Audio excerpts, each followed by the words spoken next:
3. Christina's under window 1, documenting the discussion. And we've got the lights completely off in the cabin. There are some LEDs that we cannot put out that do provide some light scatter.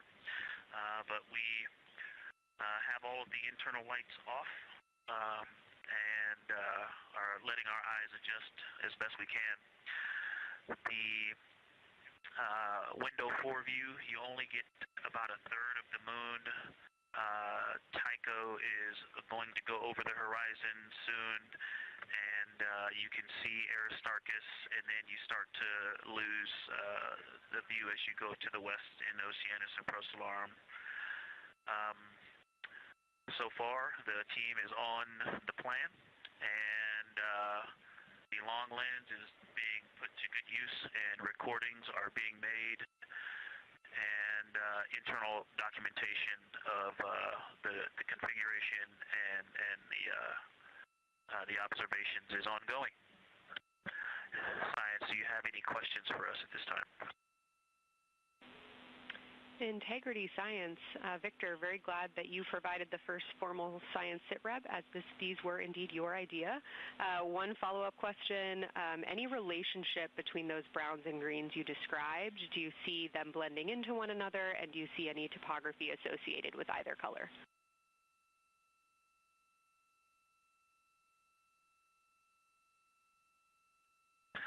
I don't want to bother the window team. I just heard that, overheard that, and so I'm sorry I don't have that detail yet. I will eavesdrop and see if I can pick that up. I will try to answer that at some point. I also heard a comparison of the albedo in Aristarchus, that crater, the very high albedo spot you can see on the near side. There is a feature called, I believe, Burgess alpha that is equally or maybe higher albedo.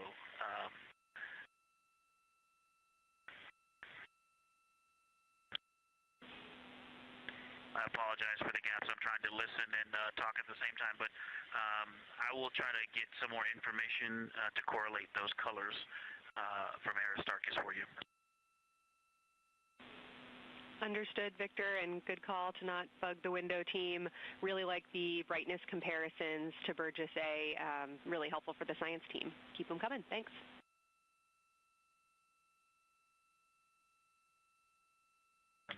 I also heard a discussion about the albedo of Grimaldi being a 10, and how many of us, when we were a little further away, saw that as the darkest albedo, and that the bigger Mare off to the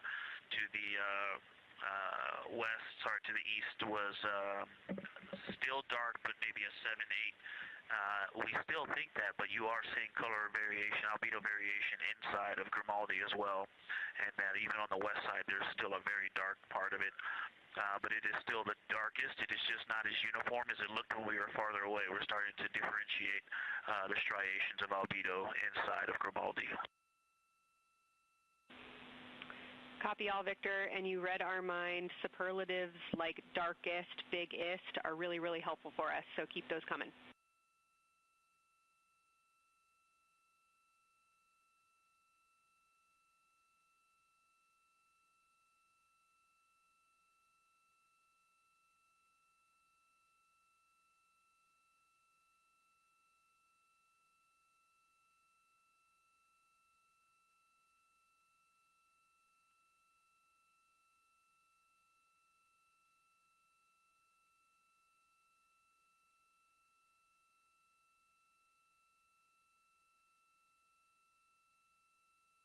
As we were just mentioning, the crew is slated to perform these science sit reps. They are prompted to do so by an icon in their lunar targeting plan.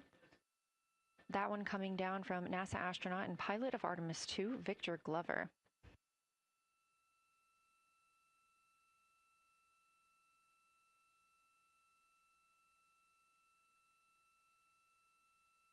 As we discussed, the Capcom is usually the only person in the room speaking with the crew, the capsule communicator. However, today The science officer, Dr. Kelsey Young, she is the Artemis Science Flight Operations Lead, is speaking with the crew during the flyby to ask any questions that the team may have.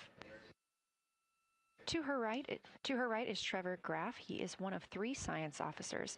Those would be Kelsey Young, Trevor Graff, and Angela Garcia, who will also join us later for an interview.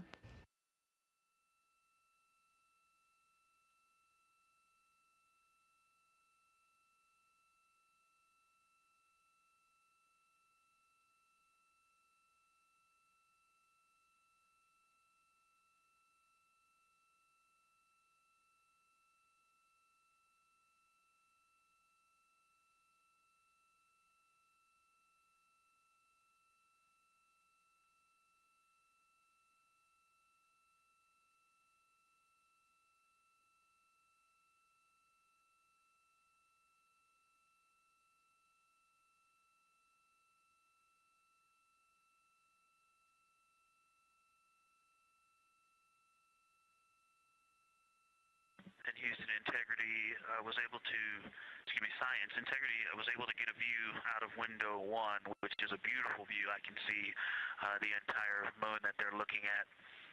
We left the T-shirt up there, so I was kind of peeking through the opening in the makeshift shroud there. And once I was able to get 2 eyes on it, what jumped out at me was Vavilov. It's just peeking out of the Terminator.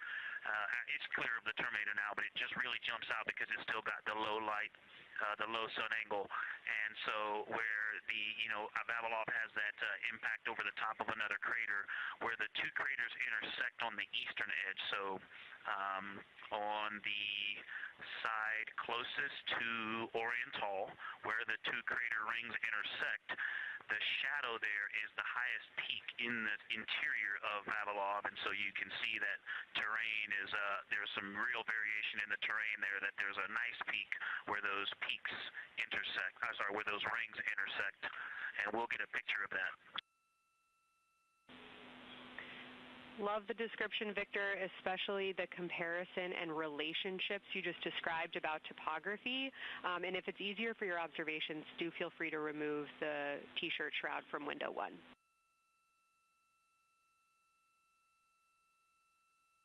Yeah, absolutely. We will do. Thank you.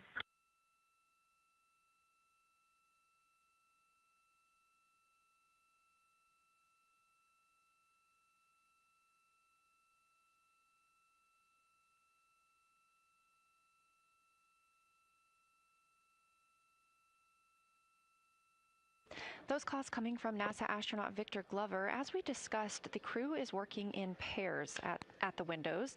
Right now, taking photos are Commander Reed Wiseman and Mission Specialist Jeremy Hansen. Serving as their support team are pilot Victor Glover and Mission Specialist Christina Cook. You're hearing those calls from Victor Glover as he is on that support team, and he is tasked with providing the science sit reps, while the 2 crew photographing and making annotations of the moon are in windows 2 and 3. Windows 1 and 4 are available for the support crew to fly up to, obviously look at the moon themselves, and provide these science situational reports. The view on your screen is part of the lunar targeting package, and it's something that the crew can reference as they are flying by, but this is an animation.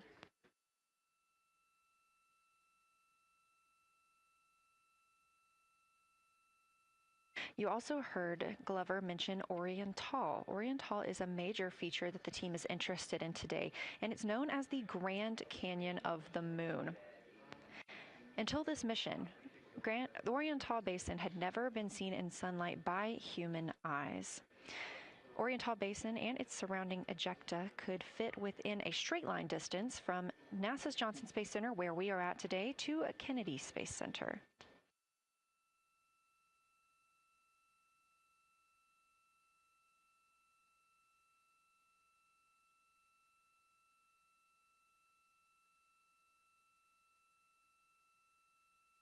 This a live view in Artemis Mission Control in Houston, Texas, where the teams are monitoring all systems, not just for today's flyby, but on the spacecraft themselves. Again, this is a test flight, our very first flight of humans on the Orion spacecraft.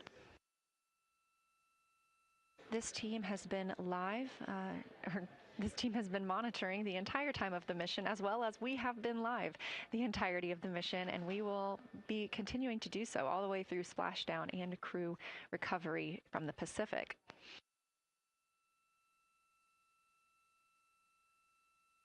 This is a visualization from ARROW, the Artemis Real-Time Orbit website that you can also access at any time by visiting nasa.gov/trackartemis, showing us that we are now under 10,000 miles from the moon, 9,948 to be specific, and continuing to count down.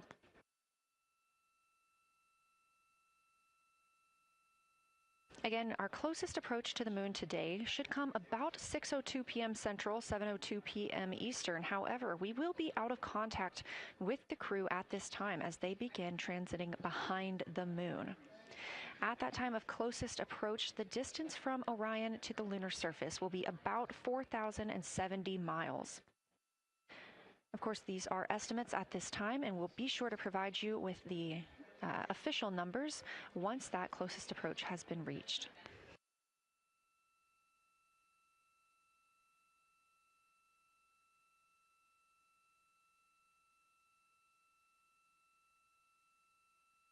This shot live inside the Orion spacecraft, where our 4 crew members are continuing with their lunar flyby activities. They have just begun those activities really about 20 minutes ago, so we've got several hours of moon view opportunities. This is still a live view inside that capsule. However, you can see just how dark they have turned down the lights. Actually, they've turned them all the way off. There are a few LEDs that they cannot power off, but turning down these lights gives them better views outside of the spacecraft's windows while they photograph the moon. This also prevents any reflections from inside the spacecraft bouncing up on the windows and interfering with their photography.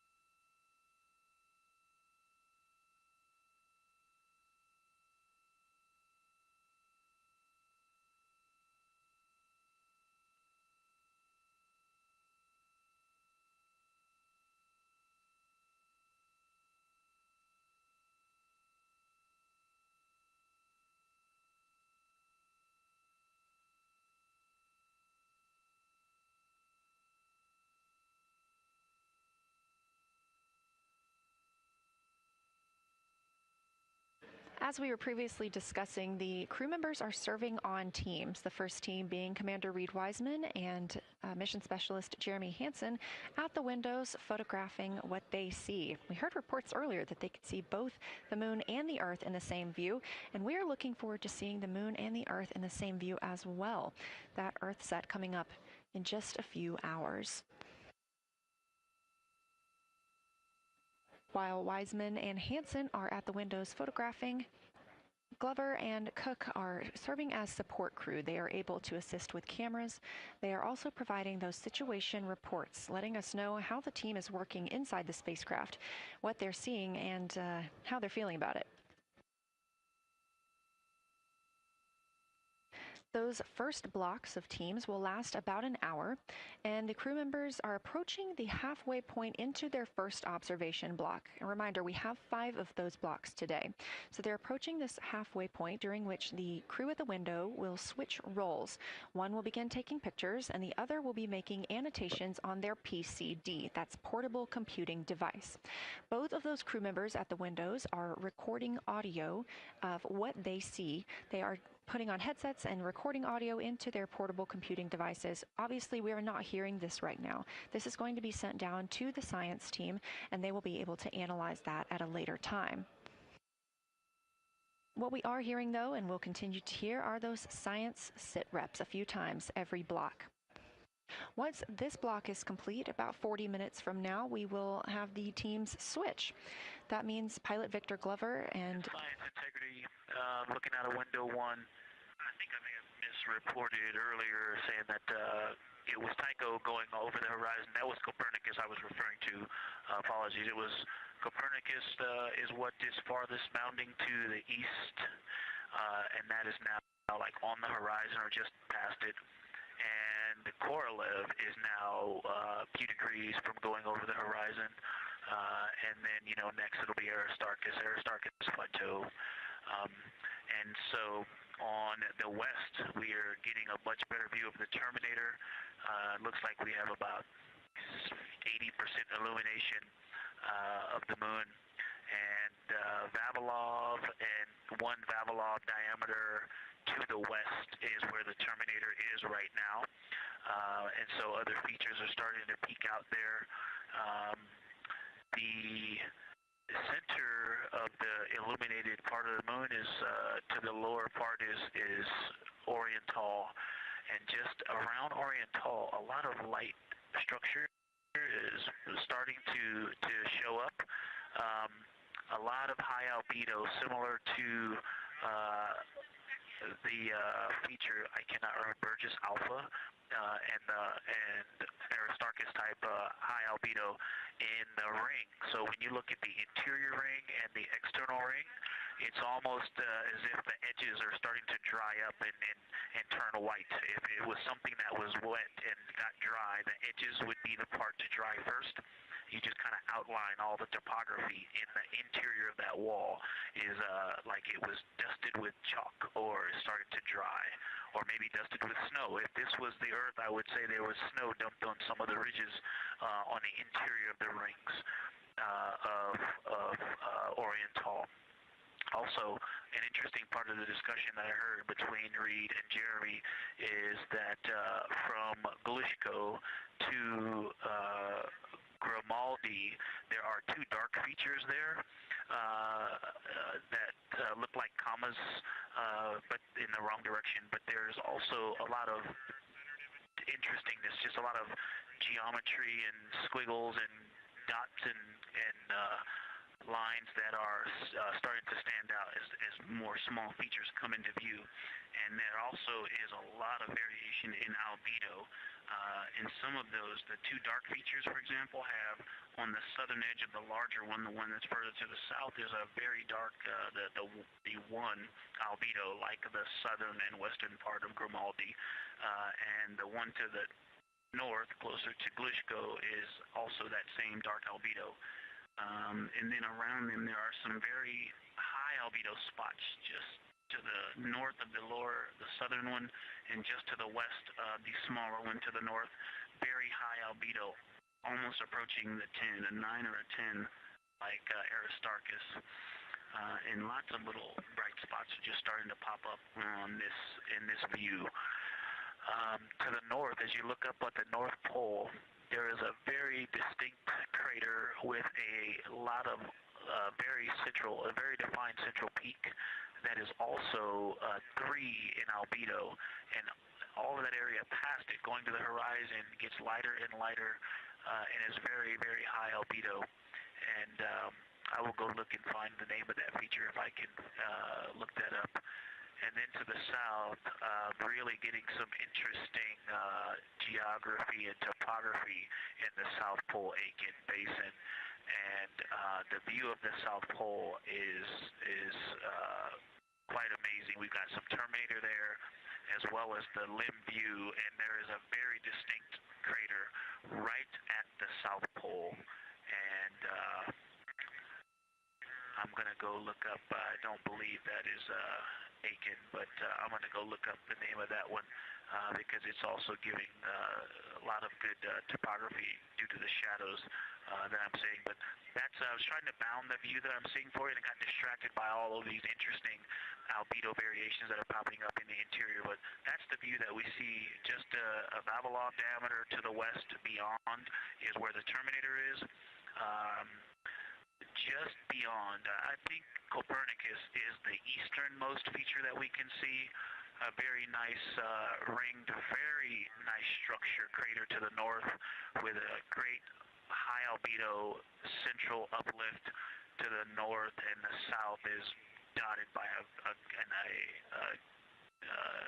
very characteristic crater with a lot of terrain, shadow features, and I will go try to find some landmarks to put names with those. Any questions for the observation team? Integrity Science, love the descriptions. You're definitely looking odd up there. Appreciate seeing the training being implemented. Especially interested in your descriptions of the dark patches. You compared the comma-looking features to the albedo you see in Grimaldi and noticed that you're starting to see those color differences popping out. Any observations you want to make, especially when you get on, the PCD in a little bit, would really help us tease out the differences in those dark Mare deposits. Great description, Victor. Keep them coming.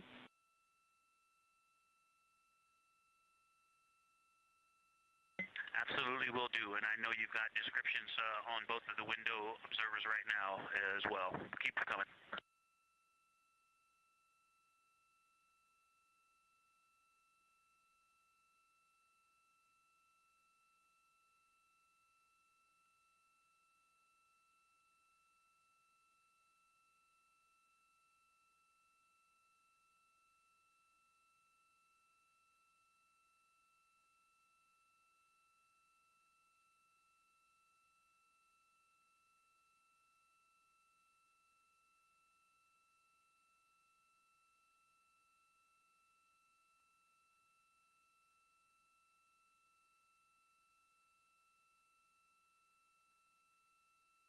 Great evidence of how well trained this crew is by the science team.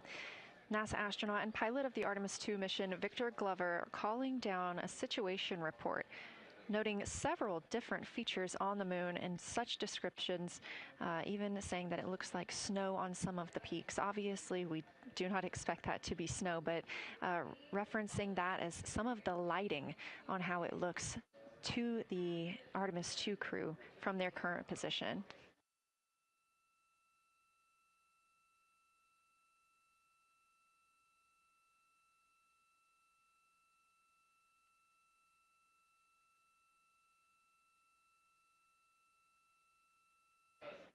The team is slated to be switching their positions at the windows now. Both Reed Wiseman and Jeremy Hansen have been at windows 2 and 3, one taking photos, one making observations and annotations on their portable computing device. At this time, we also anticipate that they are looking at a crater duo. One of those is Glushko, and the other is Ohm. The team is looking to know the extent of Glushko's ray system and how its rays differ in the Mare versus the Highlands. They also want the team to compare the ray systems of Glushko to Ohm.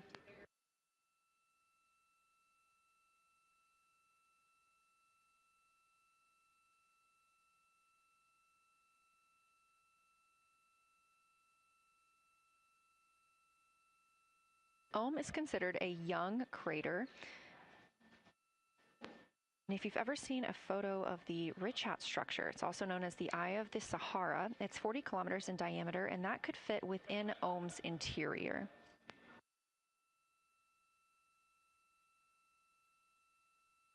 The team is specifically interested in descriptions of that ray visibility, including the color, albedo. Remember, albedo is the brightness or the surface reflection, and the reach.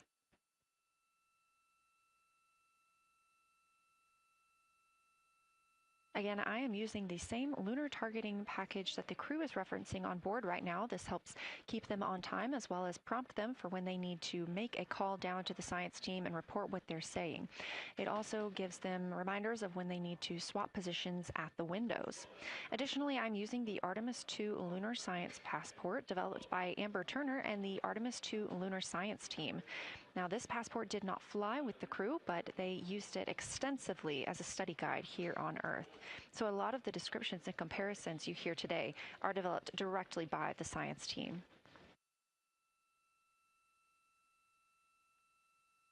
We are now 4 days, 20 hours, and 43 minutes. Science, integrity, that crater to the north, that is it's like we've got one in the north that looks like just a textbook crater, and one on the south pole pole as well.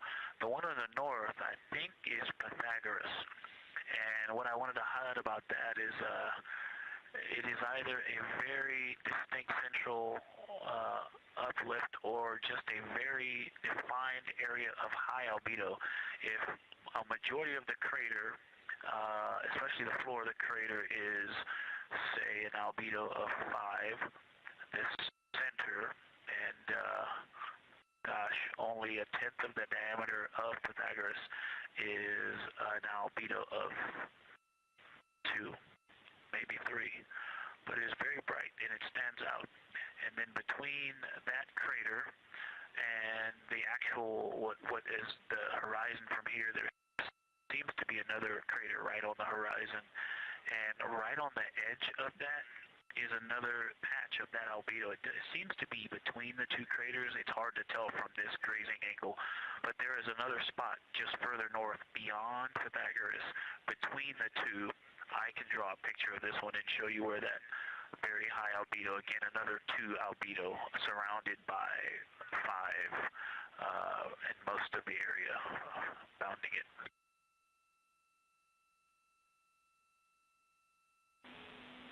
Integrity Science, thanks for that. We agree with the Pythagoras assessment.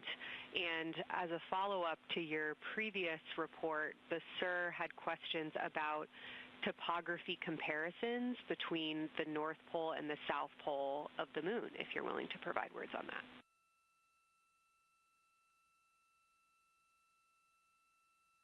Topography comparisons, absolutely. And if you have any idea what... if you draw a line between Pythagoras and the western edge of the outer defined ring of Orion, it intersects a beautiful textbook crater on the south. I would love to know the name of that. The topography differences, now the South Pole has a little bit of a benefit that it has more of the terminator, and I can see a little more shadowing there, but there's a nice crater right at the South Pole, so that's the main thing defining the topography there. Seems to be quite a bit of elevation change. I can see some very jagged shadows, a 90-degree just to the west of that crater at the South Pole. I can see a very distinct change in the shadow directions, indicating, I don't know, a very high wall or a very deep canyon just to the west of that. And in the north, it seems to be that from sort of the edge of the mare that's dark, which is maybe 1 Pythagoras diameter south, if you draw a ring about that, maybe the top 7 degrees of the moon, and just draw a ring around that, the near side is an albedo of 5 and looks quite smooth from here. And then along the same edge of the mare, the edge of the mare that kind of Grimaldi's just outside of, Glushko is just outside of, Carroll Crater is just outside of, and you start to see the stark differences between the darker 7/8s and the 5s and 6s, the 4s and 5s. If you follow that line up to the north, that line is also where the change in topography happens at the North Pole. The line defining the light and dark on the edge of the mare that you can see from Earth. Draw that line, roughly the midpoint of all that, straight to the North Pole. And on the side facing the Earth, you see smoother topography and dotted by Pythagoras and its next door neighbor crater. And then on the far side, you see a lot more cratering and a lot more topography. And again, the far side has the benefit of a little terminator there, but I am seeing a variation in the topography. It seems to be more jagged and a more challenging place to find a place to land and to even traverse in the south, all around the South Pole. And at the North Pole, it seems to be, it would be more challenging to translate on the far side of the North Pole compared to the near side of the North Pole around Pythagoras. Copy all, Victor. You really help paint a contextual picture of what you're looking at. We really appreciate the way that you're guiding us into the areas you're seeing by drawing comparisons between recognizable features. Thanks for that.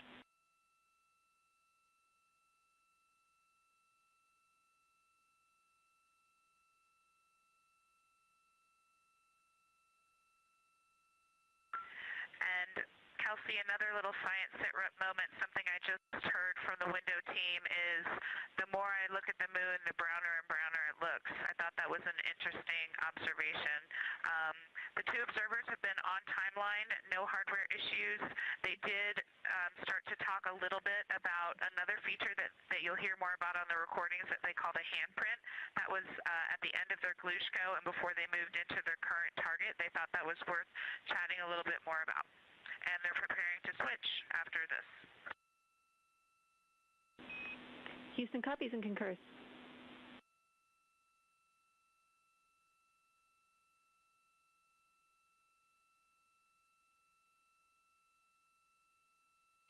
Hey, Houston Science, actually Houston and Science Integrity, another just observation from the human.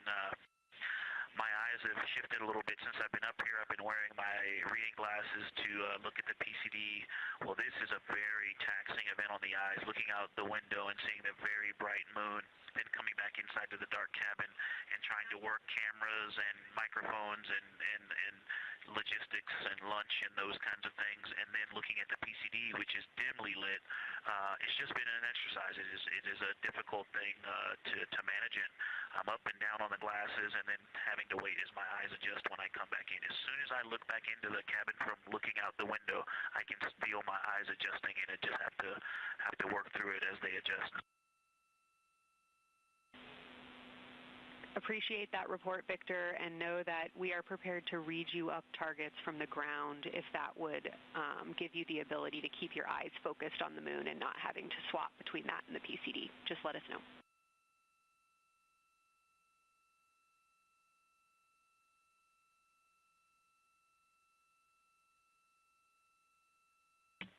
Yeah, we appreciate that, Science, and we will also do that for the window teams, and we'll back each other up that way as well. But we appreciate that. We may take you up on that. Thanks.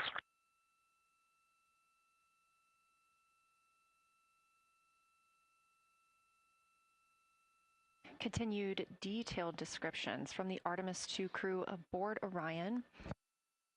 Again, this is a test flight, the first time we've flown humans aboard this spacecraft. So every detail, even that it's difficult to look outside the window and then back at the PCD, that portable computing device, every single detail is appreciated as we prepare for future missions. Glover also mentioned that he is now wearing his glasses now that he's in space and that his eyes have shifted a bit. This is something that happens when our astronauts go to space. There is a fluid shift from the lower half of your body up into your head, and that can cause changes in your eyes. It's something that we have seen over time for some crew members, especially now that we have been living and working on the International Space Station for over 25 years.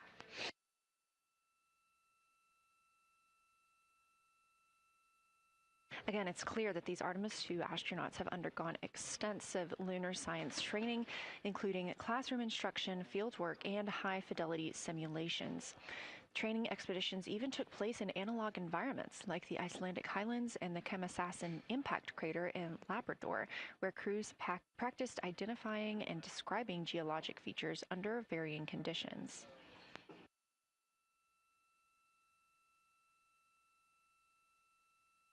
Additionally, here at Johnson Space Center, Orion mock-ups were used to rehearse crew choreography, including three-dimensional space management with an inflatable moon globe to simulate the flyby.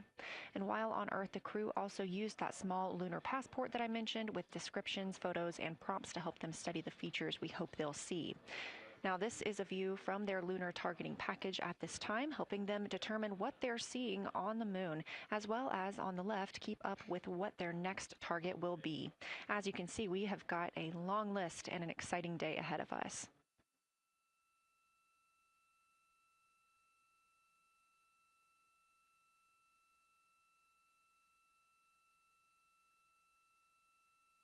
It's now been 4 days, 20 hours, and 53 minutes since Orion launched atop the Space Launch System rocket from Kennedy Space Center in Florida with our 4 crew members aboard: NASA astronauts Reid Wiseman, Victor Glover, and Christina Cook, and Canadian Space Agency astronaut Jeremy Hansen.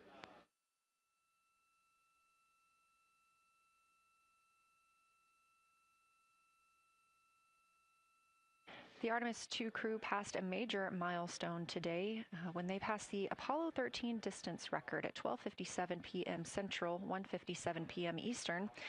That Apollo 13 distance record was 248,655 statute miles from Earth. And Houston, another observation, whole moon. When you look at the moon, something I've never seen in photographs before but is very apparent, all the really bright new craters. Some of them are super tiny. Most of them are pretty small. There's a couple that really stand out, obviously. And what it really looks like is like a lampshade with tiny pinprick holes and the light shining through. They are so bright compared to the rest of the moon. We copy, Christina. Thank you. Looks like you guys might be doing it, but remind you to swap positions at the window and take your SD cards with you. We're loving everything that you're calling down, so keep it up.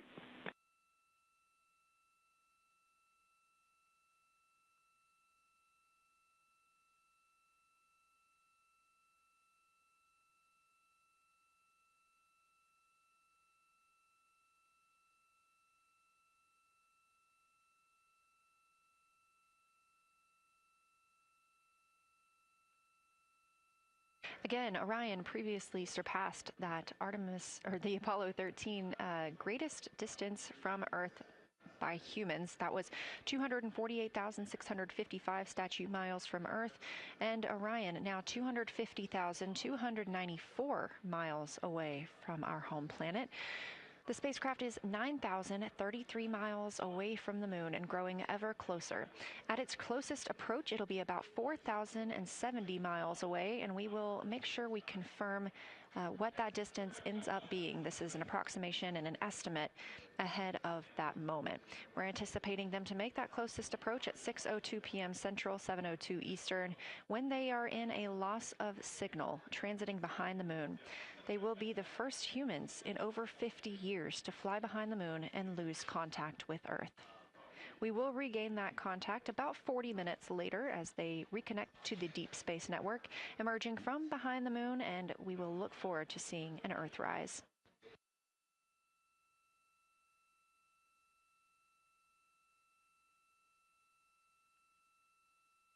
Again, the crew is currently in their position swap portion on their timeline.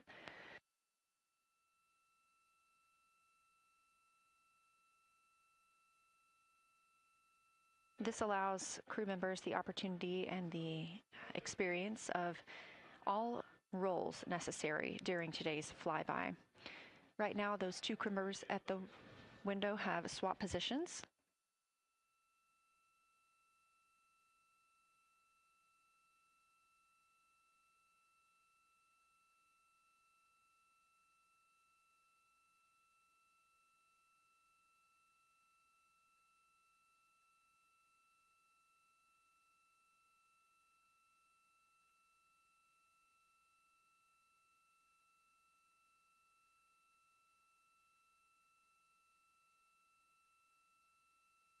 Again, the crew at the windows swapping positions.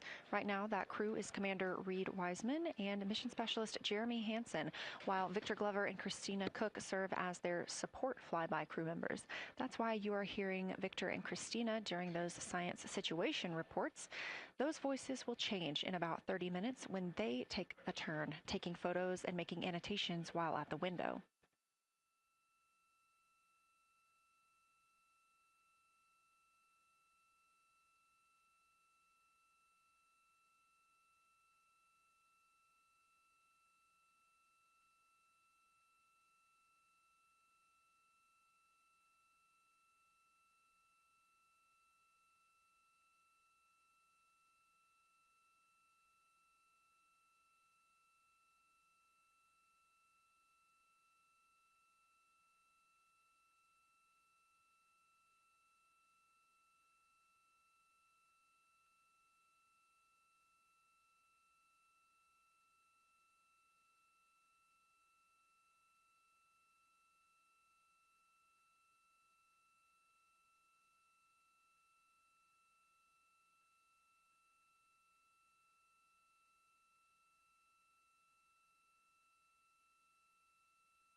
Houston, Integrity.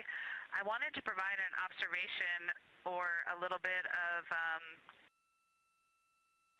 descriptive nature on something that we saw on the first day we had good moon views. This was when we saw more of the near side, and the ground helped me out with identifying Mare Imbrium.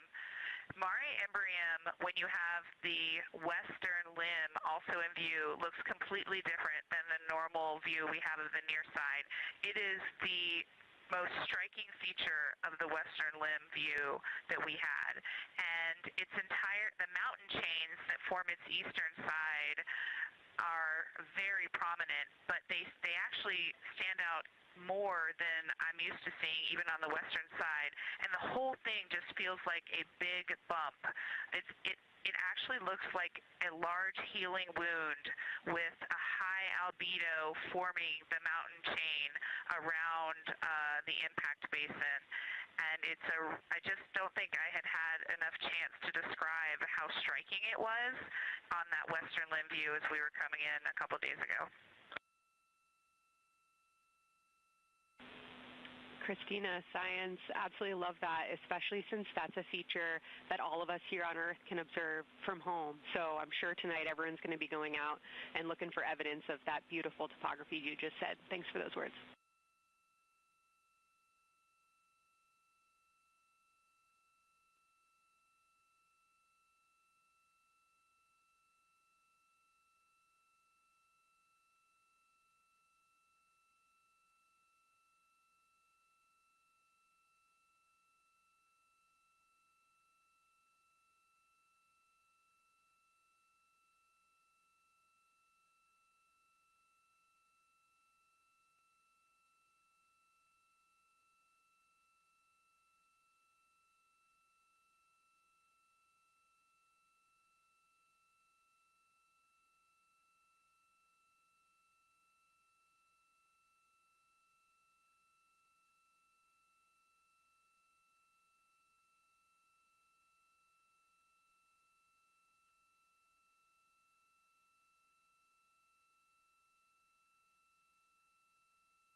The view on your screen coming from Orion, a camera mounted on the spacecraft's solar array wing.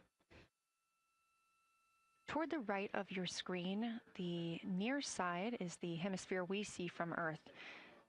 That is identifiable by those dark splotches, which are ancient lava flows. Science integrity. A question and a comment. Question, is it possible that we're seeing a Schrodinger basin from this vantage point in the Terminator at the South Pole? And the comment is the rays coming out of are less distinct. We are not seeing the bright rays coming out of it, but the sort of 9 o'clock wedge that is formed by the change in albedo from the interior portion that is to the northeast to the surrounding lighter mare that's 270 degrees to the west. That 90 is very distinct and interior. You got some great descriptions from the two at the window about the colors in there, but in that darker part, in that wedge, you've got some really interesting color, even though the rays, the distinct difference in the albedo almost look like rays, but it's not the rays coming out, it's the just change in that albedo. Integrity science, that is very intriguing, those color rays coming out of rather than sort of albedo. And as answer to your question, we do not think you can see Schrodinger. It's in darkness as of now. But thanks for that description, and it sounds like the pair at the window's got great descriptions that we're definitely going to dive into tonight.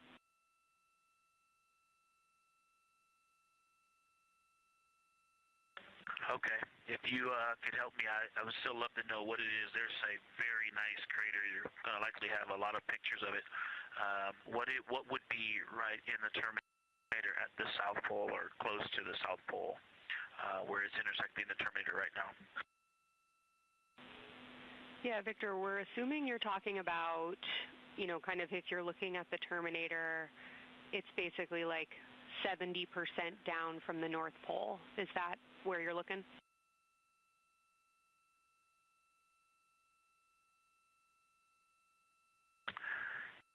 Contact, yes, that is where I'm looking.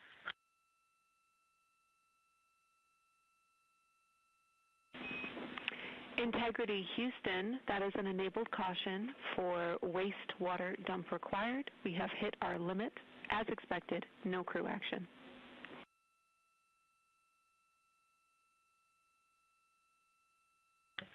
Copy, no crew action.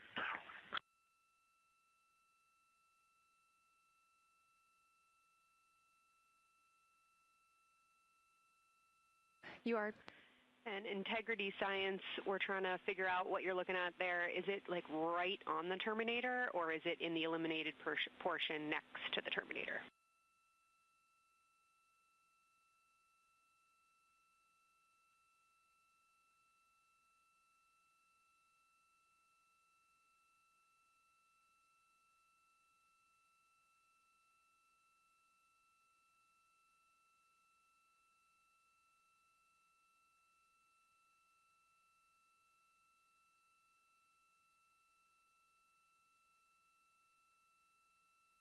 While we wait for a response from the crew, the terminator is that difference between day and night, or brightness and darkness, that you see on the moon.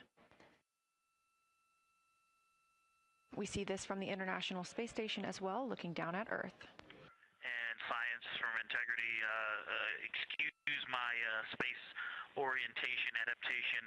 If you draw a line between Glushko through the center of Oriental, and then another line from Glushko through the southern tangent of Oriental, that line would almost perfectly intersect tangentially the crater that I'm talking about, and it is on the terminator.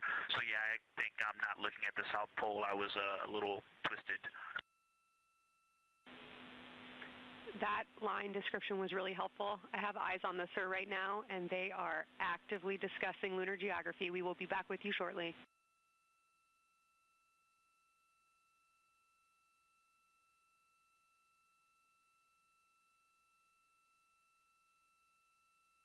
You're hearing a couple voices today in Mission Control Houston. One of those is Dr. Kelsey Young. Integrity science, we believe that's Zeeman crater.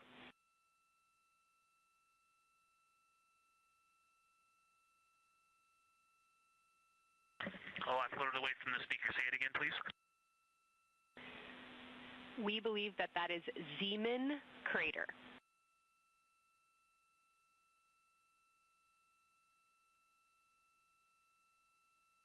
Zeeman. Okay, and can you say the first letter? I may be pronouncing that wrong. What's the first letter of that word? Zulu. It's Z-E-E-M-A-N.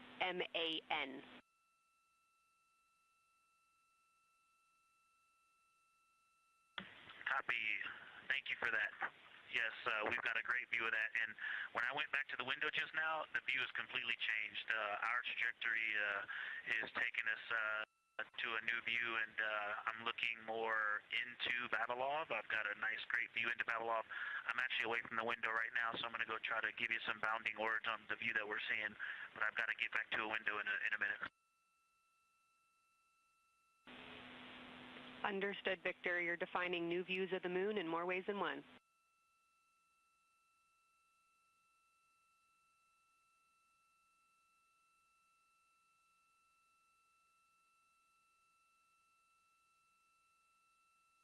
Again, when you hear calls down to science or from science, that's Dr. Kelsey Young, the Artemis Science Flight Operations Lead here at a console in Mission Control.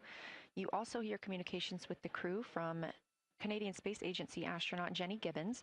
She is the Capcom for today. She is a backup Artemis II crew member. Those calls from pilot Victor Glover asking about a feature he was seeing, specifically a crater on the moon.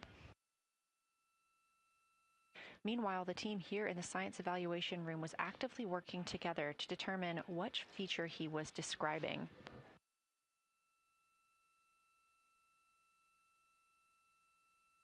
The teams at the window have continued to move through their targets, including Aristarchus Plateau, Reiner Gamma, and we are preparing for the cabin and window teams to swap.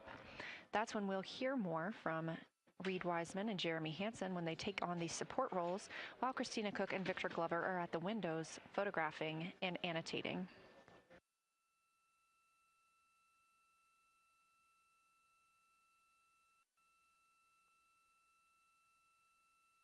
As we briefly mentioned, if you look towards the right side of the moon, essentially,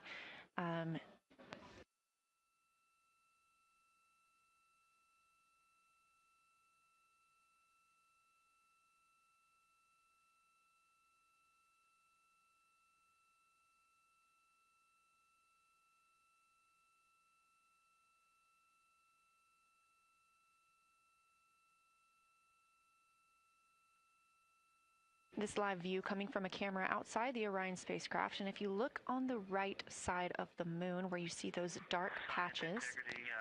Wow, yeah, I wish I had some more time to just sit here and describe what I'm seeing, but the Terminator right now is just fantastic. It is the most rugged that I've seen it. From a lighting perspective, there are little islands. There are islands of terrain out there that are completely surrounded by darkness, which indicates some real variation in terrain. Up to the north, there is a very nice double crater. It looks like a snowman sitting there, in the 5-10 degrees below the pole in the Terminator. And then on the southern edge, there's almost like a hole. It looks like a hole, and it's the diameter of Vavilov size, just blackness, and then a wall of bright, and then it goes back to the black beyond the Terminator. So there's it looks like there's just a gigantic hole right there, 1 Vavilov diameter east of the Terminator. And as you go south, the Terminator is not a nice smooth arc. It's just jagged. There's almost a 110-degree turn in the shadow as opposed to the nice smooth arc, again indicating some really interesting variations. And I'm sure we'll get some photos of that.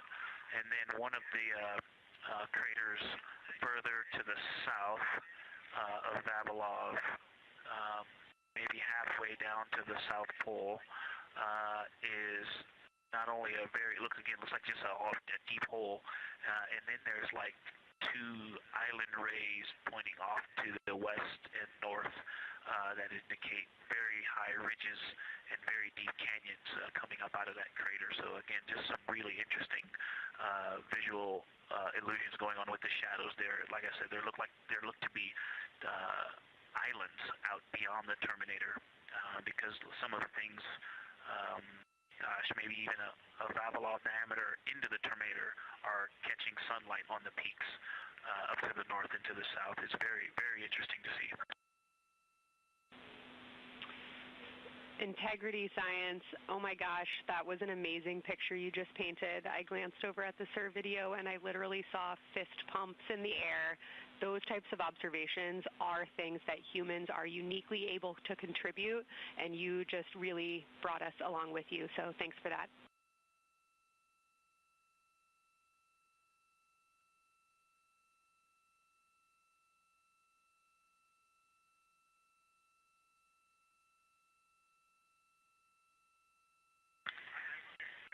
That's awesome, Kelsey. Did you get a sit rep updating you on a slight change in logistics for PCD use? Christina, this is Houston. We did not, but we will take it now.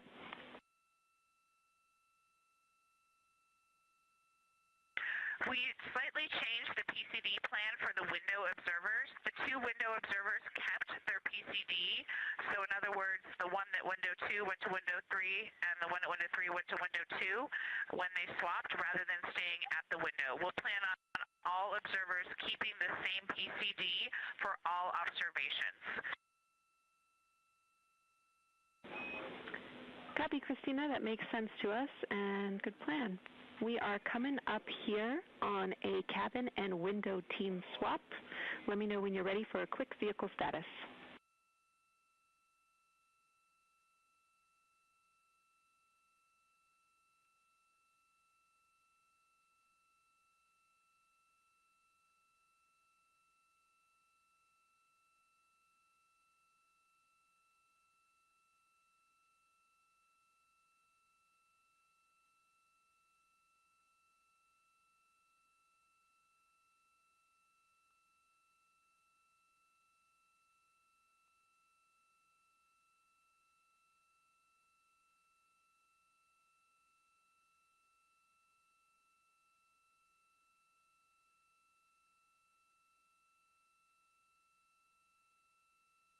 As you heard, science. Houston, go for the vehicle system update.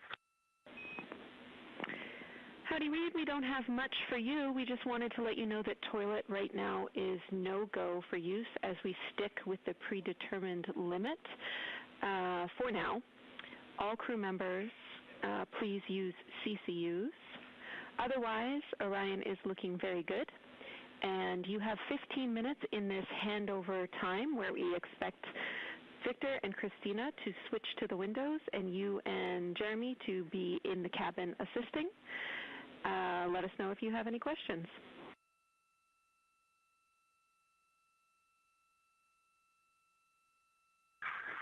No questions at all, and they're in the swap right now. The first thing I'll tell you, I floated up to the docking hatch window and just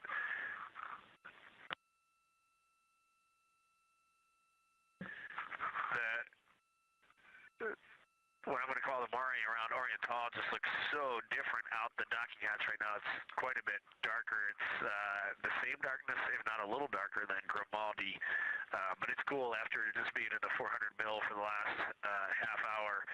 Looking up close, I got pictures of everything Ike was just describing on the Terminator. It really is a fascinating Terminator. And then Orion just looks so dynamic right now. It's very three-dimensional on the docking hatch compared to what I was just looking at through the 400 mil. We love it. We are getting a sneak preview from one of our SAW cameras at what you're looking at, and we see some of what you're describing. We cannot wait to see your photos. Thanks.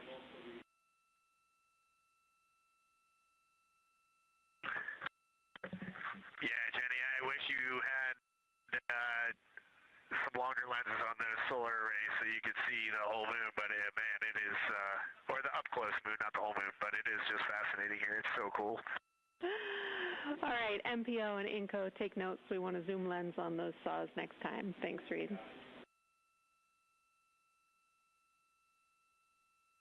Affirmative.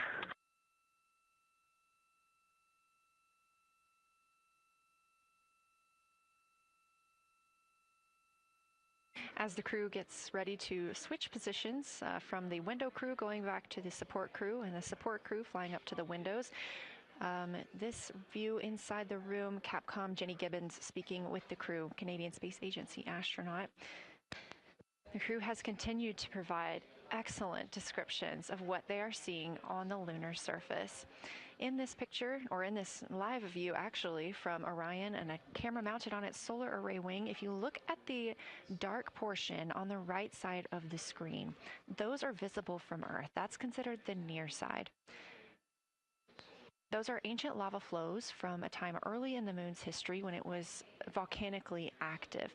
And if you look towards the left, there's that dark, large crater that appears to the left of those lava flows. That's Orion's Hall Basin. It's about 600 miles wide, and it straddles the moon's near and far side. And this mission is the first time that humans have ever been able to see this with their eyes in the daylight. Again, you hear conversation about that Terminator. You have a great view of that as well. That's the difference between light and darkness on the moon. Victor Glover explaining that as a very jagged-looking Terminator due to the peaks that they're seeing and the craters that they're seeing as they prepare to cross over the far side.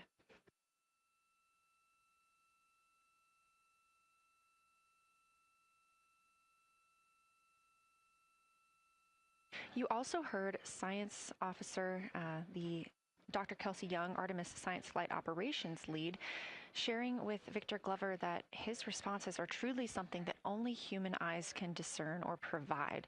So we've previously discussed how having humans observing the moon on this mission is being combined with lunar robotic data to help us maximize what we know about the moon. So part of that data comes from the Lunar Reconnaissance Orbiter, or LRO. This orbiter provides the robotic foundation that makes Artemis II lunar science possible. LRO has been orbiting the moon for 17 years, which makes it the longest operated lunar orbiter in history. And it's also the only American spacecraft dedicated specifically to lunar science and exploration. Artemis II lunar observations are designed to complement data like the detailed surface images from LRO. So while LRO provides those detailed high-resolution maps of the moon's surface, the Artemis II crew adds human observations that focus on regional context and relationships between features, giving scientists a larger geologic picture. Now, this combination of robotic and human observations strengthens lunar science. LRO delivers precise and repeatable measurements over long periods of time, while the Artemis II crew contributes real-time visual descriptions and context that robotic instruments alone cannot provide. The best description I've heard while preparing for this mission is to compare the difference in looking at the moon with your own eyes on Earth and trying to take a picture with a camera. The camera truly never does it justice, and it's much easier to describe and perceive what you're seeing with your own eyes than to take a photo. These Artemis II astronauts can rapidly scan wide areas and adjust their focus in real time, as well as describe relationships between features. The crew will also observe the same regions multiple times under changing lighting conditions during the flyby and provide perspectives that would take robotic missions years to accumulate. During the Artemis II mission, LRO is also attempting to observe some of the same lunar features that the astronauts are studying. Collecting this data simultaneously highlights how different instruments and human eyes provide complementary information about the moon. This LRO data plays a direct role in preparing for future Artemis missions. Its measurements of topography, surface temperature, composition, radiation, and lighting conditions are used to assess hazards, identify safe landing sites, and locate potential resources such as water ice near the lunar South Pole. This mission, Artemis II, represents the point where years of robotic preparation are paired with human exploration for the first time in the Artemis era. So together, LRO, the Lunar Reconnaissance Orbiter, and Artemis II are demonstrating how NASA moves from mapping the moon robotically to exploring it with humans. We are laying the groundwork for future Artemis missions and sustained lunar operations. A check-in with Orion. We are now 4 days, 21 hours, and 22 minutes into the flight of Artemis II, our crew aboard the Orion spacecraft. We are now 8,153 miles away from the moon, 250,742 miles away from Earth. The spacecraft is traveling at 1,030 miles per hour.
All right, Houston, the professional science update giver is now in seat 2. That is where Victor is, and Christina is nestling into seat 1 with the long lens, and we're just getting ourselves oriented here.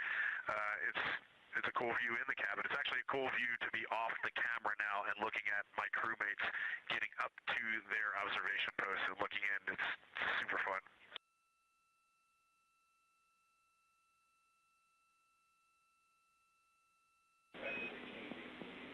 all read. We like it.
As we heard confirmation from NASA astronaut and commander of Artemis II, Reed Wiseman, they are now switching positions of the support teams and the observation teams. So initially, Reed Wiseman and Jeremy Hansen were at windows 2 and 3 in the Orion spacecraft, taking photos and making annotations in their PCDs, portable computing devices. They were also giving audible descriptions into their PCDs, wearing headsets with microphones and providing recordings that the science team will be able to listen to later. We were hearing from NASA astronauts Christina Cook and Victor Glover as they made observations as part of the support team. Now, as these teams are swapping, we anticipate hearing more from Reed and Jeremy as they'll be on the support team, while Victor and Christina will be at the windows taking photos and making annotations.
for the science team if they can mark this time. I just covered up window 4 to block out the ambient light from a very bright planet Earth. And it'll be interesting to see if in the data Victor and Christina see any differences from me and Jeremy with that window blocked. It's a lot darker in the cabin now.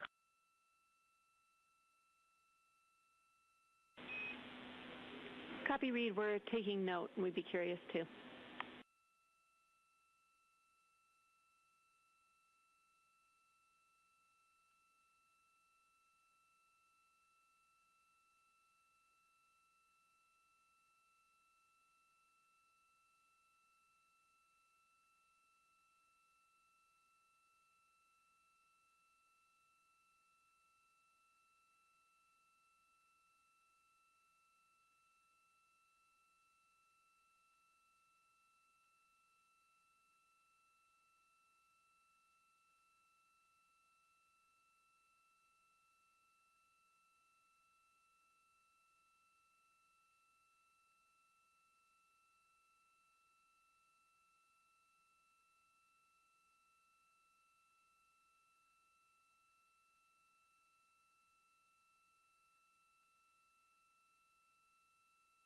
We are live in the Artemis mission control room during the lunar flyby of the Artemis II crew, the first humans to fly by the moon in over 50 years.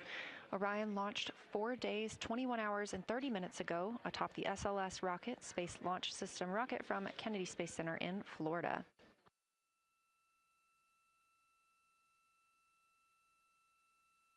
Our 4 crew members inside the spacecraft are transitioning their positions. The cabin and window teams have swapped. Currently at the window, we have Victor Glover and Christina Cook, NASA astronauts, and serving as support, Reed Wiseman and Jeremy Hansen.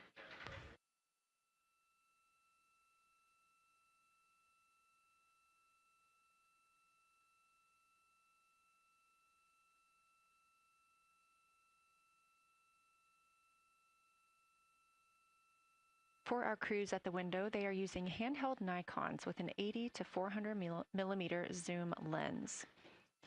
There are also GoPros on each of the solar arrays on Orion, and that's where this view is coming from right now.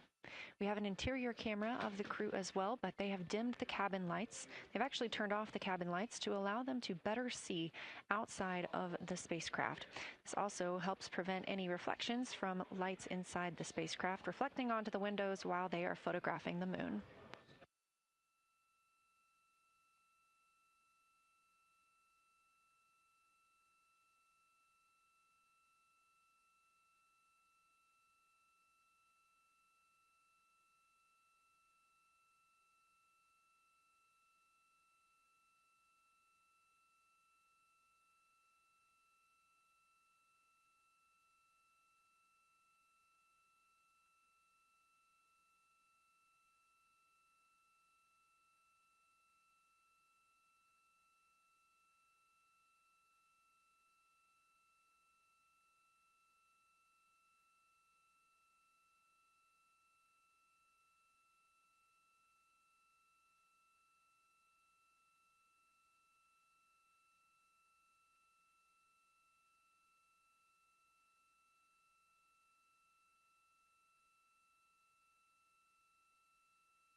We talked a little bit about the views and the cameras being used on the Orion spacecraft. And again, we do have GoPros on the tip of each solar array wing. Now, the bandwidth is a little bit limited because having a crew on board, we do have to downlink a lot more data. That includes their environmental control and life support system. We are not the only data, this view that you see, coming down from the spacecraft, and so we do rely on sharing some of that with the other flight controllers in mission control. This helps the team monitor all systems aboard the spacecraft and ensure the safety of our astronauts.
We are standing by for a situation report from the crew aboard the spacecraft. They've been imaging the whole moon.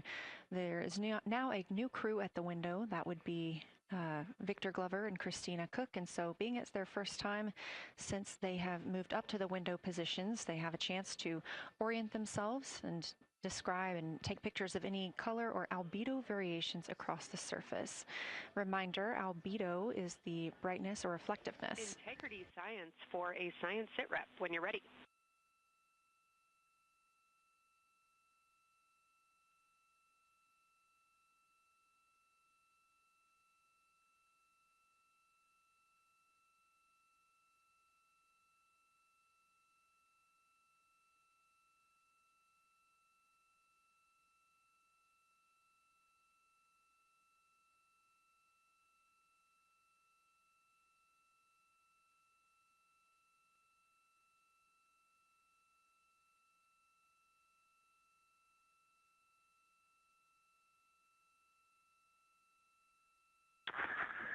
Houston Integrity, we have no external view of the moon right now for the floating crew members, so my only science sit rep is that we have Victor in window 3 doing observations and Christina in window 2 with the long lens.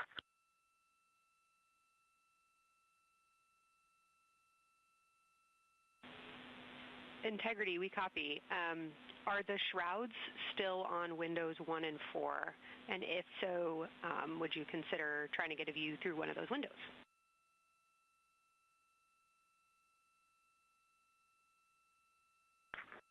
We cannot take the shroud off of 4 because the Earth is too bright and it's impacting Ike's peripheral vision. And then I can get a grazing glimpse out the docking hatch window. I can see Oriental south down to the South Pole. And the primary thing that I see from Oriental right now is just the long trenches that come out. And, you know, when you come out the north side of Oriental, the ejecta kind of boulders across the northern half of the far side. But coming out the southern half of Oriental, I just see those large, here they look like gorges. They're almost like rain when it comes down the Grand Canyon and fingers off into the desert, kind of what it looks like. Also, Burgess Alpha is extremely bright. It's the brightest thing that I can see. Even brighter now than Aristarchus, which is heading off to the Terminator. It's almost impossible now to see Aristarchus, the thing that Jeremy and I looked so much at. I can just barely see the crater rays from Ohm, and I would say for albedo right now, I would go back to Grimaldi is still extremely dark, especially in that southwest corner, and there are parts of Oriental and the outer ring of Oriental that reach that same level of darkness, especially the rings of Oriental reach the same level of darkness as Grimaldi. And then south of Grimaldi, Jeremy and I were noting a few other just really dark areas of cratering, Mare there, and those have that same darker albedo, but Burgesshoff is the brightest, and Grimaldi is the darkest. Integrity Science, that was a great description. Thank you, and thanks for the docking window geometry to give us that description. Any comments before you go on the annular ring in Oriental?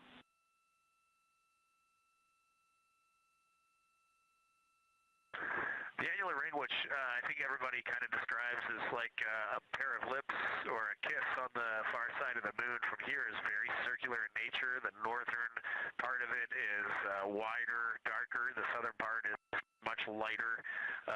It is very neat looking, and but it is far more circular than I remember it looking in our training. The darkness of the northern side of the annular ring is the same darkness from here out this docking hatch window as the center mare in Oriental. Not quite as dark as Grimaldi, but it is probably only because dust and lunar regolith has kind of impacted over time. Reed, that's exactly what we were looking for. Thanks so much. You have heart hands coming out of the SIR.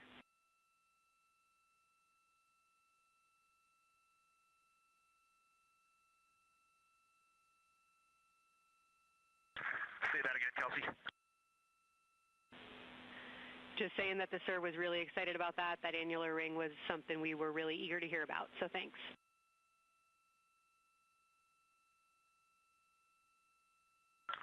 Yep, you bet. And now Victor and Christina are moving on to Oriental. I got them situated over there a little bit late.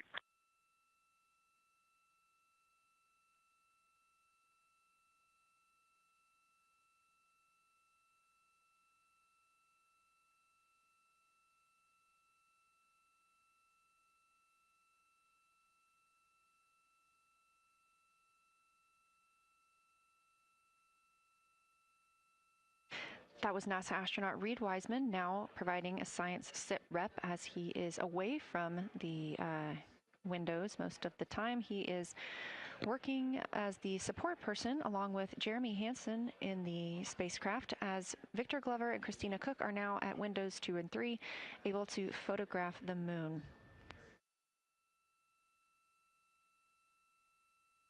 Christina and Victor are also providing recorded information to their portable computing devices, that's their PCDs, and the science team will have access to that at a later time. They will then review it and compile all of this data to help further our understanding of the moon. One of the items you heard mentioned was Oriental Basin. This has been a very exciting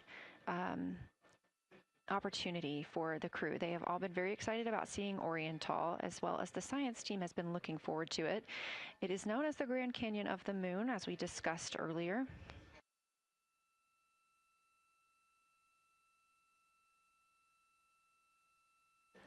From the pictures, the science team is hoping that the crew will take centered images of the entire basin and surrounding craters in a single frame, but also use those 80 to 400 millimeter zoom lenses to create a mosaic entire basin.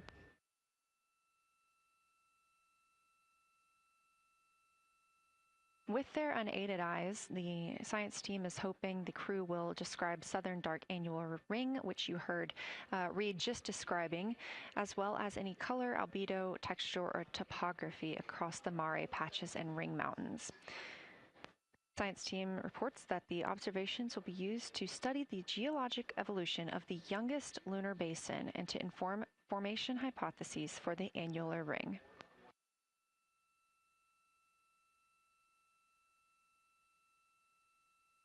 And again, another fun fact about Oriental is the diameter is the same distance between Johnson Space Center, where we are today, and Kennedy Space Center, where the crew launched on April 1st.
This live view from the Orion spacecraft on the Artemis II mission, now 7,373 miles away from the moon, 251,130 miles from Earth.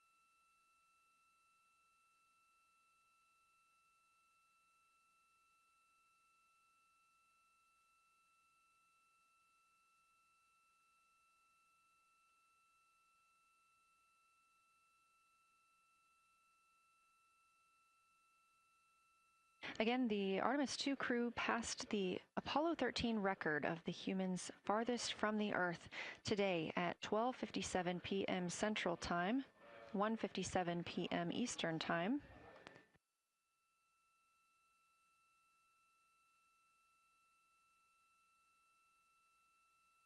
That distance set by Apollo 13 was 248,655 statute miles.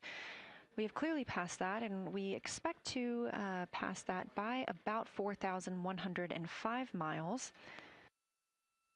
That will be when the spacecraft reaches its farthest distance from the Earth. It could be around 252,760 miles, but again, these are approximations and our targets, and we will make sure to report back the final numbers once we have them.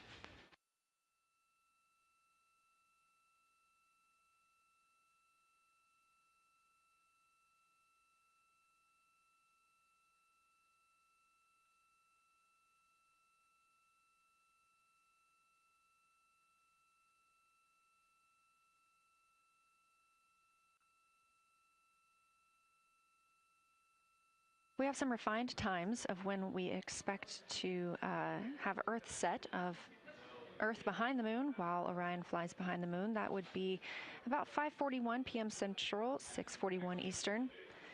The spacecraft would make its closest approach to the moon at 6 o'clock Central, 7 Eastern, and that would be about 4,066 miles.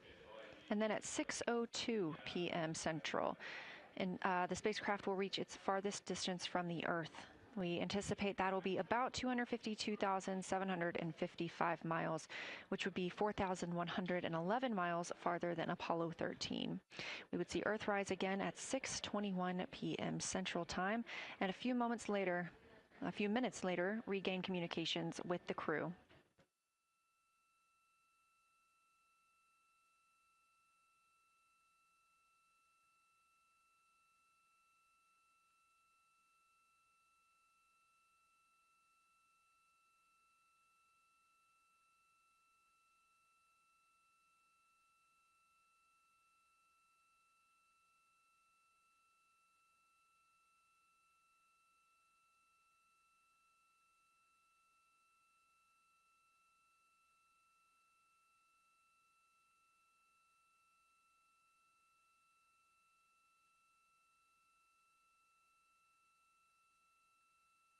Currently aboard Orion, Victor Glover and Christina Cook are the two team members conducting lunar flyby observations, meaning they are using the Nikon cameras to photograph the moon, and their PCD, or the portable computing device, to conduct annotations.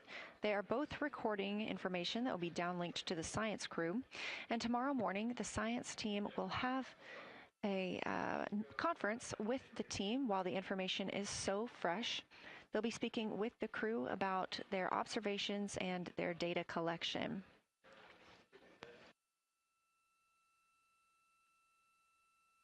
Otherwise, most of tomorrow, Flight Day 7, is considered an off day.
We are on flight day 6 of the Artemis II mission, the first time in more than 50 years that humans will observe the moon directly, providing a critical opportunity to practice how lunar science will be conducted during future Artemis missions.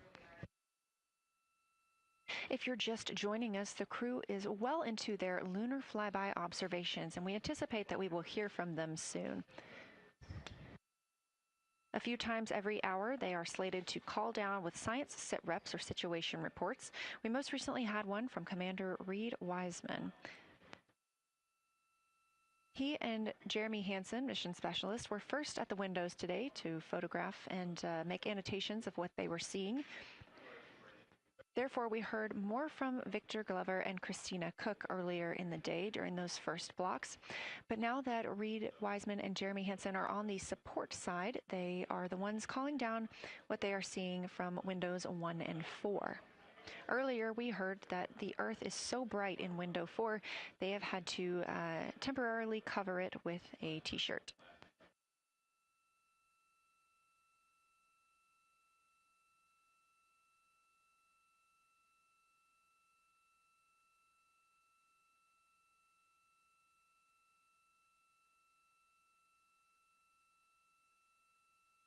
The moon preserves a near-continuous record of solar system history that has been erased on Earth because the moon doesn't have an atmosphere. So things that we experience on Earth, like weather or plate tectonics, don't really apply. So the lunar surface retains evidence of ancient impacts, volcanism, and solar activity that scientists can study today. And studying the moon helps scientists understand how planets formed and evolved, how the moon influenced our own planet Earth's history, and how the sun shaped conditions across the inner solar system. The moon also serves as a unique platform for studying the broader universe. Artemis science is designed around questions best answered by humans, working alongside robotic systems, combining decades of robotic lunar data with real-time judgment, context, and adaptability that only humans can provide. This mission, Artemis II, is serving as a proving ground for lunar science operations, which allows NASA to test how science is planned, executed, and supported during a crewed deep space mission ahead of our future Artemis flights.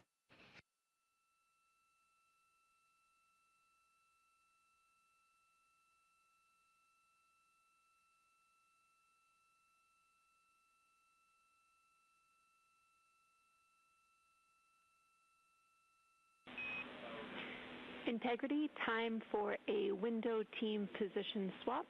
So Victor and Christina, please switch places if you've not done so already, and remember your SD card for the camera.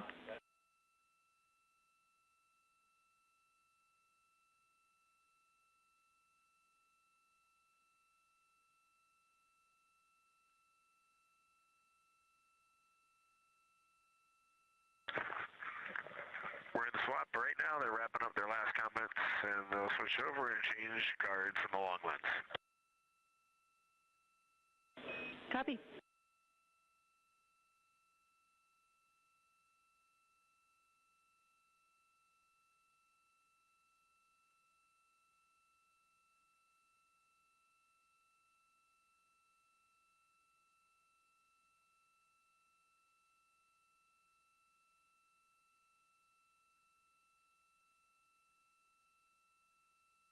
As you heard in that call, it is now time for the team members at the window to swap positions. That means Victor Glover and Christina Cook will be switching roles. One of them has been photographing the moon with a Nikon with an 80 to 400 millimeter zoom lens, while the other was making annotations on their portable computing device. And both are recording audio that the science team will be able to listen to.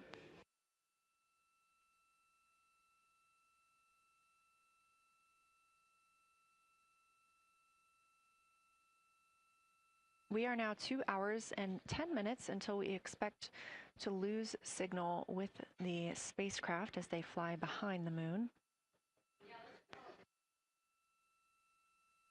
And the next target for the crew is considered a crew choice event. They have the option to focus on any regions or patterns or features that interest them. The science team has asked the crew to capture pictures that illustrate their choice, as well as at different zoom levels, and to describe why those certain features or regions caught their eye.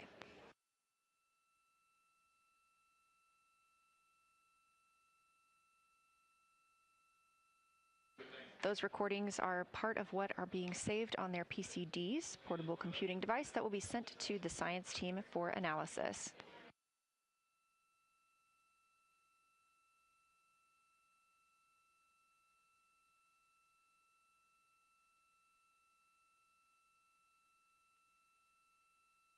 The crew has been allotted 8 minutes for this crew choice event, and it's also a time for a scheduled sit rep or situation report. So we expect to hear them calling down what they are seeing soon.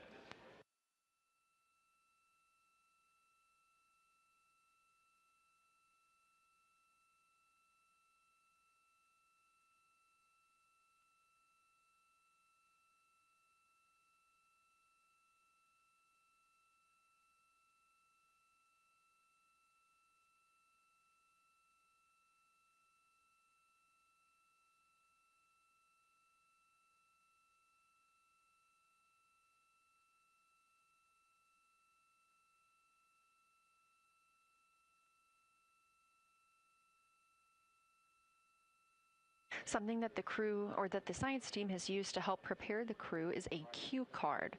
These ask for a feature ID if they happen to know the type or name, and if it is a target. Of course, in this situation, when they have a crew choice, they do not need to, it may or may not be a target. They want to know the location and the observation style. They've also asked for the geometry of what's being captured, the size, shape, boundary, and preservation, as well as the color and shadow, so the color tone, the albedo, that reflection or brightness, and any shadows or illumination. Next, they're interested in structure and texture.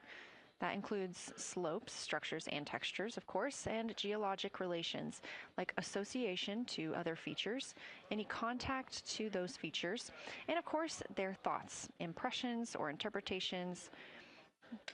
They are interested even in emotions and excitement that the crew may be having.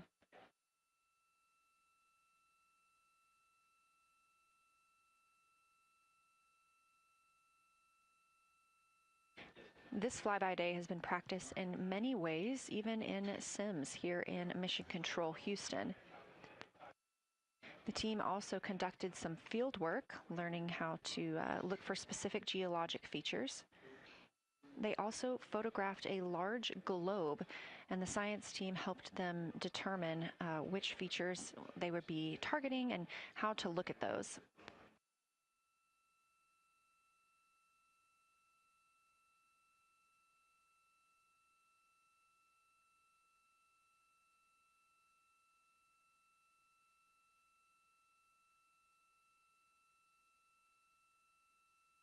We have a few more minutes that the crew would be photographing their crew choice. Again, this is NASA astronauts Victor Glover and Christina Cook at the windows.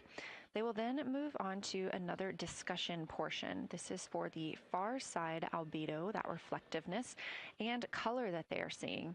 We heard earlier about some browns seen on the moon, which is very interesting, especially here from Earth, where we are just seeing whites, grays, and maybe even black at some points. When they get into that discussion for far side albedo in a few minutes, the theme is looking to know how that color and albedo is, what those variations look like across the far side.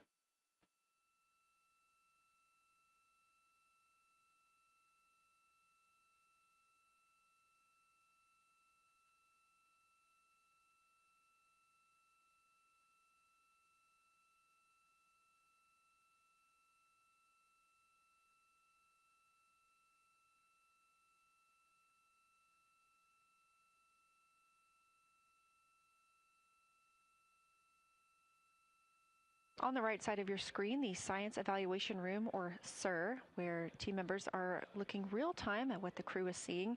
And even earlier, we're... Houston Integrity, you ready for a science zero? We'll take it.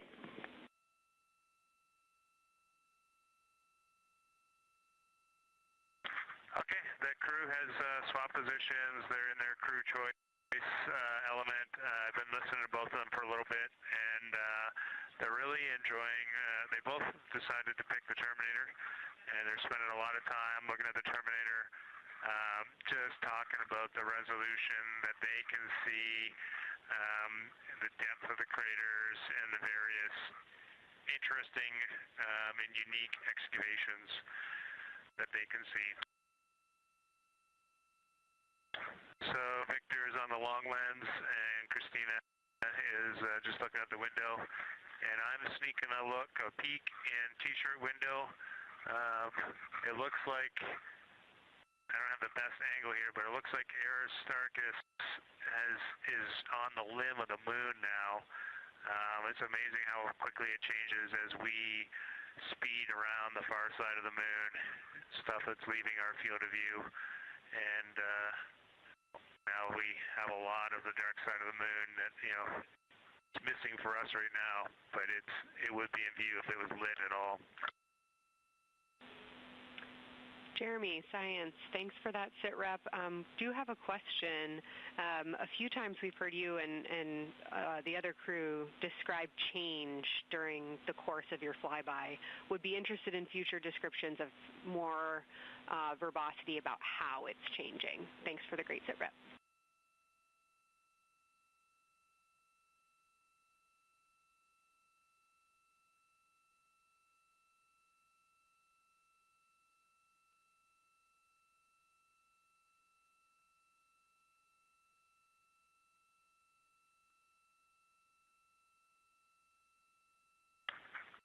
Yeah, Kelsey, sounds good. We are definitely keeping an eye on that.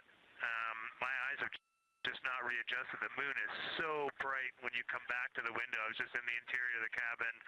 I've come back to T-shirt window, and it's just overwhelming brightness, and my viewing angle is a bit challenging, so I won't be able to give you great observations from this window. But I will talk about something that I was talking a lot about in my recordings earlier, which was we've been talking about some shades, and so we have obviously the dark and the light gray, and then we've talked about naming some colors, a brownish hue and a greenish hue.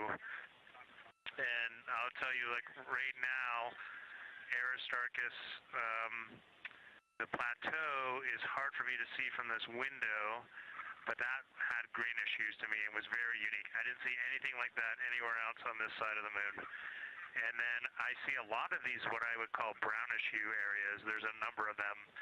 And they, for example, in the northwest corner of the highlands, to me it looks like the brownish hue is caused by ray or ejected material landing on the highlands, and then we obviously see the ray areas as a lighter albedo, but in between the rays where the deposit would be thinnest, that is what it looks like is causing the brown to me. So I saw that in the northwest side of Aristarchus, or sorry, that dark area of the highlands, northwest side of the highlands. I saw it in the highlands to the east of Glushko, and then I see those same brownish hues west of Oriental, and I drew a contact there on OneNote, but that's a huge region, kind of like a piece of pie with the point of the pie pointing at Oriental and then going up towards the northern side of Hertzsprung. And that is an area that just looks like a different, that brownish albedo.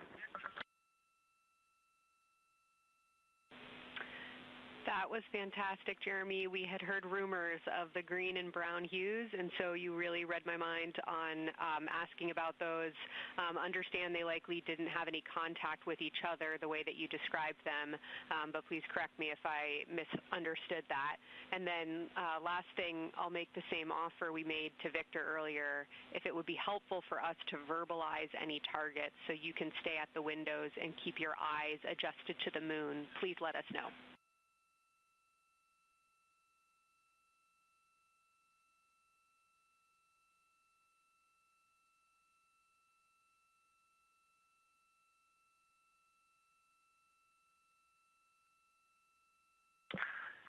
If you got something you want us to look at, Kelsey, you can send it on up.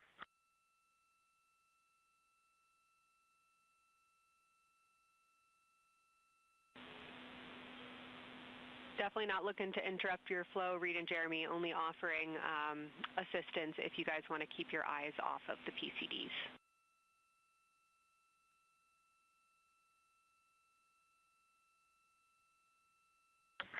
Oh, I see what you're saying, okay.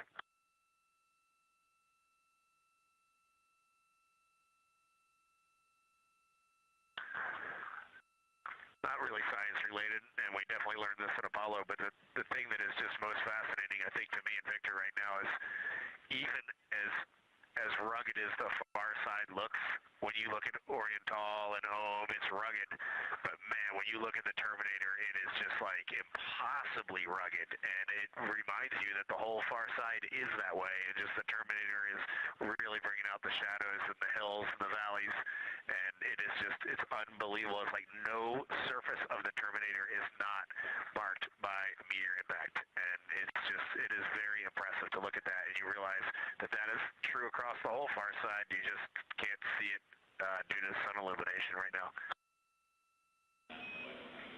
Reed, Houston copies, and we were commenting on the same thing. Even from our view, the Terminator looks absolutely alien because there's just so much texture in there that we're just not used to seeing. So thanks for sharing that with us.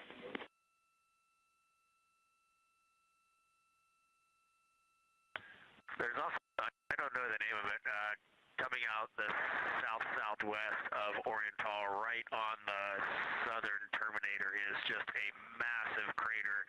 I don't know the name of it. Maybe you can look on the solar array wing video and tell me it's right. It's the southernmost crater you see on the Terminator right now. We're looking for you.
We're loving that picture. Thanks for showing us. And Reed, as an answer to your last question, we believe that that is Chebyshev crater. And the sir agrees with that.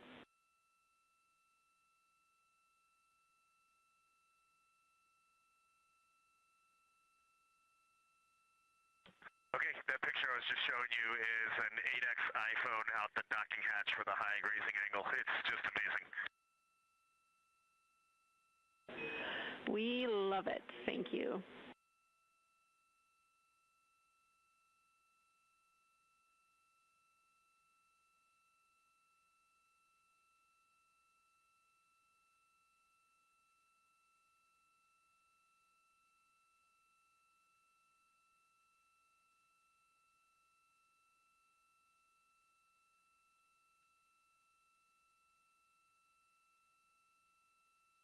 This is Artemis Mission Control in Houston, Texas. Mission elapsed time, 4 days, 22 hours, 12 minutes into the flight of Orion.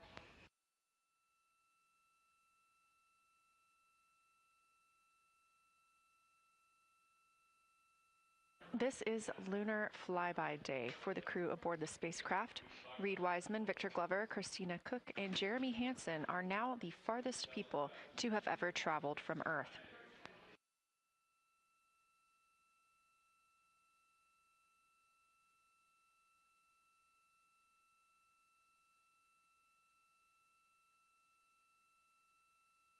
This a live view from inside the spacecraft. They have turned off the lights so they're able to see outside and photograph the moon better with no reflections from inside. And for a very brief moment there. Integrity Science, thanks for those iPhone views. It's helpful to see what you're seeing.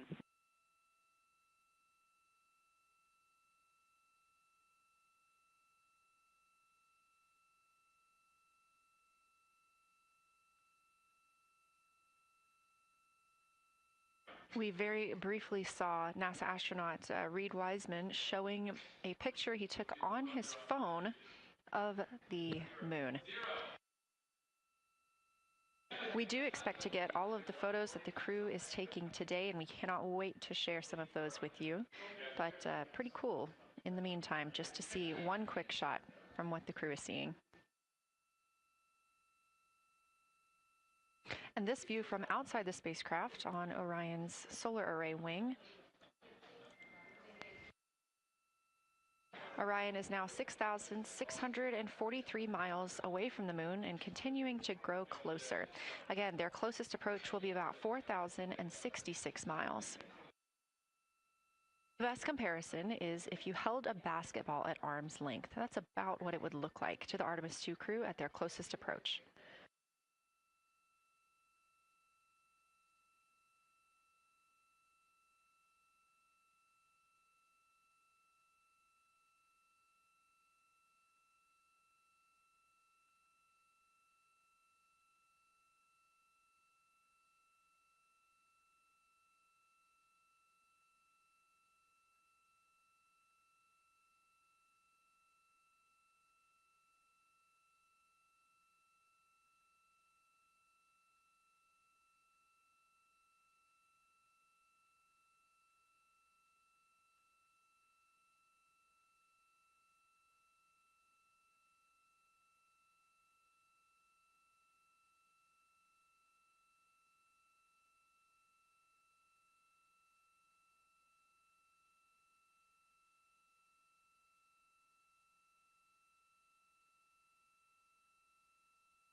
This view showing at the very top, a camera coming from Orion, continuing their flyby of the moon. We have 3 more flyby observation blocks after the completion of this one. Down on the bottom left of your screen, that's the SIR, the Science Evaluation Room, where team members are continuing to work through all of the targets that the crew is photographing today, and they've helped identify some of the craters and some of the other items that the crew has seen on the moon's surface. Down on the right is Artemis Mission Control here in Houston.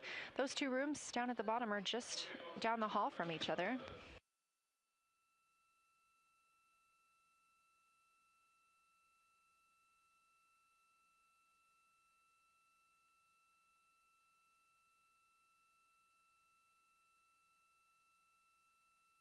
And we are just a few minutes away from the next cabin and window team swap. That means Victor and Christina, who have been at the windows, will fly to the cabin, the background essentially, and be their support crew for Reed and Jeremy. Reed and Jeremy will move back up to the windows.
crew is continuing their discussion portion of the flyby in the lunar targeting package, where it says far side albedo/color. They are looking, the science team is looking to get a good understanding of what the crew can see on the far side at this point, and its brightness as well as any colors. We did hear earlier Canadian Space Agency astronaut Jeremy Hansen reporting that they could even see browns and even greens on the moon.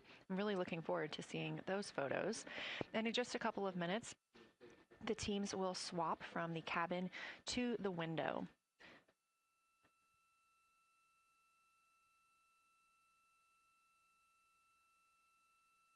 Another rundown of just how this flyby is choreographed inside the spacecraft today. So these activities have been timelined, and there are these 5 blocks of time during which the crew is going to be observing the moon from Orion's windows.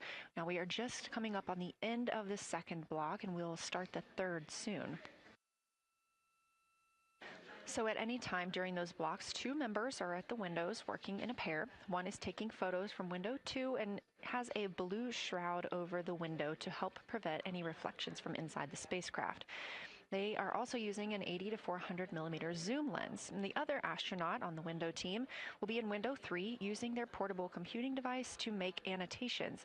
Now, again, both of those crew members are making audio recordings of what they are seeing, and we are not hearing that right now. Those are going to be downlinked later to the science team, who will evaluate them and use that data to inform our understanding of the moon. Those 2 crew members at the windows swap roles. Integrity Houston, it is time for another swap between the cabin and the window teams. So we have 15 minutes of handover time, and then we will expect Jeremy and Reed at the windows and Christina and Victor at the cabin.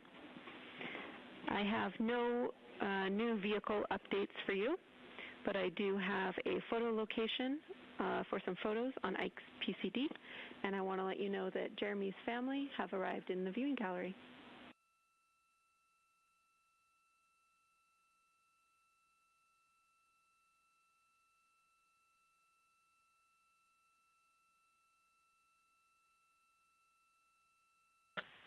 Okay, Jenny, we copied most of that. The only thing we're missing is what you meant about the photo location on Victor's PCD. And hello to my family. I think that must be Catherine and Devin that are there. And I'm glad they made it into the viewing room. And we copy, it's time for crew swap. The A team's coming out of the windows and the B team's going in. Okay, copy. All I meant to pass for Victor's PCD is that there are some late load photos that were requested that are now in his favorite photos folder. And you're exactly right. We have Catherine and Devin here. They give you a big wave, and they're super excited and happy to see part of what you're seeing.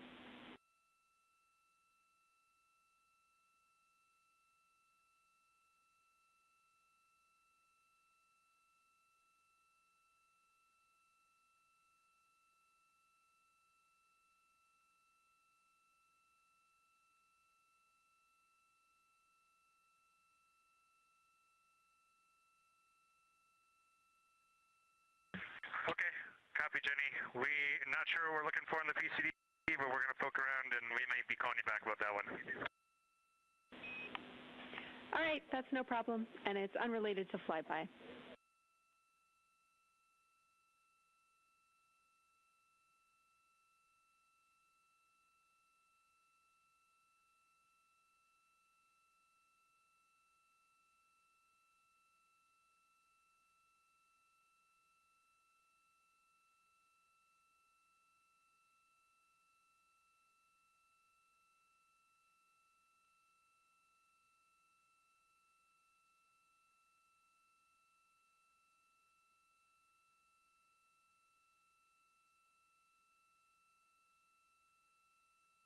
This is Artemis Mission Control here at Johnson Space Center in Houston, Texas. And as you just heard, Capcom, or Capsule Communicator Jenny Gibbons, Canadian Space Agency astronaut and Artemis II crew backup, relaying to the teams in Orion that it is time for a swap from the cabin to the window teams.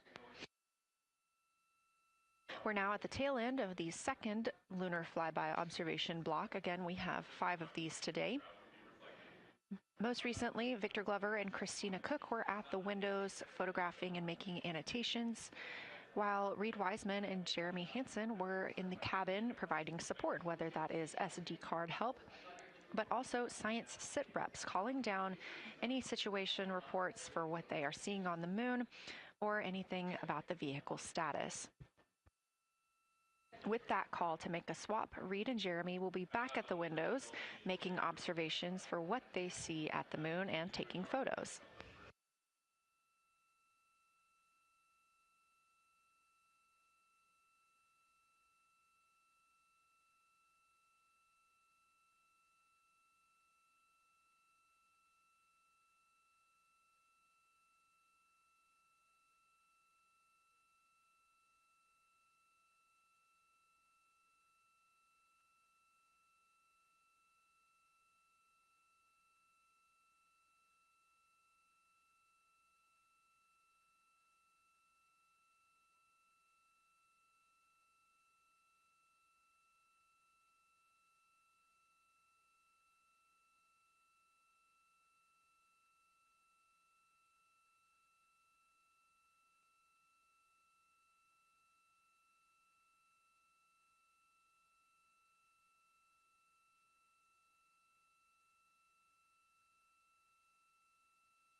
Again, you're watching live coverage of NASA's Artemis II. But something that's really awesome up here is we now have the moon and the Earth in window 3 simultaneously, and the moon is a gibbous, and the Earth is a crescent.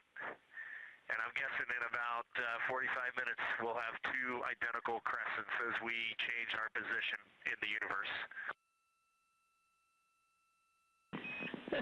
That is pretty darn cool. Thank you.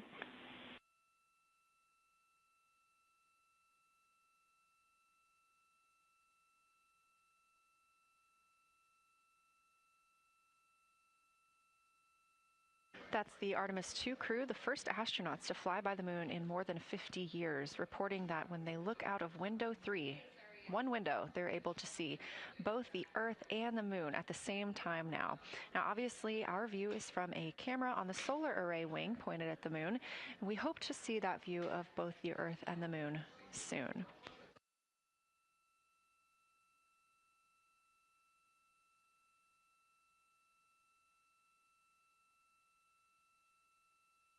Some upcoming times for what you can expect. In about an hour and 40 minutes, we will have Earth set. And during that time, we will have a view of Earth going behind the moon. Shortly after, just a few minutes later, we will lose signal with the Orion spacecraft. This is tracked as it is going behind the moon and out of reach of the Deep Space Network. At 6 o'clock p.m., the spacecraft will make its closest approach to the moon at a distance of about 4,066 miles. At 6:02 Central, the spacecraft will reach its farthest distance from Earth at about 252,755 miles. Of course, these are approximate, and we will make sure to provide you with the final distances once those are confirmed. At 6:21 p.m., we will have Earthrise from the Orion spacecraft, but we will not have communications with the spacecraft until 6:25 p.m. Central, when we expect to acquire signal with them after they've emerged from behind the moon.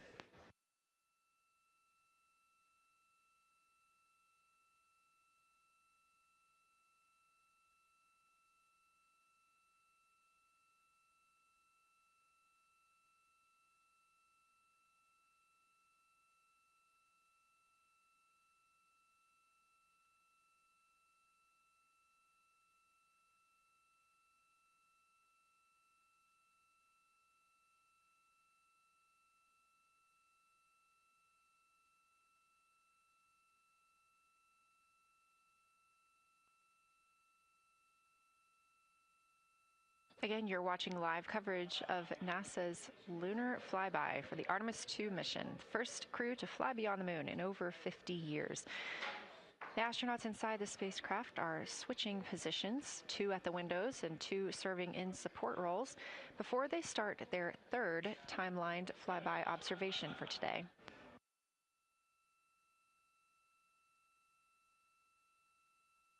We've heard great calls from the crew so far describing what they're seeing, all well trained by the science team here on the ground.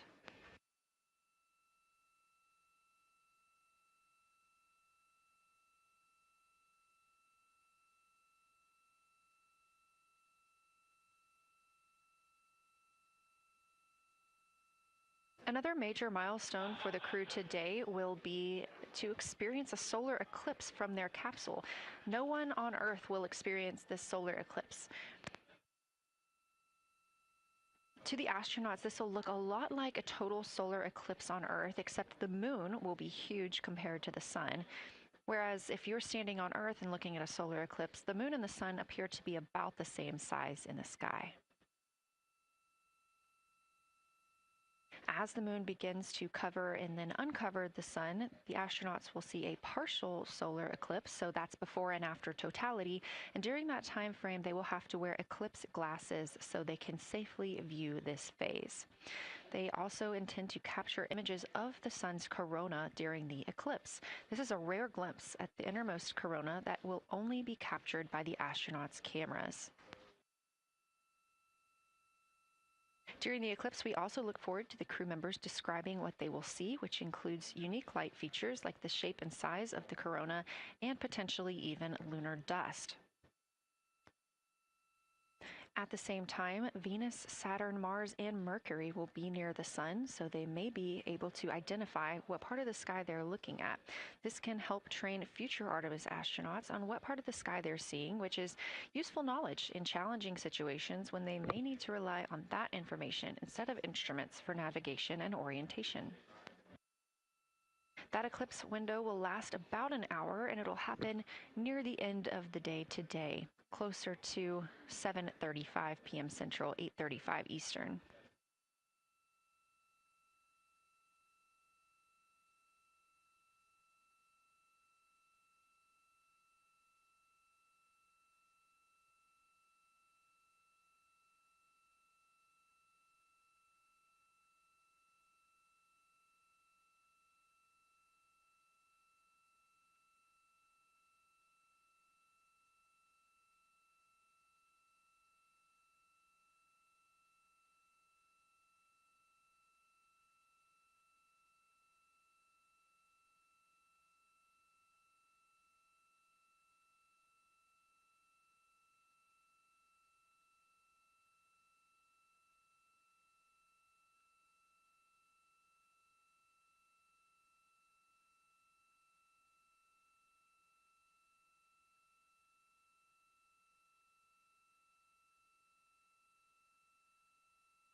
As you can see in this live view from Orion, the spacecraft is maneuvering around the moon, and the views of the moon have changed since we started our broadcast. The near side is now very far to the right side of your screen. This is the side that we can see from Earth. That darkened portion are ancient lava flows.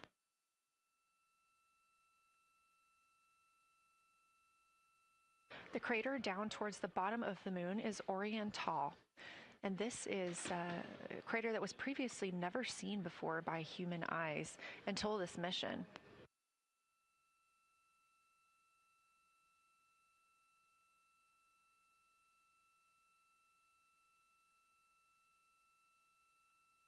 Everything to the left of Orion is considered the far side. And this is what we typically do not see from Earth.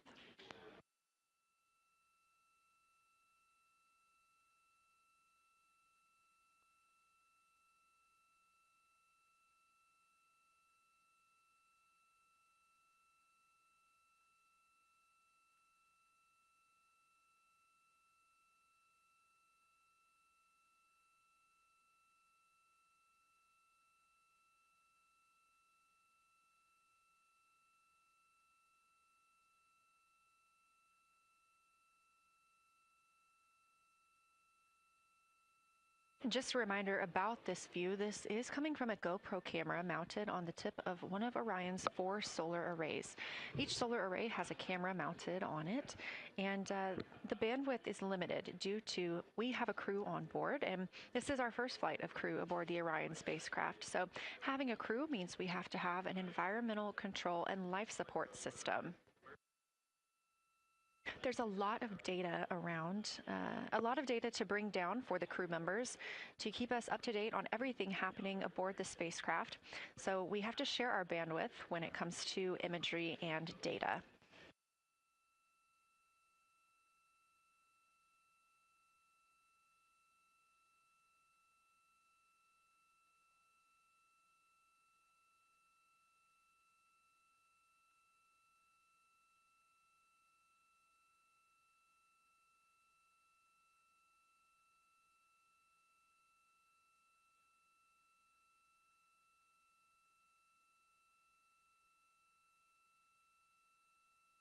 Inside the Orion spacecraft, the astronauts have completed their cabin and window team swap, meaning we have moved into the next block of lunar flyby observations.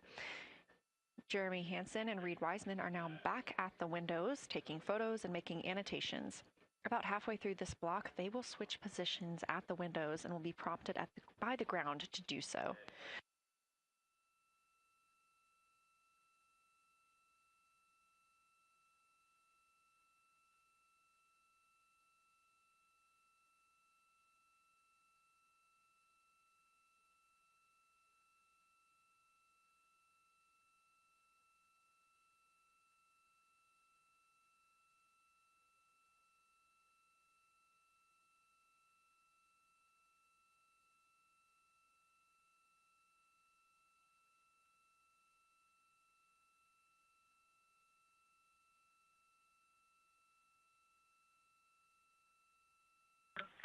Houston integrity for SITREP. First of all, I'll just talk about the experience that I had during Victor and my observation time. It was an incredible experience. We definitely noted how much more you can see with the zoom lens. Even though we have a great visible eye image, there's just a lot of texture that just pops right out at you when you can zoom in. So almost just using it like a telescope, the camera lens. We really enjoyed our discussion time. That was a great innovation on the lunar targeting plan. We were both able to describe a lot more kind of with flow, I would say, when we were talking to each other. And it was also, we sort of were able to bounce ideas off of each other and come to new conclusions. We had, I think, a very successful talking through of some contacts between different color areas, both in the mare and in the highlands, and we identified some really unique texture areas as well. At one point, towards the end of the images of my time in window 3, I just had an overwhelming sense of being moved by looking at the moon. It lasted just a second or two, and I actually couldn't even make it happen again. But something just drew me in suddenly to the lunar landscape, and it became real. And the truth is, the moon really is its own body in the universe. It's not just a poster in the sky that goes by. It is a real place. And when we have that perspective and we compare it to our home of the Earth, it just reminds us how much we have in common. Everything we need, the Earth provides, and that in and of itself is somewhat of a miracle, and one that you can't truly know until you've had the perspective of the other. I'll switch into some logistics stuff. The Peltors, both their batteries stopped providing the active listening, but we have verified they are still recording, and so we are able to have discussion time and hear outside our recordings by just moving the ear cup off of the ear. Other than that, everything's working well technically, and we've been able to find all our targets, and we're having a really great time. Thanks, Christina. We copy those logistics for the Peltors, and also thanks for bringing us into the cabin with you with that description.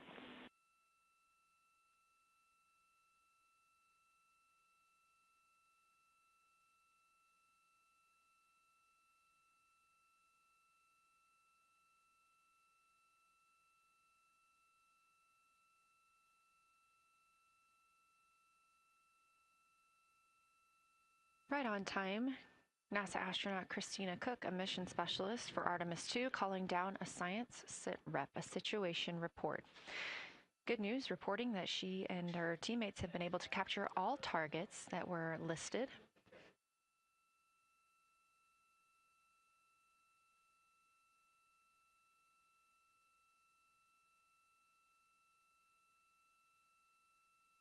Christina also gave a vibrant description of just how it feels to be there and to see the moon up close and not just something passing in our night sky.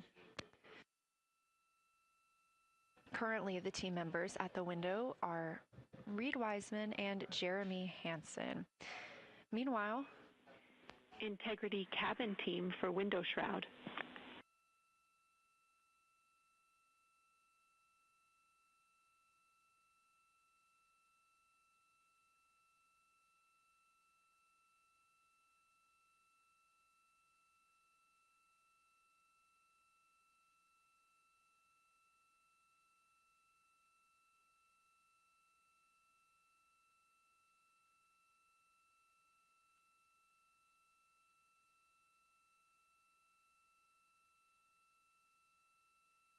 We're listening. Go ahead, Jenny. Hey, Victor, we have a temperature constraint on the windows, and the shroud might be getting us close, so we just want to check on the state of window 4's shroud, whether you believe it's still necessary because maybe things have changed with our viewing, and if so, we would like to request to have the shroud removed.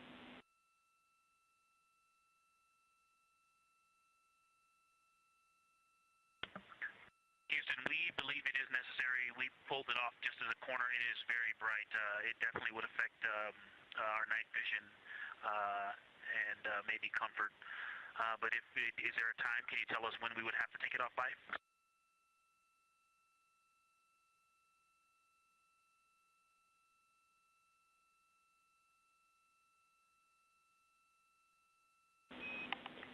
Unfortunately, since it's been on for a while, we are going to have to request that the shroud is removed, and we can recommend something that could block the light but just create a bit of distance between the window and whatever is covering it.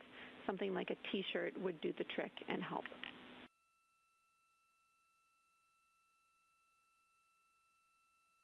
Okay, we're removing the shroud, and we'll make it work. Thanks.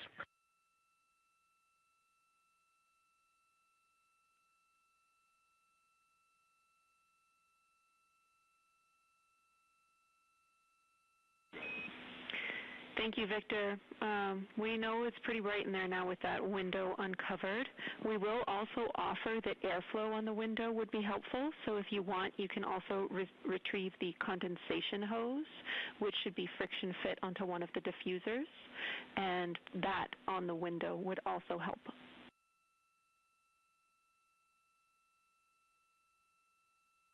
We can easily point a diffuser at the window, so we're going to start with that, and it's pointing at the window now.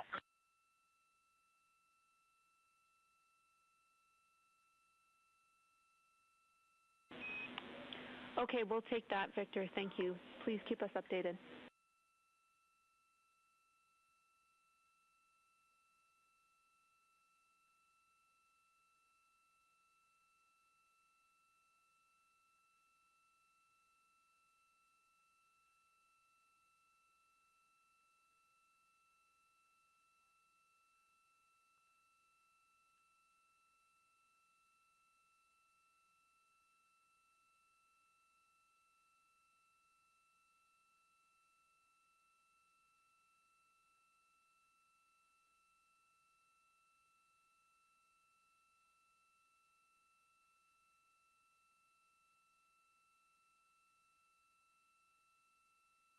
That call from Capcom, Jenny Gibbons, CSA astronaut and Artemis II crew backup, to the crew aboard Orion, letting them know that they will need to remove the window shroud they had placed on window 4.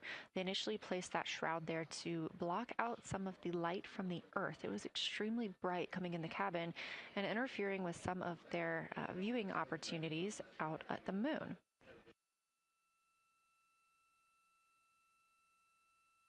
This was a request from ground teams to ensure that they are protecting other systems, and the crew has been offered the opportunity to use something else to cover the window.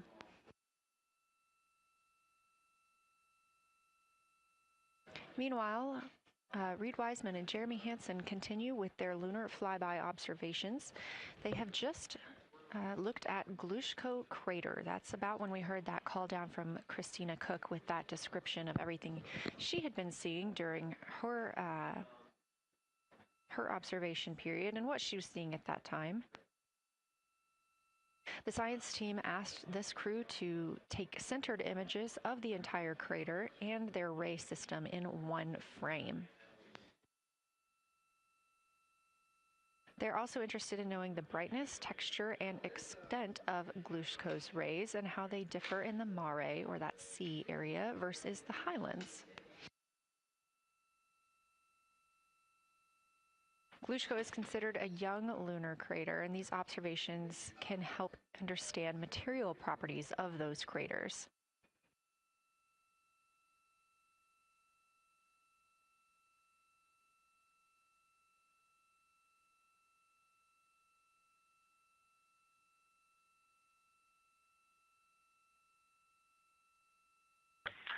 Science, integrity.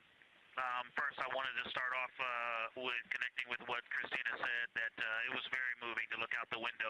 I had the unfortunate sequence to start looking out the window and then moved to the long lens, and it was hard to speak looking through the zoom because I went straight where Christina went, and I was walking around down there on the surface, climbing and off-roading on that amazing terrain. I also want to underscore something that she said. As we continue to explore, when we actually do go down there to the surface, I know for safety reasons that we would never send someone alone, but I just want to really emphasize how important the discussion time was. When we started to talk, we not only got better science discussion, we got better human connection, and so doing this as a pair, we just learn and grow together, and that's just super important, so thank you for adding that to this plan.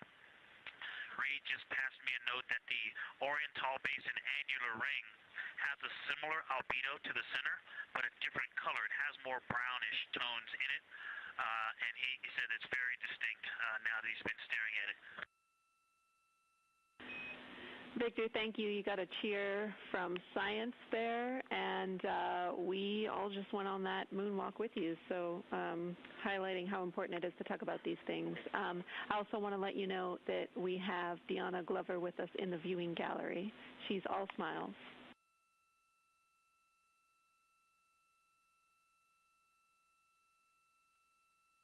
Well, you just got a bunch of cheers up here. Hey, babe. I love you from the moon.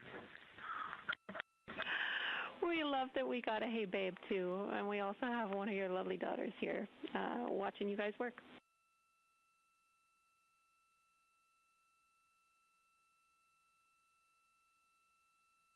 Thank you guys for doing that and for supporting them through this.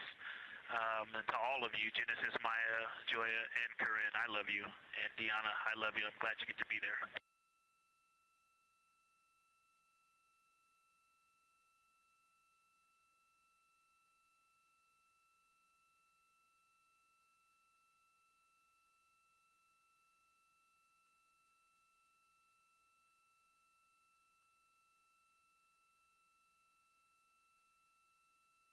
We've had some really sweet words from the crew members aboard Orion today, as their families have been able to filter in and out of the viewing room here at Artemis Mission Control at Johnson Space Center in Houston. Victor Glover also giving a great science sit rep and just a description of how it must feel if you were down on the lunar surface while he was looking through that 80 to 400 millimeter zoom lens. He also expressed how important it was to be able to talk through that real time with Christina Cook and stress the importance of that on future missions, that it not only made their discussions better, but also more human. Glover and Cook are in the support roles right now, not taking photos or making annotations at the windows, but they are also encouraged to have their midday meal at this time. For lunch today, those two crew members have options of beef ravioli, salmon, butternut squash, sweet and savory kale, pickled beets, cherry blueberry cobbler, tuna noodle casserole, tomatoes and artichokes, broccoli, and chocolate peanut butter bar.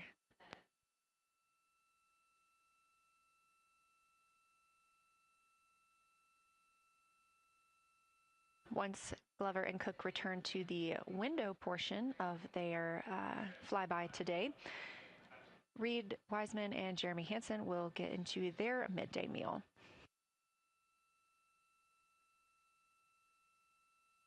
Again, this is the third of 5 scheduled blocks for our lunar viewing today, and if you were watching at the start of the broadcast, you can definitely tell the difference in the distance from the moon.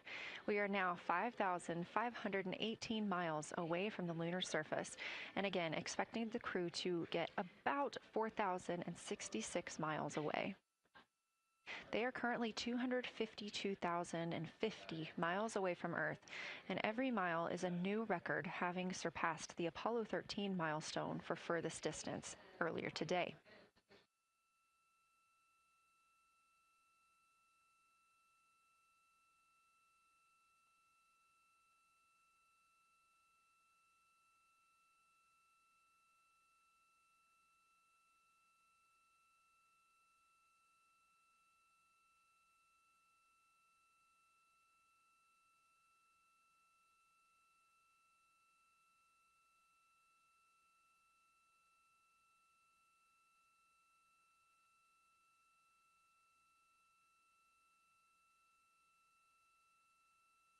If you look down to the bottom right of the moon in that darker looking area, that is Orion Basin.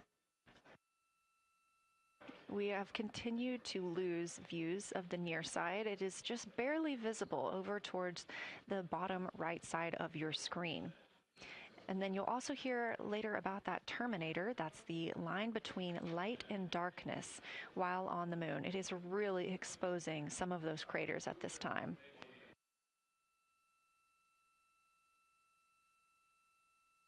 A couple of the other features in view right now are Hertzsprung Basin and Vavilov Crater. Hertzsprung Basin is nearer to the center of the moon, closer to that terminator line right now, and Vavilov Crater is just on the outskirts of it, closer again to the terminator.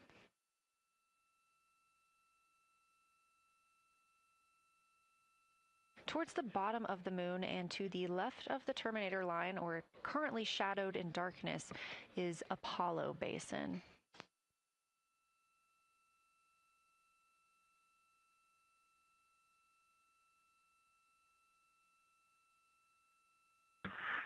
Science from integrity. Let me find out how far we are from the moon right now. But our view is about a third of the moon is in eclipse. That beautiful terminator is out there calling to me. We're 4,691 miles from the moon. And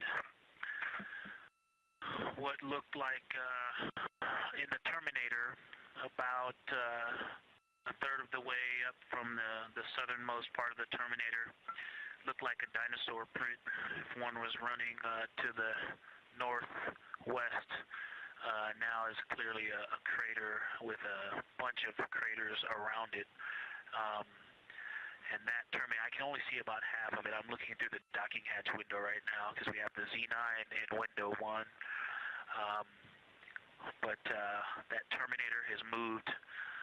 I guess I've been using Vavilov the whole time, so it's gone 2 more Vavilov craters to the west, and so a few more features are starting to peek out into the sunlight there with that low sun angle, and so you still have ridges and valleys showing up very clearly, a very jagged terminator, and a few islands of light out there with some high elevation shining in the sunlight in that darkness. And on the eastern side of the moon,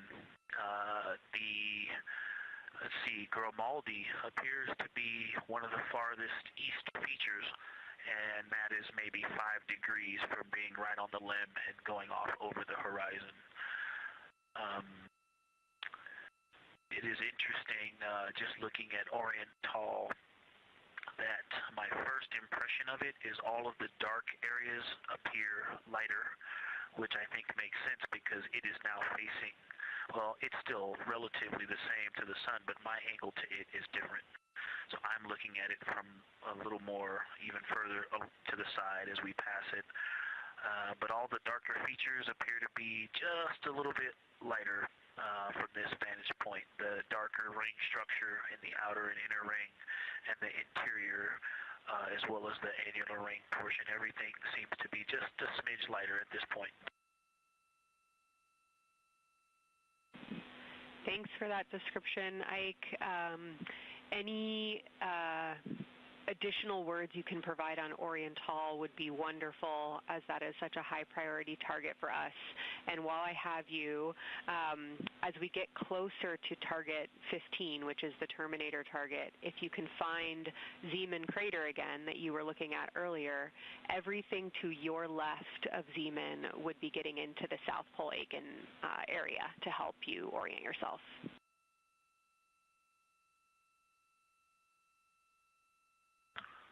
Zeeman is a great waypoint out there. I definitely see it.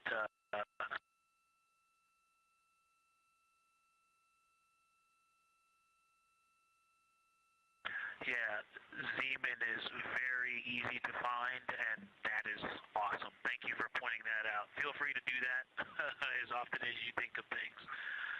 Let's see, looking back at Oriental. Okay, another thing, after looking through the zoom camera, man, you guys are smart. You probably did this on purpose, but after looking with my plain eyes and then going to the 400 millimeter zoom, now looking at it, I see the cliff face as if you were standing in the center.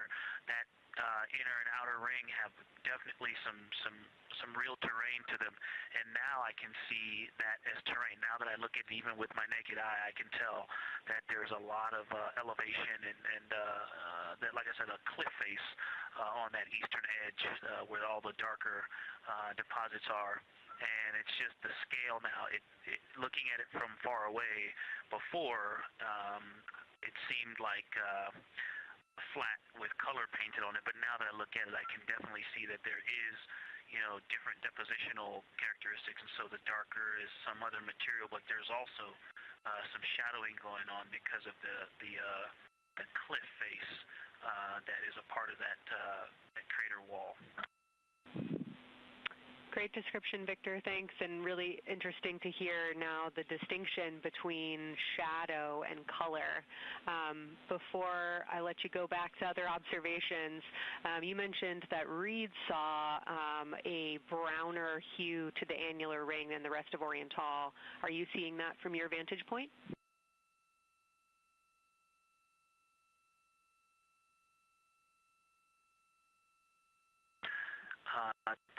The way that I'm looking at Oriental, again, I'm still in the docking hatch window. There's like a thermocouple right here in the center of the window, and it is the orange Kapton tape color, and so it is unfortunately it's like trying to look at stars, next to a metropolis. I think it's drowning out any color that I could pick up from the moon. I am not able to see that color, but I have not looked at it through one of the forward face, from one of the windows 1 through 4. I think when I get away from this Kapton tape strip that I would be able to see the variation that Reed's talking about. That is great feedback operationally. Thanks, Victor. I'll leave you to it.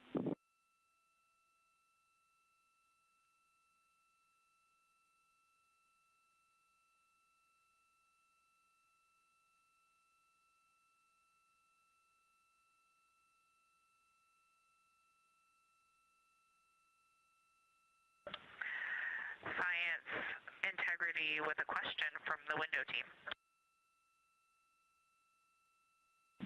Integrity, this is Science here with you.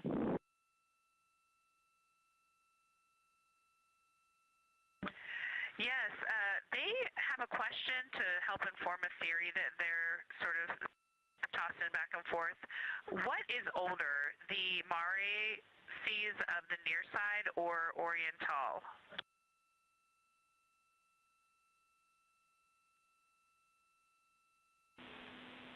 Stand by, Integrity. We're going to get you a little geologic history here.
Integrity Science back with you for some lunar volcanism when you're ready.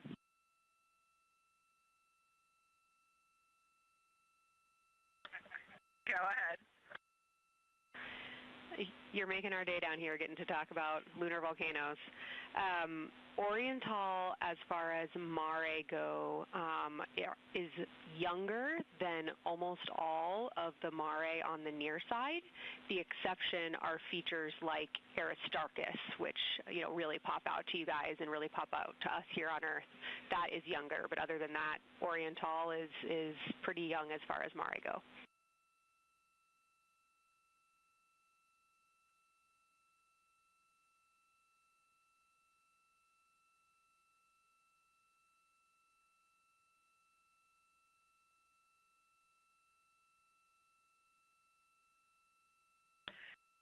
And Kelsey, thanks for that. We love lunar volcanism too. How about when the actual crater was formed?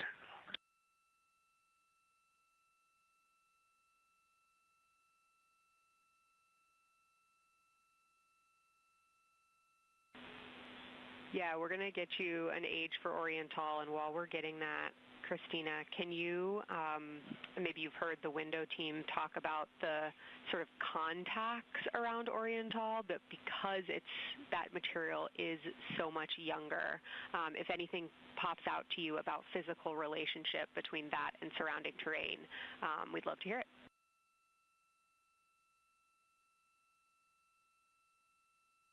Yeah, definitely. They are discussing a contact relationship that could explain some of the color that they're seeing in certain areas. And so it was really about the ejecta of the creation of the basin and understanding the superposition of its ejecta and Mare on the near side or other features. So thank you. We'll take the insight when you have it.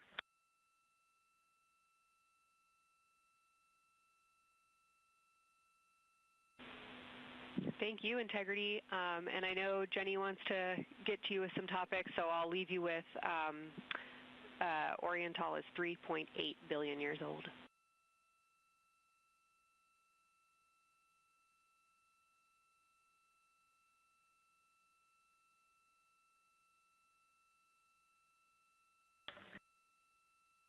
Copy that. So that's on the older side. The actual basin is very old. Correct, as is the case with a lot of mare. Typically the big basin formed and then the, volcanic eruption was able to punch through the crust where it was weakened by that basin formation.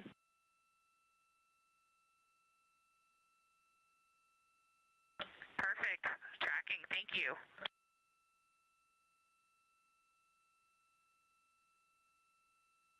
NASA astronaut Christina Cook calling down some questions to the science team on console. The voice you're hearing with those answers is Dr. Kelsey Young. She is joined by Trevor Graff on console today. Christina asking about the age of Orion Tall, and specifically the mare regions. Those are those dark regions that you see. They are paved or filled by volcanic deposits.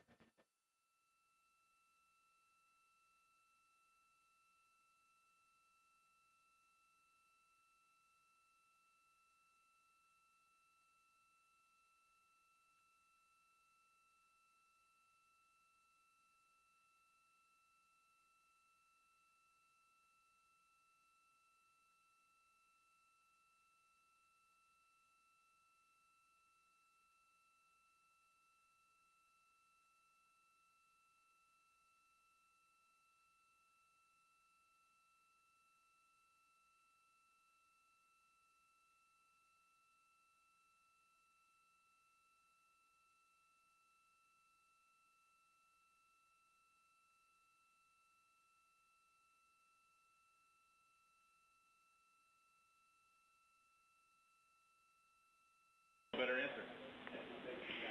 Integrity, it's about time for a position swap at the window. So we will ask Reed and Jeremy to swap positions. And I'll remind you again about your SD cards.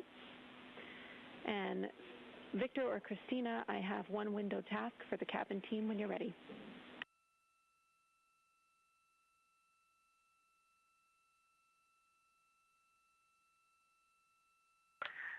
They are swapping, and I'm ready. All right, Tina, we found a way that we can reinstall the shroud on the window. We understand it's pretty darn bright compared to everything that you're looking at. So in order to reinstall it, we will ask that you retrieve the condensation hose and you install it on a friction fit on the cabin air outlet port. That's right by one of your diffusers. You're going to point that little condensation hose such that the air is flowing over the window pane. Let me know when you're ready for the stowage location.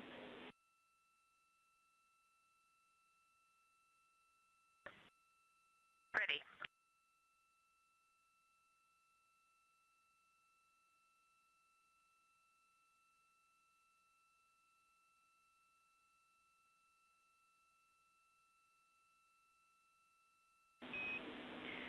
Christina, the hose is in locker A1.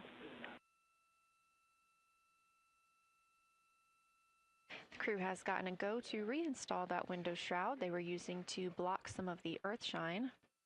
Copy. This view coming from inside the Orion spacecraft as the crew members are swapping windows, specifically Reed Wiseman and Jeremy Hansen. They've been our crew members at the windows taking photos, making annotations, and making recordings that'll be downlinked later to the science team for review. The science team will have a conference tomorrow morning with the crew to get any fresh perspectives or things that they learned during the flyby.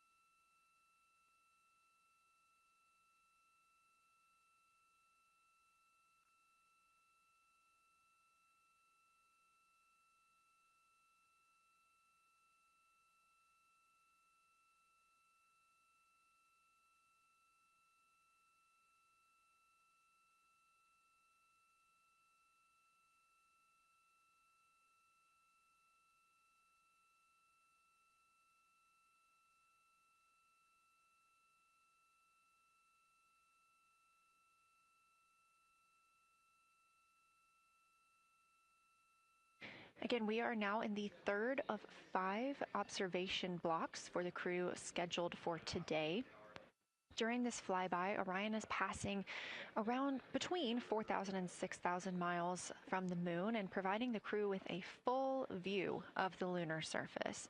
It's a higher vantage point and much farther than Apollo's lunar orbits on average. So from this view, astronauts can observe both the North and South Pole and large-scale geologic features in one single view.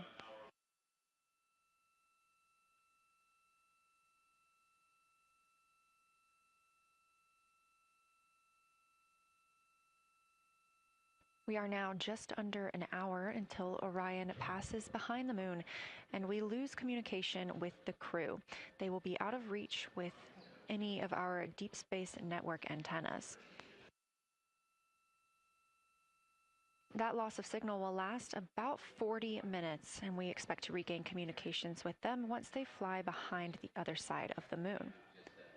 While they are behind the moon, they will also reach their max Earth altitude as well as their closest approach to the lunar surface.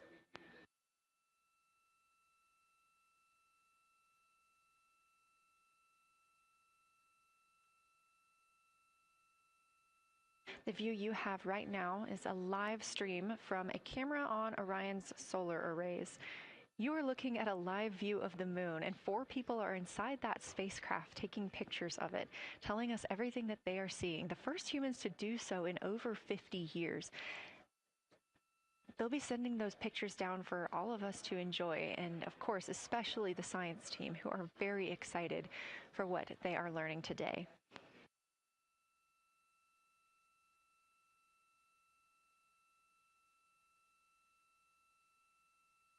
It appears the Artemis II spacecraft, Orion, is now under 5,000 miles away from the moon.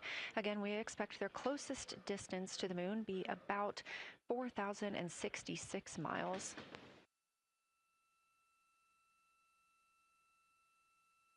That is an estimate at this point, and we will make sure to share that closest approach distance once we receive it.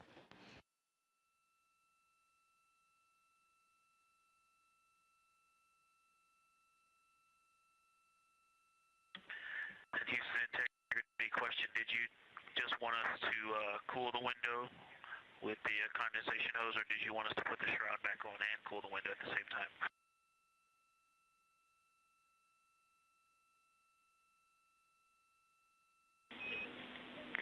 Victor, we definitely want you to cool down the window with the condensation hose. It's crew preference whether you put the shroud back on. The hose will allow you to do that if it helps with your lunar flyby.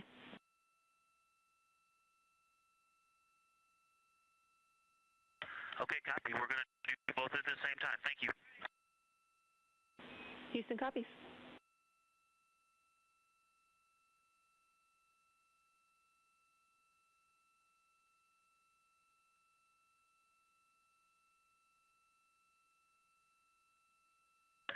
Houston, thank you for that suggestion. The cabin is darkened again, and that makes a big difference for the imagery. And for science, we are now seeing a half moon.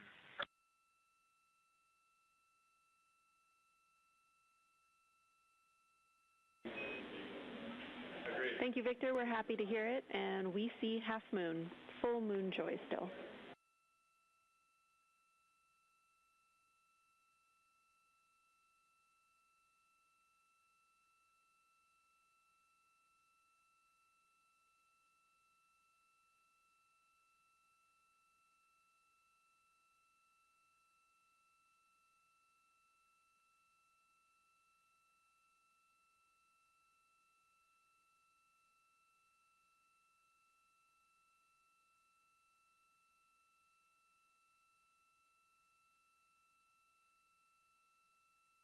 Crew reporting from Orion that they are seeing half the moon, which is about what it looks like here from this view from the spacecraft. However, what has become a little bit of a catchphrase for this mission, everyone is reporting full moon joy.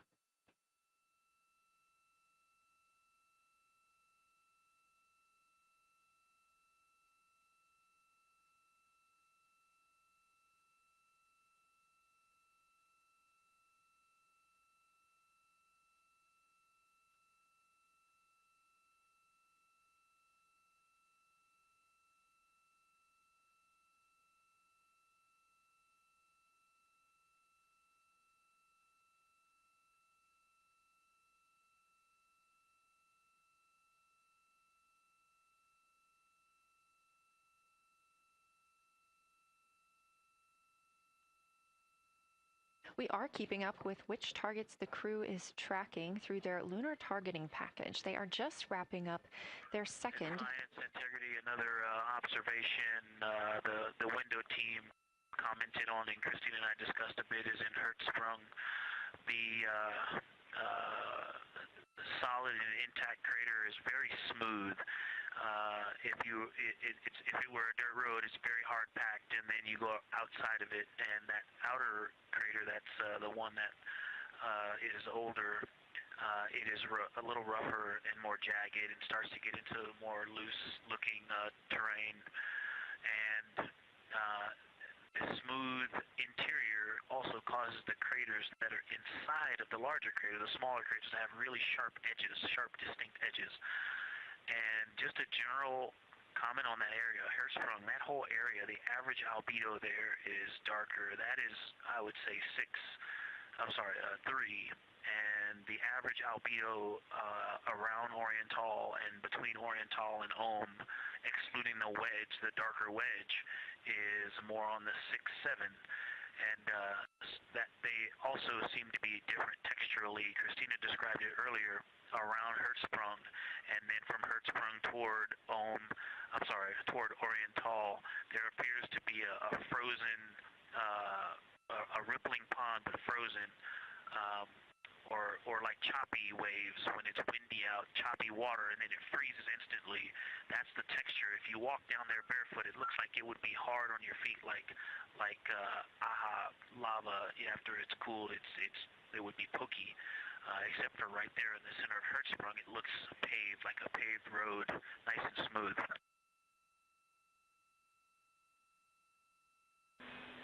Victor, that's a wonderful description. Going from a paved road to lava reminds us of the Icelandic highlands. Thanks for that.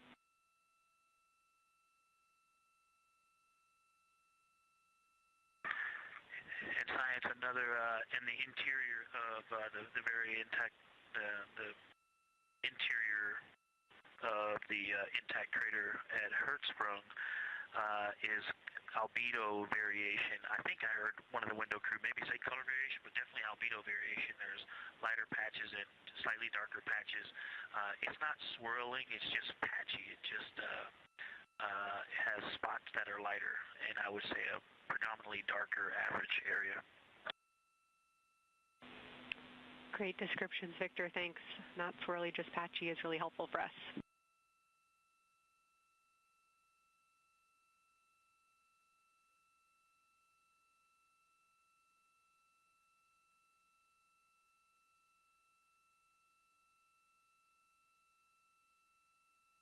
Really great descriptions coming from Science.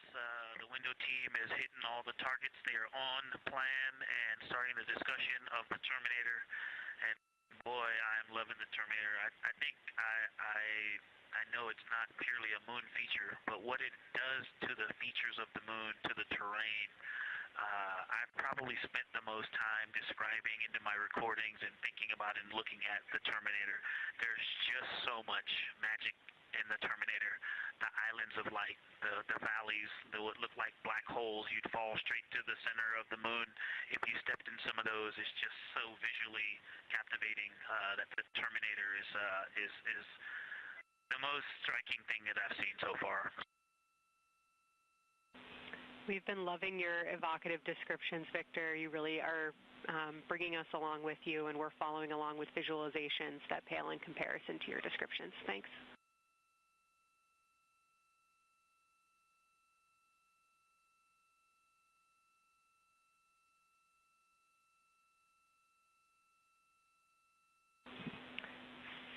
Integrity Science, one more question on a status of what the window team chose to observe for crew choice.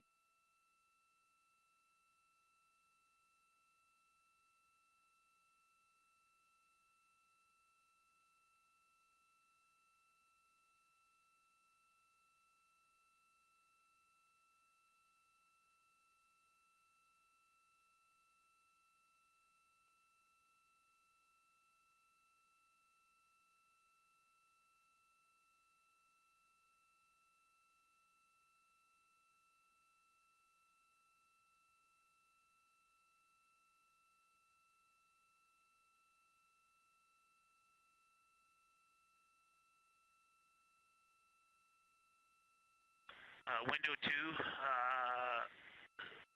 talked about Vavilov, look for suspended dust, and the Terminator. And window 3 about the experience and about the three-dimensionality of the moon this close.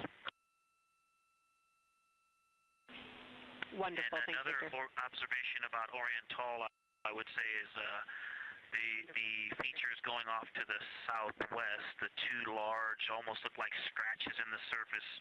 I don't know if they're rays or canyons or collapsed lava tubes, but two distinct features that are almost parallel going off southwest from Orion Tall Basin. They are the first things that made me notice parallax of our trajectory looking out at Orion Tall. That and in the inner walls of the east side of the crater rings, you really get a sense that we're flying over something with elevation and terrain, and they look different from this orientation. Love to hear it, Victor, and you had it that those chains are actually crater rays, secondary craters formed from the formation of Orion Tall.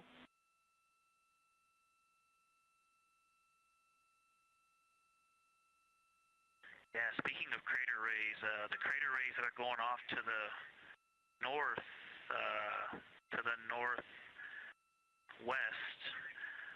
that run off toward Hertzsprung and I believe toward Vavilov. I'm not looking at it right now, but those crater rays are very interesting. They're all very small. I know you've imaged this, but they're all small and they look like, you know, a big impact launched rocks and things that made smaller impacts down the way.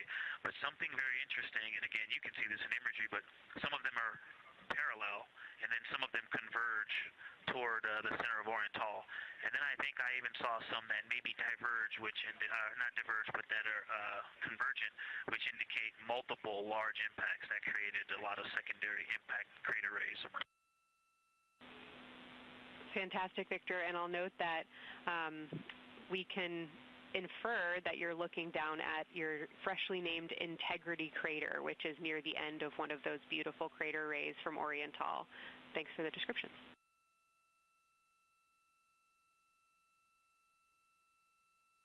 Yeah, you're welcome. And Integrity is easily identifiable with the naked eye from this point.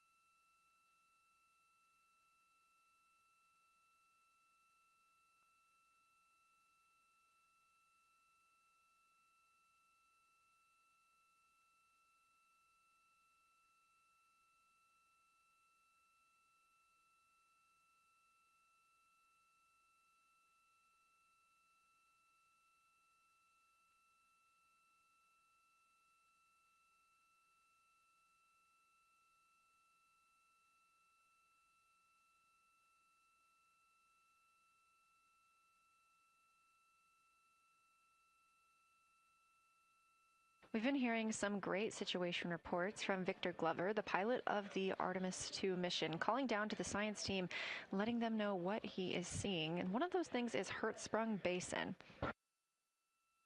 If you look just to the right of the Terminator, that is the difference between light and darkness on the moon.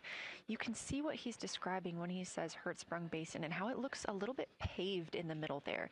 It's almost in the very center of the moon in this view, coming from the Orion spacecraft and a camera mounted on its solar array.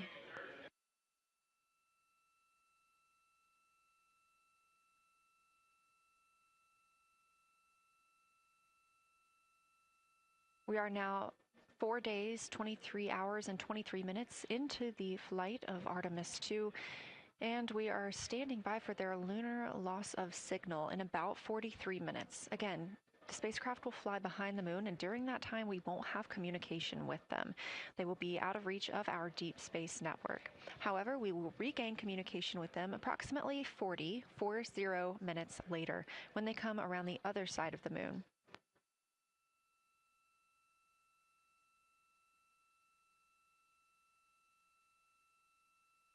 The crew aboard the spacecraft are currently discussing the Terminator, that difference between day and night. The The science team is interested in learning about the topography and the color of the lunar surface, and it's already been very interesting to hear that they have seen colors like greens and browns while looking at the moon. Some of the questions that they are hoping the crew will discuss are how do the quantities and sizes of craters and mountains vary along the terminator, and they are looking for the crew to describe the topography of features along or near the terminator. They're also looking for more information on any color or tone variations, and they're hoping that the crew will take images to illustrate their findings. Glover reported earlier that the crew has missed none of their targets when they are photographing at the window. We aren't hearing the conversations that the crew is having right now, but these are being recorded to their personal computer devices, PCDs, and those will be sent down to the science team. The science team will have a conference with the crew tomorrow morning to discuss their findings and experience when looking at the moon today.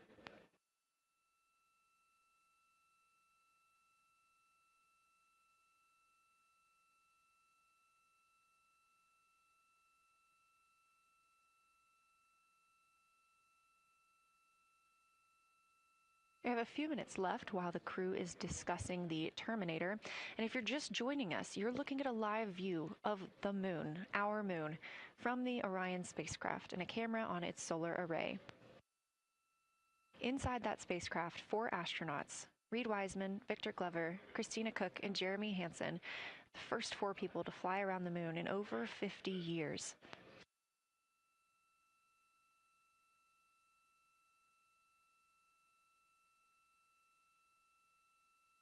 This is our lunar flyby day, and the crew has already surpassed one record today. The crew passed the Apollo 13 distance record at 12:57 p.m. Central, 1:57 p.m. Eastern. Canadian Space Agency astronaut Jeremy Hansen calling down that he hopes it's a record soon broken by other explorers.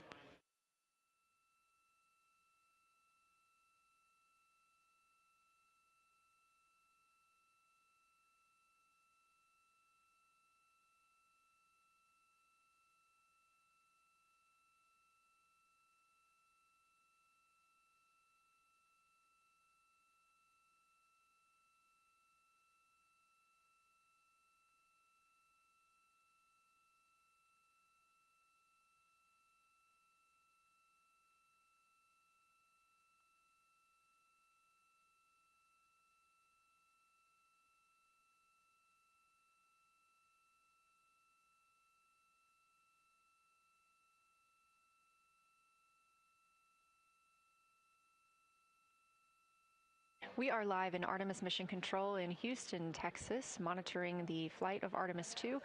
All of the flight controllers here, each monitoring a different system aboard the Orion spacecraft. Integrity Houston, we are ready for our cabin and window teams to swap again. We have a 15-minute handover time here, and I have a couple of items I want to read up to you. They'll require you to write something down on your knee boards, so let me know when you're ready.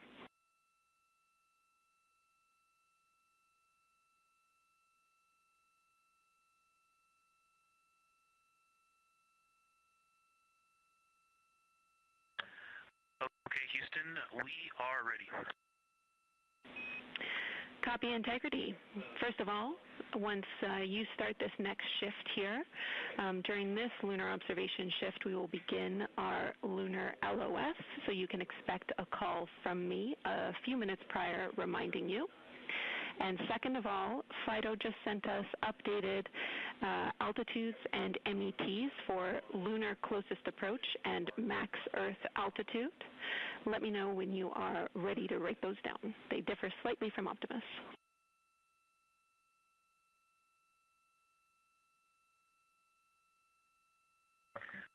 Thanks, Jenny. We are ready to copy. Lunar closest approach will be at MET 5 days, 0 hours, 25 minutes, 34 seconds, and the altitude will be 4,067 statute miles. Maximum Earth altitude will be at MET 5 days, 0 hours, 27 minutes, 39 seconds, with an altitude of 252,756 statute miles.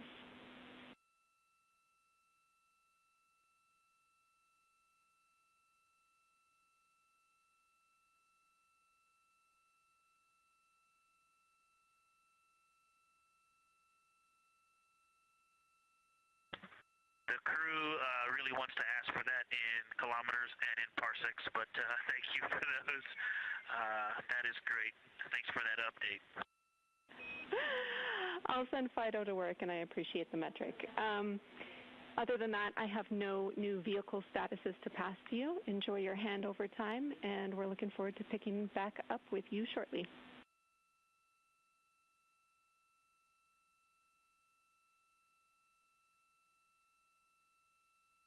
All right, we'll talk to you shortly.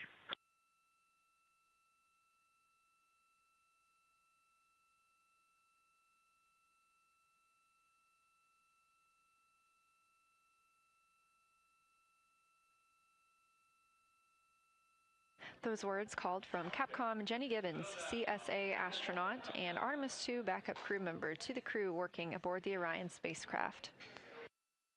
Had a little bit of a view inside the cabin. As you can see, it is very dark. The crew has turned off the lights, and the light that you were able to see is coming through the window, a reflection of Earthshine and from the moon.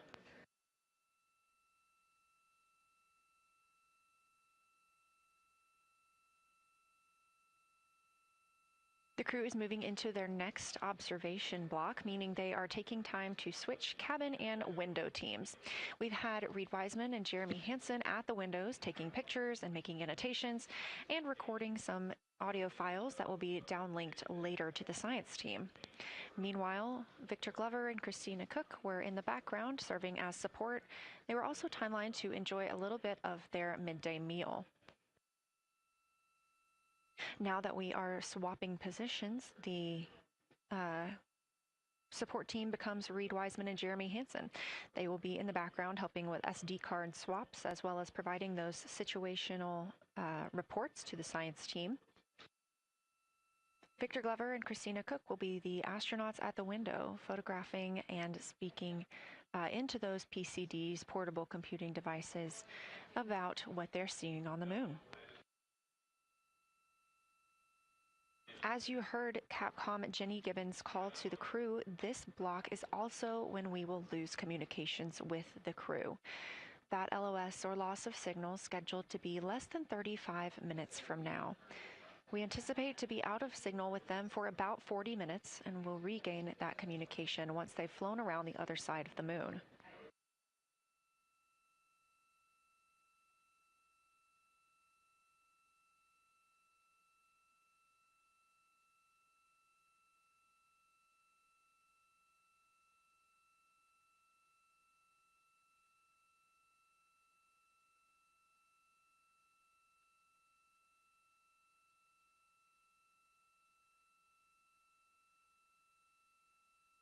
Now, even though the crew will be flying behind the moon, their observation period does not stop. They will still be taking pictures and making annotations of what they are seeing. They'll be looking for the limb of the moon, Earth set, and then Vavilov crater, which we have previously seen. They'll swap positions at the window before moving into a crew choice option. They will get to pick things that are interesting to them on the surface, take pictures, and explain why they find them that way. They'll also be looking for any impact flashes. These are short-lived flashes on the lunar surface caused by impact bombardment.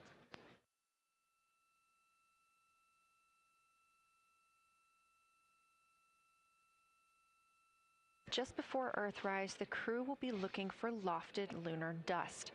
This may be lofted just above the lunar surface, and we could only see it just before Earthrise along the dark western limb. Any Earthshine would illuminate potential lofted dust. But once the crew is all the way around the Earth, the brightness of the Earth will wash out any of that dust they might be able to see. These were based on observations from Apollo missions and orbital spacecraft, and so we're very interested to see if the crew might be able to capture some of that lunar dust today.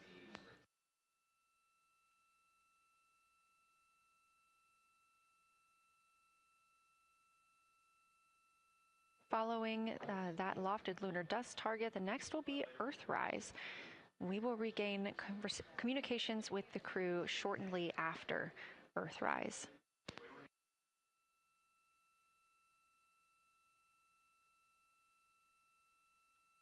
There will be a short observation break period where the moon is not in view.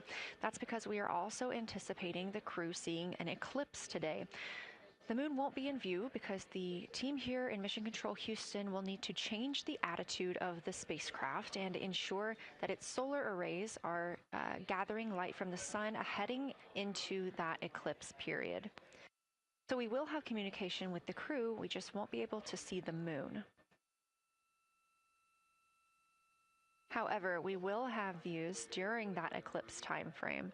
During that time, the science team is looking to know it will only be illuminated by Earthshine at that point, so they want to know what the whole moon looks like overall, but they also want the crew to look into deep space and potentially see if they can spot any planets.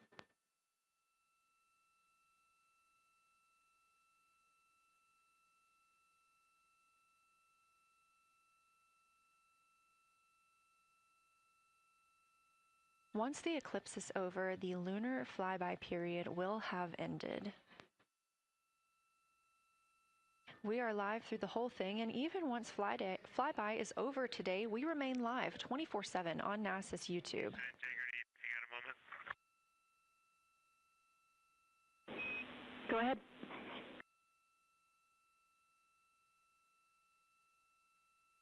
I don't know if Catherine and Devin are still there, but if they are, just wanted to just let them know how much fun we're having out here. It's extraordinary to be on the far side of the moon right now, just see it hanging out there and looking back at the Earth. And Ashley and Kaylin, I know you're back in Canada, but if you happen to be watching too, just wanted to say hi to all you guys. Love you guys, and we'll be heading back your way shortly. Thanks, Jeremy. I hear they are watching, and your family is still here. So thanks for passing that along.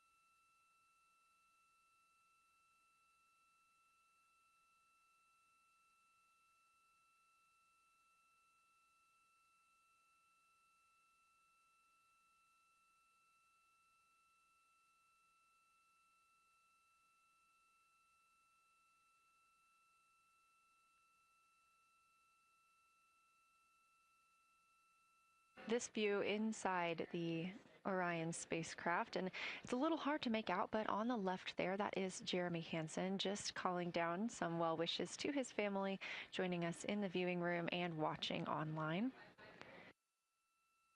Currently in the window are Victor Glover and Christina Cook. They are taking pictures outside of the window as they are now in their flyby observation block.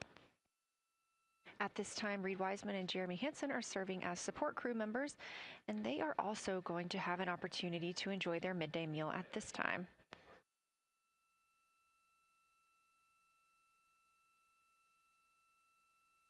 On the lunch menu today for Reed Wiseman and Jeremy Hansen, we have vegetarian chili, salmon croquettes, chicken with peanut sauce, sweet and savory kale, pickled beets, chocolate pudding, barbecued beef brisket, spaghetti and meat sauce, Italian vegetables, butternut squash, candy-coated chocolates, and maybe even a little bit of coffee.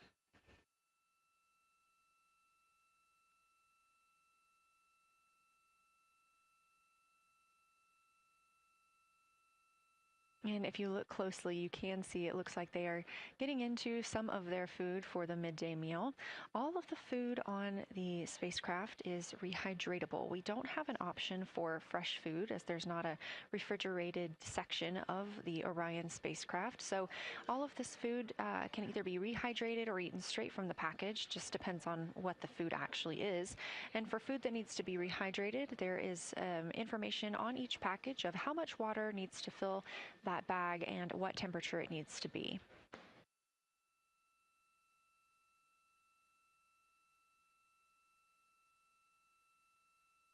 We are now 4 days, 23 hours, and 39 minutes, 40 minutes actually, into the flight of Artemis II, the spacecraft now under 4,500 miles from the moon.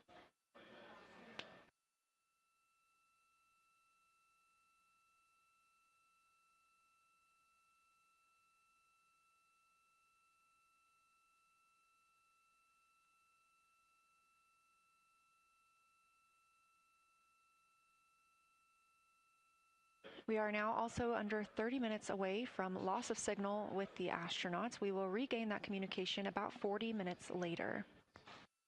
They will still be photographing the moon and documenting what they're seeing while they're behind the moon.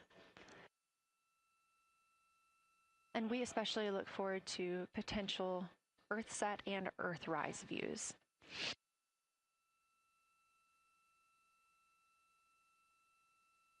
As you can see on the left side of your screen, we are streaming this solar array camera view throughout the flyby. And the science team also plans to capture an occasional still photo with the solar array intermittently, perhaps one every 8 to 10 minutes. Still photos represent the highest resolution imagery from those GoPro cameras. So starting 5 minutes before Earthset and loss of signal, the science team will capture a series of photos, one every 30 seconds, to include Earthset, all the way through 5 minutes after Earthrise and acquisition of signal. In order to capture these frequent photos, the solar array camera that we were streaming will need to switch to time-lapse photo mode. So during this time, the streaming video quality won't be as sharp as you have it right now, but we want to ensure that the science team captures the data that they need during these time frames. And we really look forward to seeing those higher resolution images once they're available. But with the view you are seeing right now, we are sharing bandwidth on the Orion spacecraft with every system that is keeping the spacecraft powered and the crew alive, especially the environmental control and life support system. As this is the first flight with crew, this is also the first flight of a life support system, keeping the crew healthy and safe on the way to the moon and the way home.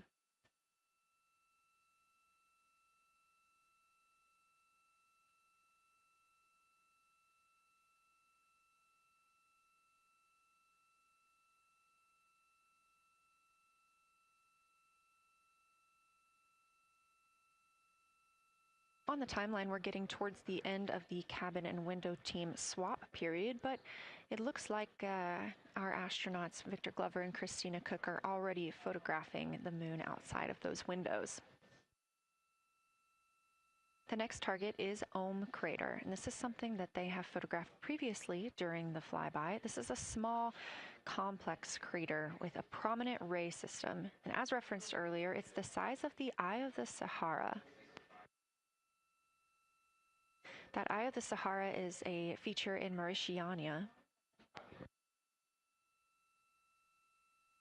Seeing this crater more than once throughout the flyby allows the crew to photograph it at different lighting conditions.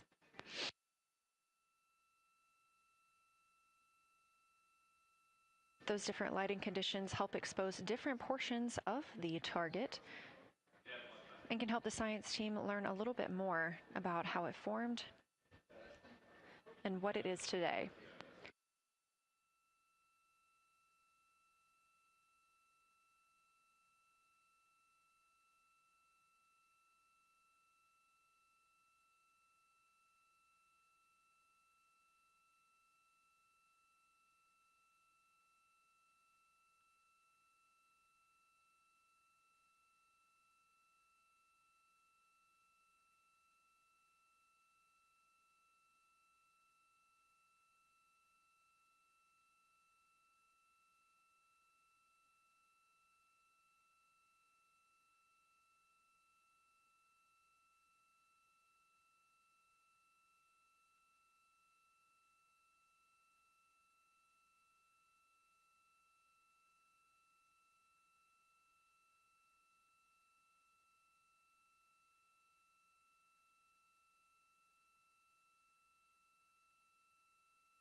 Again, this view inside the spacecraft as the crew continues photographing the moon outside their windows.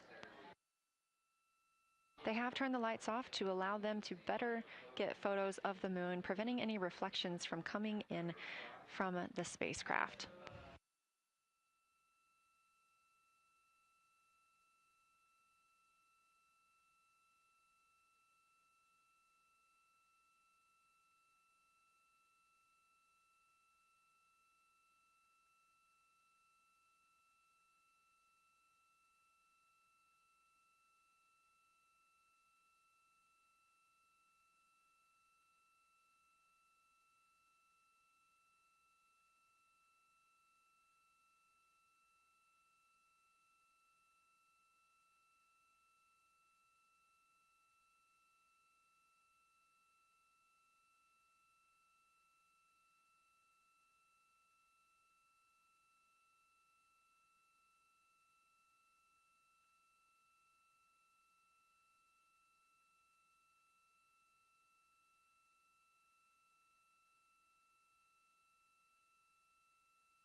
We expect the crew to be targeting Ohm Crater for another 6 minutes or so before they move into a discussion of the limb.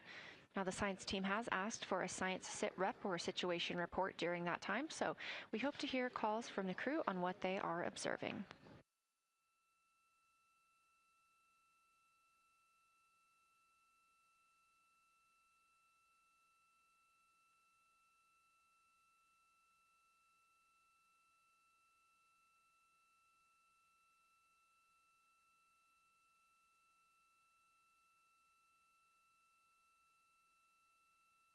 If you've been following along, at the start of the day, we did have much more of the moon visible.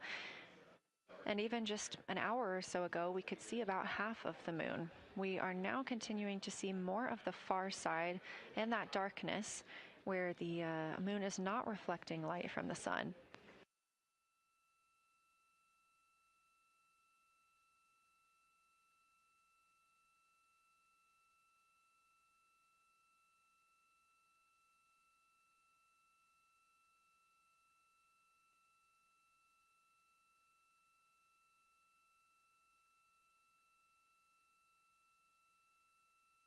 Earlier, we were also able to see some of those darker portions, that old lava flow that we often see on the near side of the moon and that we can all see from Earth. That has mostly gone away. We are now just seeing very little of Orion Tall. That's down to the bottom right of the moon. You can see just a small dark portion near the limb.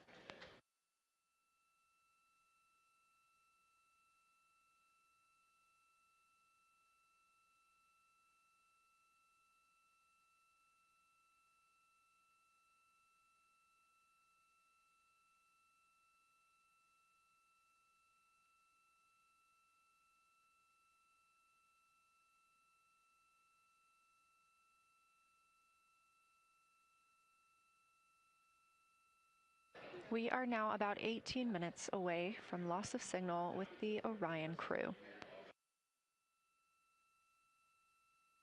Again, we use the Deep Space Network to communicate with the crew members when they are this far from Earth. This is the first mission since Apollo when we have had humans on the Deep Space Network.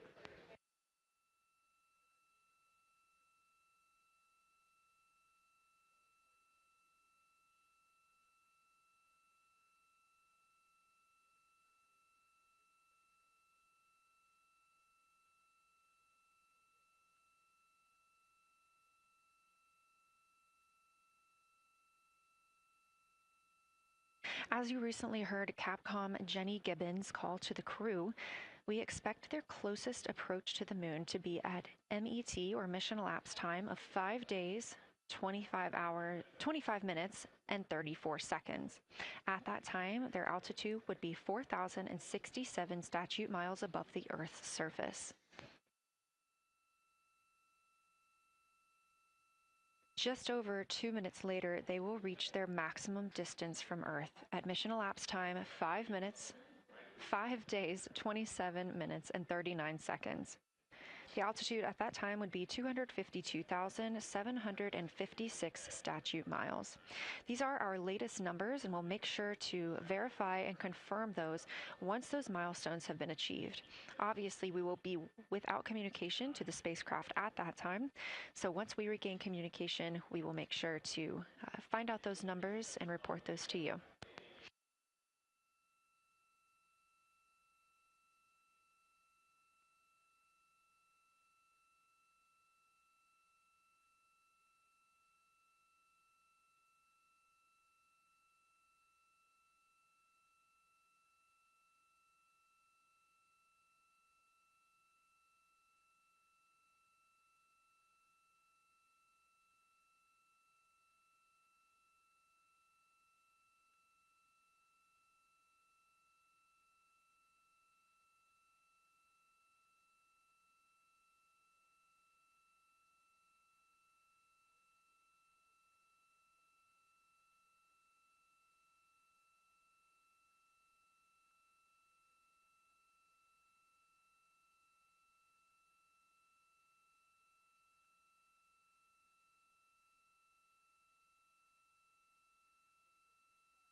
Checking in on the lunar targeting package, the crew is now in their discussion of the limb. See, the limb of the moon, that illuminated part. Currently at the windows taking photos and making annotations are Victor Glover and Christina Cook. We are expecting loss of signal in about 13 minutes. We will regain that signal with the crew about 40 minutes later.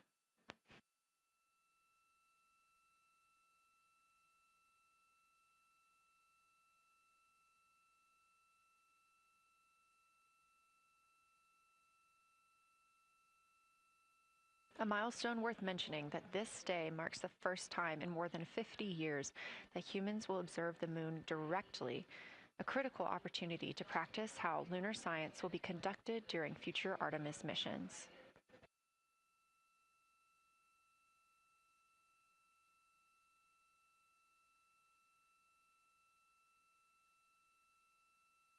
I've continued to reference the lunar targeting package throughout this broadcast, which is the primary tool guiding the crew observations, and that consists of two key components. The first of those is the Lunar Geography Review, which helped the astronauts study major lunar features in advance. That also helped them learn to orient themselves during the flyby. The Lunar Targeting Plan provides a detailed timeline of observation targets, background science context, and specific instructions for the picture the crew should take, and verbal descriptions of what will be helpful to the science team reviewing those pictures later. That's what we've been tracking real time and what the crew is using right now to keep up with their next milestones.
Integrity Houston, 10 minutes till the LOS. We'll take a snappy sit rep from the cabin if you have one.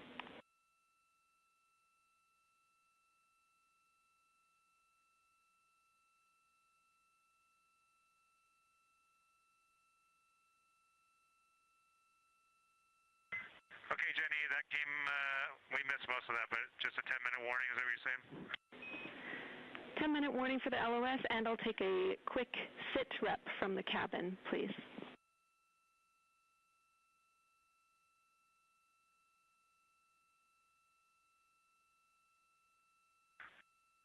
All right, cabin is still full of excitement. We've got Christina in window 2, Ike in Victor in window 3. Reed's actually been trying to get some images out of the docking tunnel. We can see the Earth and the Moon and part of the Moon out of the docking tunnel, which is pretty good. And I'm just grabbing some footage right now with our interior cameras.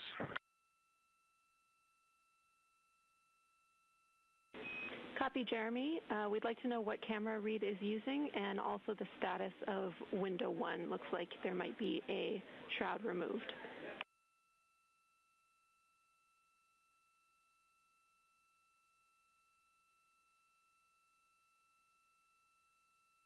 Okay.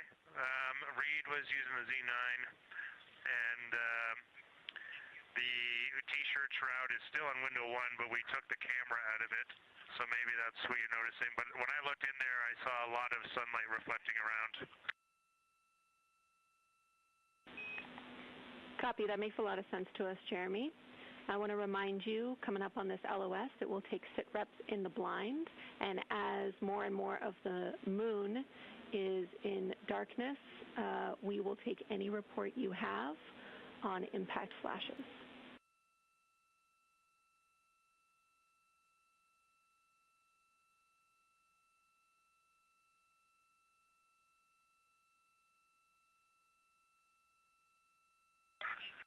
All right, Jenny, you have to say again your last. There's a lot of conversation here, and I was on the other side of the cabin, so I missed all of it. Look out for impact flashes, and we'll take sit reps in the blind.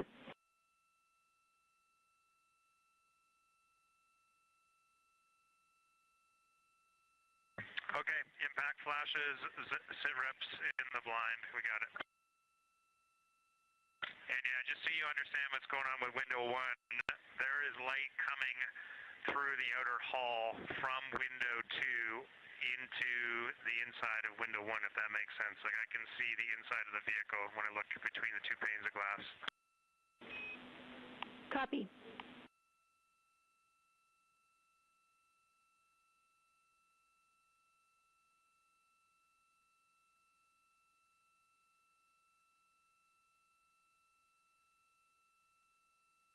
You're getting your first live look at Orion, the moon, and the Earth. Everyone in this picture.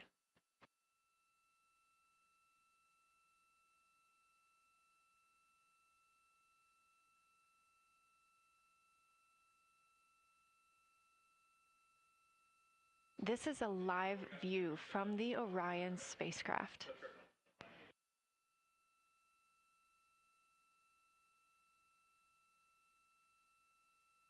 Currently aboard Orion, 4 crew members, Reed Wiseman, Victor Glover, Christina Cook, and Jeremy Hansen. And on the Earth, all of us, all of humanity. You can see the moon is starting to get a little bit dimmer as the astronauts are going to pass behind it. Now 6 minutes and 26 seconds away from that loss of signal. Again, we will be out of communication with them for about 40 minutes until they come around the other side of the moon and we can re-establish contact.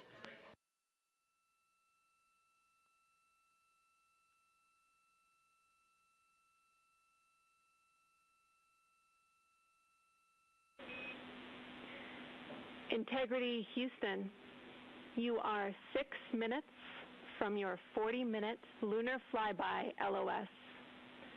From all of us, it's a privilege to witness you carrying the fire past our farthest reach. Thank you. Godspeed.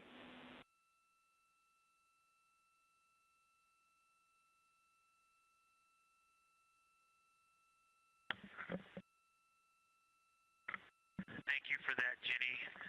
And thank you to all of you for allowing us the immense privilege to be on this journey together. It's quite amazing. And as we go on this journey, thinking about the NASA mission to explore the unknown in air and space, to innovate for the benefit of humanity, and to inspire the world through discovery. And as you've gone along on this journey with us, hopefully we're doing just those things. And as we get close to the nearest point to the moon and farthest point from Earth, as we continue to unlock the mysteries of the cosmos, I would like to remind you of one of the most important mysteries there on Earth, and that's love. Christ said in response to what was the greatest command, that it was to love God with all that you are. And he also, being a great teacher, said the second is equal to it, and that is to love your neighbor as yourself. And so, as we prepare to go out of radio communication, we're still to feel your love from Earth, and to all of you down there on Earth and around Earth, we love you from the moon.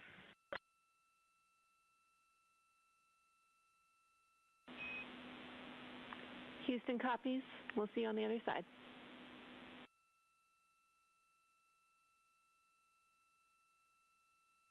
We will see you on the other side.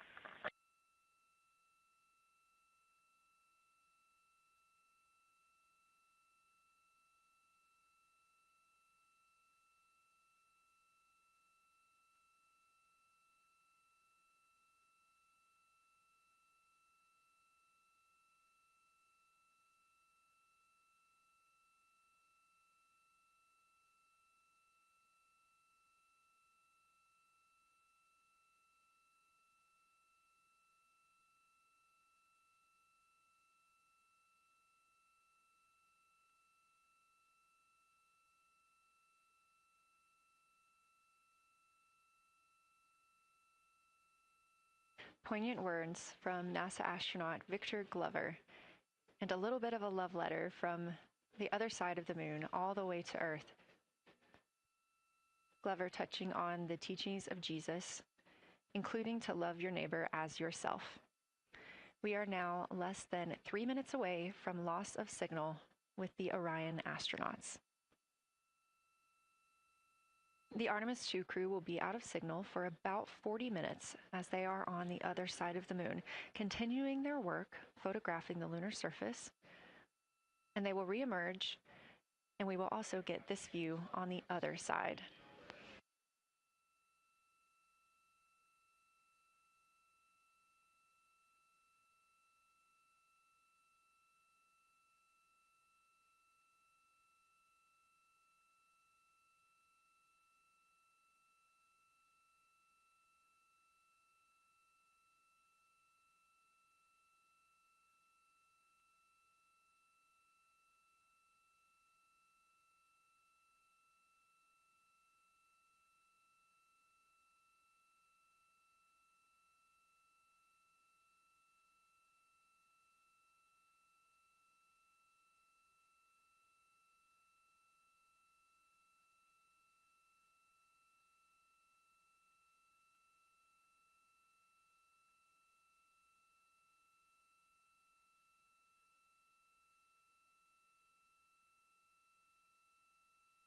Just about a minute and a half now until we lose communication with the astronauts aboard Orion on the Artemis II mission.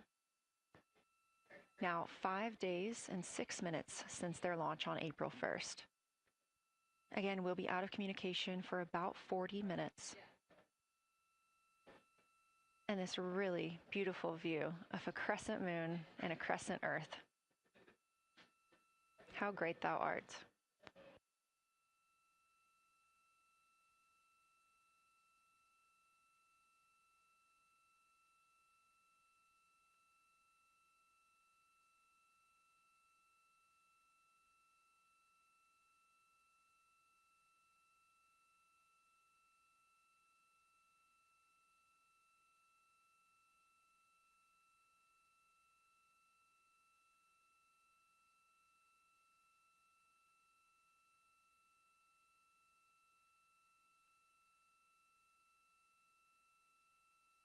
"30 seconds now until we expect loss of signal.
And we have confirmation of loss of signal of the Orion spacecraft as it flies behind the moon. We expect to regain communications with them in another approximately 40 minutes.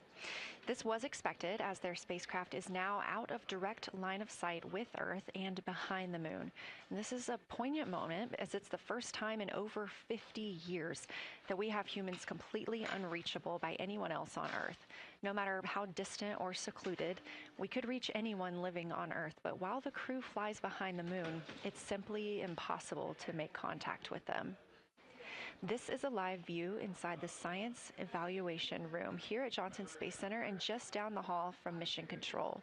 This team has been monitoring the flyby all day as the team has continued capturing targets on the lunar surface.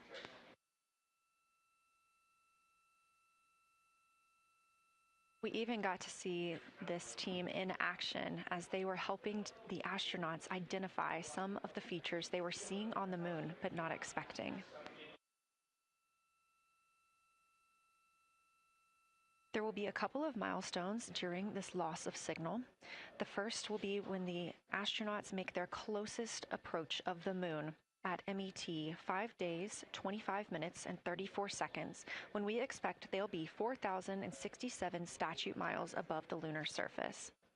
Their maximum Earth altitude will be reached just 2 minutes later, at 5 days, 27 minutes, and 39 seconds, when their altitude should be approximately 252,756 statute miles. Once those milestones are reached and we have confirmation, we will report the official numbers.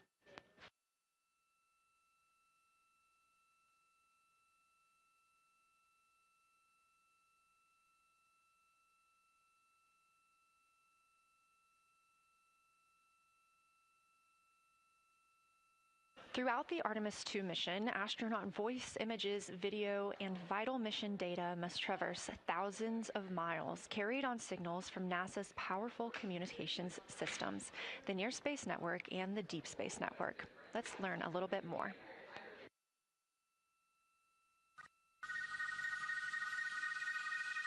NASA's Artemis II will send 4 astronauts around the moon, preparing humanity for a long-term lunar presence and future journeys to Mars. Enabling communication and navigation for this test flight are NASA's Near Space Network and Deep Space Network. With antennas around the world and a fleet of relay satellites, the networks will deliver vital data to and from Earth through all phases of the mission. The networks are seamlessly integrated at NASA's Johnson Space Center in Houston, Texas, where Mission Control coordinates the network handovers. These transfers represent a delicate dance between the 2 networks, exchanging support as the mission shoots toward the moon. On the launch pad and during their early orbit phases, NASA's Orion spacecraft and Space Launch System rocket will rely on communications and tracking services from the Near Space Network. After its translunar injection burn, the Deep Space Network's global array of antennas will serve as Orion's primary communication support during lunar orbit. As the mission journeys farther into space and away from Earth, signal strength weakens and bandwidth is conserved for crew communications. The astronauts will have a near constant connection to Earth, ensuring their safety on a journey farther into space than ever before. We say near constant because as Orion goes behind the moon, a planned loss in communications will occur. The Deep Space Network will be standing by to reacquire the signal as Orion reappears. The Artemis II mission also provides an opportunity to test new capabilities. Using laser links, NASA will periodically transmit Orion data to showcase the benefits laser communications could have for future human spaceflight missions. The data from Orion, sent by radio signals or laser links, is massive. The mission is gathering images, data, and video, while also generating details about mission health and crew voice files. All of that data gets processed here on Earth, where systems compress it for efficiency. In the future, we'll upgrade these systems on Earth so that image and video clarity improve with each moon mission. With the Artemis II test flight, we're evaluating the communications infrastructure that will help carry us into the future as we explore the moon and journey forward to Mars.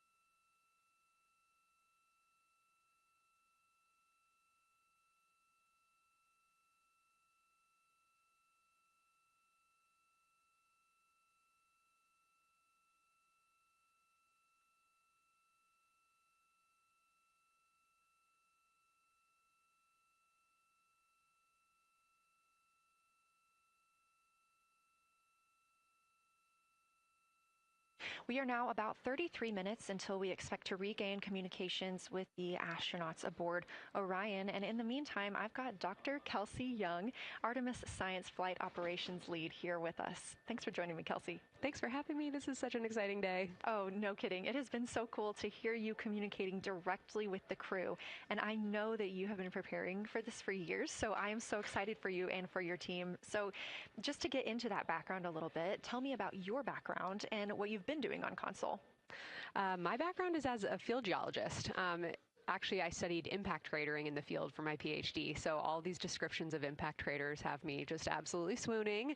How I got into this, though, is, during my PhD, I got an internship at NASA and ultimately never left to integrate science into flight operations. So we developed the Science Officer Console, for which this is the first mission we're supporting. We developed the Science Evaluation Room that's right upstairs, and so it's so gratifying to see this operation structure come to fruition, especially on a day like today.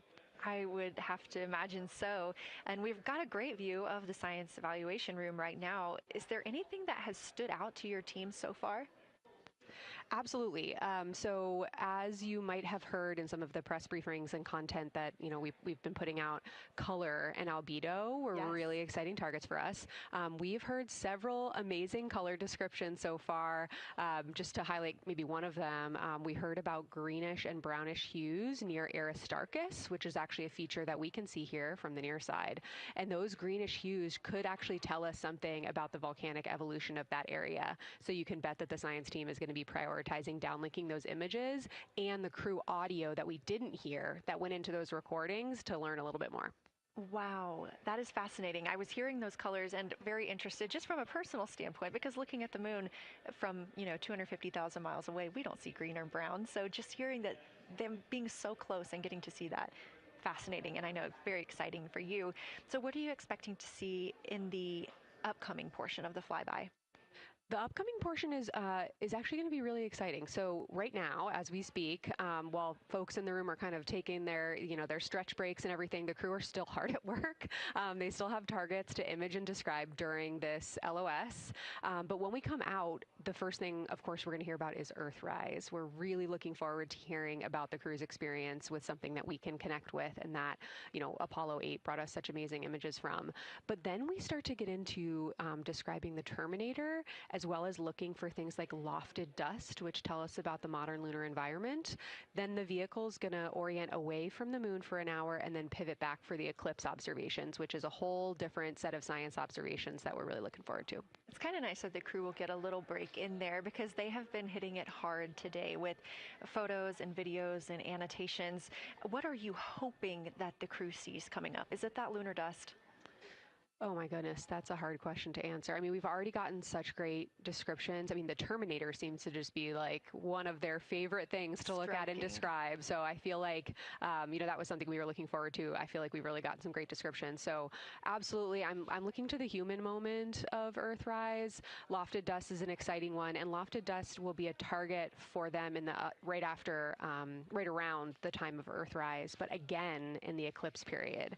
So I'm really looking forward to seeing. I mean, they've already highlighted just in the course of their flyby so far how the moon has changed, and this is going to be an even more dramatic change to go from their end of this kind of lunar illuminated piece of the flyby into the eclipse time frame. And I can tell you they're going to be experiencing a very different moon during that time, and I can't wait to hear what their observations are.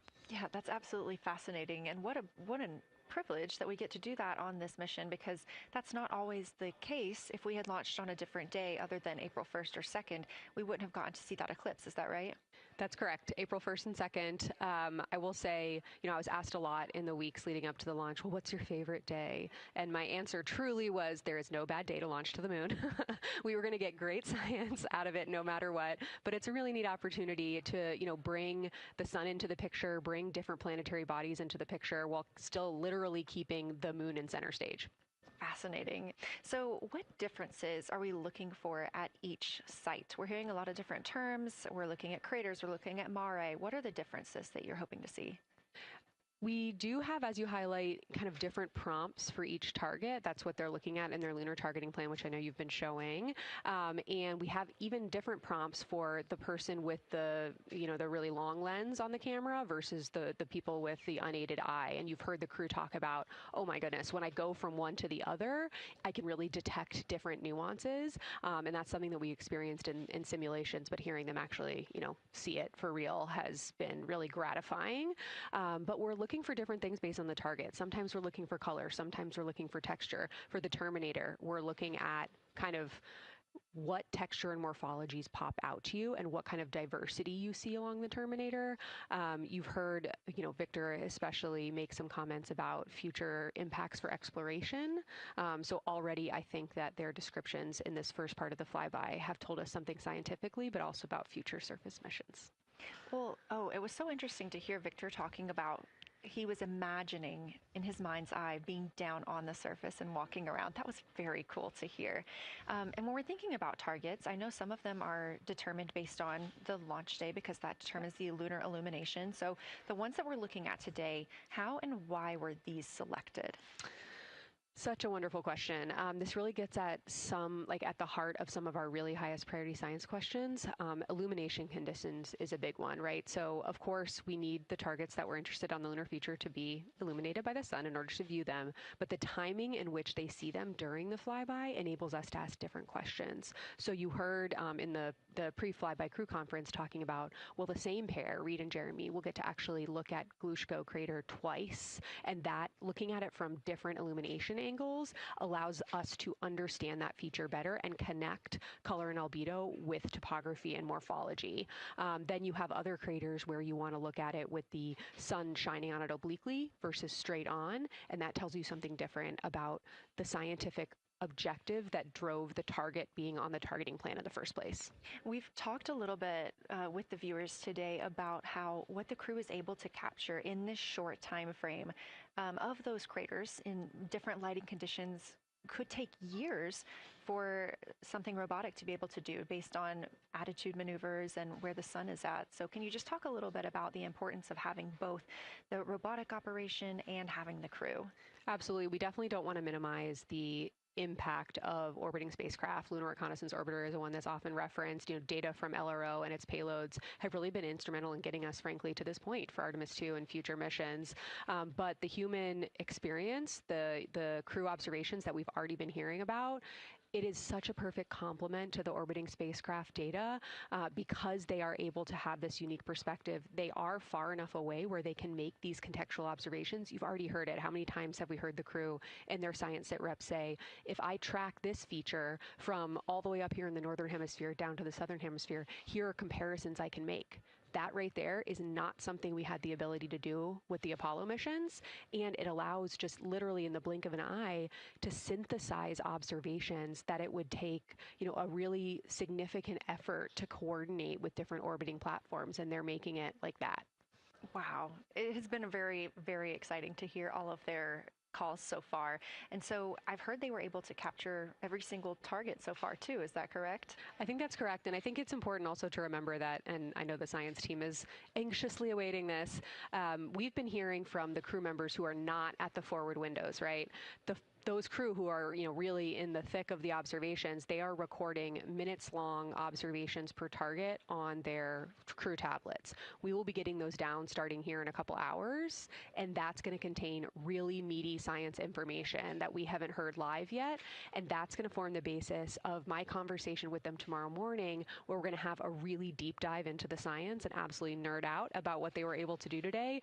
One of the most gratifying things for me today is hearing multiple crew members say, thank you for putting the discussion times in the targeting plan, because when we have had the ability to put multiple brains on a problem, we have elevated each other.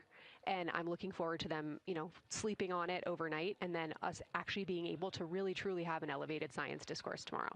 Well, we're looking forward to it too, and I cannot wait to hear everything that you guys get to learn overnight from some of those audio recordings and just everything that they'll be able to share tomorrow. So, Kelsey, I know you are very busy. You've done a great job today, and thank you so much for joining us for this interview. Thanks for having me. It's such an exciting day. We are now expecting acquisition of signal in about 24 minutes. As a reminder, the Orion spacecraft has flown around the other side of the moon, where they are out of contact with our deep space network.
And we just heard confirmation here in Mission Control Houston that we have reached the closest point of our destination to the moon at MET 5 days, 25 minutes, and 34 seconds, and we anticipate the spacecraft's altitude is approximately 4,067 statute miles above the moon.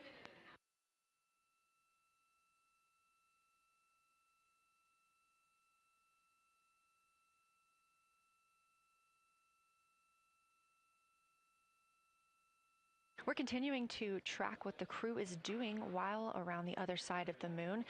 They are continuing to take pictures of the of the moon, the Earth now out of sight. What they are in right now is a crew choice event.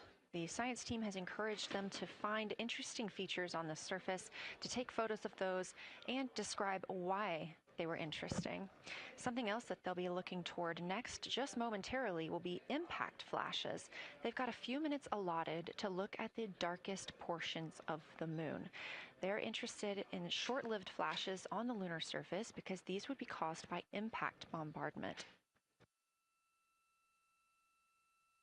After their impact flash targeting, the team is interested in if the crew can see lofted lunar dust. This would only be visible just before Earthrise. Now 20 minutes until we expect to regain communications with integrity and the astronauts for Artemis II.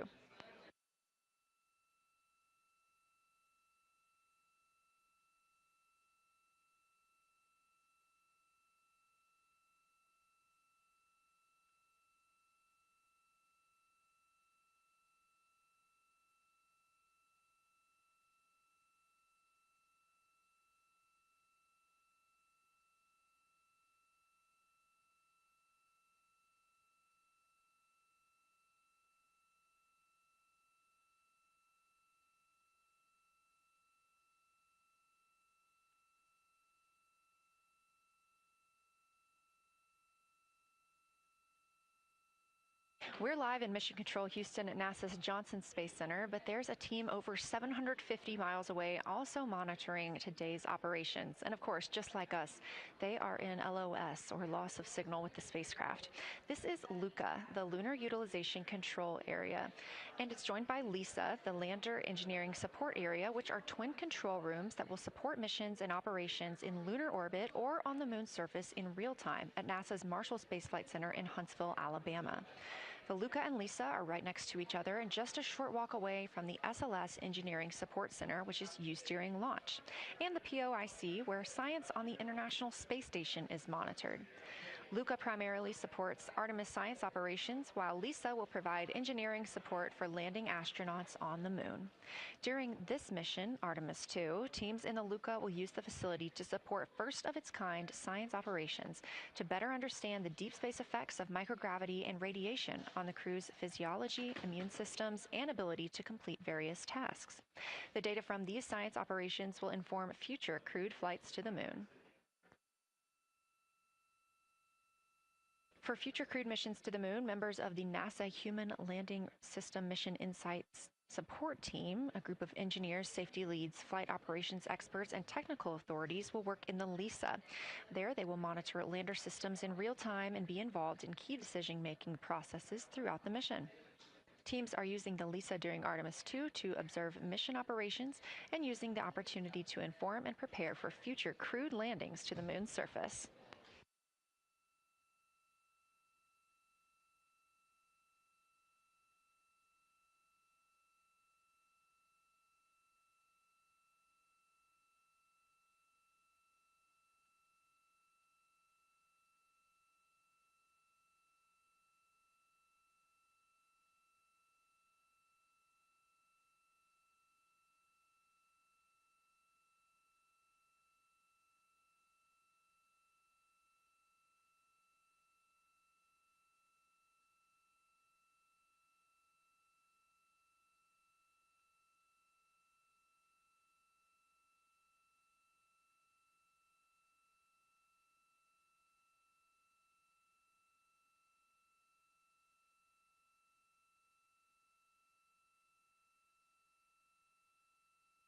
We now expect to regain communications with the astronauts aboard Orion in about 17 minutes. In the meantime, a little overview of how our crew members flying by the lunar far side at an altitude of between 4,000 and 9,000 miles are testing the capabilities of the Orion capsule. Artemis II visualization lead Ernie Wright has simulated views of the flyby using detailed topographic maps of the lunar terrain and photorealistic lighting scenarios. The Artemis II crew members have been using these visualizations to prepare for this historic mission, which is paving the way for future exploration of the moon's surface and beyond. So the most exciting thing to me about Artemis II is just the return to the moon. We haven't been there in 50 years. Human eyes are going to see parts of the moon that haven't been seen by anyone before. It also recommits us to exploring the solar system in a way that we haven't in a long time. And I think it provides an opportunity for younger generations to understand the excitement of doing that kind of exploration. Artemis is our return to the moon after 50 years. The emphasis of Artemis is going to be, first of all, science, but second of all, learning to sustain a presence on another world. First on the moon, but we're hoping that that's a stepping stone to Mars and other destinations in the solar system eventually. Artemis II will be a flyby mission. It's not going to land. We're testing all of the technology that we've created for flying to the moon since Apollo. A lot of systems have been modernized, and we need to make sure that all of those work. The astronauts will be looking out the window at parts of the moon that have never been seen by human eyes before. They will be flying by the moon at an altitude that's much higher than Apollo's orbits. And so they will see the entire disk of the moon, including areas that are closer to both the North and South Pole that astronauts from Apollo never saw. All of that depends on the lighting, which we really won't know until launch day, but we can practice with different lighting scenarios. It's hard for people to sort of picture that in their mind. If you can make a visualization of it, show them a movie, that helps everybody choose the targets and also practice aiming at those targets. The astronauts have actually been looking at these visualizations through the lens of the camera and practicing aiming at the various targets. This is a map of the surface of the moon, obviously, but it shows what the Apollo astronauts could see in sunlight while they were in orbit. The brighter parts are the parts that they could see. The darker parts, like this entire area here and places that are farther north and south, are places that they couldn't see in sunlight, either because it was nighttime there or because it was beyond the horizon of the astronauts. All of the Apollo flights orbited the moon at a distance of about 110 kilometers. Because the astronauts were flying at such a low altitude, their horizon was actually quite close, and they couldn't see the North and South poles. And this whole area over here was not in sunlight at the time. And it includes this amazing impact feature here called Oriental. Oriental is a very large impact feature. It's about 650 kilometers wide. It's got multiple rings. These are rings that form like ripples in a pond from the impact, but of course it's on a huge scale. The middle of Oriental has that sort of dark basalt lava covering it, like the dark spots that we see on the near side. It's one of the biggest ones that's more on the far side than the near. So seeing it with human eyes and sort of picking out features that maybe you don't even see in robotic cameras is an important goal for the mission.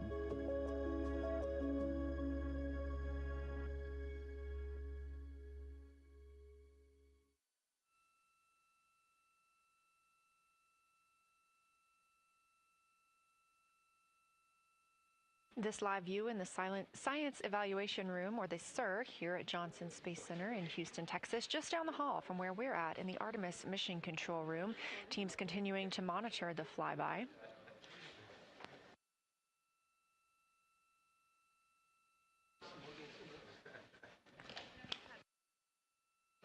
The crew continues their observations of the moon, even though they are out of touch with Earth. We expect to hear from them in 12 minutes and 26 seconds. Again, this is approximately 40 minutes loss of signal while they are out of reach of the Deep Space Network. Right now, they are imaging or attempting to image lofted lunar dust. Throughout our coverage, we've talked a lot about the science and engineering behind today's lunar flyby, but we also spoke to the crew about what the moon means to them and how they see its place in human history.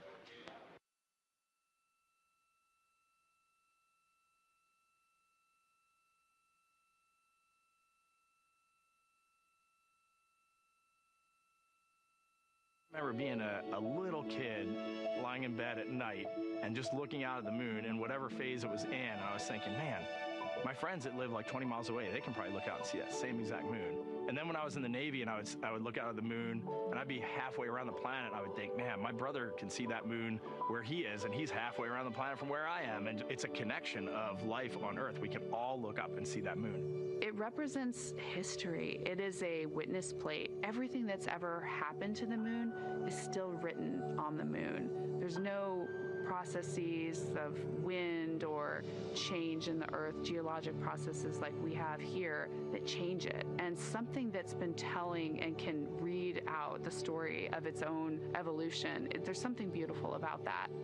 I've also learned from my indigenous mentors that they refer to the moon as grandmother moon. So you've probably heard of Mother Earth. They use grandmother moon because grandmother moon is responsible for the water in their community. The grandmothers, sort of protect the water source, just like the moon moves the water around the planet, affects the tides. It's something that represents something different for each individual culture around the planet. And that's really neat because we all share that same moon in the night sky. We all have seen the same side of the moon in different lighting conditions our whole lives. And so it seems very familiar to us, but it's also kind of unknown. When we get up close, some of the imagery that we'll get to describe and to share with people will be very unique. And that nature, both of those things being true about this one entity that we all know, just is really special. It's just the epitome of a symbol of both something that's in each of our hearts, but that's also represents exploration and reaching.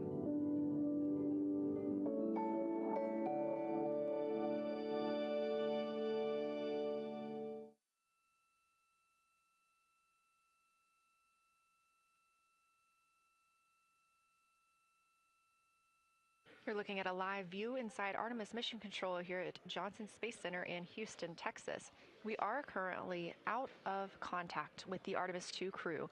This was a planned, or not really a planned, but a tracked loss of signal that occurs when the crew flies behind the moon. We use the Deep Space Network to communicate with the crew, and when they are behind the moon, they are out of reach of that Deep Space Network. And when you consider our nonstop communications during the time in which we live, this is even more striking. For the Artemis II crew, they're only currently communicating with each other.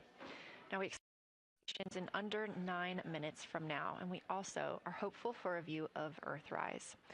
Despite being out of communication, the crew is continuously capturing imagery of their predetermined lunar targets.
Now about 7 minutes, 25 seconds until we anticipate regaining communications with the Artemis II crew aboard Orion.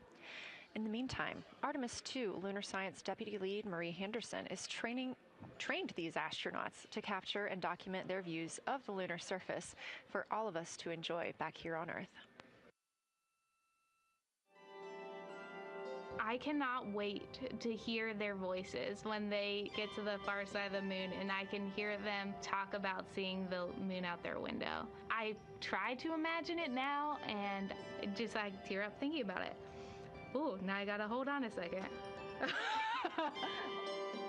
We have human eyeballs connected to wonderfully smart brains our astronaut friends have. They are going to be able to observe the moon in multiple different ways. They can use their eyes, they'll look through their camera and snap pictures, and just looking out the window getting that human experience. But during Apollo, the astronauts were so much closer to the lunar surface.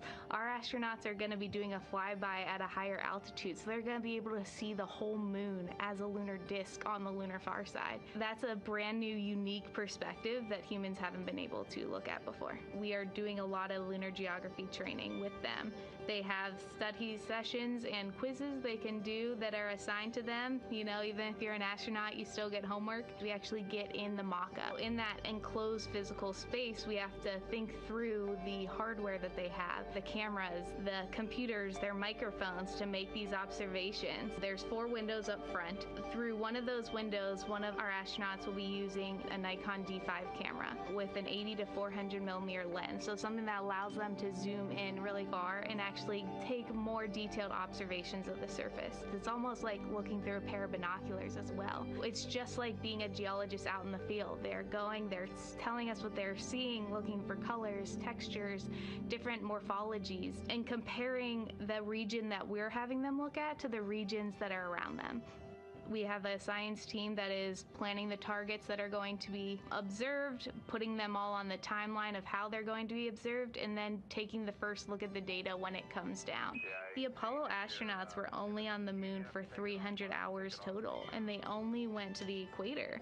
That's like going to places that were safer landing sites, and they only saw so little, 300 hours total. And so we have so much more to explore and so much more to learn, and we are the beginning of the next generation that gets to start being a part of these discoveries.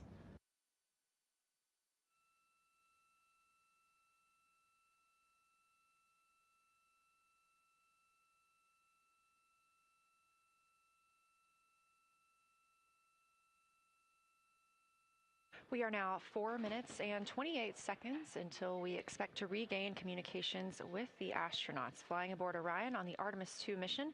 They are now flying behind the moon. While behind the moon at an MET, or mission elapsed time, of 5 days, 25 minutes, and 34 seconds, we expect this was the point in which they made their closest approach, 4,067 statute miles above the lunar surface.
We're live in the Artemis Mission Control Room in Houston, but we are not the only room monitoring today's flyby. As you can see, this is the SIR, the Science Evaluation Room. It's in the same building and just down the hall. It's a multidisciplinary science team supporting the Artemis II crew in real time, including experts in lunar geology, impact cratering, volcanism, polar science, imaging, and visualization. You can see the SIR here. That's the Science Evaluation Room. It's embedded within Mission Control to provide science input during live operations like what we see today. But additionally, the Science Mission Operations Room is a back room that processes data, evaluates imagery, and supports rapid analysis. We also have our science officer, Kelsey Young, here on console today. She's serving as the primary interface between the science team and the flight controllers, ensuring science priorities are represented during mission execution.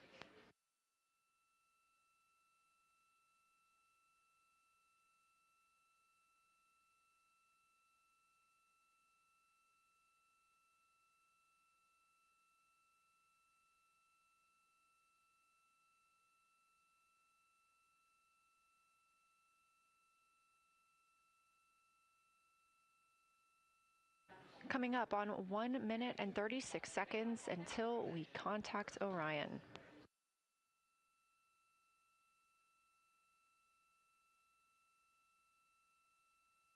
Meanwhile, aboard the spacecraft, the crew has continued executing their lunar flyby tasks. As we discussed earlier today, these activities have been precisely timelined, and this is the fourth of 5 blocks of time during which the crew will be observing the moon from Orion's windows. At this time, pilot Victor Glover and mission specialist Christina Cook are observing the moon at windows 2 and 3. One crew member is in window 2 with a blue shroud over the window, taking photos and using an 80 to 400 millimeter zoom lens, while the other astronaut is in window 3 using their portable computing device, also known as a PCD, to make annotations. And both of those crew members are making audio recordings of what they are seeing. They are wearing headsets connected to their PCDs, and those audio recordings are being sent to the science team tonight. We are not hearing those live. However, we have been hearing quite a lot of great descriptions from the crew who have been serving as the support. Right now, the support team members are Reed Wiseman and Jeremy Hansen. Those team members are providing science sit reps, situation reports, calling down a few times each hour to discuss what they're observing. And even though we're out of contact with them right now, they are still conducting those science sit reps as they'll be available once they come back around the moon. The situation reports include how the crew is positioned, any missed targets, or anything unexpected they saw. They're also including lunar target descriptions, any hardware issues, and their emotions and reactions.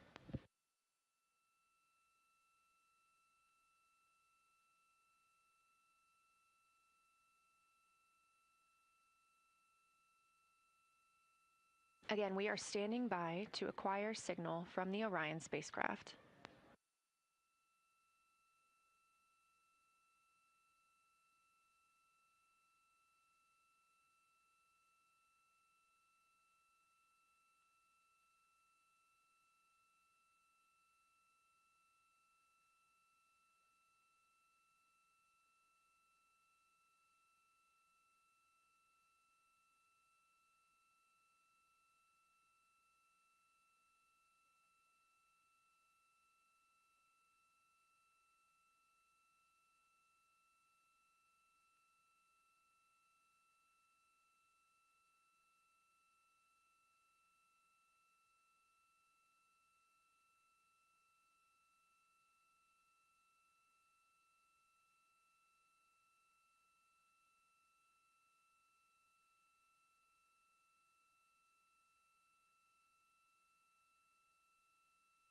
We're in the Artemis Mission Control Room at Johnson Space Center, getting our preliminary contact with Orion, that acquisition of signal coming after a 40-minute loss of signal, during which the crew was flying behind the moon, out of contact with anyone on Earth.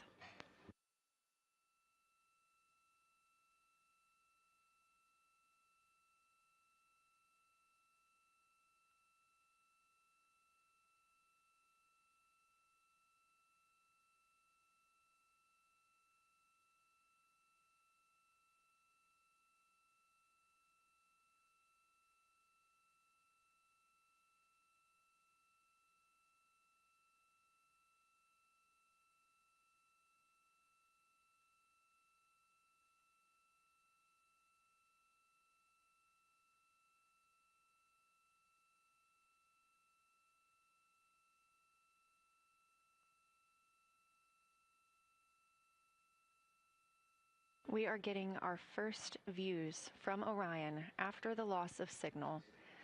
Orion has come back around the other side of the moon, and that little crescent that you see is Earth, over 252,000 miles away.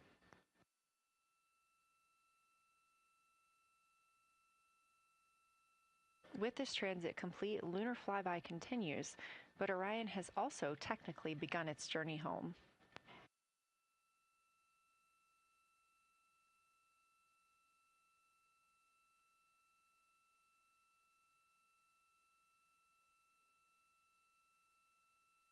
Right now, the crew are getting a few moments to enjoy and take photos of Earthrise for themselves, and we expect to contact them shortly. But we do have good signal coming from Orion.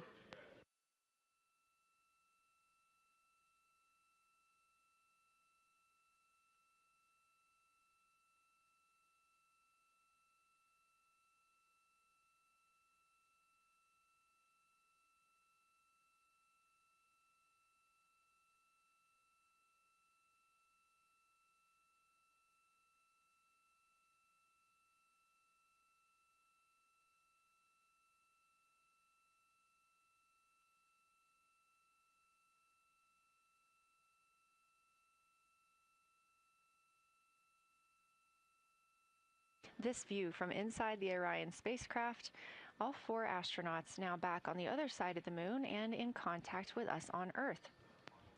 Their tasks for lunar flyby did not stop as they went behind the moon and out of contact with us. We anticipate during that time they were attempting to image some impact flashes, short-lived flashes on the lunar surface, which would be caused by impact bombardment and potentially even lofted lunar dust. Right now, of course, they are getting pictures of Earthrise. After this target, they will get a short observation break. It's about an hour long, actually. Houston, integrity, comm check. Integrity, we have you loud and clear. How many?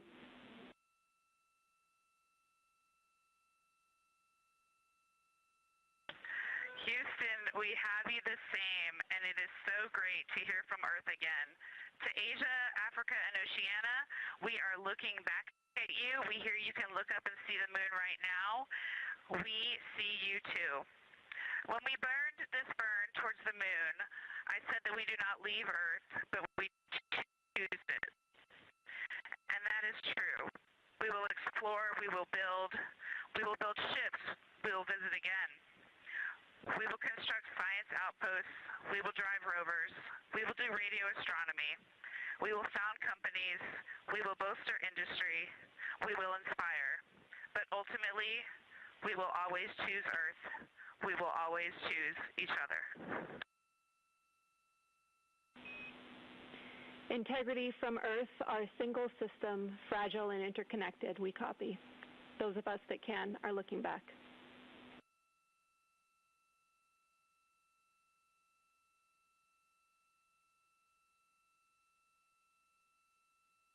We are happy to say we copy.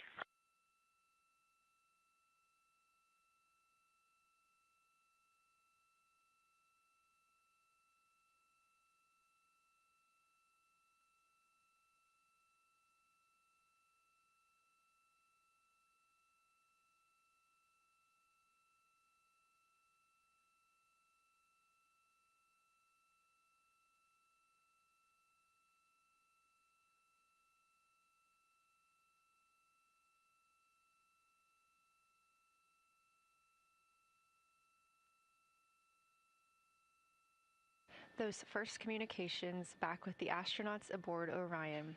Christina Cook calling back to what she said just before translunar injection burn, that with this burn, we do not leave Earth, we choose it.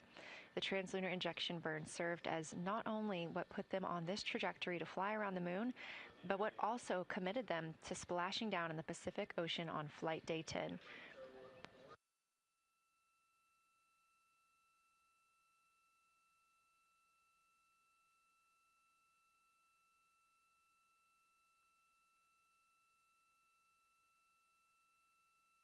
At this time, the crew is entering an observation break. We expect this to last about an hour, And it's probably a welcomed break following their very, very busy day taking pictures, making annotations, making audio recordings, and communicating all of the wonderful things that they are seeing on the moon. This observation break is also partially due to the fact that we will be entering an eclipse later. This will be the first solar eclipse that humans have seen from the moon.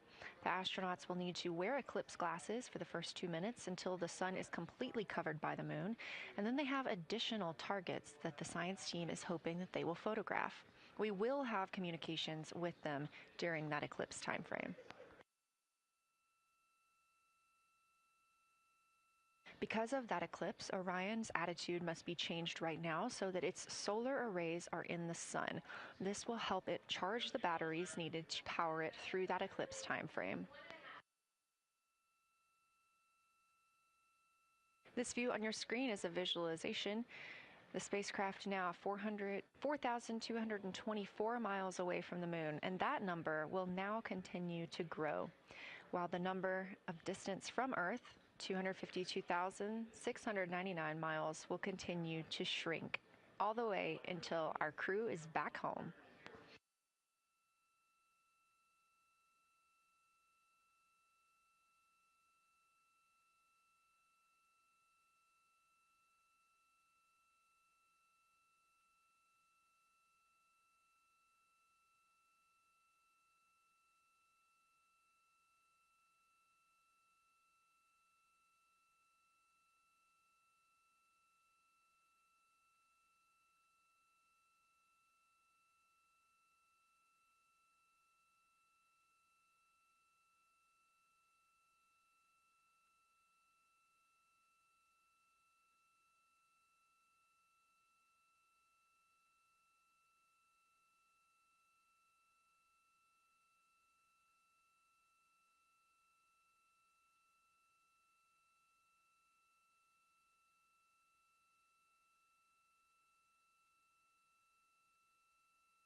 Again, we are MET, mission elapsed time, 5 days and 58 minutes since the launch of Artemis II. We have reestablished communications with the crew and the Orion spacecraft, now entering a little bit of a break while they are out of visibility, or the moon is out of their visibility. The spacecraft will be reoriented to view the moon ahead of an upcoming eclipse. This current attitude maneuver helps charge the solar arrays and batteries aboard Orion that will power them through the eclipse.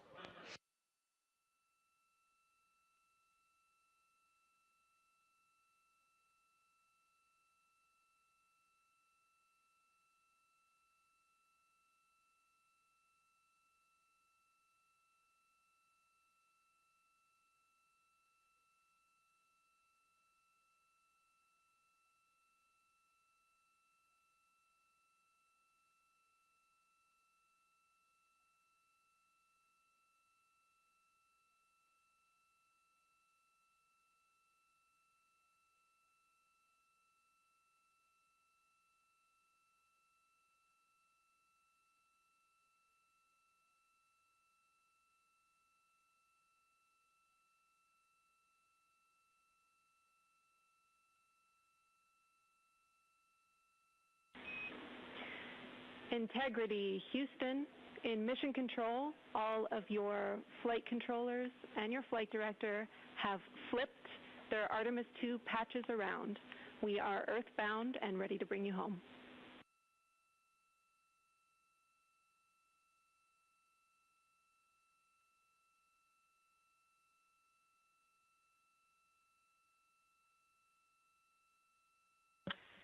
That's great.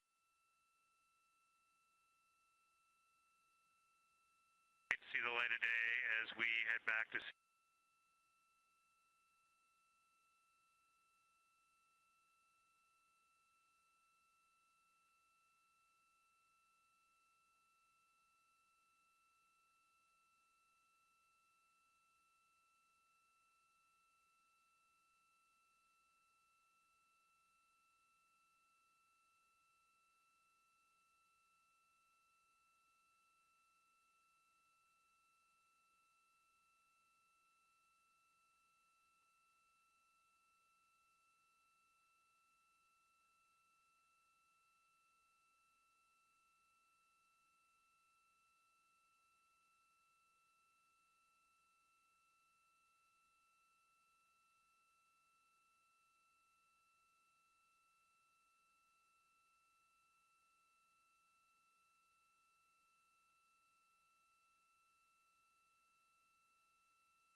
A very special moment just now in mission control. Ahead of the crew's flight to Kennedy Space Center and during one of their last sims or simulations here, they visited the mission control team in Artemis Mission Control in Houston and brought us each a patch. Everyone in the flight control room has had these on their signifiers at their console. On one side of the patch that you've probably seen is the moon with the Earth behind it. Now that we've passed behind the moon and we are returning home, the flight control team has instructed everyone in the room to switch their patch around so that the Earth is closer and the moon is behind us. We are really looking forward to seeing the Artemis II crew, and the Capcom, Jenny Gibbons, did call that update up to the crew that the flight control team here has turned their patches around as was instructed by the crew during that last sim, and we are counting down the days until they get home. They are now 5 days, 1 hour, and 3 minutes mission elapsed time into the Artemis II mission.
Joining me here in the room, Artemis Mission Control, I have Angela Garcia, Artemis II Science Officer. Thanks for being here, Angela. It is an honor to be here. What a day. Everyone's been buzzing. I can't contain myself. So it's been a really awesome day. So you're sitting on console at the science console now. Have you been in the SIR earlier today? There's a lot going on. So I went here first, and then I'm going to go there after. Clear, Houston.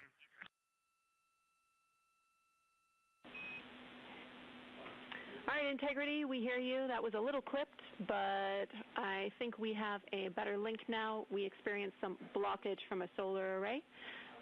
We moved it, and we are in bias tail to sun.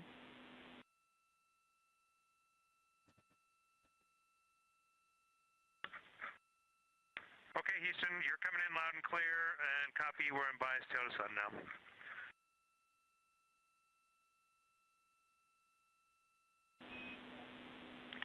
Affirm and Integrity, just so you know, we did not hear your response once we flipped our patches.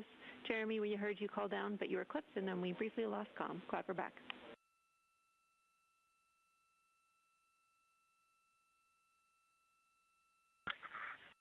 Okay, copy that.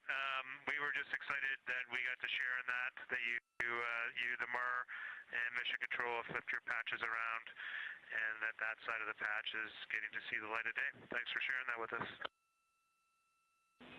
Our pleasure.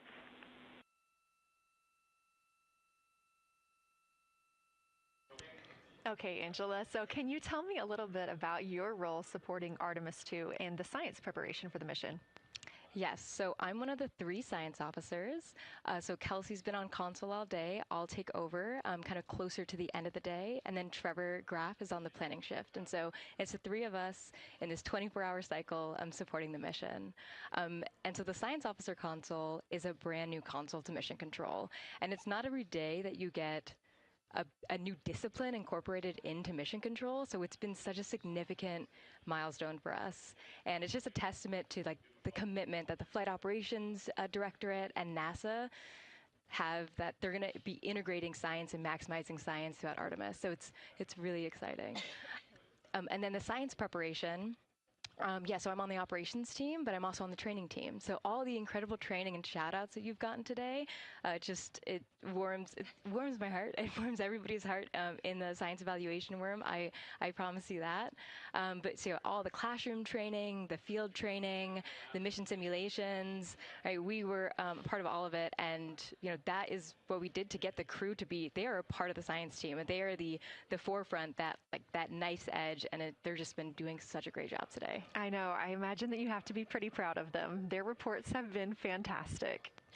So I would like to know a little bit about how you have developed procedures for this crew.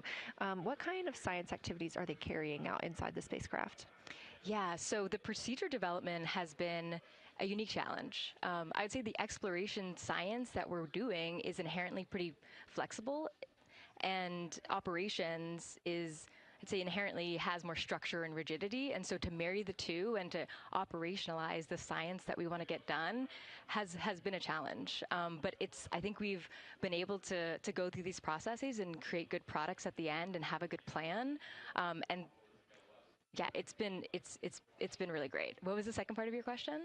Just what kind of these science activities that they're performing, which of those have you really had a hand in? Yeah, so a lot of the procedures help organize what the crew is doing in the cabin.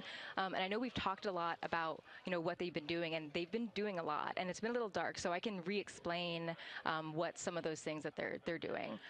So the observation blocks are about an hour long, and the crew is organized, the 4 crew members are organized into 2 pairs of 2, the window team and the cabin team. And the lunar targeting package that you've been showing up and that the crew have on their handheld tablets is really the instructions for the window team. So the window team, the 2 crew members are looking out the window. One has the camera with the long lens. One has, they're just looking out the window with their unaided eye, and they're taking these detailed observations. And then halfway in that observation block, they do the window team position swap. So that's what Capcom's been calling out, and they'll switch positions, so each crew member has a chance to have that long lens. And then that's just what the window team is doing. There's also the cabin team, where they also have duties that they're doing. We're asking a lot of the crew in this time. And then the cabin team, they have the interior camera, and they're taking images inside the cabin. They're also supporting the window team, where, you've heard some call-outs where looking out at the bright moon and then looking inside the dark cabin and looking at their LED screen is a lot. So the cabin team is also helping support, target, and guide the window team into specific targets on their plan. They're also helping call out these science situational reps. So they're looking out a different window and listening in to what the crew who are really down and in the science on the window team are doing, and they're giving us insight. And those recordings that the window team is doing are going to be uplinked or downlinked overnight, and we're going to be able to chew on that data. But yeah, they're helping. They're doing a lot. And so making sure we have a plan that's flexible, but also make sure that we check off all those boxes was really important. So tell me a little bit more. You talked earlier about the analogs that the crew has done. What kind of analogs or environments were really useful for this?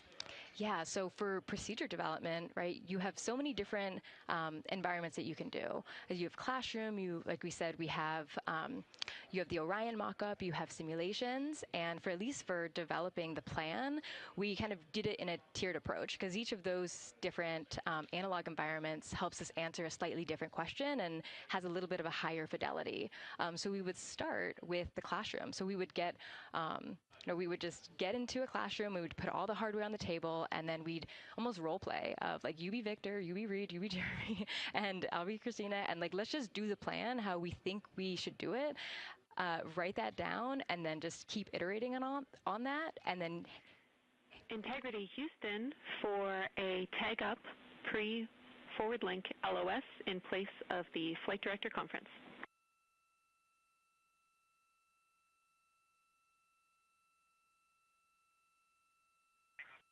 Okay, Jenny, we're ready. All right, crew, I'm going to roll through a couple of topics here. The first two are for timeline. First of all, read for your toilet maintenance. It is a shortened toilet maintenance where you do not have to do the oxone changeout. That portion of the procedure is canceled. Victor, you have an HHP stop activity on your timeline. We need you to perform that as scheduled for bandwidth reasons. For your next portion of the flyby, in particular the eclipse, we want to remind you that you can take off the eclipse glasses when the sun sets and you are simply looking at the corona. And then finally, for the D5 with the long or zoom lens, which is set for solar corona, we want to remind you that when you are capturing Earth shine, you will likely have to adjust the exposure. That's all I have for you. Let me know if you have anything for us.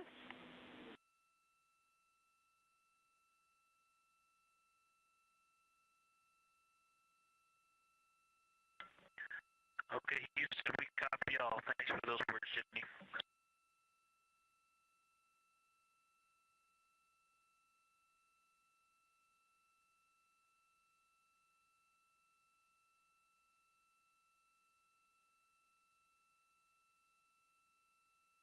All right, just a quick call up to the crew ahead of a forward link LOS, meaning that we won't be communicating with them, but we will be receiving their communications and data during that time frame. So, Angela, we were talking about analog environments. You were telling me about the classroom and getting in there and pretending who's Victor, who's Reed. Tell me more about this. Yeah, it works pretty well. So you're going to do the plan how you expect it to be, and then once we finalize that plan, we'll give it to a completely new group of people and have them practice it, and then they'll be like, these steps don't make sense, and we'll reiterate on it over and over. And then we'll take it to a higher fidelity environment like the Orion mock-up, and we'll do the same thing because that volume is smaller, the window placement, their seating, what things have we forgotten with this addition of this environment. And then once we reiterate on that, we'll take it then, we'll give it to the crew and have them execute off of it during mission simulations. That's the highest fidelity that we can do before we send it to space. So this is the first time we've had to do this because we're a brand new console, and it just sparks so many neurons of like, how are we going to do this for surface missions and integrate this in so many different ways. So excited to have kicked off this process, but there's so much more to come. Fascinating. And I think it was really well thought out too, because each crew member gets an opportunity to do each task. And so you're getting different perspectives and different insights from each crew member, maybe even about the same target, but something that one person sees could be completely different than something another person notices.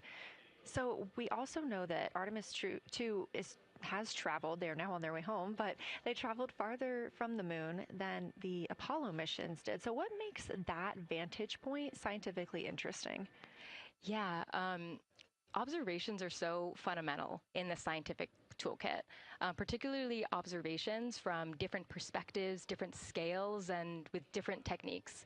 And so we really tried to make the plan to optimize those. There's pros and cons for all those things for this mission. So we really just focused the plan to have all those pros. So in terms of scale, this zoomed out scale, you can learn different things. This different perspectives. So their perspective, as Kelsey talked about, photometry around when they orbit the moon. And then also just their the different things they're able to observe. So yeah, let me talk a little bit about scale, because I think observations at different scales, you can gain a lot of different information. So like, for example, if you were an astronaut on the surface looking at a rock, and you describe at this micro scale. So in training, we kind of talk about observations from micro to macro, or from outcrop to orbit. So looking at a rock at this scale, you can describe its components, you can describe what it's made of and its colors and its minerals, and you're like, okay, and this rock came from this boulder, and it's this part of this boulder, and these are the different things that I'm observing around. It gives me context to this sample, and then you zoom out a little bit more, and you're like, okay, well, I can see that this boulder came from, it rolled from this mountain ridge, or this high ridge feature. And then because I can see the trail that it came from, okay, now let me describe this ridge and, different parts in it and maybe other boulders that I'm seeing. And then you zoom out further of the orbit scale and you're like, this ridge is a part of this larger crater. So all of those different steps give you different information. And so that's why observations at these different scales and these different perspectives are so important. So this zoomed out kind of far view is this full lunar disk view. It's the full lunar on Earth, we see the full lunar disk as well, but now we're able to see it on the far side, and we're able to see it, all at the same time, which enables the astronauts to compare very quickly to different parts of the surface. And the color particularly is very compelling because you can just be able to very quickly compare from 3 different regions. Is it in the same family? Is this actually a little bit different? Compare that to what they see in their orbital data that they have access to on their portable computers, and really just be able to tease out that nuance and information. Yeah, we heard them make a lot of those connections today, and especially the color. We talked with Kelsey about this a little bit, just how exciting it was to hear the browns and greens and things like that. I cannot wait to see those pictures. So one last question. We are coming up on the last lunar flyby observation block, and this is when we are going into a solar eclipse. So can you tell me what you're interested in the crew learning during that time frame? Yeah, so the data set, so yes, there's so many things. How to pick one. So I'd say the thing that I'm most interested in seeing is some of their annotations that they're taking.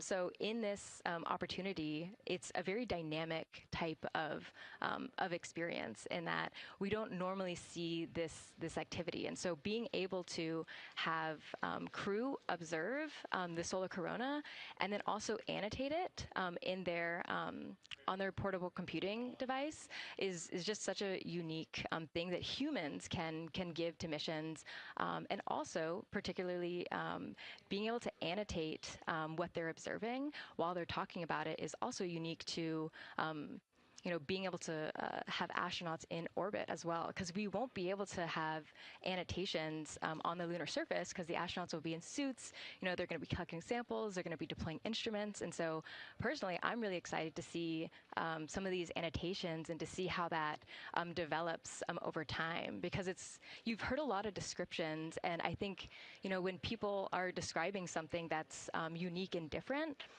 you can interpret it differently.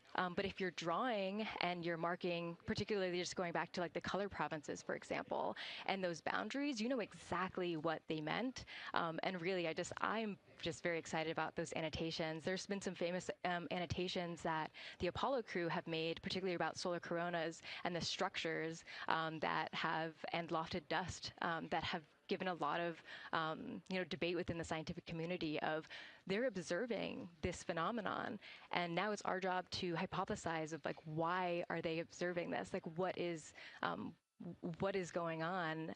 So I think that's just a really cool part of exploration and science, and this beautiful thing that we're about to do. Well, now you've got me excited about the annotations too. I mean, I've been excited about the pictures and the audio, but now don't sleep on the annotations. I am very excited to see these little sketches that they're able to draw out, and we have pictures that they can just draw right on. It's like, this particular thing is different than what we've seen. So I'm excited about that. I'm excited too. Angela Garcia, thank you so much for joining us today, and have a great time tonight on Console. Thank you, and you've been doing a great job, and it's so excited to see where we go from here. Thank you so much.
Integrity Houston, you have 3 minutes until we go into a forward link LOS.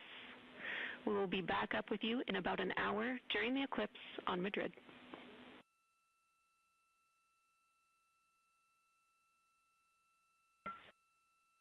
Thanks for the heads up. Look forward to seeing you on the other side. Likewise.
We're live in Artemis Mission Control at Johnson Space Center in Houston, Texas. This a live view from the Orion spacecraft with our Artemis II crew inside.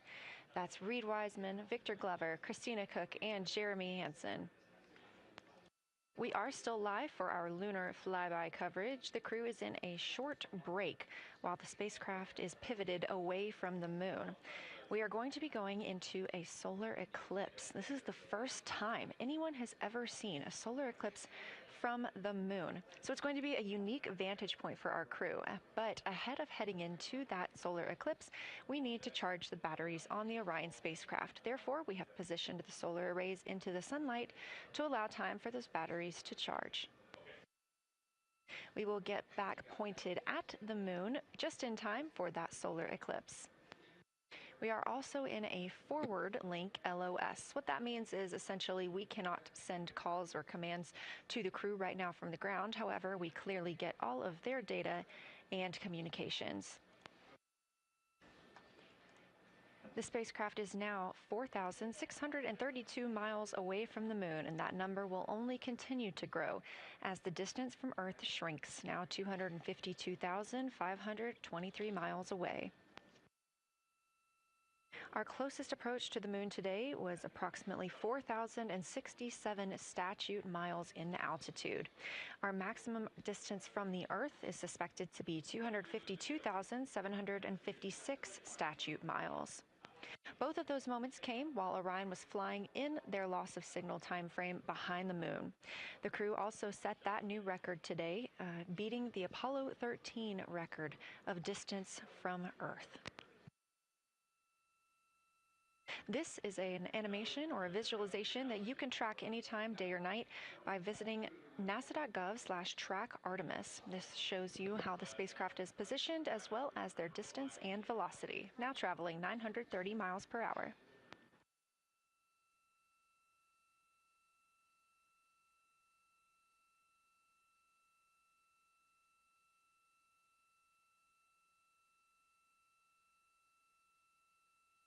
During this break in their time today, the crew is working on a couple of other tasks.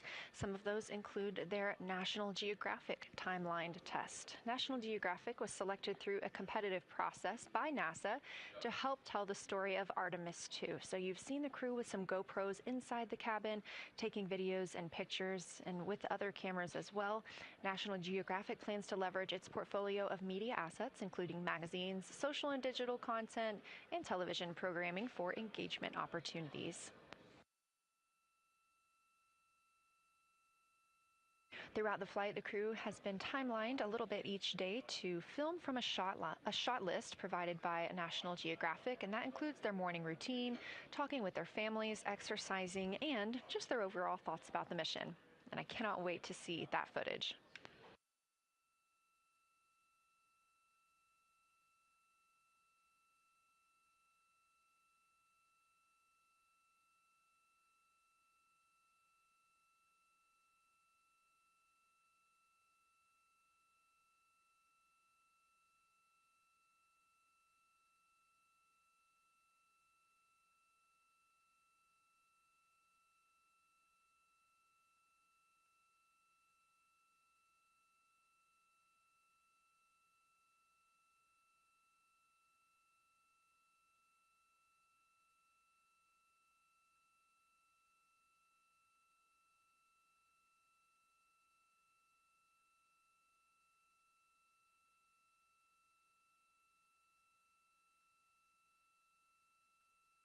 Teams on the ground reporting that the spacecraft is looking good and that the power aboard is good as well, all setting us up in a proper position before eclipse.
The crew is in a little break during our flyby coverage for today. They will resume their flyby momentarily in about 30 minutes once they get into their observations during that solar eclipse.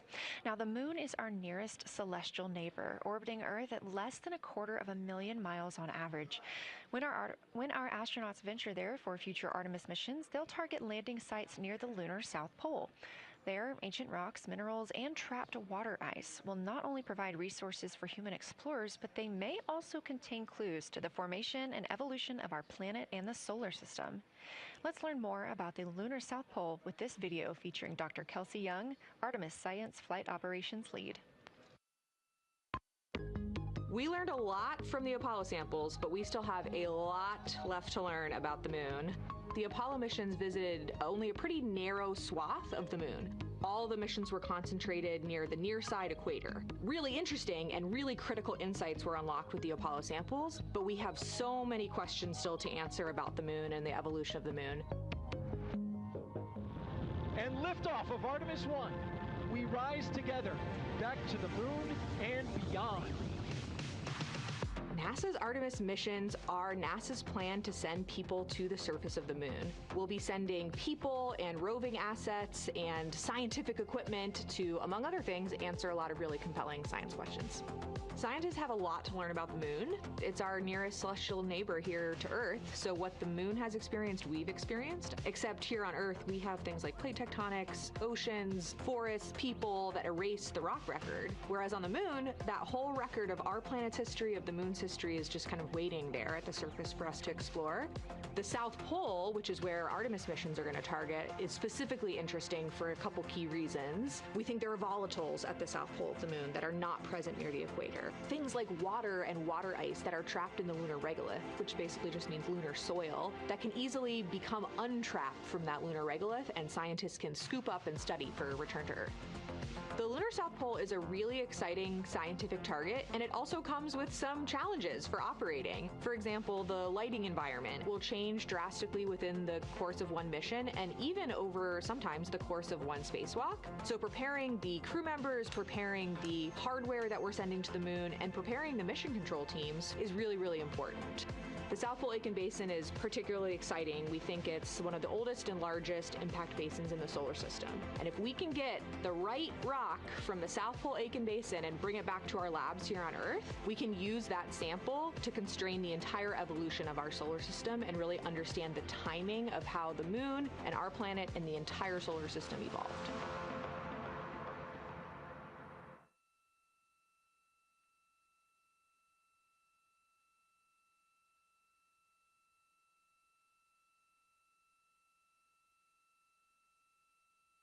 You're looking at a live view aboard the Orion spacecraft of the Artemis II crew, working in the middle of one of their breaks, or really their only break today, during this lunar flyby period. Coming up next will be that solar eclipse.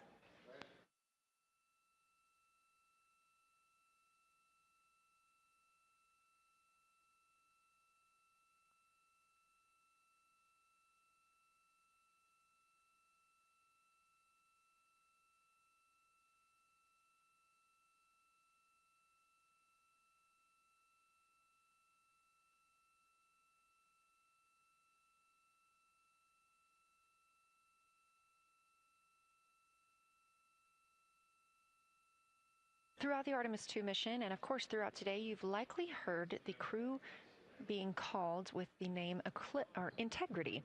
The Artemis II crew members named their Orion spacecraft Integrity during a news conference September 24th, 2025. The name Integrity embodies the foundation of trust, respect, candor, and humility across the crew, and the many engineers, technicians, scientists, planners, and dreamers required for mission success. They said this name is also a nod to the extensive integrated effort from the more than 300,000 spacecraft components to the thousands of people across the world that must come together to venture to the moon and back, inspire the world, and set the course for a long-term presence at the moon. The crew also said that integrity is rooted in a shared core value of NASA, the agency's astronaut office, and the CSA, the Canadian Space Agency.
We are 5 days, 1 hour, and 38 minutes mission elapsed time into Artemis II.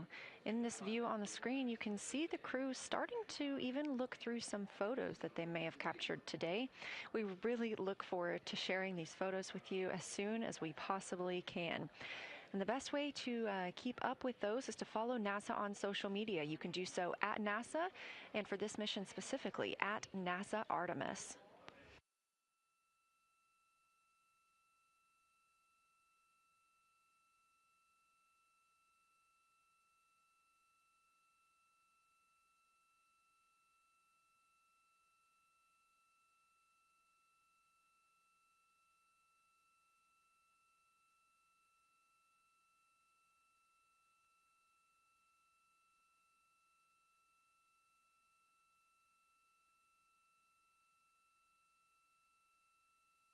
Again, we are in a forward link LOS, or forward link loss of signal with the crew, meaning that we're not able to communicate or send any commands to them right now as they were.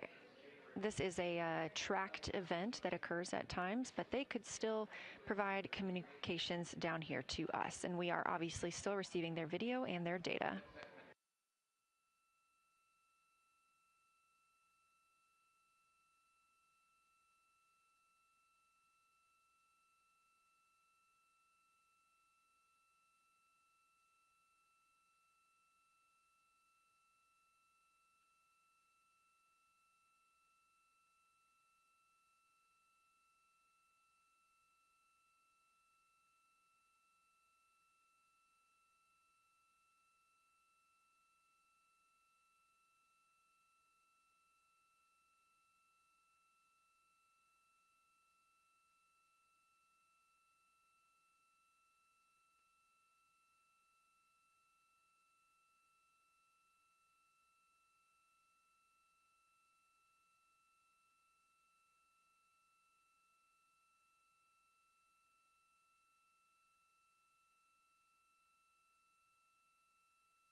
Houston integrity in the blind. High priority PAO activities on Reed's timeline are on PCD1 in a folder imagery for downlink, and then high priority standby imagery for downlink, and then lunar flyby for PAO, and then high priority PAO. Thank you.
This is Artemis Mission Control. You heard Reed Wiseman, commander of the Artemis II mission aboard Orion, make a call in the blind. This means he knows we cannot call back and that he knows we may not receive his call. However, we have good communications with the spacecraft. They just cannot hear from us right now due to a forward link loss of signal. Again, we were tracking that this would occur, and we will regain that momentarily. But that call that came down from Wiseman mentioned some imagery, so we are very much looking forward to getting pictures taken from the moon today. Again, to see those images, make sure you follow NASA on our social media at NASA and at NASA Artemis.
The view on your screen right now is an animation. This is called ARROW, or Artemis Real-Time Orbit website. You can visit this for yourself at nasa.gov/trackartemis, and you can watch as we continue to grow closer to Earth and farther away from the moon. It's all seemed to happen so fast so far, and we're coming up on splashdown now in 3 days, 23 hours and 31 minutes.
This is Artemis Mission Control. We are in a forward link LOS with the spacecraft. We're not able to send commands or communications to them right now. However, they could send them to us, and we do get spacecraft data.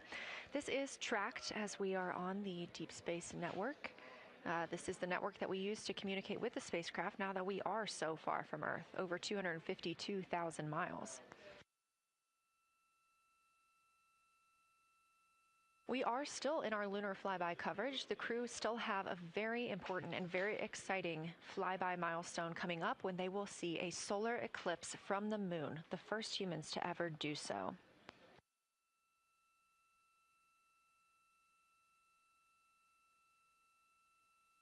Something that we also have to consider when it comes to our missions and launches is space weather. So since the Apollo 16 and 17 missions, there were some solar eruptions near that time frame that could have been dangerous to our explorers. Over those 50 years since those storms, the data, technology, and resources available to NASA have improved, enabling advancements towards space weather forecasts and astronaut protection, which is key to NASA's Artemis program to return astronauts to the moon.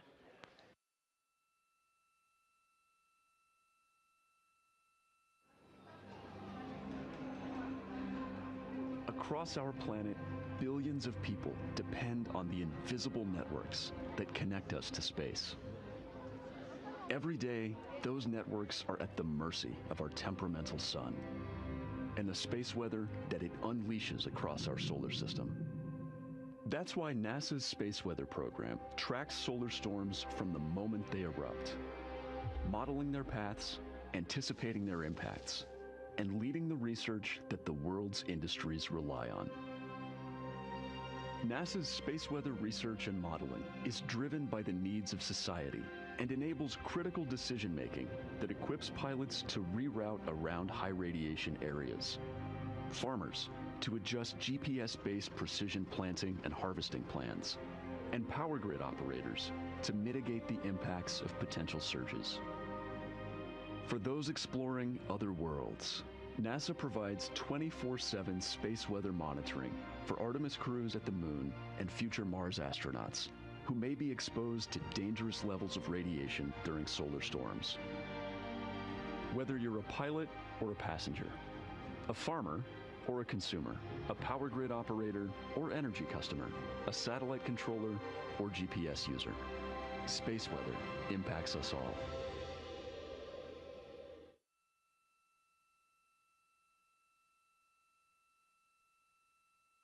This is a live view from the Orion spacecraft on the Artemis II mission. It's now been 5 days, 1 hour, and 54 minutes since we launched.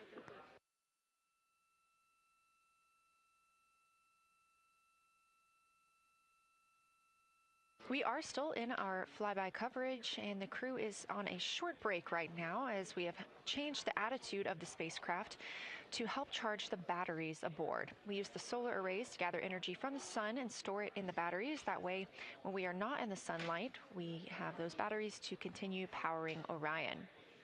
Now we're doing so because the Artemis astronauts are about to experience a solar eclipse from their capsule. And this is a solar eclipse that no one else on Earth will experience. This eclipse is about 54 minutes, and to the astronauts it'll look a lot like a total solar eclipse on Earth, except the moon is going to be huge compared to the sun, unlike when you watch one on Earth and the moon and the sun appear about the same size in the sky. We're interested to learn if they see the outer corona when the sun is fully obscured by the moon. And because of how big the moon will be from their perspective, the total phase of the eclipse will last nearly an hour. The astronauts will see a partial solar eclipse as the moon covers and uncovers the sun, which is before and after totality. So, much like us on Earth, they will have eclipse glasses so they can safely view that portion. The astronauts will also be using cameras to capture images of the corona during the eclipse.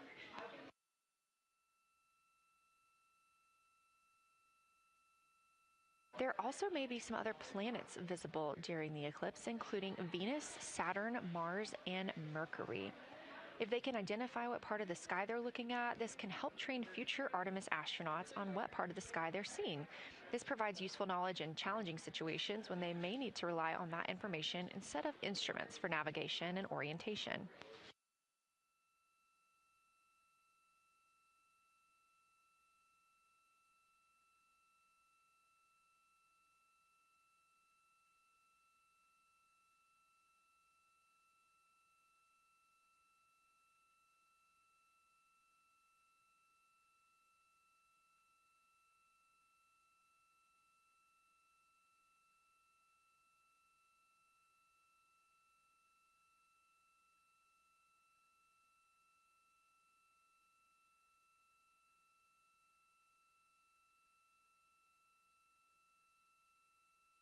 Confirmation from teams here in the ground that we have reached the eclipse attitude, meaning Orion is in the proper position to observe it.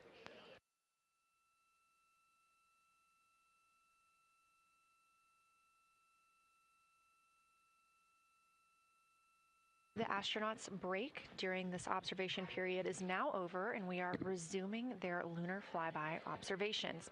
The first of these is sunset. This is the solar corona that we'll be looking for. It's the outer atmosphere of the sun.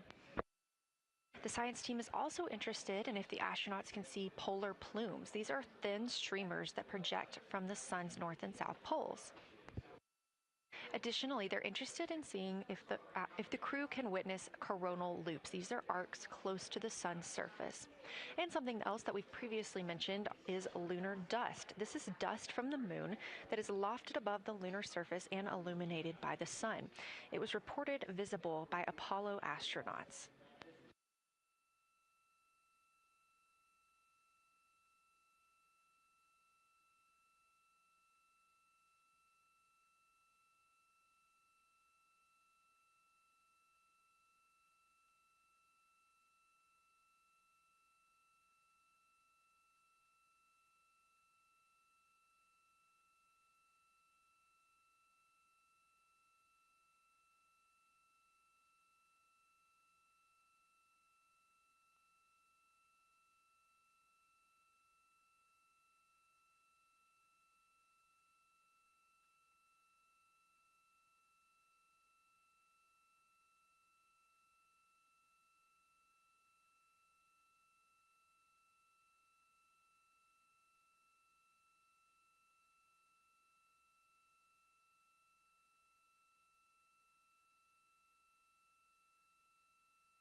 You're getting a live look from Orion as the crew observes a solar eclipse from the moon.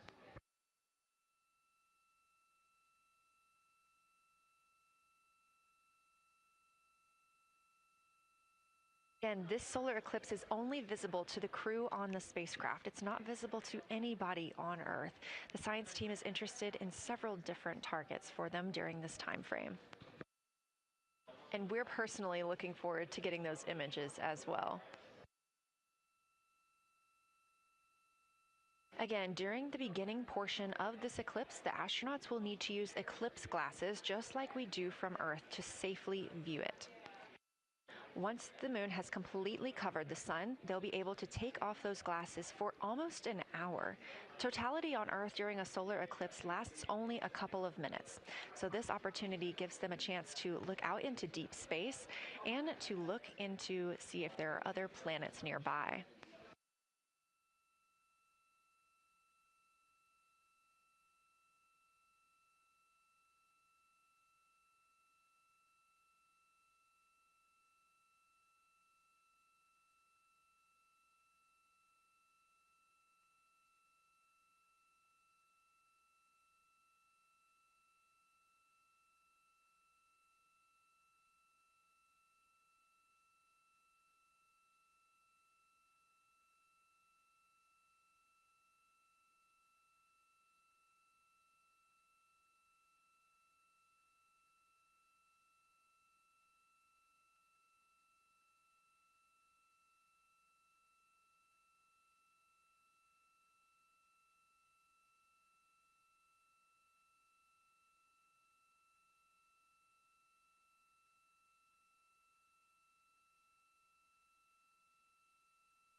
What you're seeing right now is the solar corona. That's the outer atmosphere of the sun.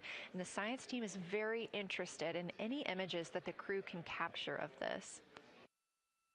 They're hoping that they'll take pictures and describe the visibility, color, and shape of the solar corona as a whole and its substructures, those plumes and streamers.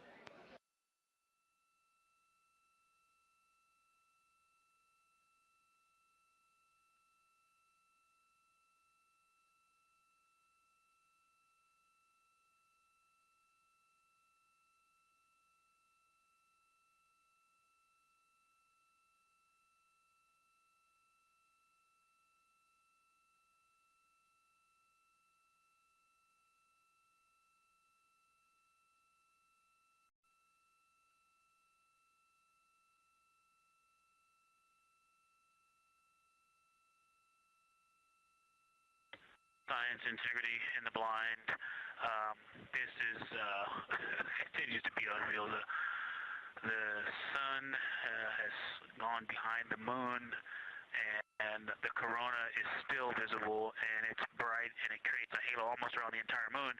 But when you get to the Earth side, the Earth shine is already shown. I mean, almost seconds after the sun set behind the moon. You could see Earth shine. The Earth is so bright out there, and the moon is just hanging in front of us. This black orb out in front of us, in front of now, not the blackness, but the gray that blends and drifts into the blackness. We can see stars and the planets behind it. And Christina is in window 1, Reed is in window 2 with the long lens, and Jeremy is describing it in window 3, and it is quite an impressive sight. You can still see the horizon lit up brighter where the sun set on that side of the moon. It is bright, and Earthshine is very distinct, and it creates quite an impressive visual illusion. Wow, it's amazing.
Again, you're looking at a live view from the Orion spacecraft on the Artemis II mission.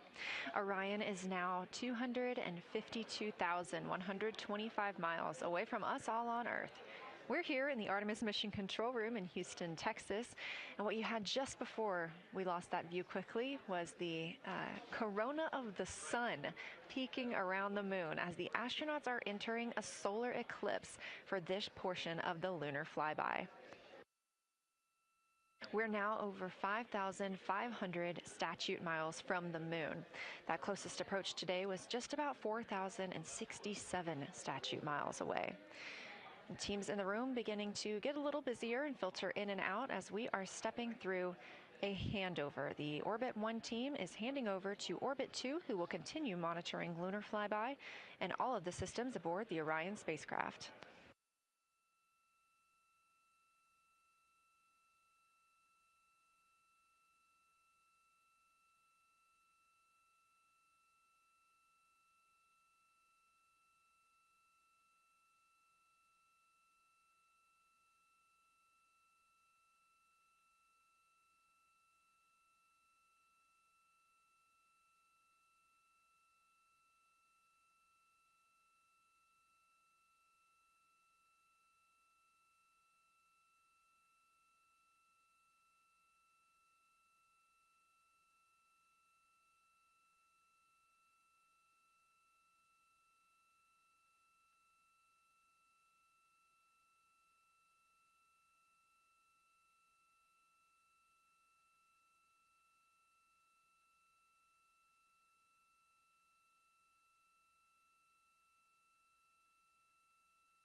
You're getting your last few views of the solar corona as the moon begins to take center stage and completely cover the sun. If you see that bright dot up near the top left of your screen, we think right now that that may be a part of the spacecraft, but we'll be sure to correct that if we end up figuring out later that it is something else entirely.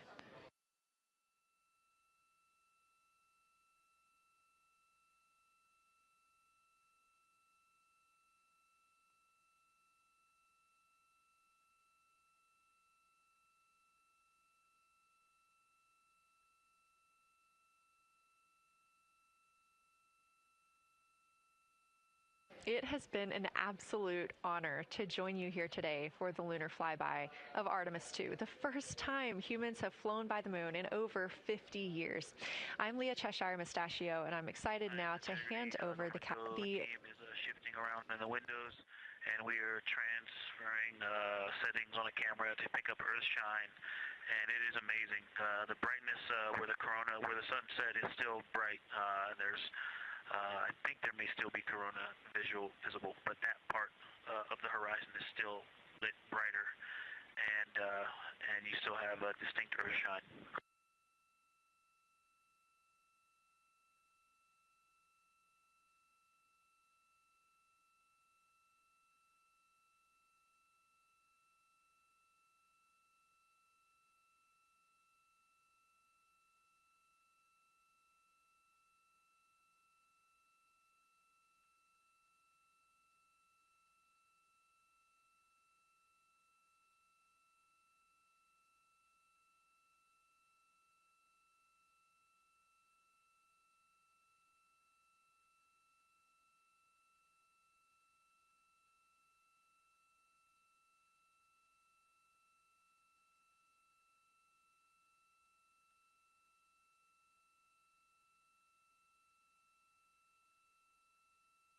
You know our rules that we don't talk when the crew is talking, so wanted to give Victor Glover a moment there to call down what he was seeing now that the moon is covering the sun.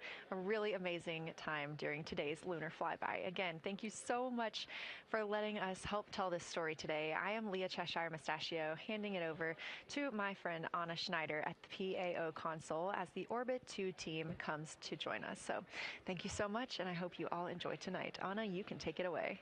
Thank you so much, Leah, and it's been a joy listening to your coverage over the last several hours. So as you mentioned, the Orbit 2 team of flight controllers is currently making their way on console and completing a shift handover with the Orbit 1 team of flight controllers. The Orbit 2 team tonight will be led by Flight Director Diane Daly, and she is currently handing over with the Orbit 1 flight director there on your screen, who was Flight Director Jeff Radigan.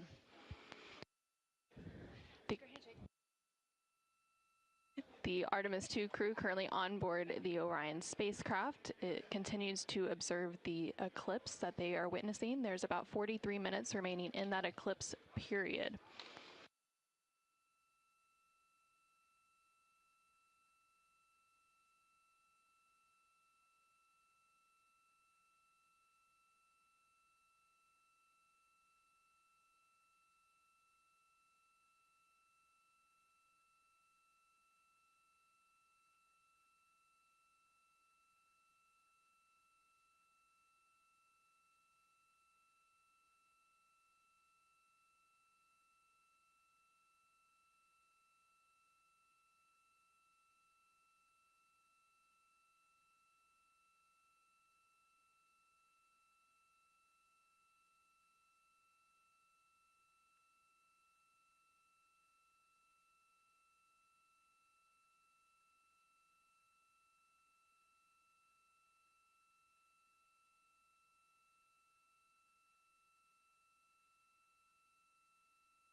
This is Artemis Mission Control. You are currently seeing a live view of the solar array wing cameras on the Orion spacecraft. We spoke with our science team, and they did determine that that dot in the distance is Venus.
science integrity.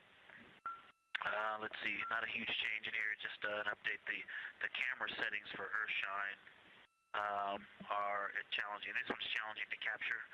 What we're seeing, we're just not picking up on the cameras. And after all of the amazing sights that we saw earlier, we just went sci-fi. This has, it just looks unreal. You can see the surface of the moon between, I guess, the Earthshine. I guess Earthshine. You can actually see a majority of the moon. It is the strangest looking thing that you can see so much on the surface.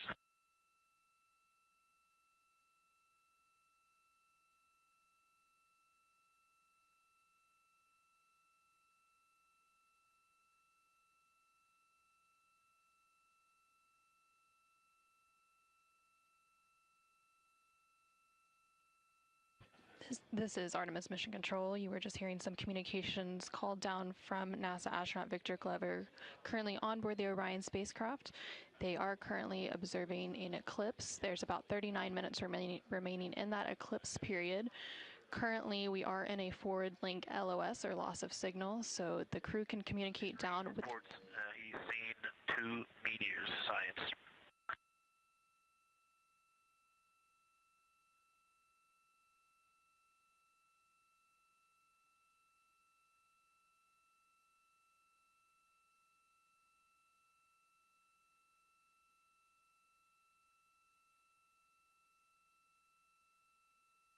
So we are in a forward link loss of signal. We do expect to regain signal in about 3 minutes, and at that point then the ground can communicate back up to the crew on board the Orion spacecraft.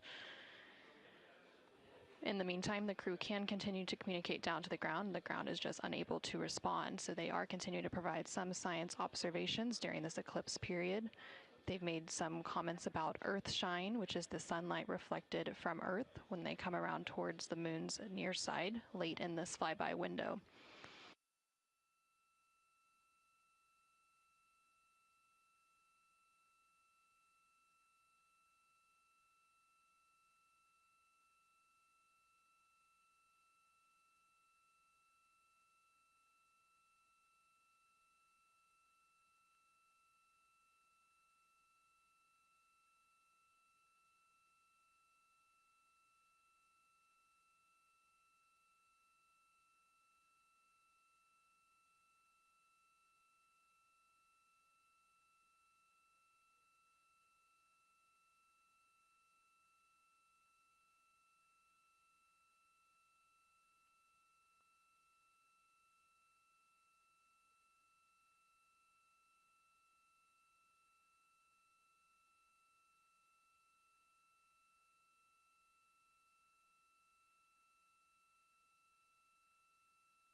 science integrity in the blind. The glow around the moon is beginning to become a little bit more even.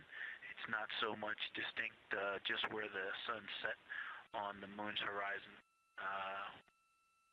as we're flying through this trajectory, and then the sun's going to come up out of the other side. I think it's we're starting to see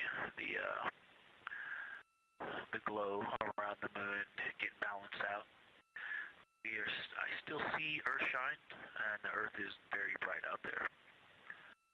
Still quite an unreal sight. Integrity Houston, we have that sit rep loud and clear, and we are back with you. How do you hear me?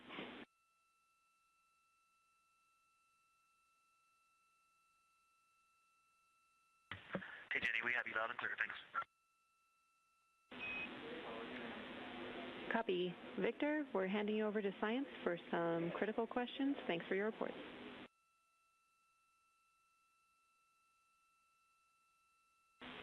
Integrity Science, we were loving your science sit reps in the blind, and it should come as no surprise that we have a number of follow-up questions. First, you mentioned Reed observing meteors. Can you speak to that? Were you referring to comets or impact flashes or something else?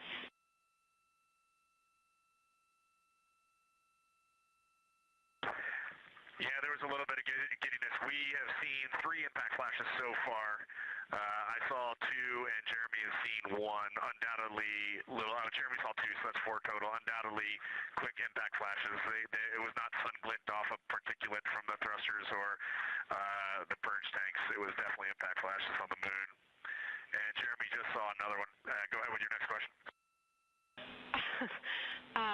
Amazing news. I literally just looked over at the SIR and they were jumping up and down literally. If you could describe where on the moon you saw them, please.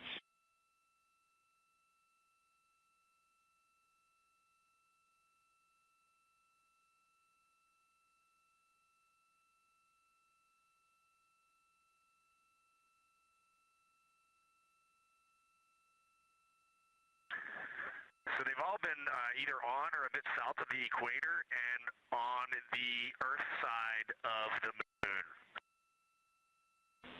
Stand by. All right, so Jeremy has seen them kind of on and south of the equator, kind of spread across the moon, and mine were both south of the equator and just a little bit left of center of the moon. Incredible news, Reed, and reminder, we have citizen scientists here on Earth looking for impact flashes, so hearing you saw them on the near side means that people saw them too.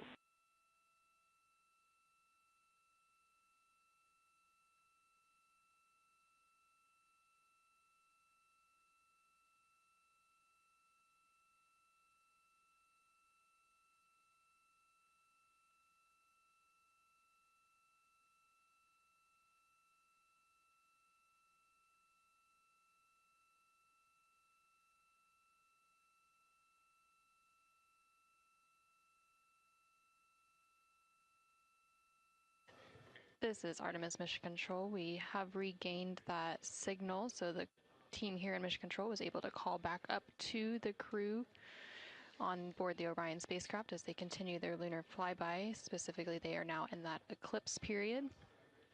So the science team here in Mission Control was able to ask some questions about some of the situational reports they were providing during that loss of signal.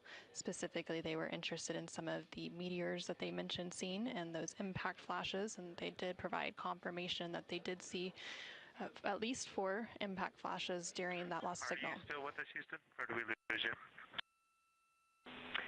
Integrity, I hear you loud and clear. How do you hear me?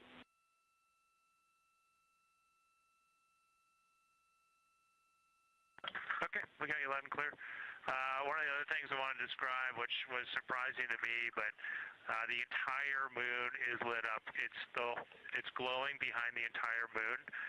I thought it would look, dark against the black sky or deep space, but the sun is lighting up the entire limb of the moon. You can see the entire perimeter of it, and even now with the sun far behind the moon, you can still make out little bits of topography around the entire limb, just bumps as you go around it.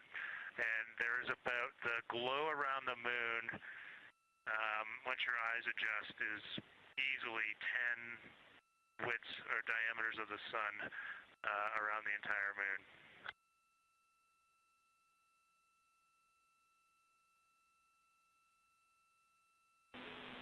Incredible to hear, Jeremy.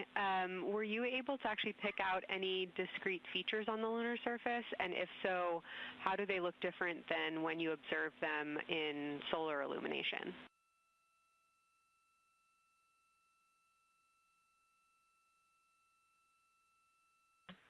No, we really haven't been able to identify features on the lunar surface yet. We just see, the topography on the limb. For the Earth glow, we're about a quarter moon, waxing quarter moon, if you will, from the Earth glow perspective, and it's just at a very, just the sight angle. I'm just not able to tell what I'm looking at yet in the Earth glow. Understood. Thanks, Jeremy. One other question for you on the solar corona. Were you actually able to see any structure or color in the corona before most of it disappeared behind the moon?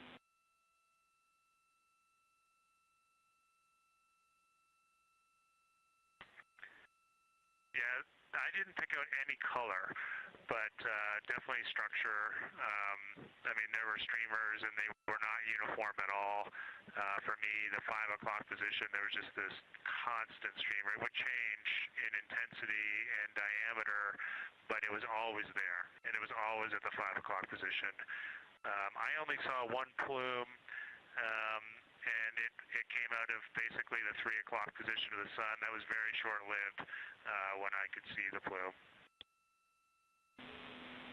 Exactly what we were looking for. Thanks, Jeremy. And a heads up that we, calculated here on the ground about how long you could see the corona for, and we expect it to start to appear again in the next 11 minutes. Thanks for those amazing descriptions.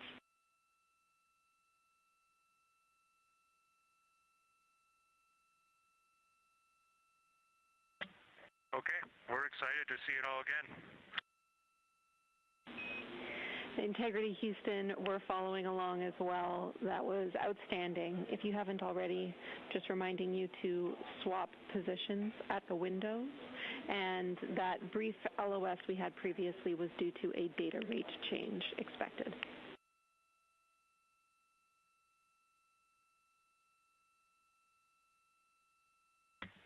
Okay, we copy that, Jenny.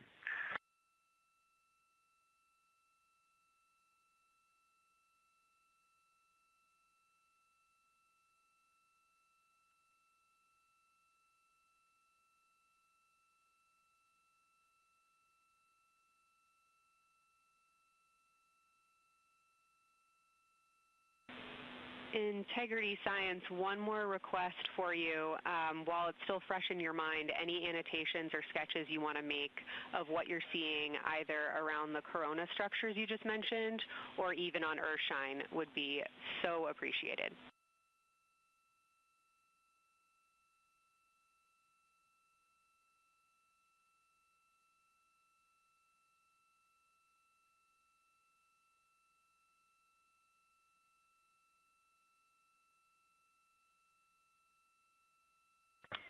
Okay, Kelsey, it's going to be pretty hard to go look at a PCD right now, but we'll definitely try and annotate what we saw. And if the annotations come in the next block where you're cleaning up your documentation, that sounds like a good plan to me.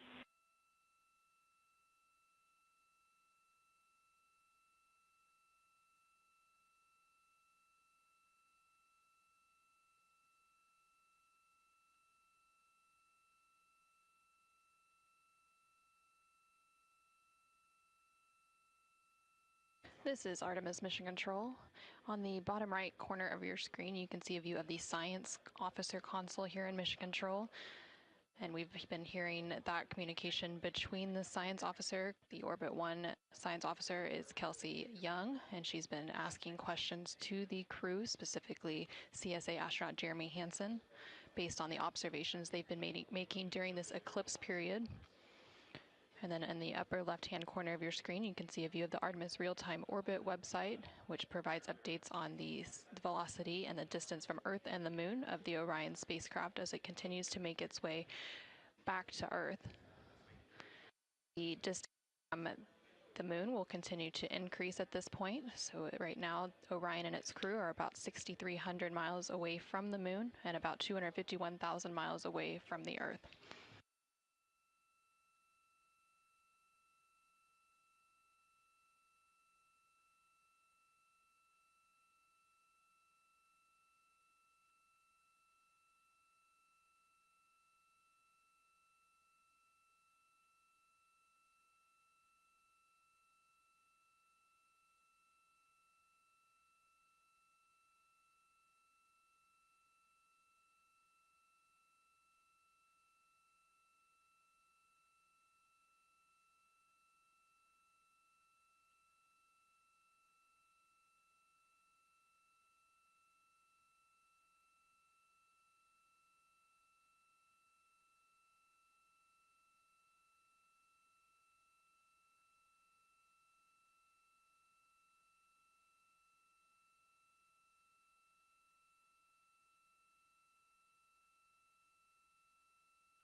Okay, science, we're getting set up for sunrise.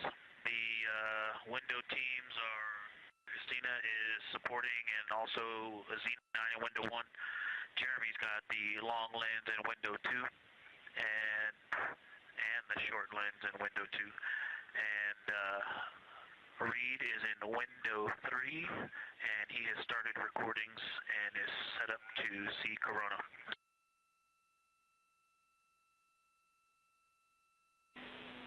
Great sit rep, Victor. That sounds like a good config, and we're showing coronal effects start to appear on your video camera. So in the next few minutes, we should start to hear your observations.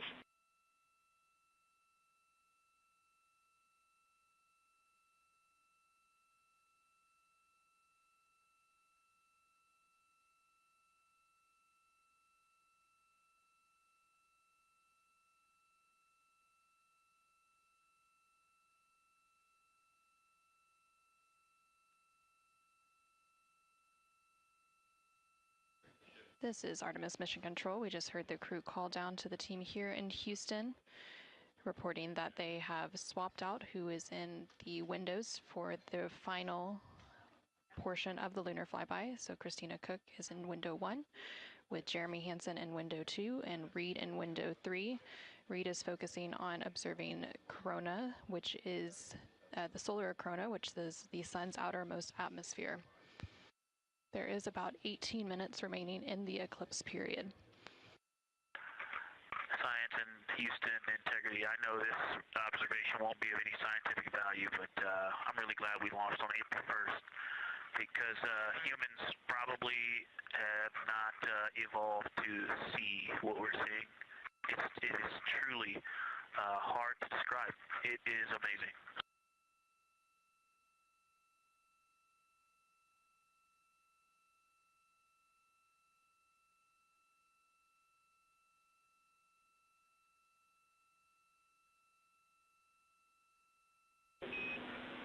Amazing. Thank you, Victor.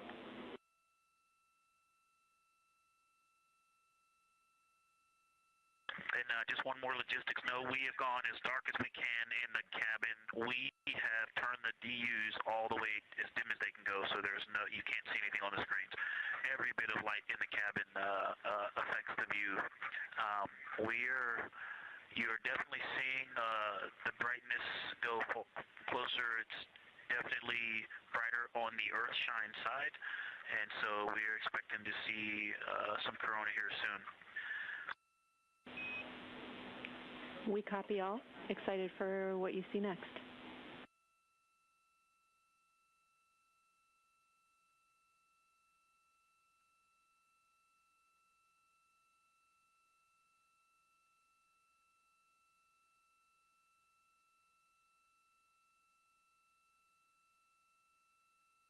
I'm not sure if we talked much about the star field, but we've got lots of stars. You've got the nice glow around the moon, but right off the well, we're upside down now, but from upside down 4 o'clock, right off the edge of the moon, looks like a planet. That line of planets, there's something a moon diameter to the left, and something right off the limb of the moon to the right, and then something orange. It looks orange to the right of that, about half the moon diameter. So. But anyway, there are definitely stars. I think some of those planets that you said we might see, we're seeing. And so in unreal view, yeah, the moon in the foreground is one of the darkest things we see out the window. And now it's deep space behind it is kind of dark blue like it looks from Earth, but we can also still see stars. It's quite a wicked view. Victor, Like he was doing the best job, and I'm not going to try to add on to what he's doing. It's indescribable. No matter how long we look at this, our brains are not processing this image in front of us. It is absolutely spectacular, surreal. There's no adjectives. I'm going to need to invent some new ones to describe what we are looking at out this window. This is just absolutely beautiful and inspiring to hear. And Victor, we suspect what you're seeing is Saturn and Mars. That reddish object is likely Mars. Good opportunity to look to the future of where we're going.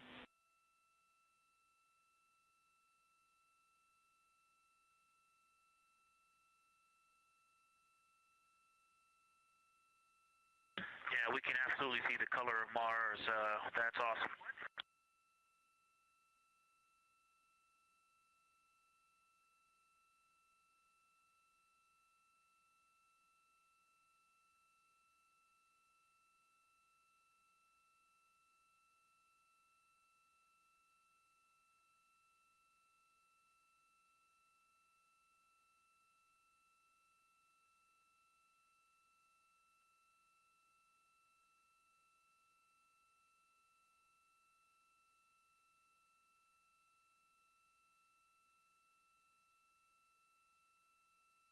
Okay, and from this vantage point, the 4 o'clock on the Earthshine side is definitely getting brighter, still no coronal structure.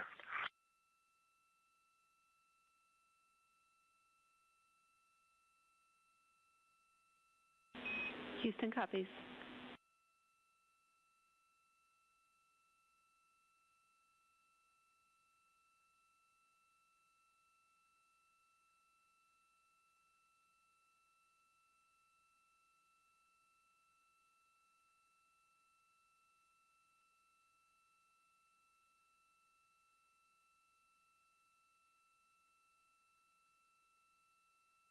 And we aren't able to distinguish which Mare is, but we can clearly see Mare in the Earthshine.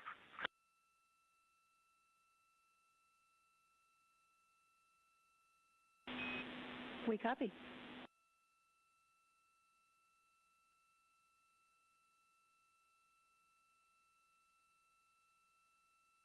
This is Artemis Mission Control in Houston, Texas.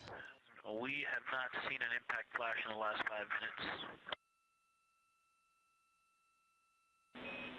Sounds unlucky, but you had a pretty strong start, so we'll take it. And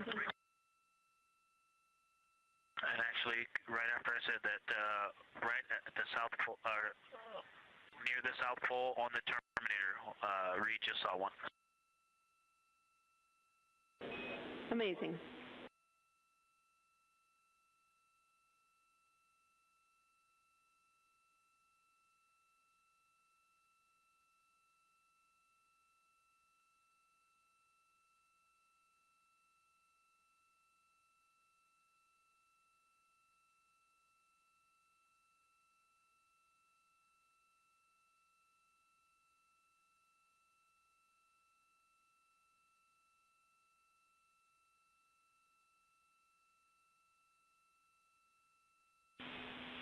Integrity Science, and as you look around our solar system neighborhood, you should see Saturn setting behind the moon right now.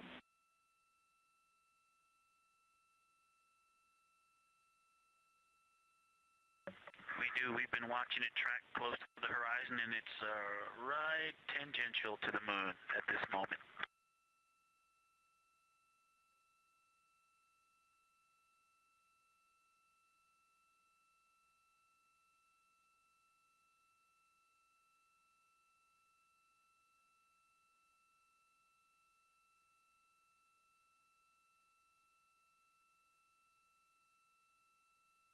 This is Artemis Mission Control in Houston, Texas. We are currently 5 days, 2 hours, and 44 minutes into the Artemis II mission, and we have about 11 minutes remaining in the eclipse as at the latter half of the lunar flyby that the Artemis II crew is experiencing on board the Orion spacecraft.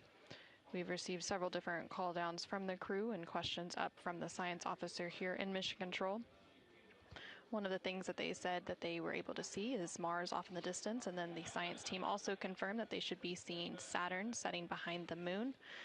They've also acknowledged seeing several different impact flashes, and these are flashes of lights from meteorites striking the surface of the moon.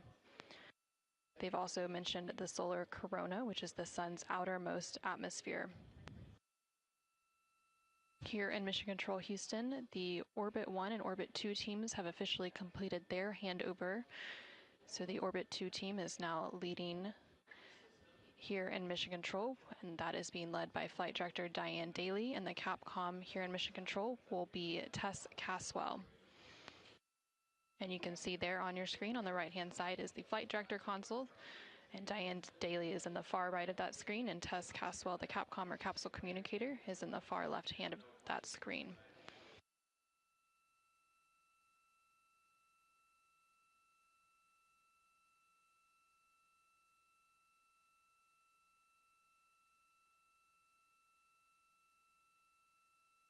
Okay, the light is continuing to grow in intensity. At about the 4 o'clock position on the, about the 8 o'clock position on the Earth-shine side. Saturn has set. Mars is tracking towards the moon's horizon.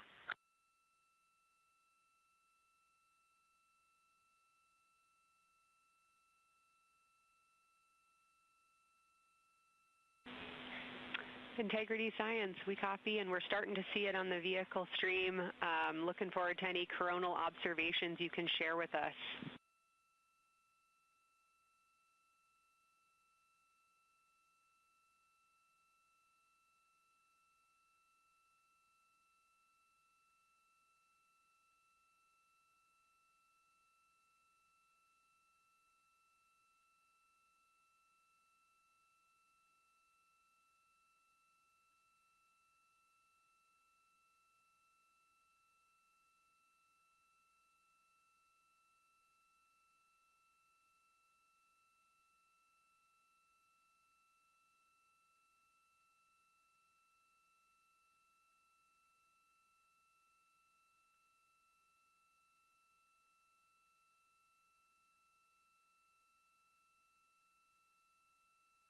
This is Artemis Mission Control. That view you're seeing on your screen is coming from the solar array wing cameras outside of the Orion spacecraft. And you can see the light starting to come into view as the solar eclipse period is starting to end. Integrity, still no coronal structure at this time, just continue to grow in intensity.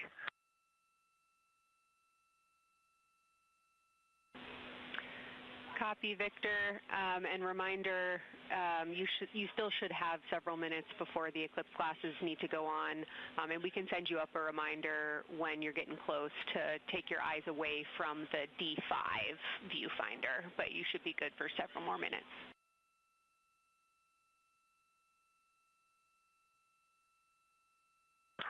Copy, thank you, and yes, please send up the reminder. Thank you.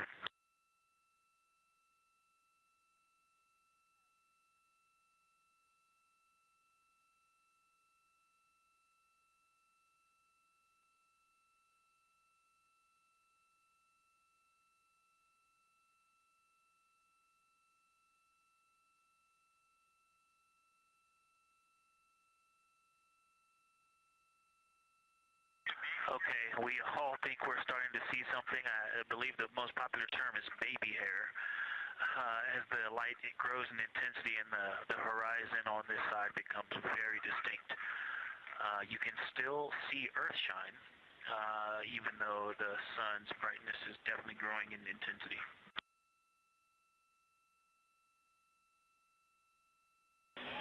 Love the description, Victor. I'm sure as the next couple minutes progress, more of those structures will continue to pop out.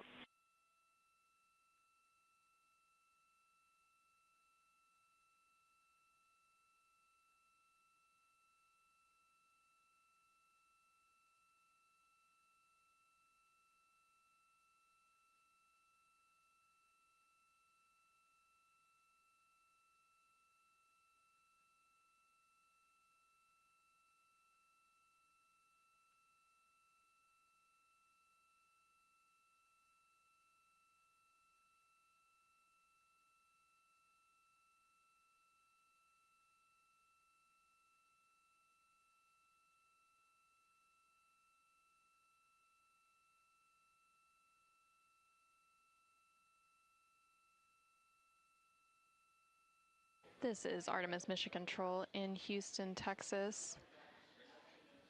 The Artemis II astronauts on board the Orion spacecraft are currently observing an eclipse. And to the crew on board the spacecraft, the eclipse looks much like a total solar eclipse here on Earth, except the moon is much larger compared to the sun, unlike a terrestrial solar eclipse where the moon and the sun appear the same size in the sky. We are definitely starting to see structure. That baby hair is rapidly growing out toward the 9 o'clock and the 8 o'clock.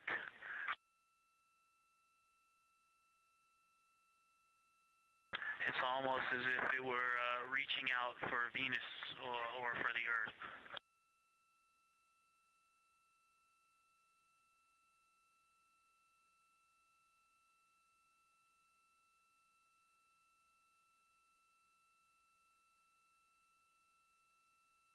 If you've ever seen the spotlight off the top of the Luxor at night in Las Vegas, this looks like what that wants to be when it grows up.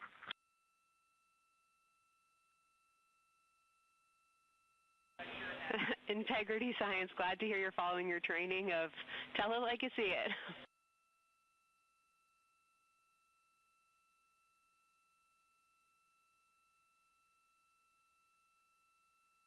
So far, it's pretty symmetrical.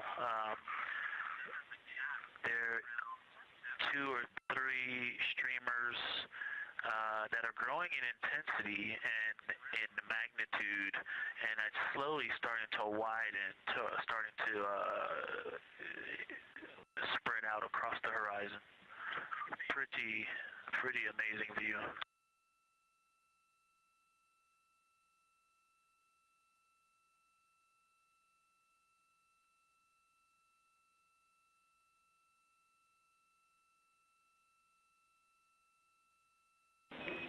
And Integrity Houston, great words. Reminder for you, we are approaching the brightness level at which you should no longer be using the viewfinder on the D5.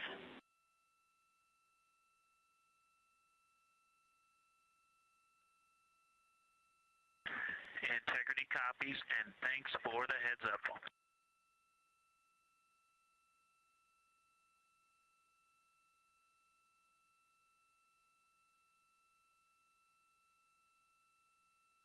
This is Artemis Mission Control. Oh, and I think we're seeing some directionality. Some of it is going in different directions because it appears to be moving and combining and recombining as it it's pointing in different directions, and some of it appears to be going like down toward the south pole of the moon, but it's and then coming back together and going out towards Venus and the Earth. And depending on how I stare at it, it looks like one large structure, but then it definitely has wisps, and you can see 3 or 4 structures inside of it. It's like watching a flame. It's like looking at a flame, and stand by. And so it has some inherent movement. Now there's a very bright spot. There's a very bright spot in the center of it. There's a towering light of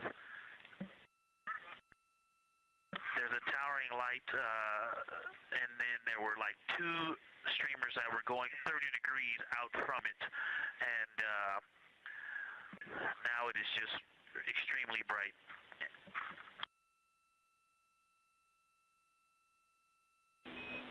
Houston, copies all. Starting to get a little warm.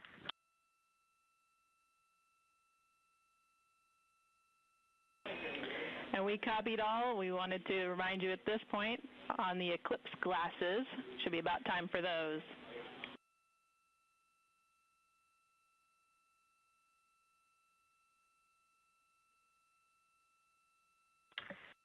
Houston, we copy all. We are in eclipse glasses. That was an absolutely spectacular, magnificent experience. Thanks for the report. We sure wish we were there with you.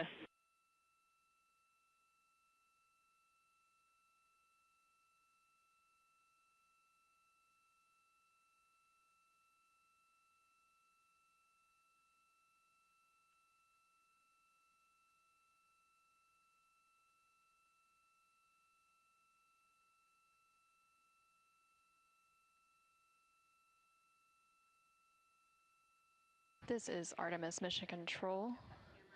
The eclipse period is coming to an end, and we did hear that call up that the crew now has to put on those eclipse glasses to be able to protect their eyes for this final portion of the eclipse.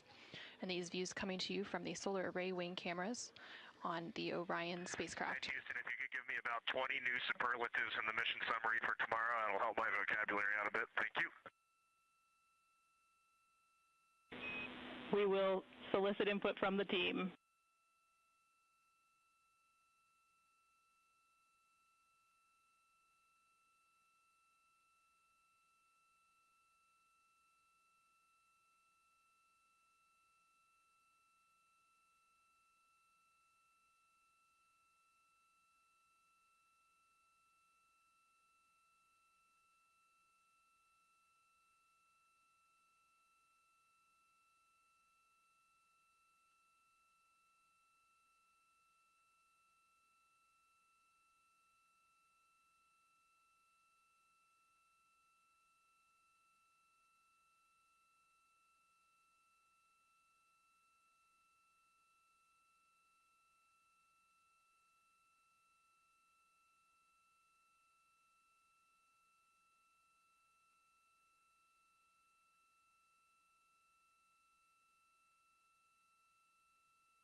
This is Artemis Mission Control. There on your screen you can see a live look inside of the SIR, or the Science Evaluation Room, here in Mission Control Houston, just down the hallway from the Artemis Flight Control Room. Integrity Houston, back with you after a data rate change. Regarding the SAW-3 camera T low caution, no action for you. It just got a little cool during the eclipse.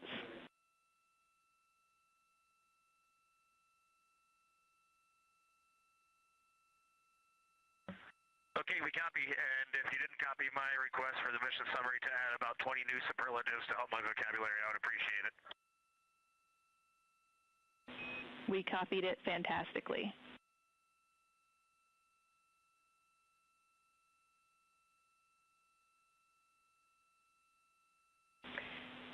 And Integrity Science, this is basically wrapping up your fly-by-day observations. I can't say enough how much science we've already learned and how much inspiration you've provided to our entire team, the lunar science community, and the entire world with what you were able to bring today.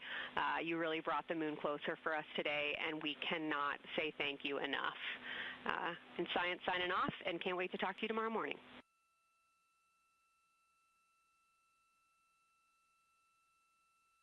To your entire team, Kelsey, to the entire NASA science team, you all really turned to when we shifted launch dates to April 1st, and you got the most incredible package together for us to go do some great science and some great, truly human experience moments here. And we were well prepared, and we appreciate all of you. And this is what we do best when we all come together and work as a team. So you all knocked it out of the park. Thank you for giving us this opportunity. Beautiful words, Reed. Thanks so much.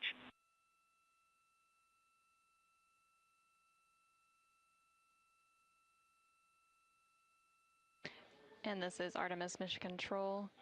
The lunar flyby observation period is starting to come to a close following that eclipse. And there on your screen you can see a look into the Science Evaluation Room, or the SIR, which is embedded within Mission Control to provide science input. And they provided that input throughout the live flyby operations today. They also have a back room called the Science Mission Operations Room that processes data, evaluates imagery, and supports rapid analysis. And then, of course, we have the science officer on console here in the Artemis Flight Control Room, which you can see a view there on the bottom right-hand corner of your screen. The science officer throughout the flyby operations today has been Kelsey Young, who is the Artemis Science Flight Operations Lead. And then to her left is Angela Garcia, who will be the science officer taking over for Orbit 2.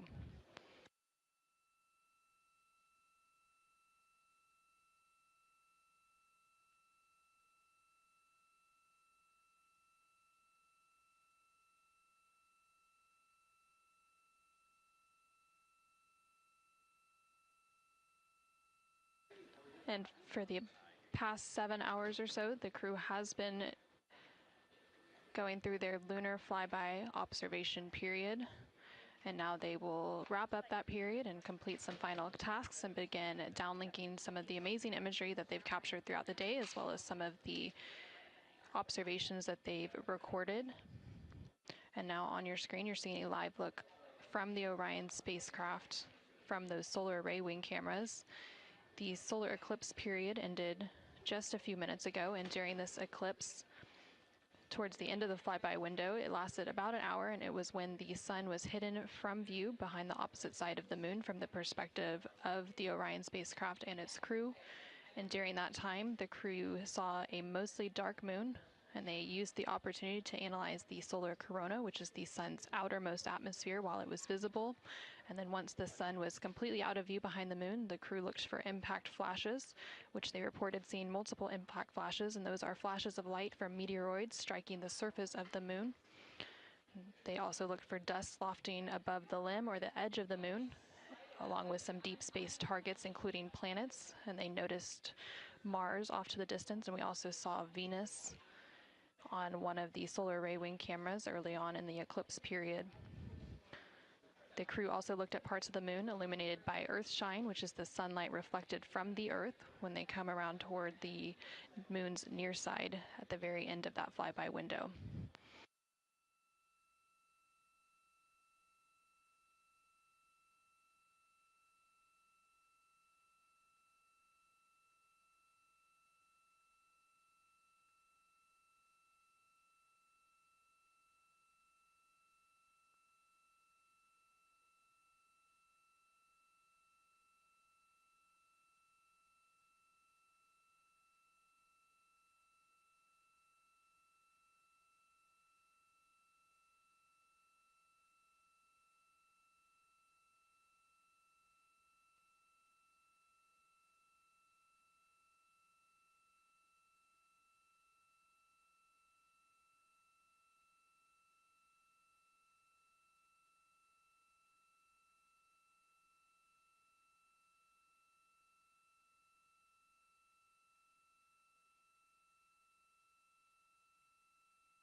Integrity Houston, understand that you are still reflecting upon and consolidating your lunar observations. At your convenience, I have 2 items related to the upcoming VIP event.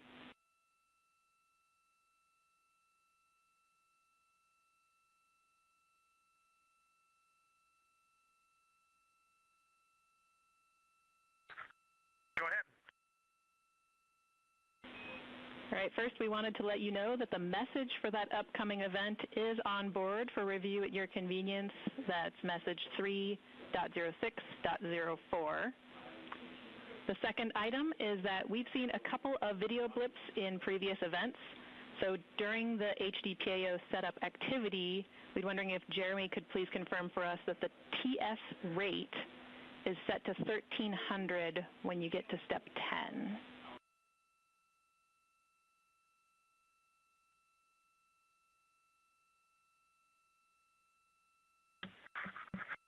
Okay, Jenny. Yeah, we're pretty sure we've been in 1300 for all the PAO events. We've been tracking that when we swap between the HHP and the D5. We copy, Jeremy. Thanks. And for the record, the phenomenal Jenny has gone on to her next appointment of the day, and you've now got Tess with you.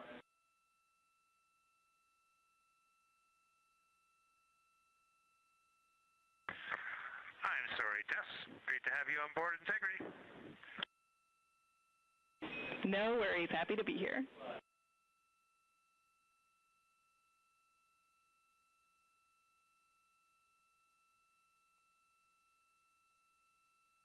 This is Artemis Mission Control. We heard some communication there between the Capcom or capsule communicator here in Mission Control, which for Orbit 2 is Tess Caswell, and the CSA or Canadian Space Agency astronaut on board the Orion spacecraft, Jeremy Hansen.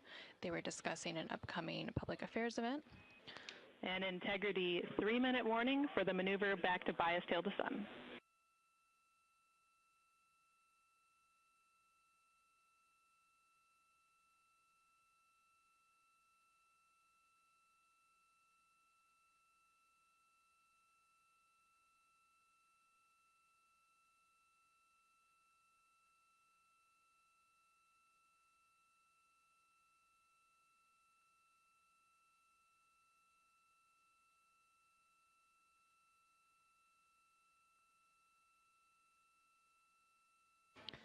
The crew on board the Orion spacecraft recently completed their lunar observation period.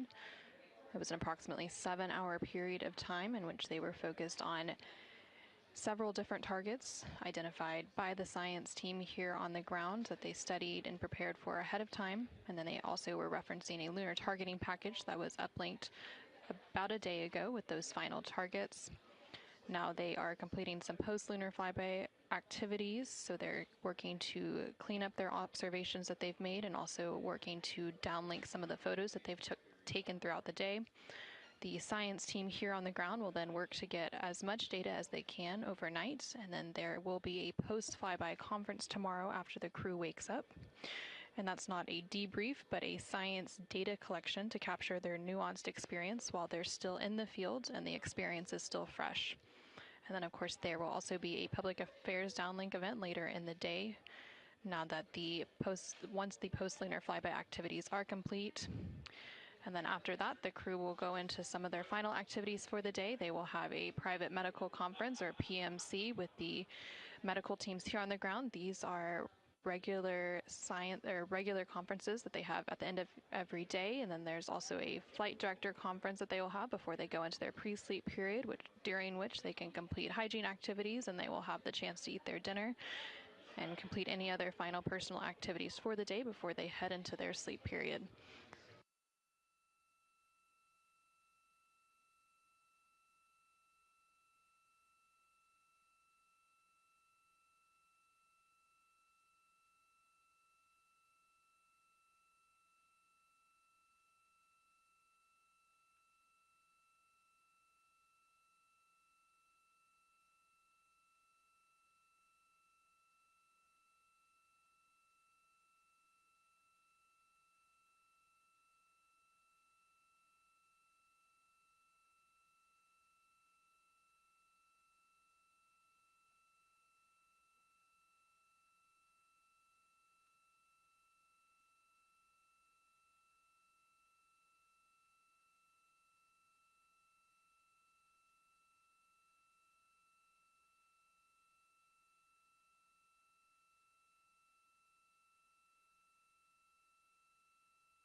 if you're ready for us to start the stream a bit early and to test scene and voice.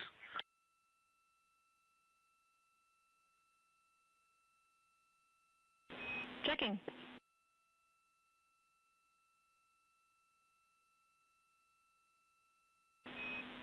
And integrity, affirm. We are go to start the stream.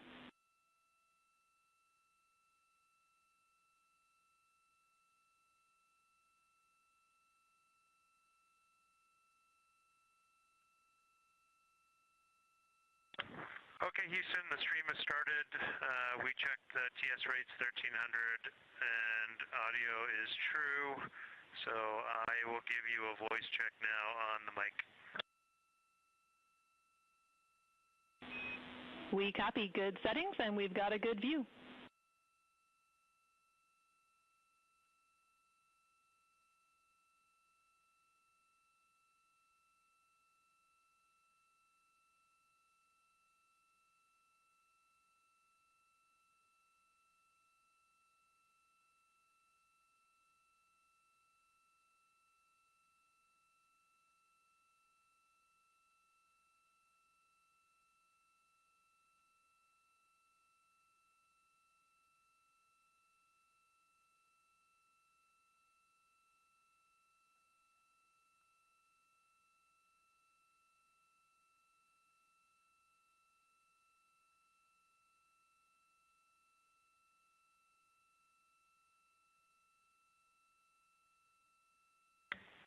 In test, I sent an audio check down. We're on the handheld mic. Did you get it?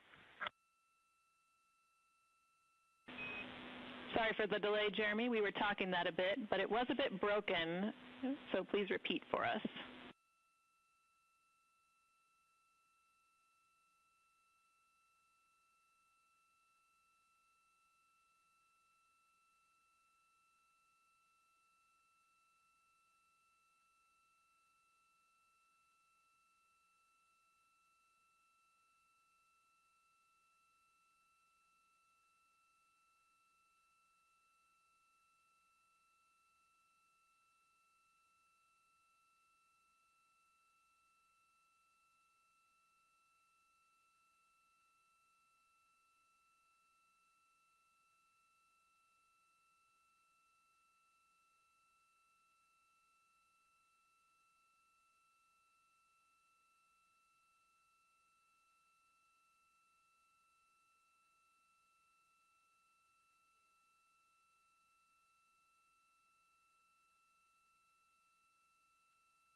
Integrity, Houston, we like the scene. At your convenience, we'll take a 10 count with Jeremy in frame.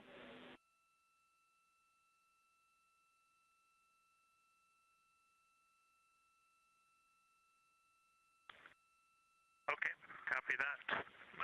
Give us 2 minutes and or 1 minute and we'll do that. Copy.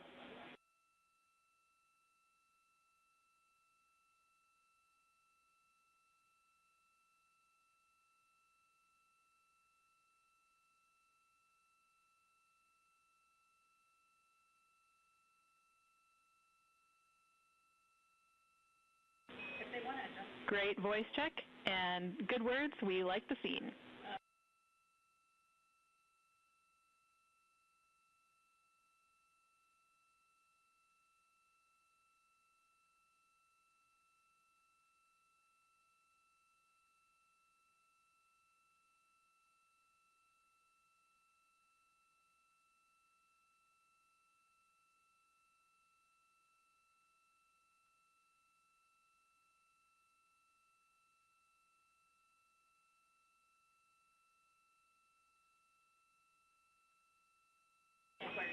And Integrity Houston, we are seeing a black cable going right through the middle of the scene.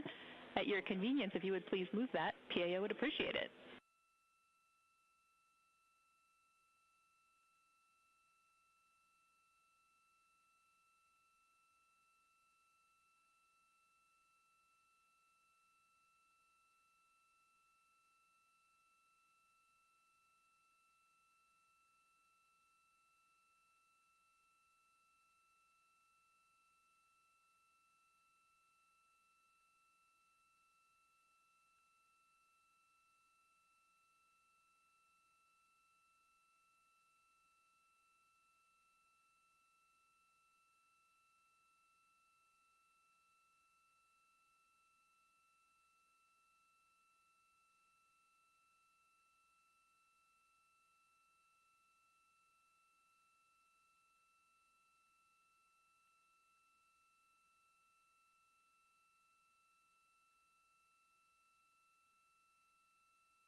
This is Artemis Mission Control. We're currently 5 days, 3 hours, and 21 minutes into the Artemis II mission following a liftoff from NASA's Kennedy Space Center in Florida on Wednesday, April 1st. The crew on board the Orion spacecraft is currently wrapping up their lunar flyby cleanup activities. They're making final... Houston Integrity, high priority PAO images from the eclipse are on PCD-1 in a so-named folder.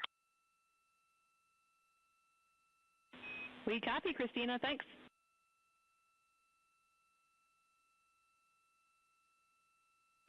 And NASA astronaut Christina Cook there calling down to the ground regarding some public affairs imagery that was captured during the lunar flyby activities.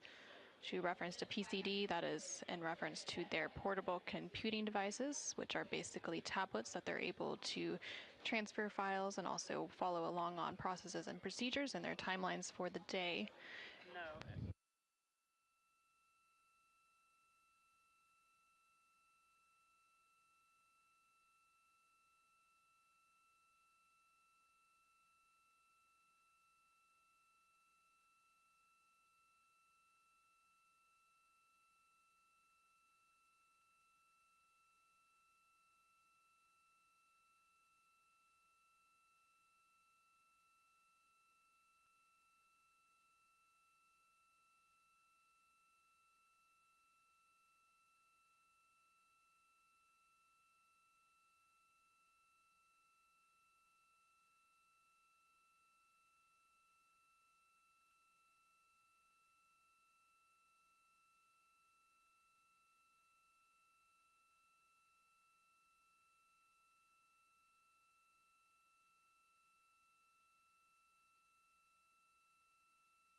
This is Artemis Mission Control in Houston, Texas. Currently on console here in Mission Control is the Orbit 2 team of flight controllers being led by Flight Director Diane Daly and the Capcom or capsule communicator who serves as the single voice link up to the crew is Tess Caswell. The crew on board the Orion spacecraft recently wrapped up their lunar flyby observation period, and now they are completing some cleanup activities and transferring some data and files down to the ground following that lunar flyby. Many of these files will be analyzed by the science team overnight in advance of a post-lunar flyby conference tomorrow once the crew wakes up. The crew is also preparing for an upcoming public affairs downlink event. And then following that downlink, they will have a few final activities for the day, including a private medical conference with their team here on the ground. These are standard conferences that happen at the end of every day, and they'll also have a private conference with the flight director here in Mission Control to go over the vehicle status and any other questions or concerns they may have for the remainder of their flight. We are currently in flight day 6, and we have a splashdown expected on Friday, April 10th. That splashdown expected in about 3 days, 21 hours, and 49 minutes from now. During the lunar flyby, and as part of Artemis II, it marked the first time in more than 50 years that humans were able to observe the moon directly and provided a critical opportunity to practice how lunar science will be conducted during future Artemis missions.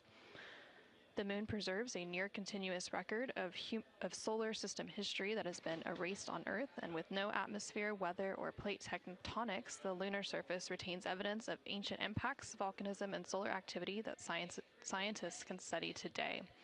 Studying the moon helps scientists understand how planets formed and evolved, how the moon influenced Earth's history, and how the early sun shaped conditions across the inner solar system. The moon also serves as a unique platform for studying the broader universe. The science on Artemis is designed around questions best answered by humans working alongside robotic systems, combining decades of robotic lunar data with real-time human judgment, context, and adaptability. Currently on your screen, you're seeing a look at the Artemis Real-Time Orbit website. You can access this website at any time throughout the mission at nasa.gov/trackartemis. It provides updates on the velocity as well as the distance from Earth and the distance from the moon of the Orion spacecraft and its crew.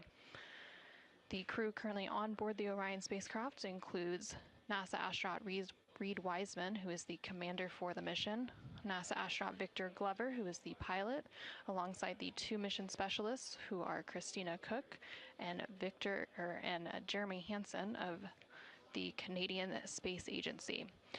Currently, the Orion spacecraft is about 250,000 miles away from the Earth, and that distance now will continue to close down ahead of that splashdown on April 10th. And they are now about 8,100 miles away from the moon, and that distance will continue to increase as they are now in the return leg of their journey.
over ARS. Go ahead, Integrity.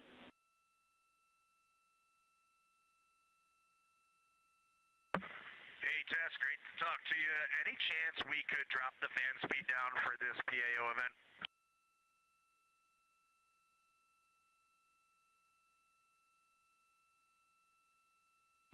We will put that in work. Great to be talking to you, too.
This is Artemis Mission Control in Houston, Texas. We're currently 5 days, 3 hours, and 37 minutes into the Artemis II mission.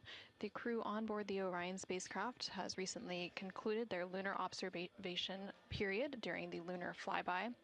As part of that lunar flyby, the Orion spacecraft and its crew made the closest approach to the moon at a distance of 4,067 miles away from the surface at approximately 6 p.m. Central Time, 7 p.m. Eastern Time. Now, although the Artemis II mission is a new opportunity to study the moon, teams are also conducting other scientific experiments, including on the crew themselves. Here's a little bit more about the science of the mission.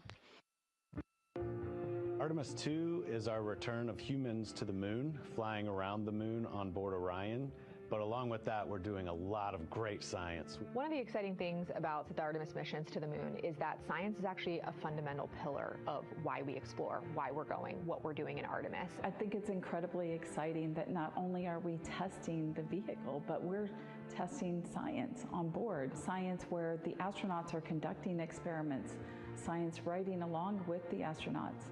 We have astronauts looking outside the window and really observing the lunar surface. It will help us understand the deep space environment. It will help us understand how that environment affects our astronauts, our systems, and life in general.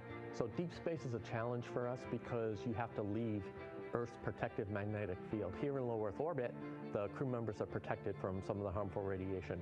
Going to the moon, they'll no longer be protected, so they'll have a higher radiation exposure. Much like Artemis I, we have so many radiation sensors and detectors that are inside the capsule so that we can fully understand and appreciate the radiation environment for protecting our astronauts. In my hand here, I'm holding a tissue chip model. This is the exact design that's going to be flying alongside the astronauts. We'll be collecting samples from each of the crew members, and we can make these organ chips out of the astronauts themselves.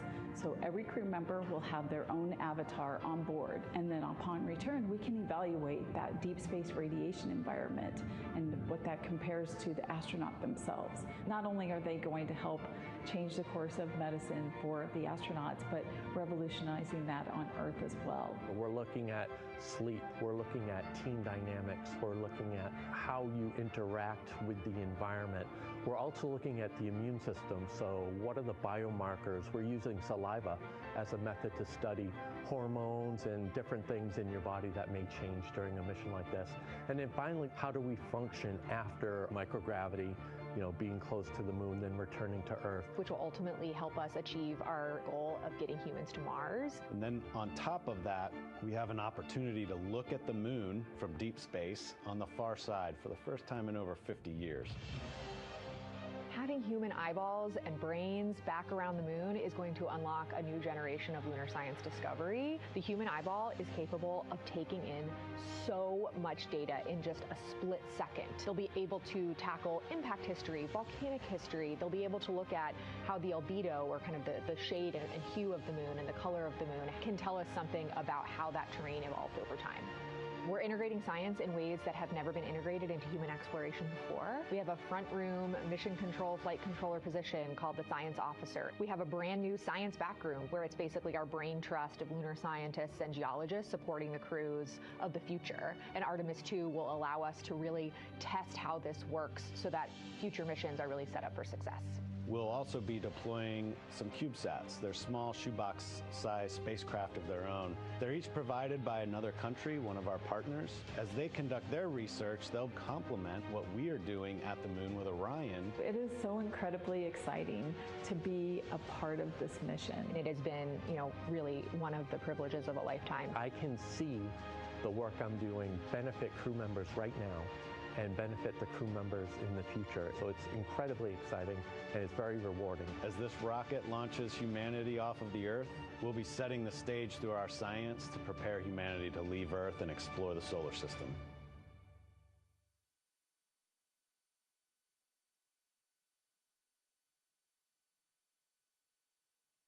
And as part of that, we are going to inhibit cabin leak detection. The edge key manual response is still available. Copy, thumbs up.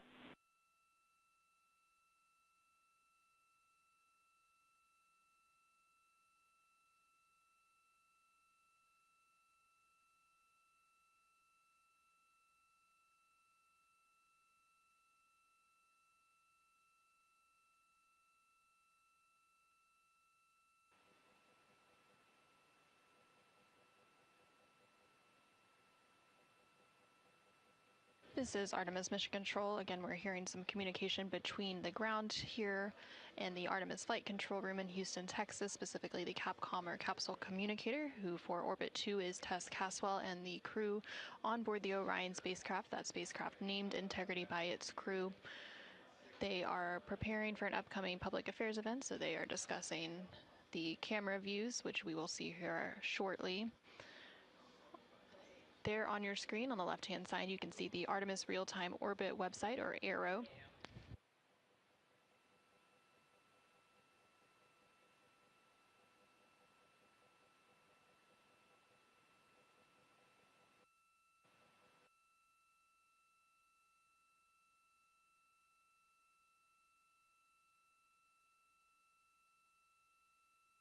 The Artemis Real-Time Orbit website there on the left-hand side of your screen provides updates on the velocity of the Orion spacecraft during its journey around the moon. Following a lunar flyby earlier today, which concluded about an hour ago, the crew has been conducting some cleanup tasks, so they've been transferring some of their documentation, their photos and data that they captured during the flyby to the ground to be evaluated by the science team, and of course some of that imagery will also be evaluated by the public affairs team here at NASA and then shared with the world once it's available. The crew will also have a post-lunar flyby conference with the science team tomorrow following their sleep period to go over some of their observations while it's still fresh and at the top of their mind. On the bottom right-hand corner of your screen, you can see a look into the Artemis Flight Control Room here in Mission Control Houston, specifically the Flight Director Console and the Capcom or Capsule Communicator Console. The flight director currently on console for Orbit 2 is Diane Daly, and throughout the Artemis II mission, there are 3 shifts or orbits of flight controllers who provide 24/7 coverage and support to the Artemis II crew and the Orion spacecraft and its systems during its journey around the moon. We are expecting a splashdown on Friday, April 10th. That splashdown will take place in about 3 days, 21 hours, and 33 minutes.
During the lunar flyby that took place earlier today, Orion, again that spacecraft named Integrity by its crew, passed approximately 4,000 to 6,000 miles from the moon and provided the crew with a full disk view of the lunar surface.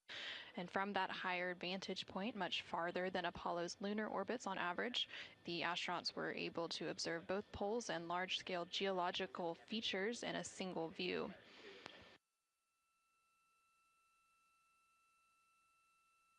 And there on your screen, you're currently seeing a live look inside the cabin of the Orion spacecraft. Integrity Houston, we are 3 minutes out from an on-time start, and we have adjusted the fan speed. We'll take a thumbs up if you're happy with it. Copy, thumbs up.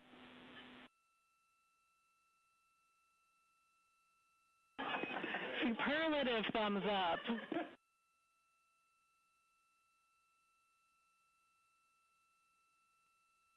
And there on your screen, you can see all of the Artemis II crew members. CSA astronaut Jeremy Hansen just floated out of view behind the camera, but you can still see NASA astronaut Reed Wiseman, NASA astronaut Christina Cook, and NASA astronaut Victor Glover as they prepare for an upcoming public affairs downlink event, which is scheduled to take place in just a couple minutes from now. And there, floating back onto the screen, is CSA or Canadian Space Agency astronaut Jeremy Hansen. He is making himself comfy on some of the OX or Orion Crew Survival System suits that have been stowed for the outbound and now return journey.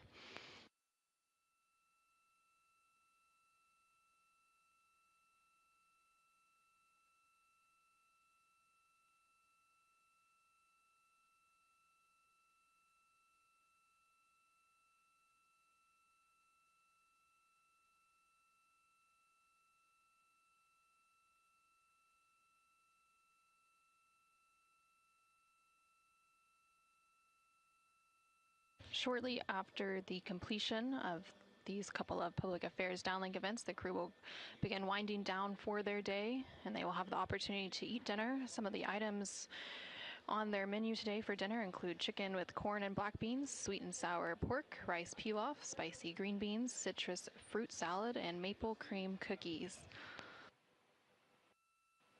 All of the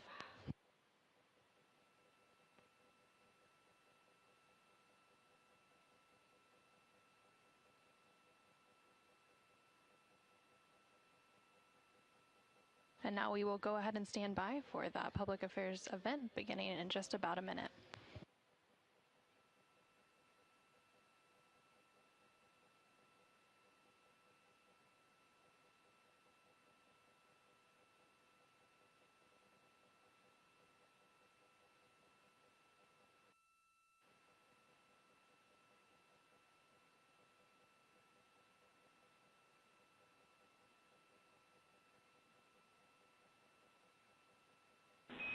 Integrity Houston, no action for the DU-1 caution. We're taking a look.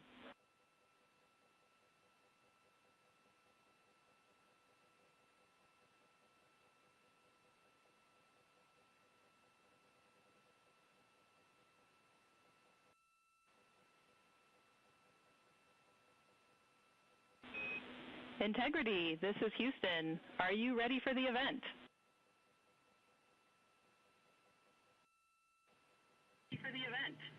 Hello, Houston. Integrity is ready for the event. Administrator Isaacman, this is Mission Control Houston. Please call Integrity for a voice check. Integrity, Jared Isaacman, comm check.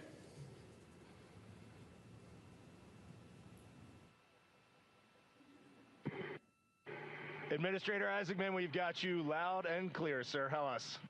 I've got you loud and clear. Artemis II crew, we have a very special guest who wanted to be the first person to greet you after your return from the far side of the moon. Reed, Victor, Christina, and Jeremy, it's my honor to introduce the President of the United States of America, President Donald J. Trump. Over to you, sir. Well, thank you very much, Jared, and you are doing a fantastic job. And hello, very special hello to Artemis II. Today you've made history and made all America really proud, incredibly proud. We have a lot of things to be proud of lately, but this is there's nothing like what you're doing, circling around the moon for the first time in more than a half a century. and breaking the all-time record for the farthest distance from planet Earth. Humans have really never seen anything quite like what you're doing in a manned spacecraft. It's really special. I want to personally salute and congratulate Commander Reed Weissman, Pilot Victor Glover, Mission Specialist Christina Koch, and Jeremy Hansen.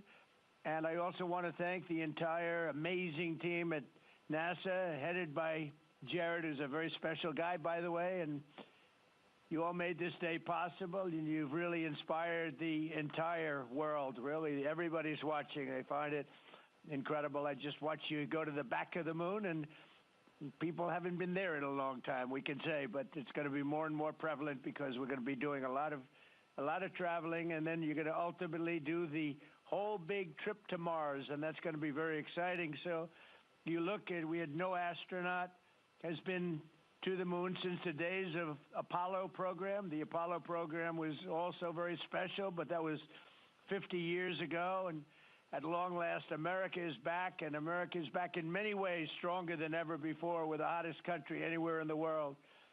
The Artemis crew flew in the most powerful rocket NASA has ever made, ever launched, traveled over 250,000 miles, broke the distance record set by the legendary Apollo 13.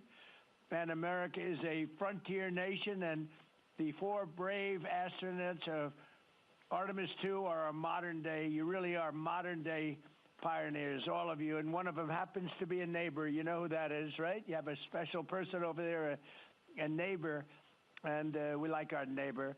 Your mission paves the way for America's return to the lunar surface very soon. We're going all out. We're doing everything we can, and it's headed up by Jared. We'll plant our flag once again, and this time we won't just leave footprints. We'll establish a permanent presence on the moon, and we'll push on to Mars. That'll be very exciting. I'm waiting for that so much. I'd love to be here, but maybe we won't quite make it in terms of timing, but we will be up in the moon, and that's going to happen soon. So America will be second to none in space and everything else that we're doing, and we will continue to lead the whole thing into the stars, this incredible journey into the stars. So I just wanted, it's an honor to speak to you, and I wanted to congratulate each and every one of you. And tell me, what is the most unforgettable part of this really historic day? The whole world is watching and listening. Please tell me.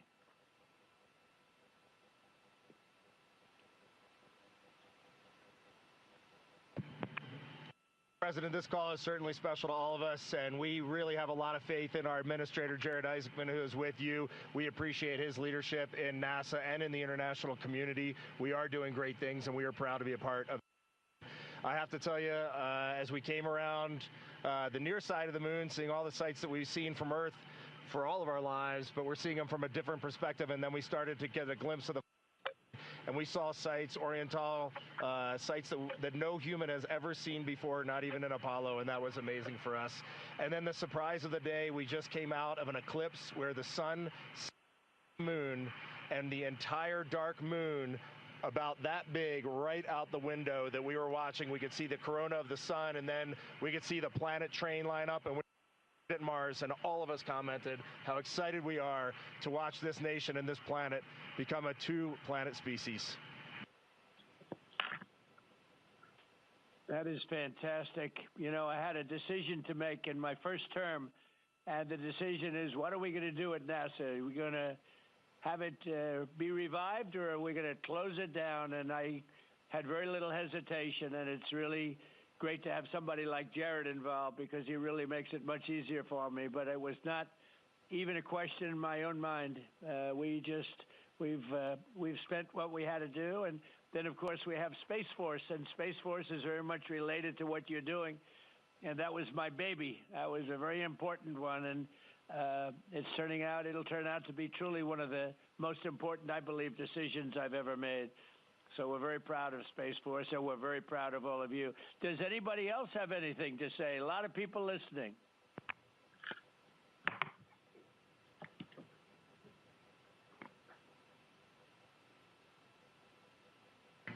Mr. President, To be here with you speaking about our incredible day today. I think one of the biggest highlights was coming back from the far side of the moon and having the first glimpses of planet Earth again after being out of communication for about 45 minutes. It really just reminds you what a special place we have and how important it is for our nation to lead and not follow in exploring deep space. I'd like to ask, what was your feeling when you had no communication, zero communication? All of a sudden it was cut off by, obviously, your very special location. What was your feeling when you had no communication? A little bit different, perhaps?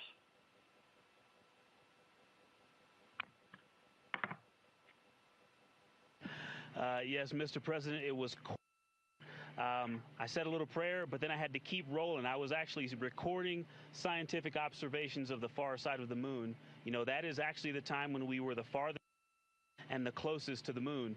And so we were really able to make some of our most detailed observations of the far side of the moon up close. And so we were busy up here working really hard. And I must say, it was actually quite nice.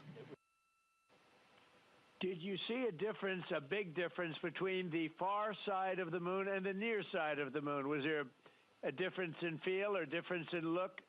What did you see?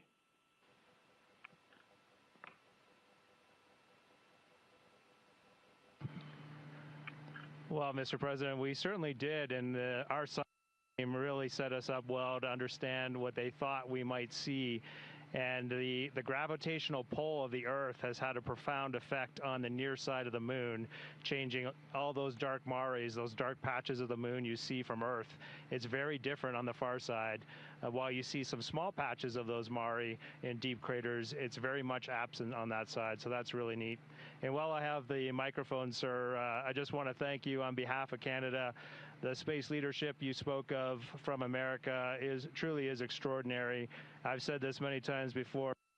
A nation that leads like that and creates and sets big goals for humanity that brings other countries along with it is truly incredible. And I know that's a very intentional, not a necessary decision, intentional decision to lead by example and to allow other countries like Canada to share our gifts and help you achieve these mutually beneficial goals, like establishing a presence on the moon and eventually going to Mars.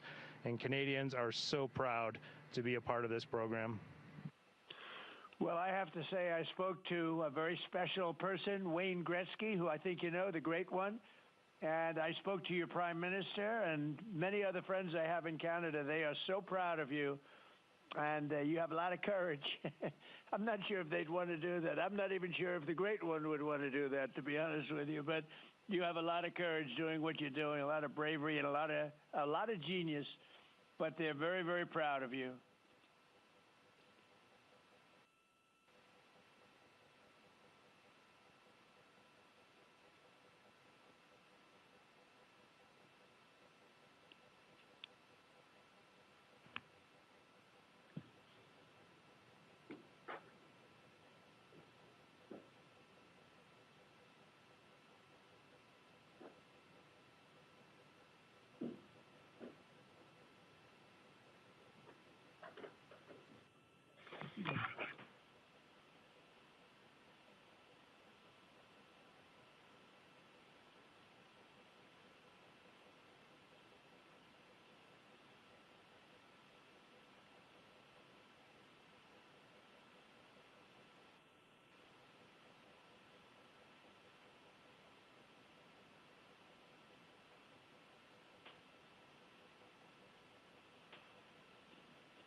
Administrator Alex, I'm going to just get a quick comm check, make sure you guys are still on the line and we didn't have a handover. I am. Yes, I am. And integrity, and back over to you, Mr. President. Yeah, I think we might have gotten cut off. It is a long distance. It's a long ways. The reception's been great. There's a little bit of about a 9-second delay, but no, I just had a statement for, I don't know what you heard, but I was just saying they're very proud of your brilliant person from Canada on the ship. And Wayne Gretzky is a great friend of mine, and he's very proud of him. And the Prime Minister I spoke to, they're very, very honored that you have a courageous person from Canada. You have a lot of courageous people from Canada, so it was very nice. I'm not sure if you heard me say that, but it was very nice.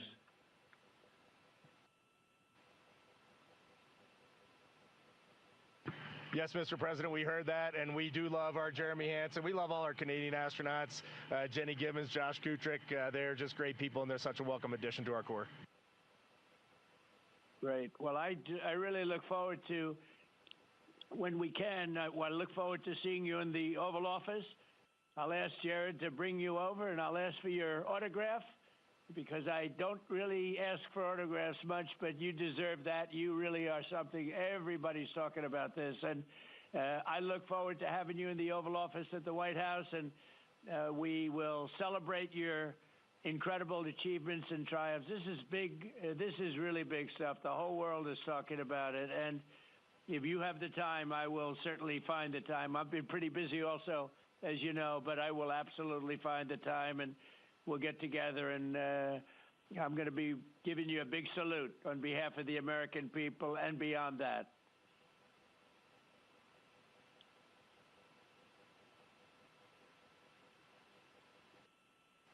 Thank you for that, Mr. President, and when you want us, we will be there. And thank you for your leadership. Thank you to Jared for his leadership. Really, thank you for taking the time out today to visit NASA. It's really special for us, but it's really special for the team on the ground. A whole team of people all around the world pulled this off, and we just want to say thank you to all of you for this. It is the thrill and honor of a lifetime to have been on this journey. Today was amazing, but this 3-year journey has been amazing, and it was made possible by the American people and the Canadian people, and we're so grateful to you all. Thank you very much. Well, thank you very much. And Jared, congratulations. We'll see you soon. And I know that you have Mars very much in your mind, so we'll start thinking about that pretty soon, I think. And thank you. Congratulations to everybody. I'll see you at the Oval Office. Thank you for your time, Mr. President. It's been an honor. Thank you very much. Bye. Bye.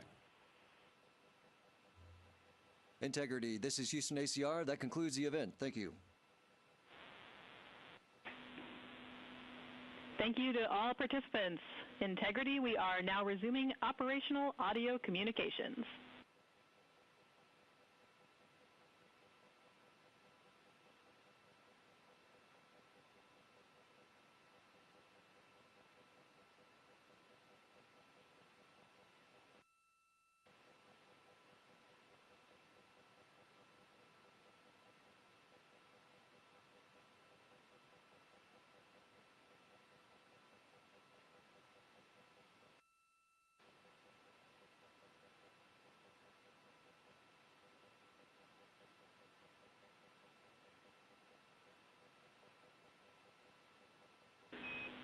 Integrity Houston, great job on the event. Just a heads up, we are on track to start the next event on time at 4:15.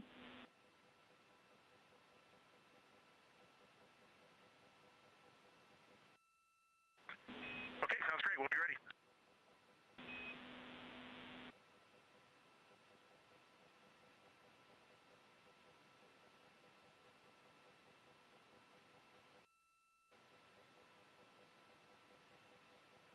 This is Artemis Mission Control in Houston, Texas. We just had that public affairs event with President Donald Trump and the crew on board the Orion spacecraft.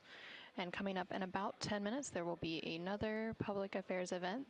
That event taking place at a mission elapsed time of 5 days, 4 hours, and 15 minutes.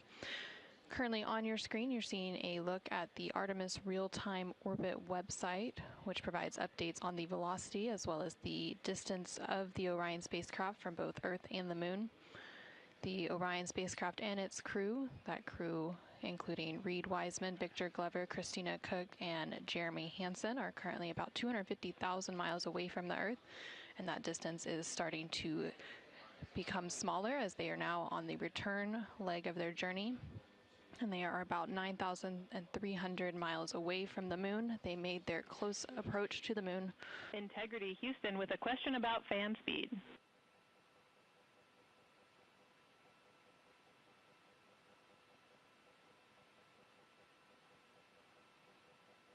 Go ahead.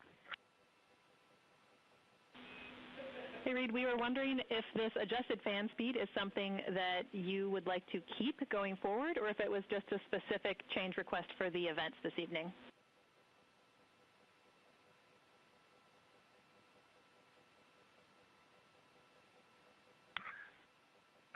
Certainly for PAO events, this is an ideal fan speed. If you're willing to give us this fan speed for routine habitability, I think we would take it and try it for a while.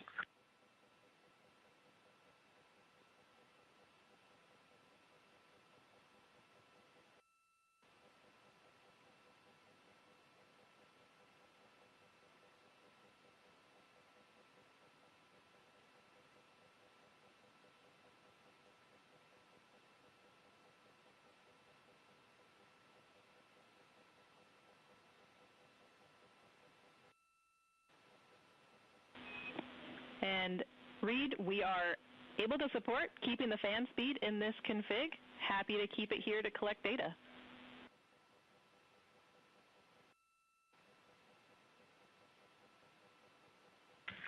Okay, you got 4 happy astronauts up here. We'll take it. Obviously, when we go to exercise, we'll need to bump it up, but I think for quiescent living, this will be great. We copy, and we love seeing those smiles.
Integrity for docking camera.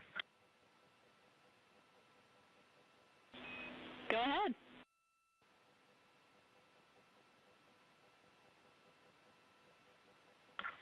Just want to make sure we have the config you're expecting. I have the dual camera bracket is installed, the window shade is closed, and the docking camera is stowed in its Alpha 3 storage area.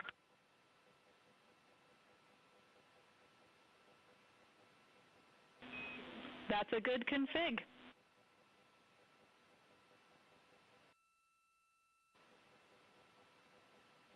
Thank you. And while I've got you, we are 3 minutes out from an on-time start of the next event.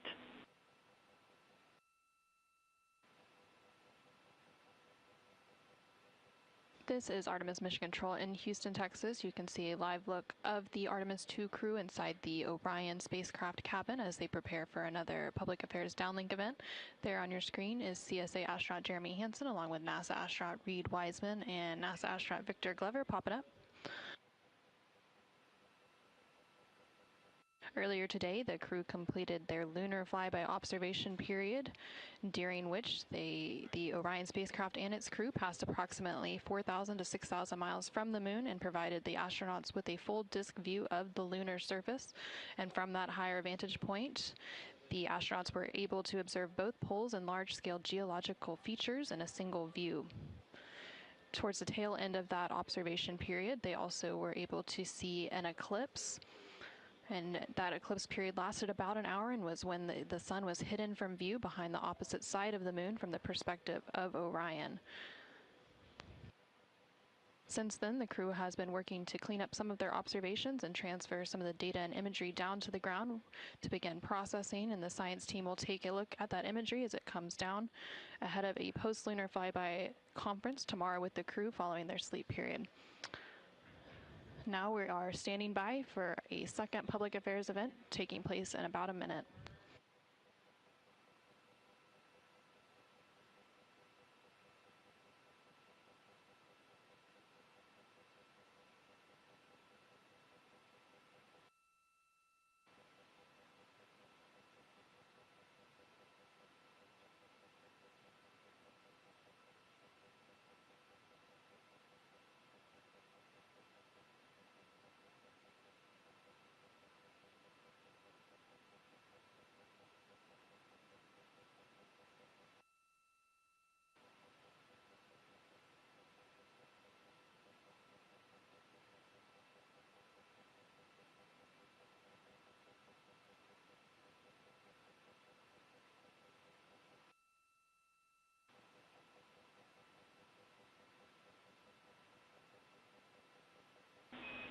Integrity, this is Houston. Are you ready for the event?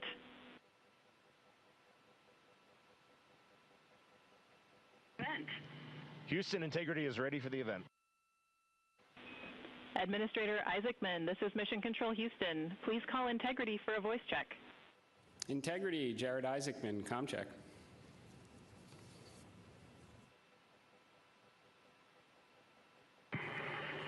Administrator Isaacman, we've got you loud and clear up here.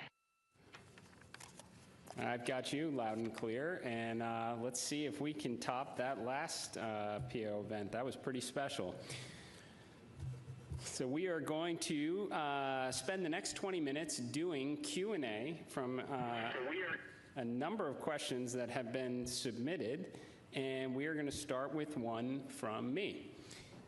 You all have spent years preparing for this moment and imagining what it must be like when you look down at the moon, at the lunar surface. What has surprised you all that you did not anticipate?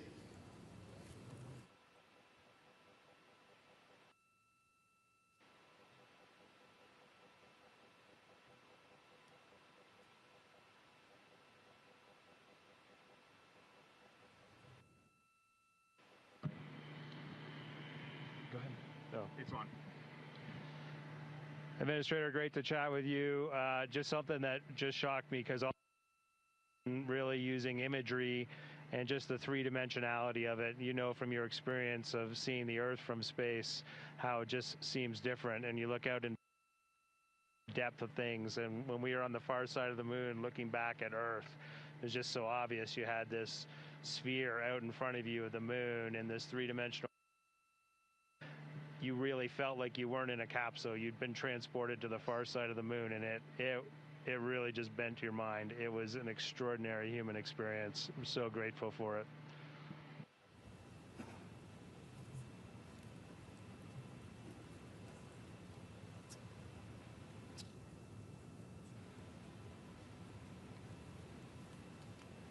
Integrity, Jared, anyone else want to answer that one?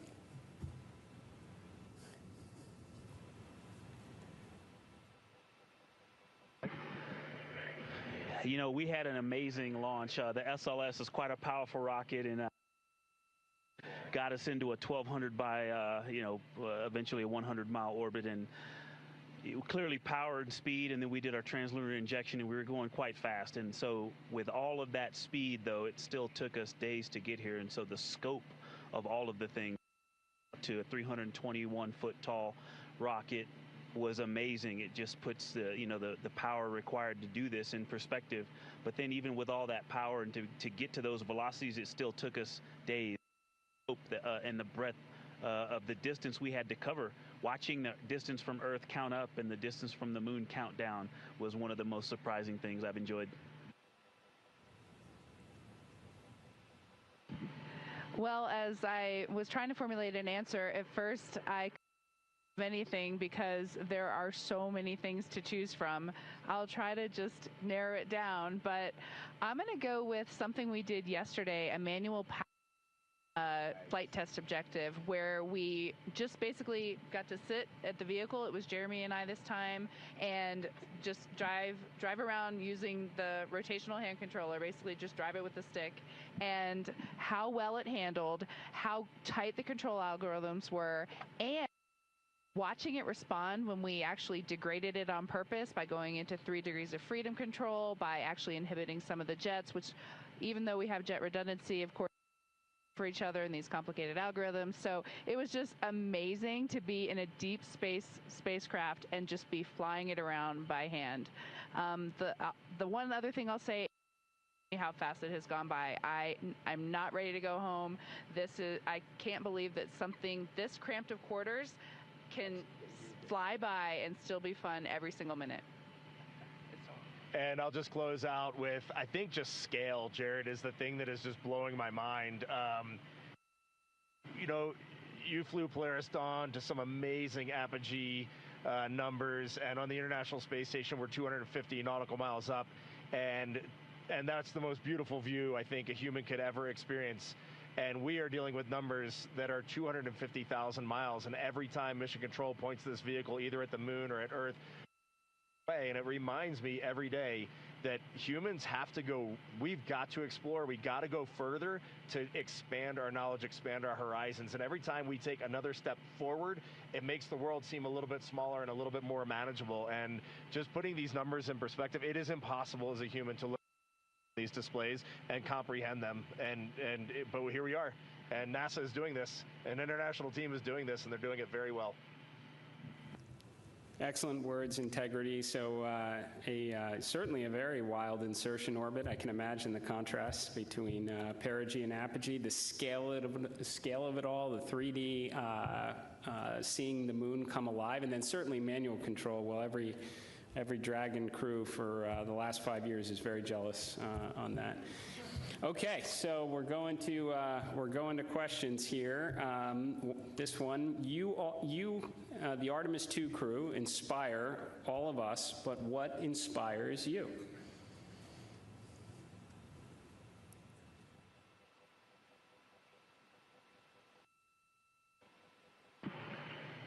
I think as you get older, your answer to that question changes a lot. Certainly when I was a young boy and a young man, just seeing an airplane flying overhead, to me, that really lit a fire in me. And then I think when you reach your middle age, it is interesting to watch leadership throughout the world kind of change the course of human. You can watch that unfold. And now now that I'm just a little bit over 50, you'll be there soon. Now that I'm just a little bit over 50, I mean, it all ties back to just family, and you understand just how much the people that you surround yourself with, and that is really every night when you go to bed, that's really what you end up thinking. At least that's what I end up thinking.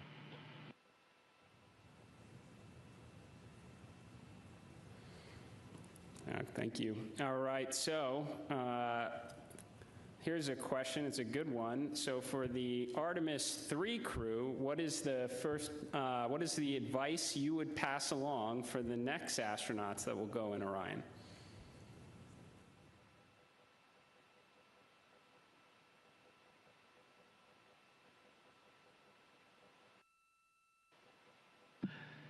That's a great question, Jared. We've actually been thinking about the Artemis III crew since we were assigned as the Artemis II crew. It was the beginning of how we came up with how we wanted to fly this mission, how we wanted to buy down risk for the program, and values as a crew.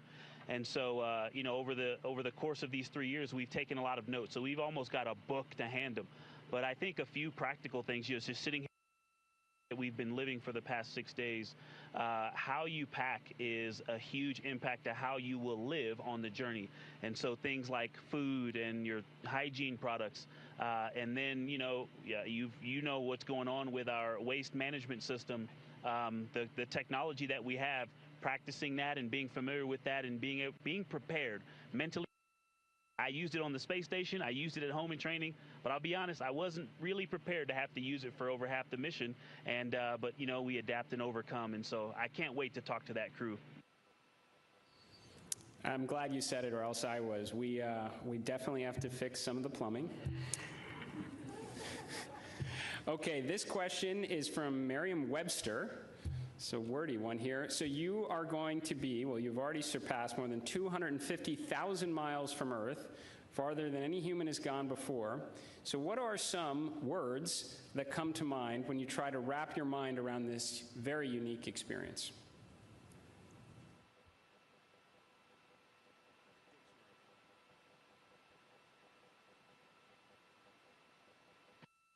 I'll be honest with you, the main word, because superlatives just don't do it justice, is humility. We would never be here if it weren't for so many people that came before us, starting with Neil Armstrong, Katherine Johnson, Dorothy Vaughan, civil rights movement leaders, everyone who worked on this spacecraft. Before we got here in our 3 years of training, we went all over the country and even to our European and Canadian partners to see the people who have put their hands on this hardware, the millions of parts from every valve, to this entire thing, the people that put on harnesses every day to rig it up in the VAB. They all passed the record. We definitely didn't pass the record up here alone. So this is actually very similar to the question the President of the United States asked just a brief bit ago. But during the quiet moments on your journey, when you were out of contact with everyone here on Earth, what were some of the thoughts that tended to occupy your mind most?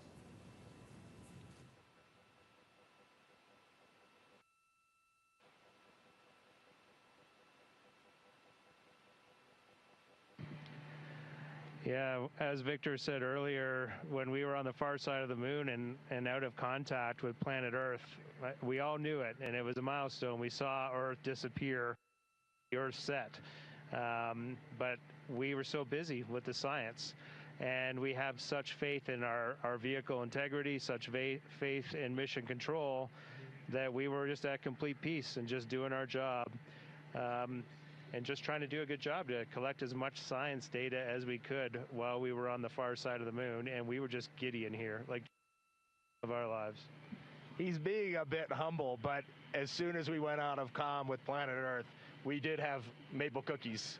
As we just gathered together for about 30 seconds, each one of us had a maple cream cookie, and then right back into the science. But we had to take a moment to honor that time going behind Earth, and it was going behind the moon and out of touch with Earth, and that was a very surreal moment for this crew.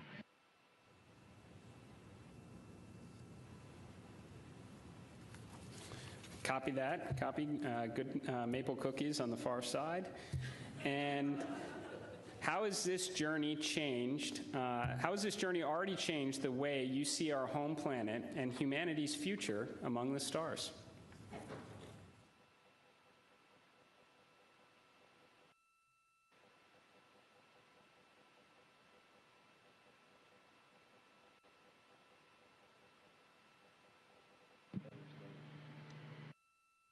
There's so many directions I think we could go with that, and I just, I think that there's, global, but I think real impact is local, and is to see the Earth as an entire thing and look at it, this system, and to see it all in once.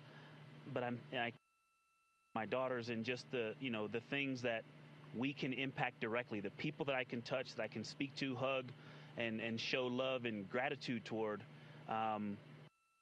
is the thing that I think is going to change and last. And but you also talked about the future that we're going to have in the stars, and this mission, I think we swung for the fence and launched on our first try after learning a lot earlier this year. But I think it set the stage for us to go out and continue to swing for the fence hard in our Orion SLS and ground systems programs to go and get the next one teed up so that crew can knock it off out of the park. And so I have huge expectations for what's coming next. Good words. Are you feeling homesick for Earth?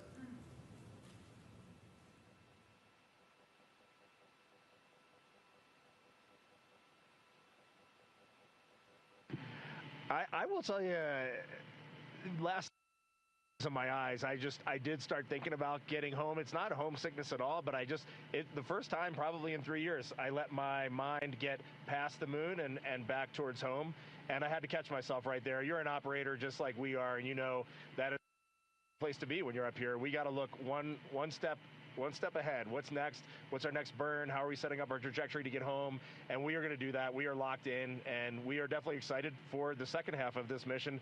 And we are on guard. We are first crew to fly this vehicle. We are ready for any contingency in any scenario, and we are going to stay locked in every second until we are back on that Navy ship and then home reunited with our families. And copy that. Astronauts like being in space. That checks out. Okay, there's a lot of questions from the space photography community. How are the pictures going so far?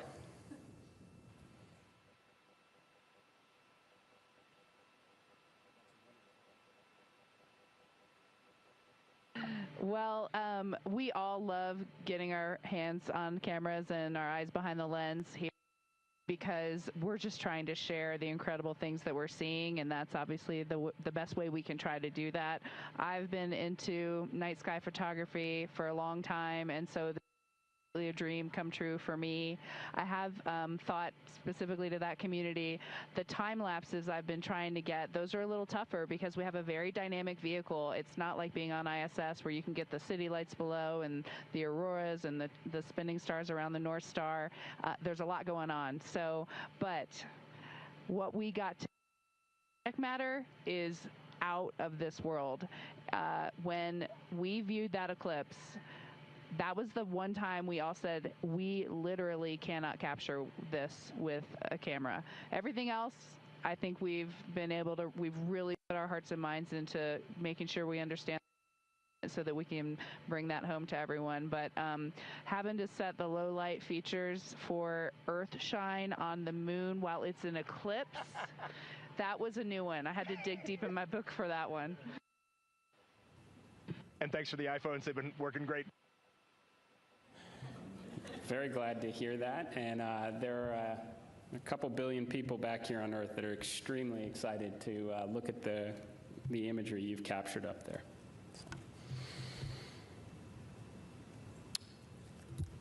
Okay, well, I want to thank you all. Integrity. So Reed, Victor, Christina, Jeremy, on behalf of NASA and space-loving people across the world, thank you for taking us with you to the moon. Thank you for your courage. all of your beautiful words that we've heard. You represent the absolute best of us. We are proud of you, and we look forward to welcoming you back safely to the good Earth very soon. Godspeed, and go Artemis II.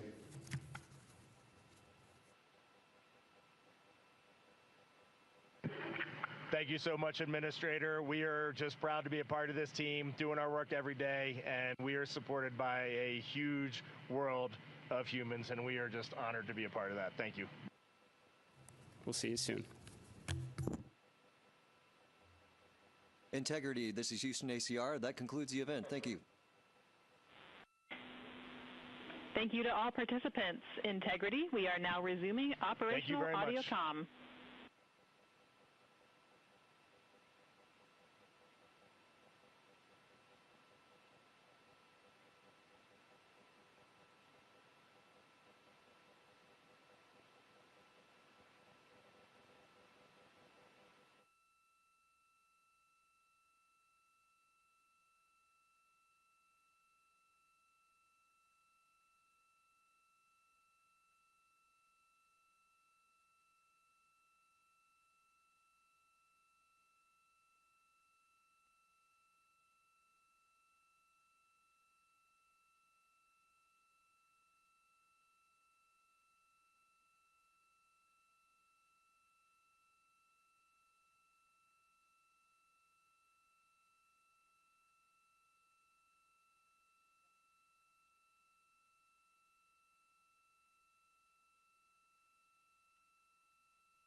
This is Artemis Mission Control in Houston, Texas. That second public affairs event with NASA Administrator Isaacman and the crew on board the Orion spacecraft named Integrity now complete, and there on your screen you're seeing a live view from the Orion spacecraft, specifically from the camera on its solar array wings, and you can see a crescent Earth there. The crew is now officially on the return leg of their journey, and Earth is now their target, with that splashdown targeted for April 10th.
This is Mission Control Houston inside the Artemis Flight Control Room as the lunar flyby coverage is coming to a close.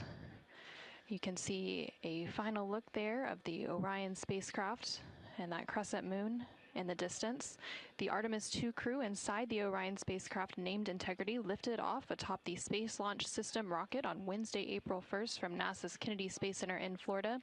This crew is the first to live and work inside the Orion spacecraft, and about 25 hours after launch, Orion conducted its TLI, or translunar injection burn, which committed Orion to departing high Earth orbit and set us up for today's flyby. TLI also served as the spacecraft's deorbit burn as it slingshot Orion around the moon and set the crew on its free return trajectory, with that splashdown slated for Friday, April 10th.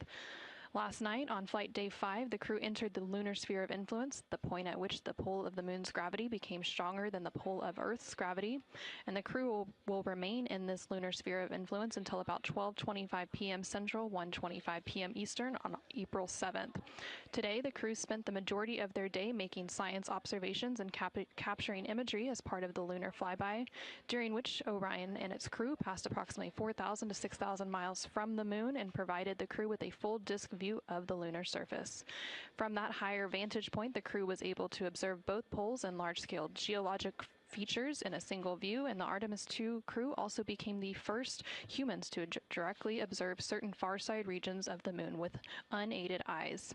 During the lunar flyby, the crew also surpassed the Apollo 13 distance record and made that farthest distance from the Earth during their mission at a distance of 252,756 miles away from Earth. Integrity Houston with 2 updates.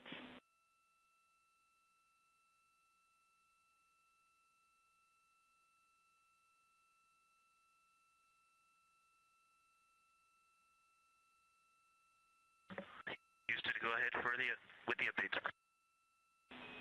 Hey, Victor, again, awesome job on both of those events. The team down here really enjoyed following along. I've got 2 sync items for you. The first is that based on ground schedules, we'd like to pull your flight director conference up before your PMC, so we'll start the flight director conference at the time the PMC is currently scheduled.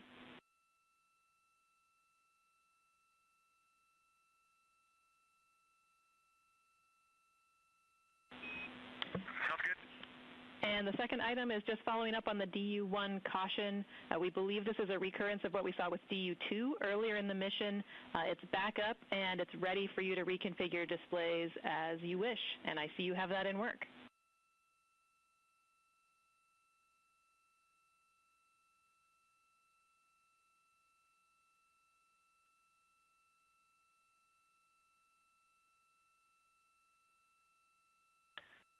Okay, great. We would love a main and secondary dump line status, or really the main line.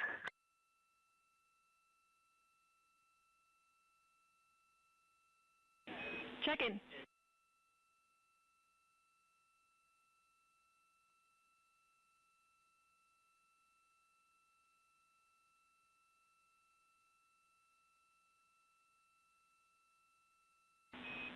And Reed, back with you on the dump lines. The main dump is open and it's proceeding very slowly, but the secondary is still configured and go for use.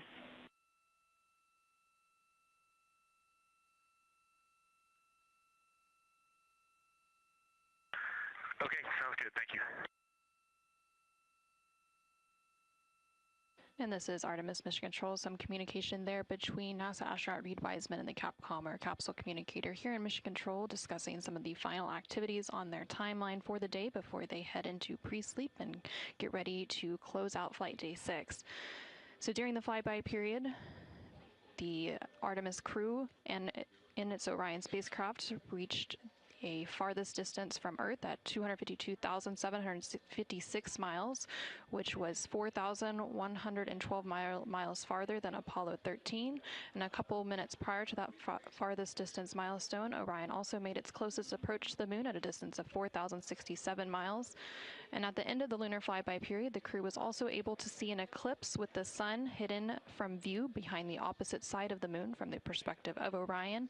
And during this time, the crew saw a mostly dark moon, and the crew also used the opportunity to analyze the solar corona, which is the sun's outermost atmosphere.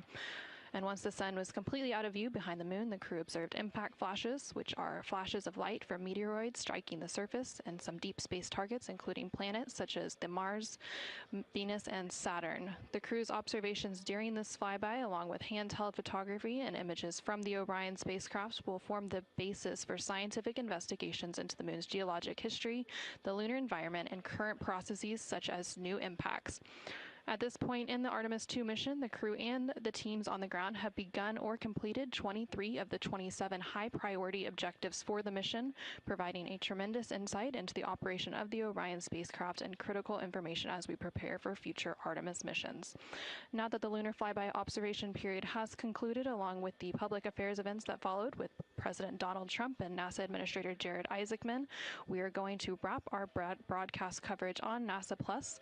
Thank you to everyone who tuned into our coverage on NASA Plus, as well as through our streaming partners on Peacock, Netflix, Amazon Prime, and HBO Max. While our NASA Plus coverage is concluding, our 24/7 continuous coverage will continue on NASA's YouTube page, so you can continue to follow our Artemis II crew on their returning journey back to Earth. This is Mission Control Houston.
Houston Integrity, we have a science question. We are ready to copy.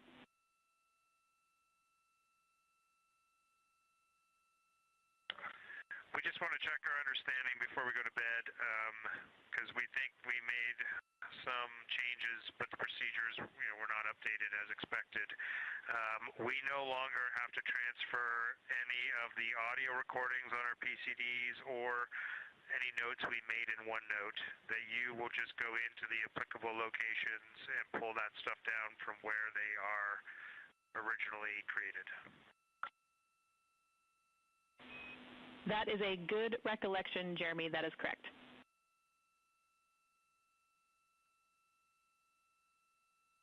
Okay, so we are transferring photos into 4 science folders on all 3 PCDs. And if you go into those 4 science folders, you'll get all of the imagery that we took today. And just a heads up, just so much excitement up here. Sometimes we switch cards and sometimes we didn't. And so the different shifts are on various cards in various places, but all the photos are there. Copy all. Thanks for the report.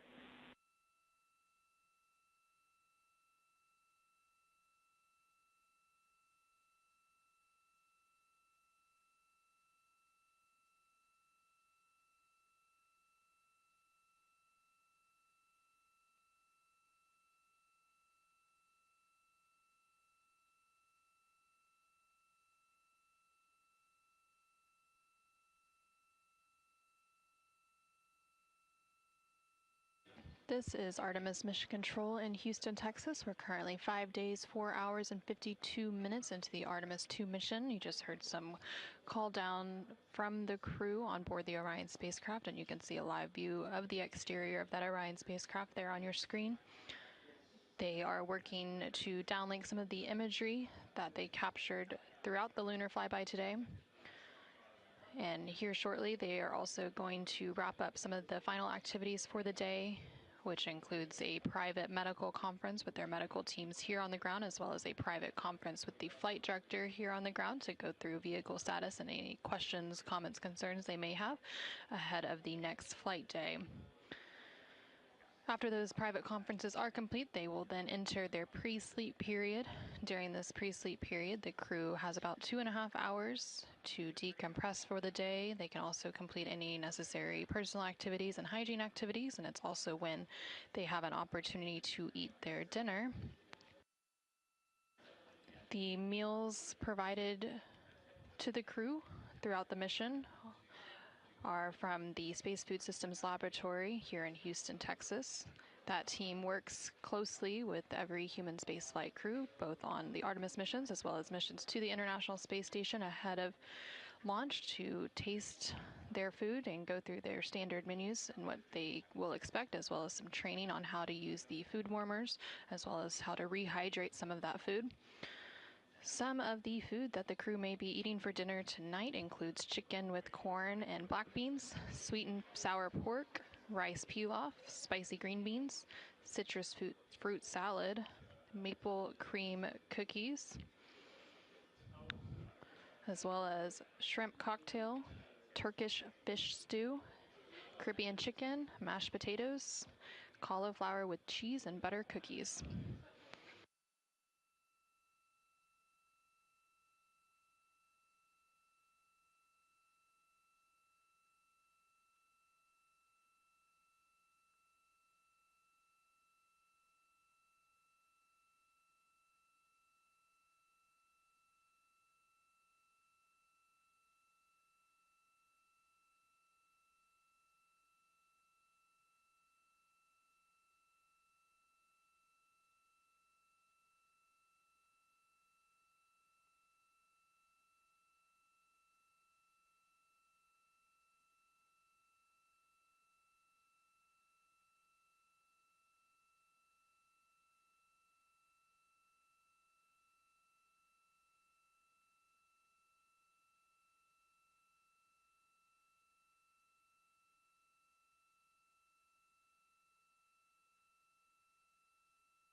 Integrity Houston OE2 is configured for your conference with Mr. Radigan.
This is Artemis Mission Control.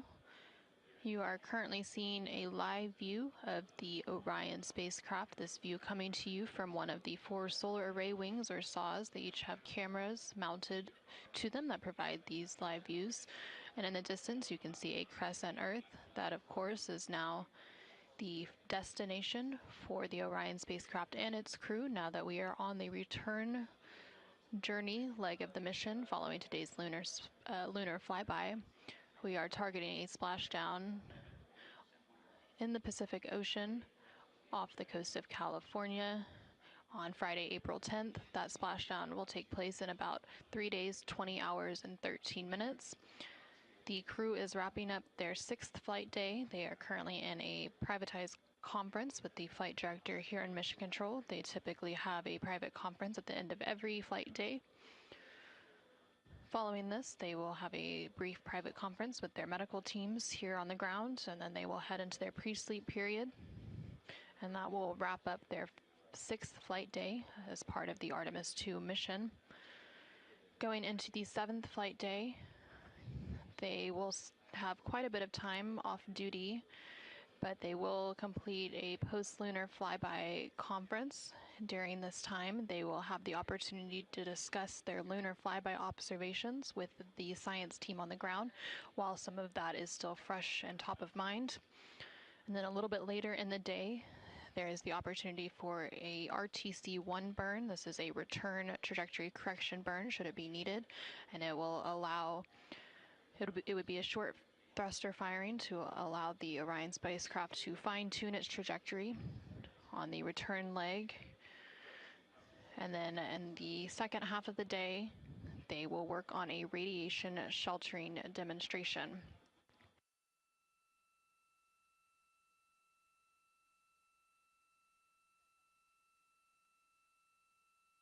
During that radiation shelter demonstration, the crew will build a radiation shelter within the cabin of the Orion spacecraft and prepare lockers for radiation shelter ingress or entering into them.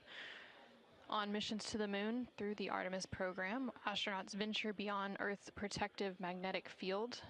The Orion spacecraft serves as the main protection against the sun's intense power. And NASA has radiation dosage level thresholds that they look for inside Orion. The first threshold signals a caution, prompting closer monitoring and coordination with medical and flight operations team.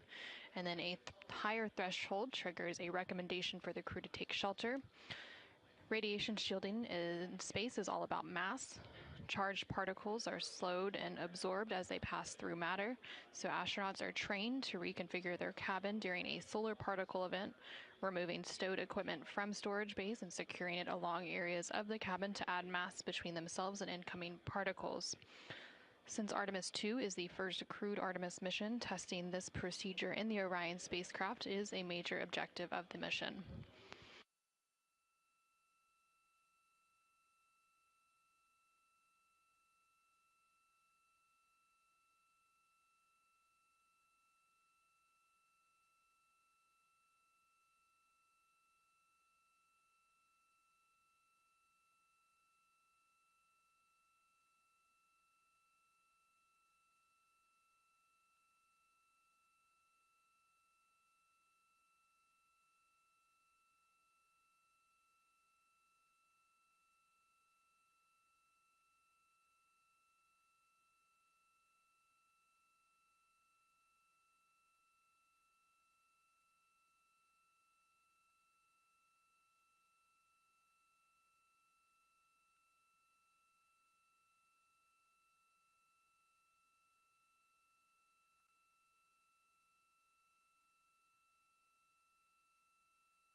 This is Artemis Mission Control in Houston, Texas. We are currently 5 days, 5 hours, and 19 minutes into the Artemis II mission and counting. Currently on your screen, you can see a live view from the Orion spacecraft named Integrity by its crew. You can see a clear view of one of those solar array wings. There are 4 solar array wings, or SAWs, that provide power generation for the Orion spacecraft, and just above that solar array wing, you can see a crescent Earth.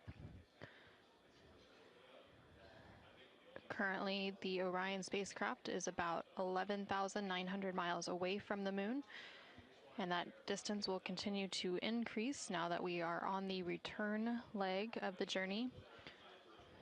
The Orion spacecraft and its crew had their lunar flyby and made their closest approach to the moon earlier today, and the distance from Earth is about 249,000 miles.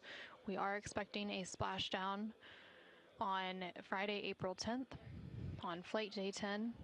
That splashdown in the Pacific Ocean off the coast of California in about 3 days, 19 hours, and 57 minutes from now.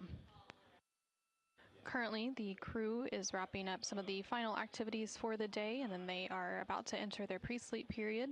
That pre-sleep period will last about 2.5 hours, after which they will go to sleep. They typically have an 8.5-hour sleep period, and then they will begin flight day 7. The majority of flight day 7 will be an off-duty day for the crew, but they do still have a few items that they have to complete.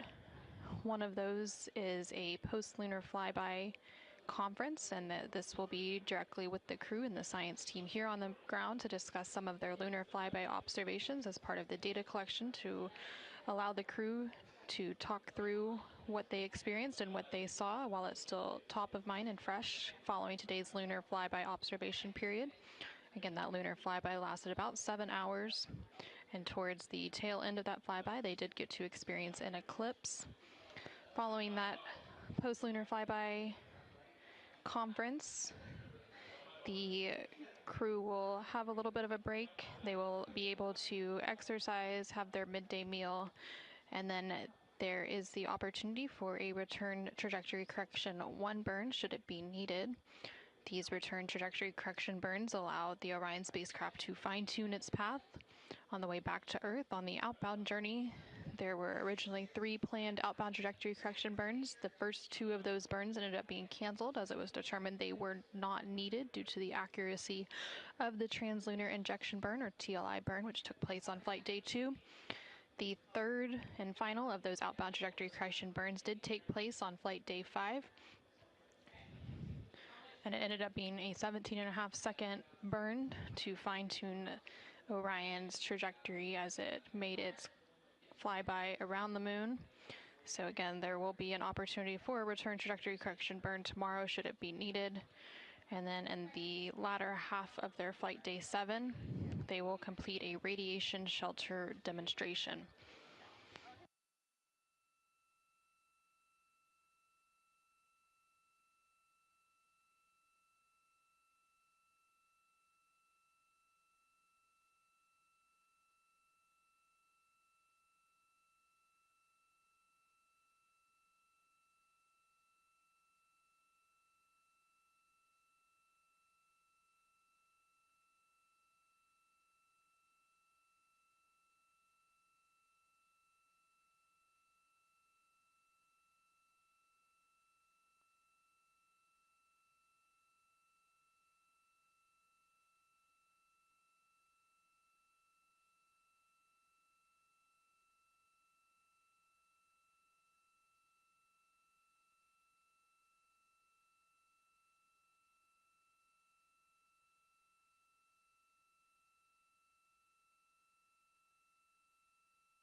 This is Artemis Mission Control in Houston, Texas. Currently on your screen, you can see a live view of the Orion spacecraft on the left-hand side.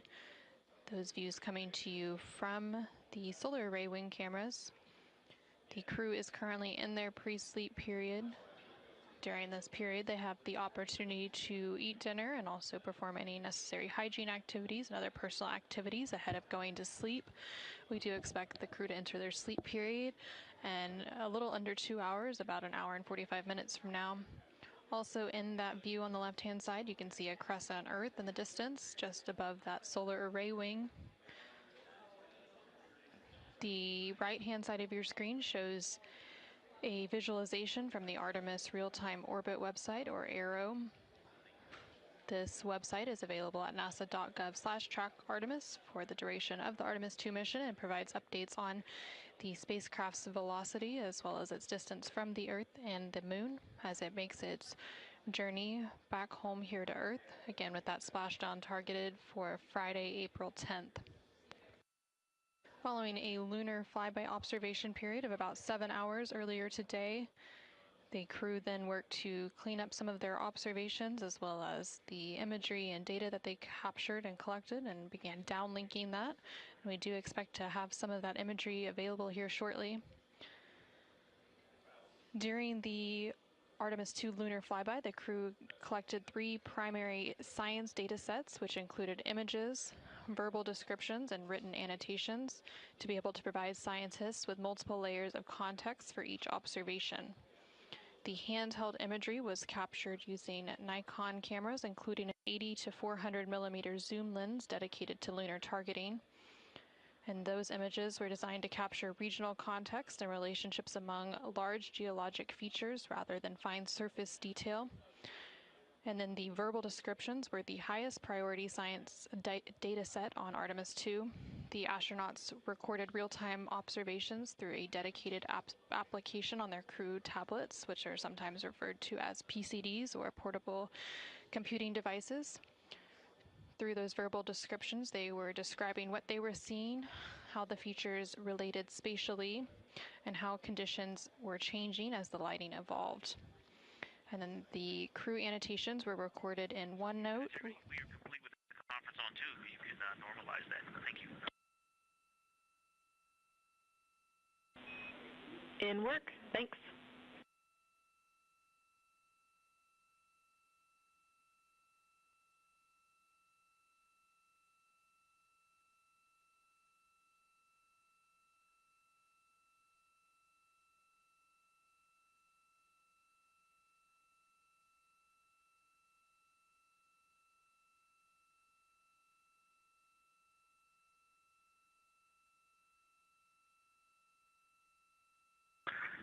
And Houston Integrity, the actigraph data is on PCD2. We copy.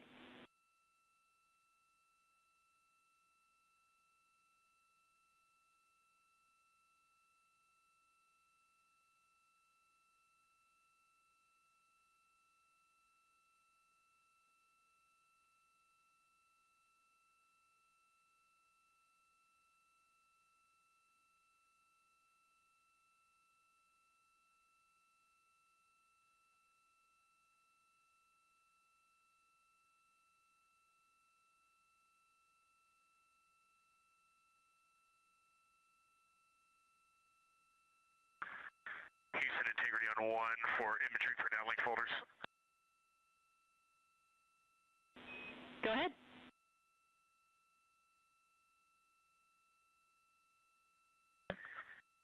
Hey, on PCD1, I have noticed I have 2 imagery for downlink folders, and I have been using both of them today. One is on the C drive, and one is in C users CDR desktop imagery for downlink. So when they're downlinking from PCD1, please have them check both folders, and then after, it looks like there was an alias placed on my desktop, and that has caused that confusion. So likely my fault, don't recall. But if they could please check both the C drive imagery for downlink and then my login imagery for downlink on PCD1, I would appreciate it. We copy.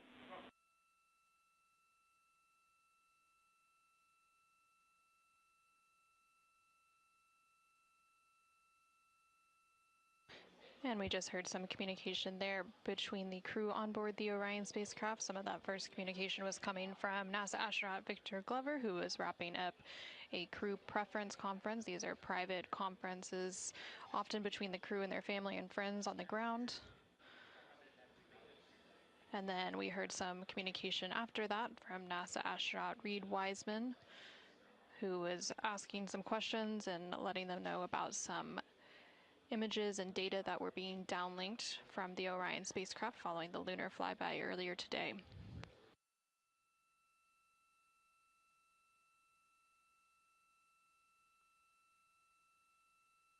During the lunar flyby, in addition to the images and verbal descriptions and written annotations that the crew was collecting, the Orion spacecraft's vehicle-mounted cameras also supplemented the crew's observations by providing high-resolution still imagery and lower-resolution video before, during, and after the flyby from perspectives unavailable inside the Orion spacecraft itself. In preparation for the lunar flyby and the Artemis II mission, the Artemis II astronauts underwent extensive lunar science training, including classroom instruction, field work, and high-fidelity simulations. They had training expeditions that took place in analog environments, such as the Icelandic highlands, where crews practiced identifying and describing geologic features under varying conditions. And then Orion mock-ups were also used to rehearse crew choreography, including three-dimensional space management with an inflatable moon globe to simulate the flyby.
on 1 for the overboard dump.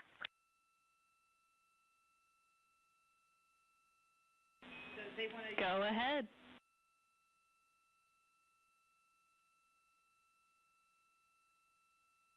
If you could secure the overhead dump, we would like to use non-urine toilet, and then we'll call you when we're complete.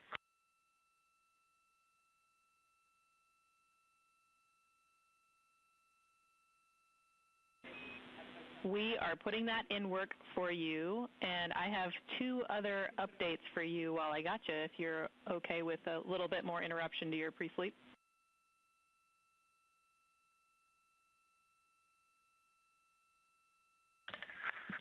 Send it. All right, so just with email, we're still syncing. We did hear your comment about the priority list. Unfortunately, it turns out that there was a miscommunication on that, so we're working it. We've got a couple of solutions in mind to reduce the volume of emails that you're getting, but we probably won't get there tonight. So the uplink you're getting now is not truncated, but we are pursuing a solution to truncate those in the future.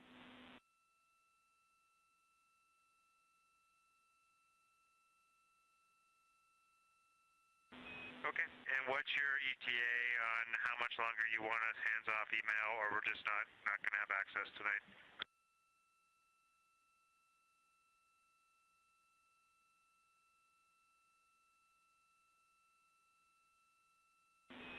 We are aiming for 20 minutes on that. Thanks for bearing with. Sorry again.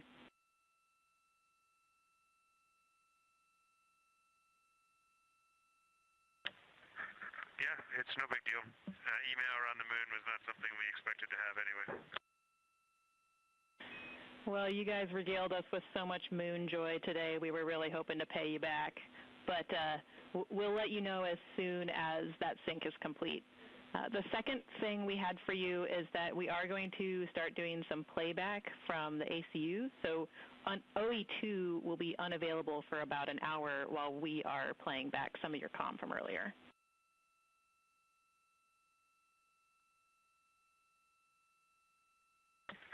Okay, copy that.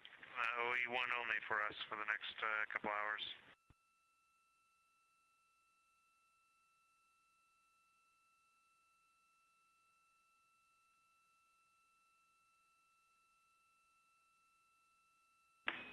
And last but not least, the overboard vent valve is closed, so you are go to go.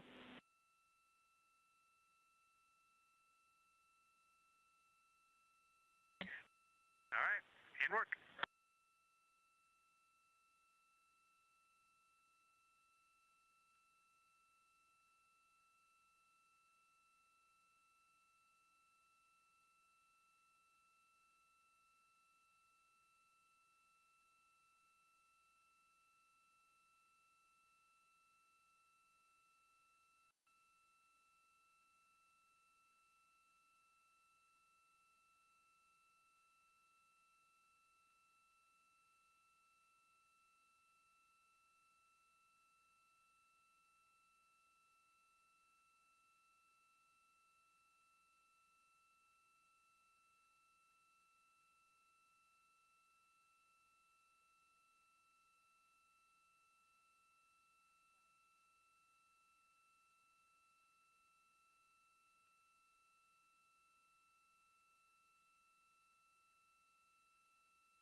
This is Artemis Mission Control. You're currently seeing a live view of the Orion spacecraft. This view coming to you from one of the solar array wing cameras.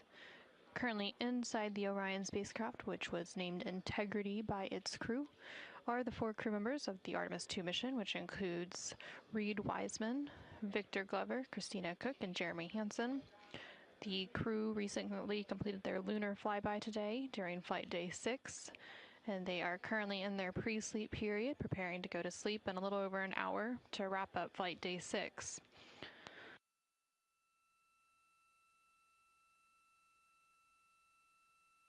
During the upcoming flight day 7, which will begin upon crew wake, the crew will have a relatively light duty day. They will have a post-lunar flyby conference with the teams here on the ground, specifically the science team here on the ground, to discuss some of their lunar observations that were made during the flyby period today. And then they will have a little bit of a break after that before they have their midday meal and then move into the RTC-1 burn, or the return trajectory correction 1 burn, should it be needed to further fine-tune the trajectory of the Orion spacecraft on its return leg of the journey. After that burn is complete, they will again have a couple of hours of free time, as it's going to be a mostly off-duty day for the crew tomorrow. And then in the second half of their day, they will spend a couple of hours completing a radiation shelter demonstration. And during this radiation shelter demonstration, the crew will build a radiation shelter within the cabin of the Orion spacecraft and prepare lockers for radiation shelter ingress. On missions to the moon through the Artemis program, astronauts venture beyond Earth's protective magnetic field, so the Orion spacecraft serves as the main protection against the sun's intense power. Radiation shielding in space is all about mass, so charged particles are slowed and absorbed as they pass through matter, and astronauts are trained to reconfigure their cabin during a solar particle event by removing stowed equipment from storage bays and securing it along areas of the cabin to add mass between themselves and incoming particles. Since Artemis II is the first crewed Artemis mission, testing this radiation sheltering procedure in the Orion spacecraft is one of the major objectives of the mission. During the uncrewed Artemis I mission, Orion was blanketed in 5,600 passive and 34 active radiation sensors, and the information they gathered assured researchers that Orion's design can provide protection for crew members from hazardous radiation levels during lunar mission. That doesn't mean, though, that scientists don't want more information. So similar to Artemis I, there are 6 active radiation sensors, collectively called the Hybrid Electronic Radiation Assessors, that will be deployed at various locations inside the Orion crew module. And then the crew also wears dosimeters inside their pockets, and these sensors are providing warnings of hazardous radiation levels caused by space weather events made by the sun, and if necessary, this data will be used by mission control to drive decisions for the crew to build a shelter to protect from radiation exposure due to space weather. Additionally, NASA has also partnered with the German space agency DLR for an updated model of their M42 sensor for the Artemis II mission. The new version of this sensor offers 6 times more resolution to distinguish between different types of energy compared to the Artemis I version, and it will allow it to accurately measure the radiation exposure from heavy ions, which are thought to be particularly hazardous for radiation risk. Artemis II is also carrying 4 of the monitors affixed at points around the cabin by the crew, and collectively the sensor data will paint a full picture of radiation exposures inside the Orion spacecraft and provide context for interpreting the results of Archer, Avatar, Artemis II standard measures, and immune biomarkers experiment.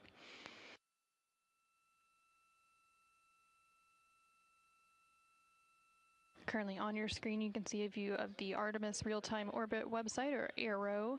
This is available at nasa.gov/trackartemis and provides updates on the velocity of the Orion spacecraft along with its distance from the Earth and from the moon. So the distance from the moon is now increasing following that lunar close approach that took place earlier today. There's now just under 14,000 miles. Integrity Houston with a couple more cleanup items.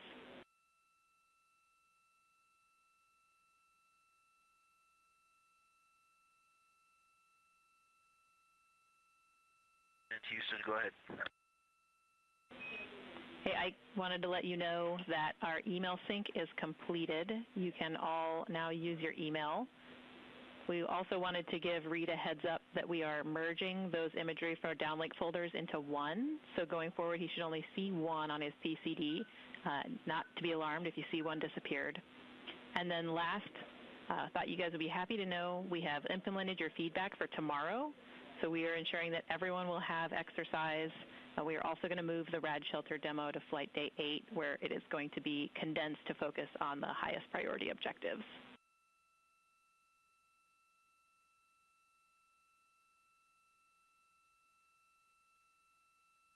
Awesome. That's great news on all accounts. Thank you. Thank you. Have a great night.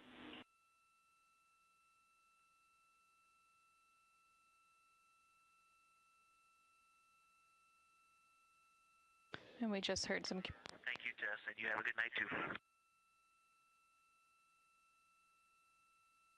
And we just heard some communication there between NASA astronaut Victor Glover on board the Orion spacecraft and the Capcom, or Capsule Communicator, here in Mission Control, Tess Caswell for Orbit 2. They were discussing an update that was being made to the crew's email on board the Orion spacecraft. That update now complete, and they were also discussing some of the activities that were scheduled for Flight Day 7, which is tomorrow. They did mention that they are actually going to move that radiation shelter demonstration that I was just mentioning a few moments ago. So that demonstration is now moving to Flight Day 8 to allow the crew to have a larger, more off-duty day tomorrow with less tasks on the timeline.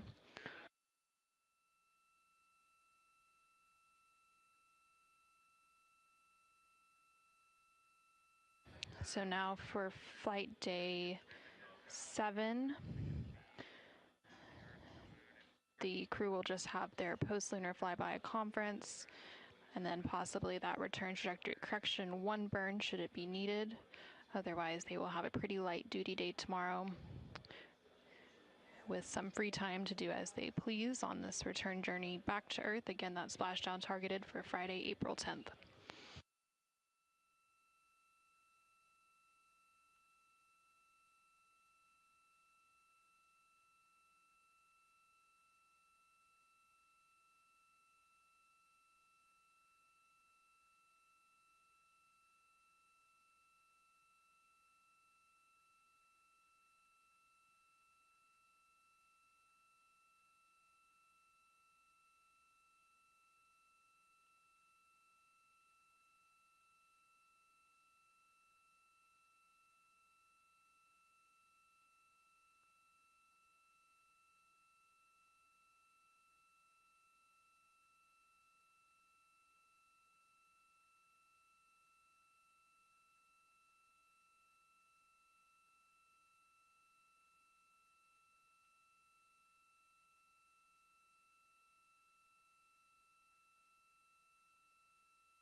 Houston, integrity for AGA. Go ahead for AGA, Christina.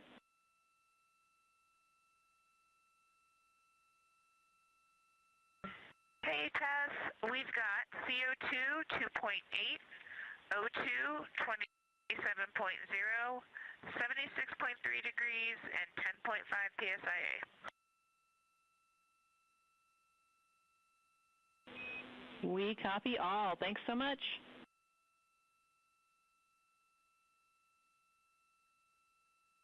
Thank you, guys. Good night.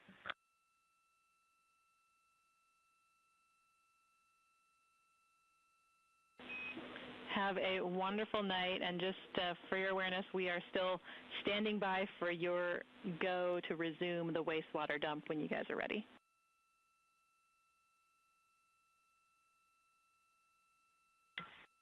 Yes, absolutely. The good night was probably a little early.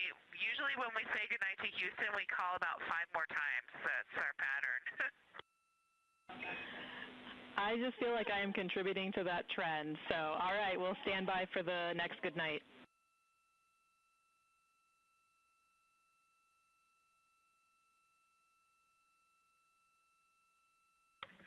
Okay, good night, Tess. We'll talk to you soon. Good night, Reed.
This is Artemis Mission Control in Houston, Texas. The crew currently going into their pre-sleep and sleep period. They just did have a call down there as they are preparing for an upcoming wastewater dump. But in the meantime, I have Marie Henderson, Artemis II Deputy Lunar Science Lead, joining me on console for a few minutes. Hey, Marie, how are you? Very good. Thanks for having me. It's a pleasure, and I know today was an exciting day for you and your team. But first, can you tell us a little bit more about your role in the Artemis II mission? I'm the Deputy Lunar Science Lead, but today I had the joy of a lifetime and held the role of the Science Evaluation Room Lead during the flyby today. So you mentioned the SIR, the Science Evaluation Room, and being lead during that flyby. So what was that experience like for you? I know we saw some images coming from that room, and it seemed like a lot of excitement there. It was a complete joy in that room. It was a day just filled with science, with happiness, with love, and just really we got the chance to live out a lot of our dreams today, listening to the descriptions from the crew. So we got to have a lot of fun. We got to feel their joy, but we also have a lot of science to follow up on. And so today, I think, was just the beginning a little bit, and there on your screen, for those at home, you can see a look inside the Science Evaluation Room. Now it's a little bit empty as folks have wrapped up that lunar flyby, but again, it's just the beginning for some of that data. But for those who may not know, what was the role of the SIR or the Science Evaluation Room during the flyby? So today during the flyby, we had a documentation of the flyby, and also you heard some of those great questions and science conversations that came down today. And so our response, our goal was to actually listen to those questions, get responses, and actually try to get those back up to help them be excited about it.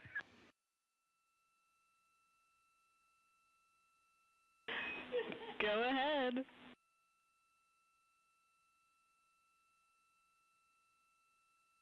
Yes, Tess, we needed a new spot for a trash bag, so we came up with a plan, and if it's all right with you, I will let you know what we did to update the stowage.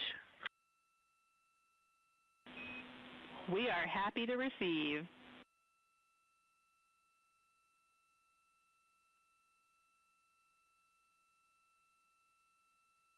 Okay, we managed to fill bag 2 of locker D with 3 trash bags and some other dry trash packaging stuff. That was the last location y'all gave us.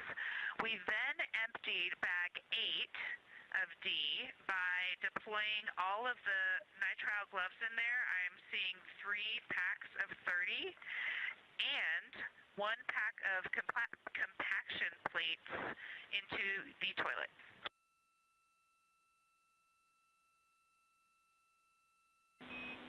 That is perfect. That is the next action we would have given you. So, bravo.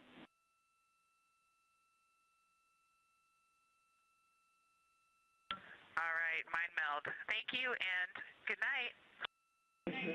Good night. Talk to you in a minute.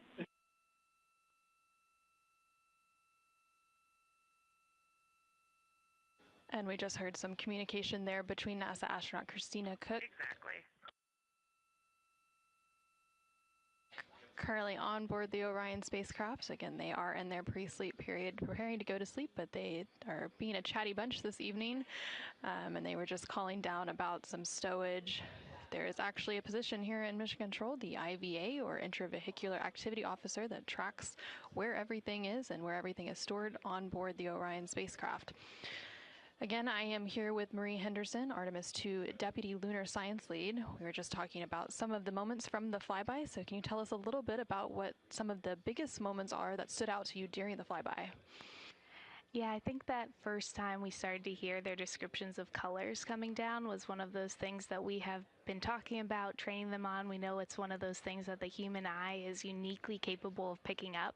And so that is one of those things we really were excited about. But just listening to that eclipse, watching the video of the eclipse, and then also hearing the words that they saw some impact flashes, it was just, it was a dream. And we have so much work to do, and we're very excited about it.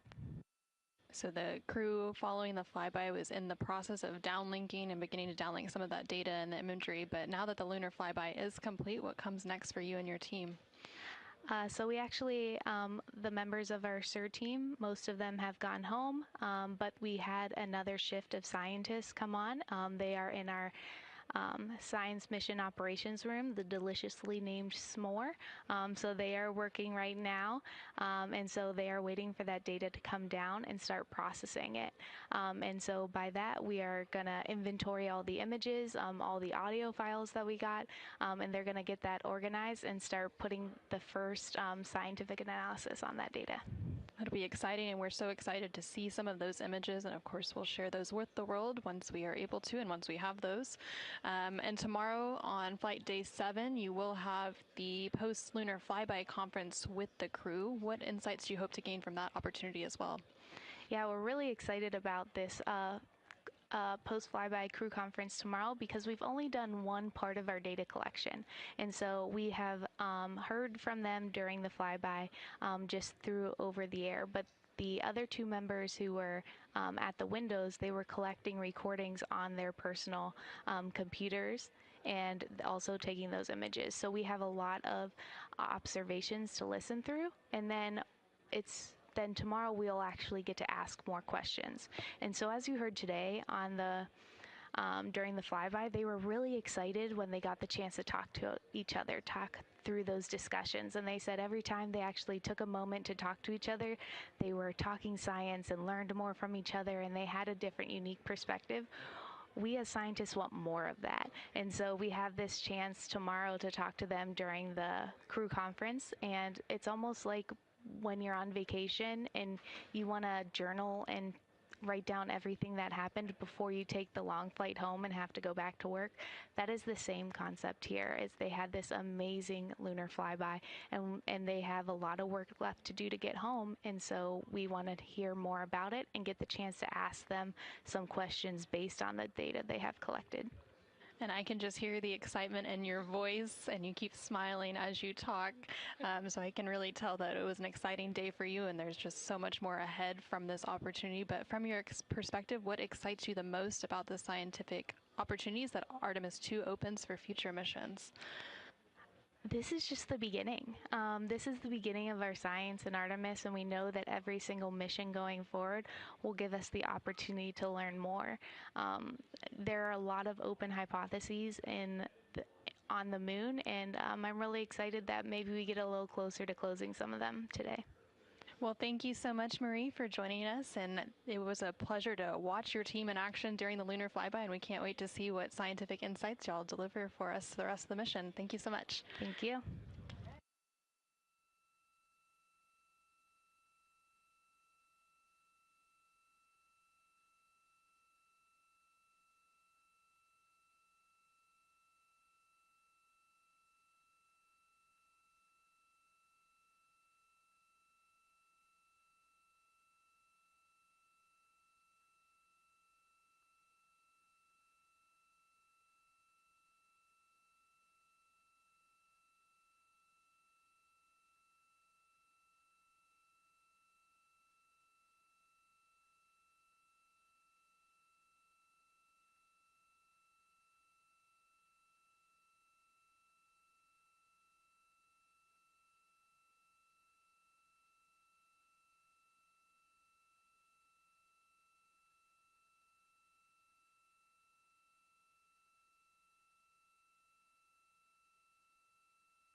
This is Artemis Mission Control in Houston, Texas. We are currently 5 days, 7 hours, and 15 minutes and counting into the Artemis II mission, following a launch on Wednesday, April 1st at 5:35 p.m. Central, 6:35 p.m. Eastern Time. We are currently rounding out Flight Day 6. The crew on board the Orion spacecraft, named Integrity, is preparing to enter their sleep period in about 15 minutes. This will be an 8.5-hour block of sleep, and then they will begin Flight Day 7. Flight Day 7 is expected to be a relatively light day for the crew.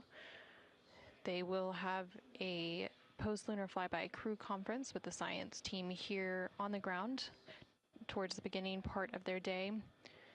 There will then be the opportunity for a return trajectory correction burn, or RTC-1 burn, should it be needed to fine-tune the trajectory of the Orion spacecraft as it makes its way back home to Earth.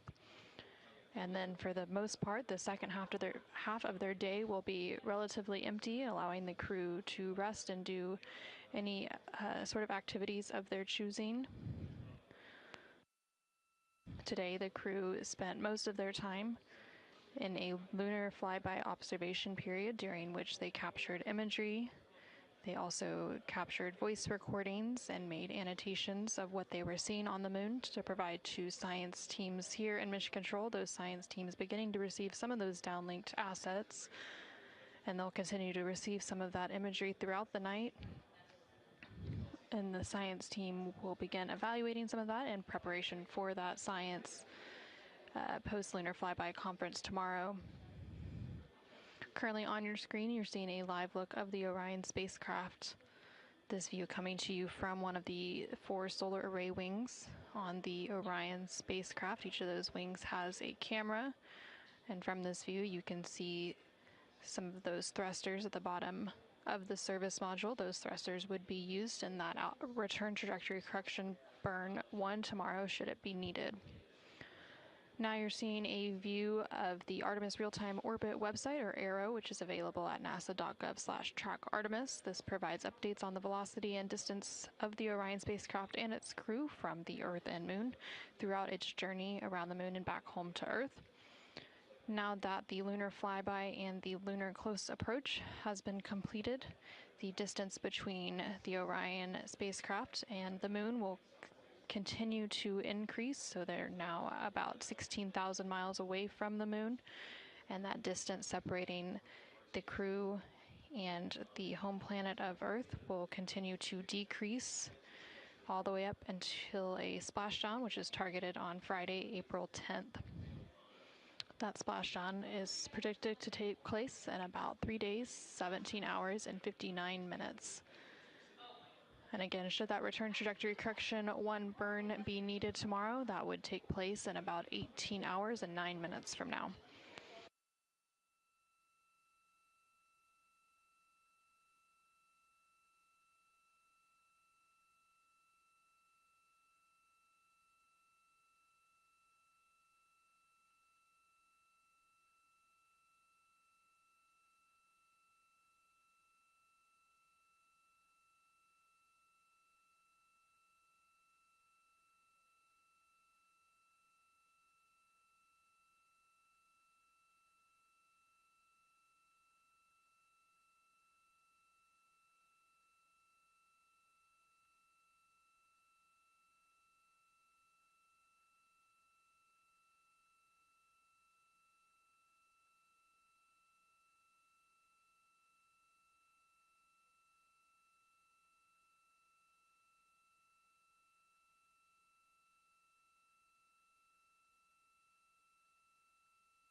This is Artemis Mission Control in Houston, Texas. We are currently 5 days, 7 hours, and 29 minutes into the Artemis II mission.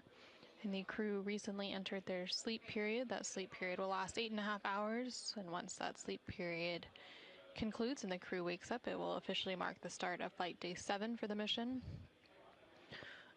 Just a moment ago, you probably saw the Orion spacecraft on your screen as it completed a brief attitude maneuver, and now on your screen you can see a view of the Orion spacecraft with one of its solar array wings extended, and above that solar array wing is a view of a crescent Earth. Earth, of course, now the target for the return journey of the Orion spacecraft, with that splashdown expected to take place on Friday, April 10th. The flight control position in mission control responsible for some of those attitude maneuvers is GNC, which is the Guidance, Navigation, and Control Officer. That flight controller is responsible for managing the inertial measuring units, the global positioning system receivers, barometric altimeters, and the position, state, and attitude health of the Orion spacecraft. This console position is also responsible for commanding those attitude maneuvers. The equivalent to the GNC position in the International Space Station Flight Control Room just down the hall is known as ADCO. Currently on console here in Mission Control is the Orbit 2 team of flight controllers. They are being led by Flight Director Diane Daly, and the Capcom or capsule communicator here in Mission Control for Orbit 2 is Tess Caswell.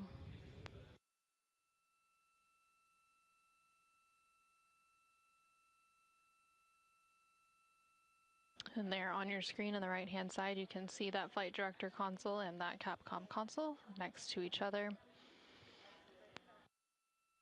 The team here in Mission Control is staffed 24/7 throughout the duration of the Artemis II mission. The team rotates through 3 shifts a day, known as orbits. So currently the Orbit 2 team of flight controllers is on console, and the Orbit 3 team of flight controllers will be coming on console to complete a shift handover in about 2 hours from now.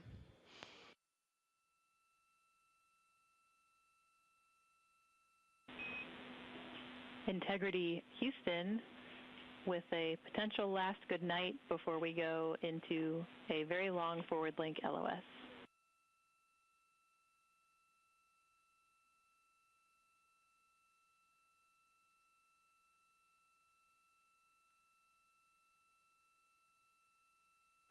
Go ahead. Hey, sorry to bug you again, but the team here is looking to resume venting before we go into this long LOS. We did want to make sure that you guys know the team here has decided that there is no constraint to fecal use of toilet during vent ops. So we would like to resume the vent if you're okay with that, knowing that you can continue to use toilet for fecal purposes while we do so.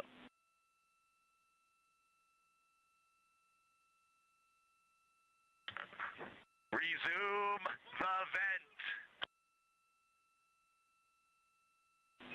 And there was much rejoicing. Hey, we also got a sneak peek at y'all's imagery. It's absolutely stunning. We are all completely in awe of the work that you did today. Thank you so much for bringing us on this journey with you. We hope you have sweet dreams of moon joy.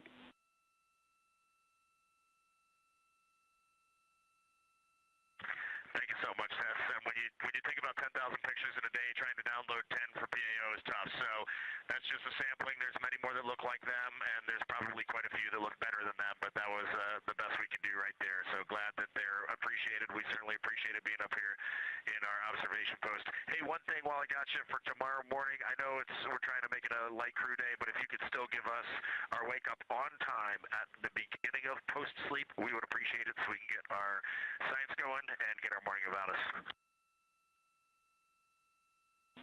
We will make that happen for you. Have a wonderful night.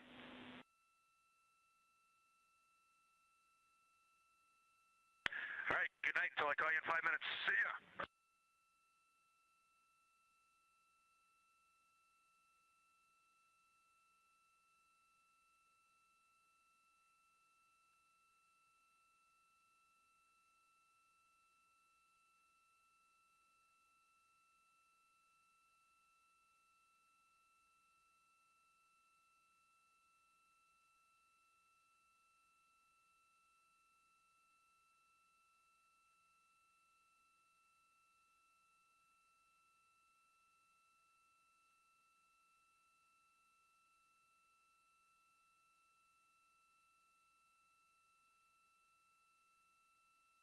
This is Artemis Mission Control.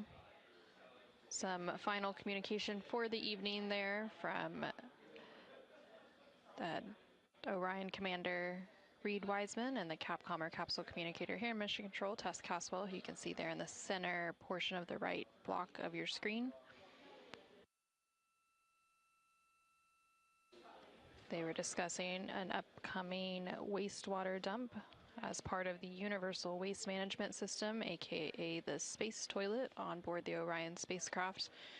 They conduct periodic wastewater dumps where they vent the wastewater overboard.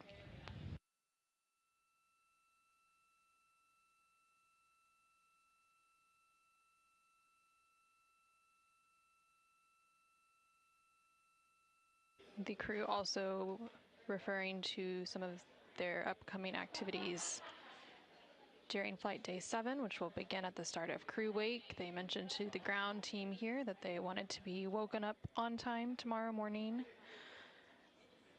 Throughout the duration of the mission, the crew has been woken up by wake-up music, which was selected by the crew ahead of the mission. And that tradition dates back to some of the Apollo-era missions. And then tomorrow during Flight Day 7, it will be a relatively light day for the crew. A good portion of the day will be spent in an off-duty day, but at the beginning of the crew day, they will have that post-flyby conference with the science team here in Mission Control to discuss some of their lunar observations that were made during the flyby.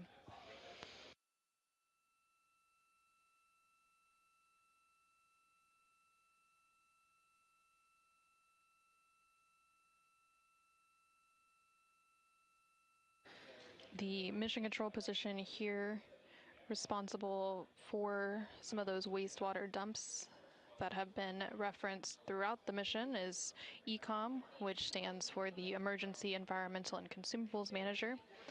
And they are responsible for the internal thermal control systems, the air and water supply and purification systems, and they also manage emergency response.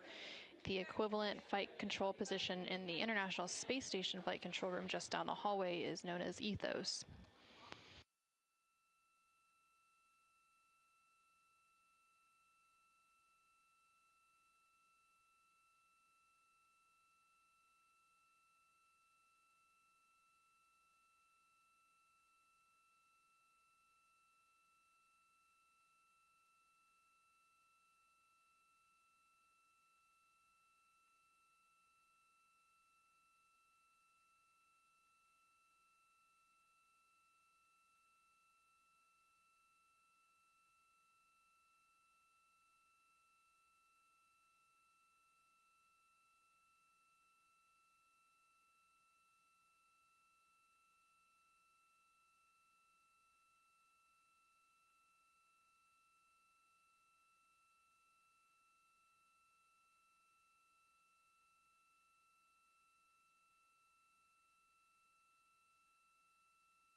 This is Artemis Mission Control. You are now seeing a live look of the Orion spacecraft. We lost that view momentarily as it went through a data rate change. And then we are also expecting a forward link loss of signal in about 13 minutes, which will mean that the crew can call down if they want, even though they are in a sleep period at this point. But the team here in Mission Control Houston won't be able to call up to the crew during that loss of signal. We are currently 5 days, 7 hours, and 56 minutes into the Artemis II mission. The view there on your screen coming from the solar array wing cameras. And you can see a view of the crescent Earth above one of those solar array wings. And the Orion spacecraft does have 4 solar array wings total.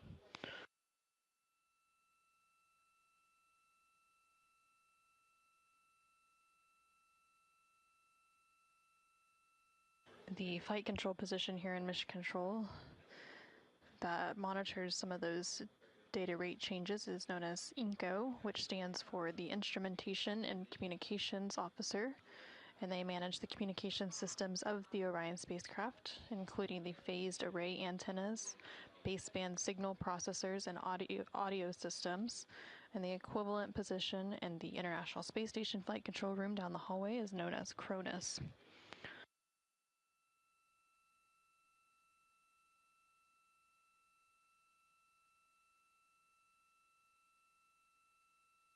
The crew on board the Orion spacecraft entered their sleep period about 20 minutes ago. They will remain in this sleep period for about 8.5 hours total. And this is rounding out flight day 6. The crew spent the majority of their day today on flight day 6 making science observations and capturing imagery as part of the lunar flyby, during which Orion and its crew passed approximately 4,000 to 6,000 miles from the moon and provided the crew with a full disk view of the lunar surface. And from this higher vantage point, the crew was able to observe both poles and large-scale geological features in a single view. And the Artemis II crew also became the first humans to directly observe certain far side regions of the moon with unaided eyes. During the flyby, the crew also surpassed the Apollo 13 distance record and reached the farthest distance from the Earth during their mission at a distance of 252,756 miles, which was 4,112 miles farther than Apollo 13. A couple minutes prior to that farthest distance, Orion made its closest approach to the moon at a distance of 4,067 miles.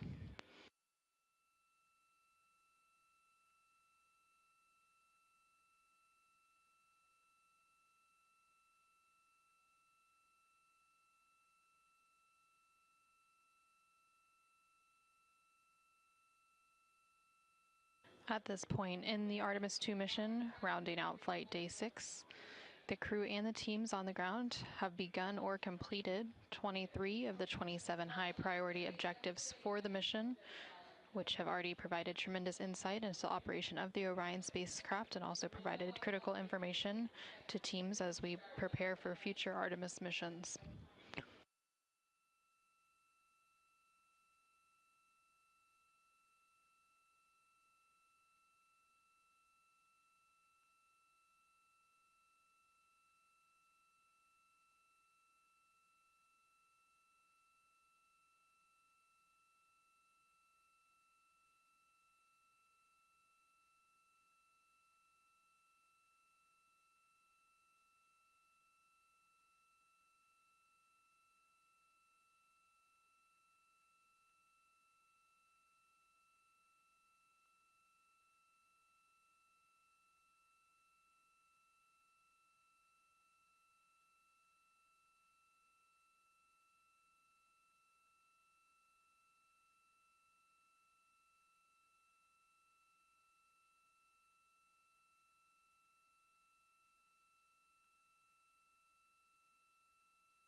This is Artemis Mission Control. A couple moments ago, we saw the Orion spacecraft as it completed a small attitude maneuver. These attitude maneuvers are managed by the GNC position here in Mission Control, which stands for the Guidance, Navigation, and Control Officer. They're responsible for commanding those attitude maneuvers. And during that maneuver, you could also get a good look at some of the solar array wings as they were positioning. There are 4 solar array wings, which are sometimes referred to as saws, on the service module of the Orion spacecraft, and each of those solar array wings is made of 3 panels, and each of those panels is approximately 6.5 by 6.5, and the total length of each solar array wing is nearly 23 feet, which is about 7 meters long.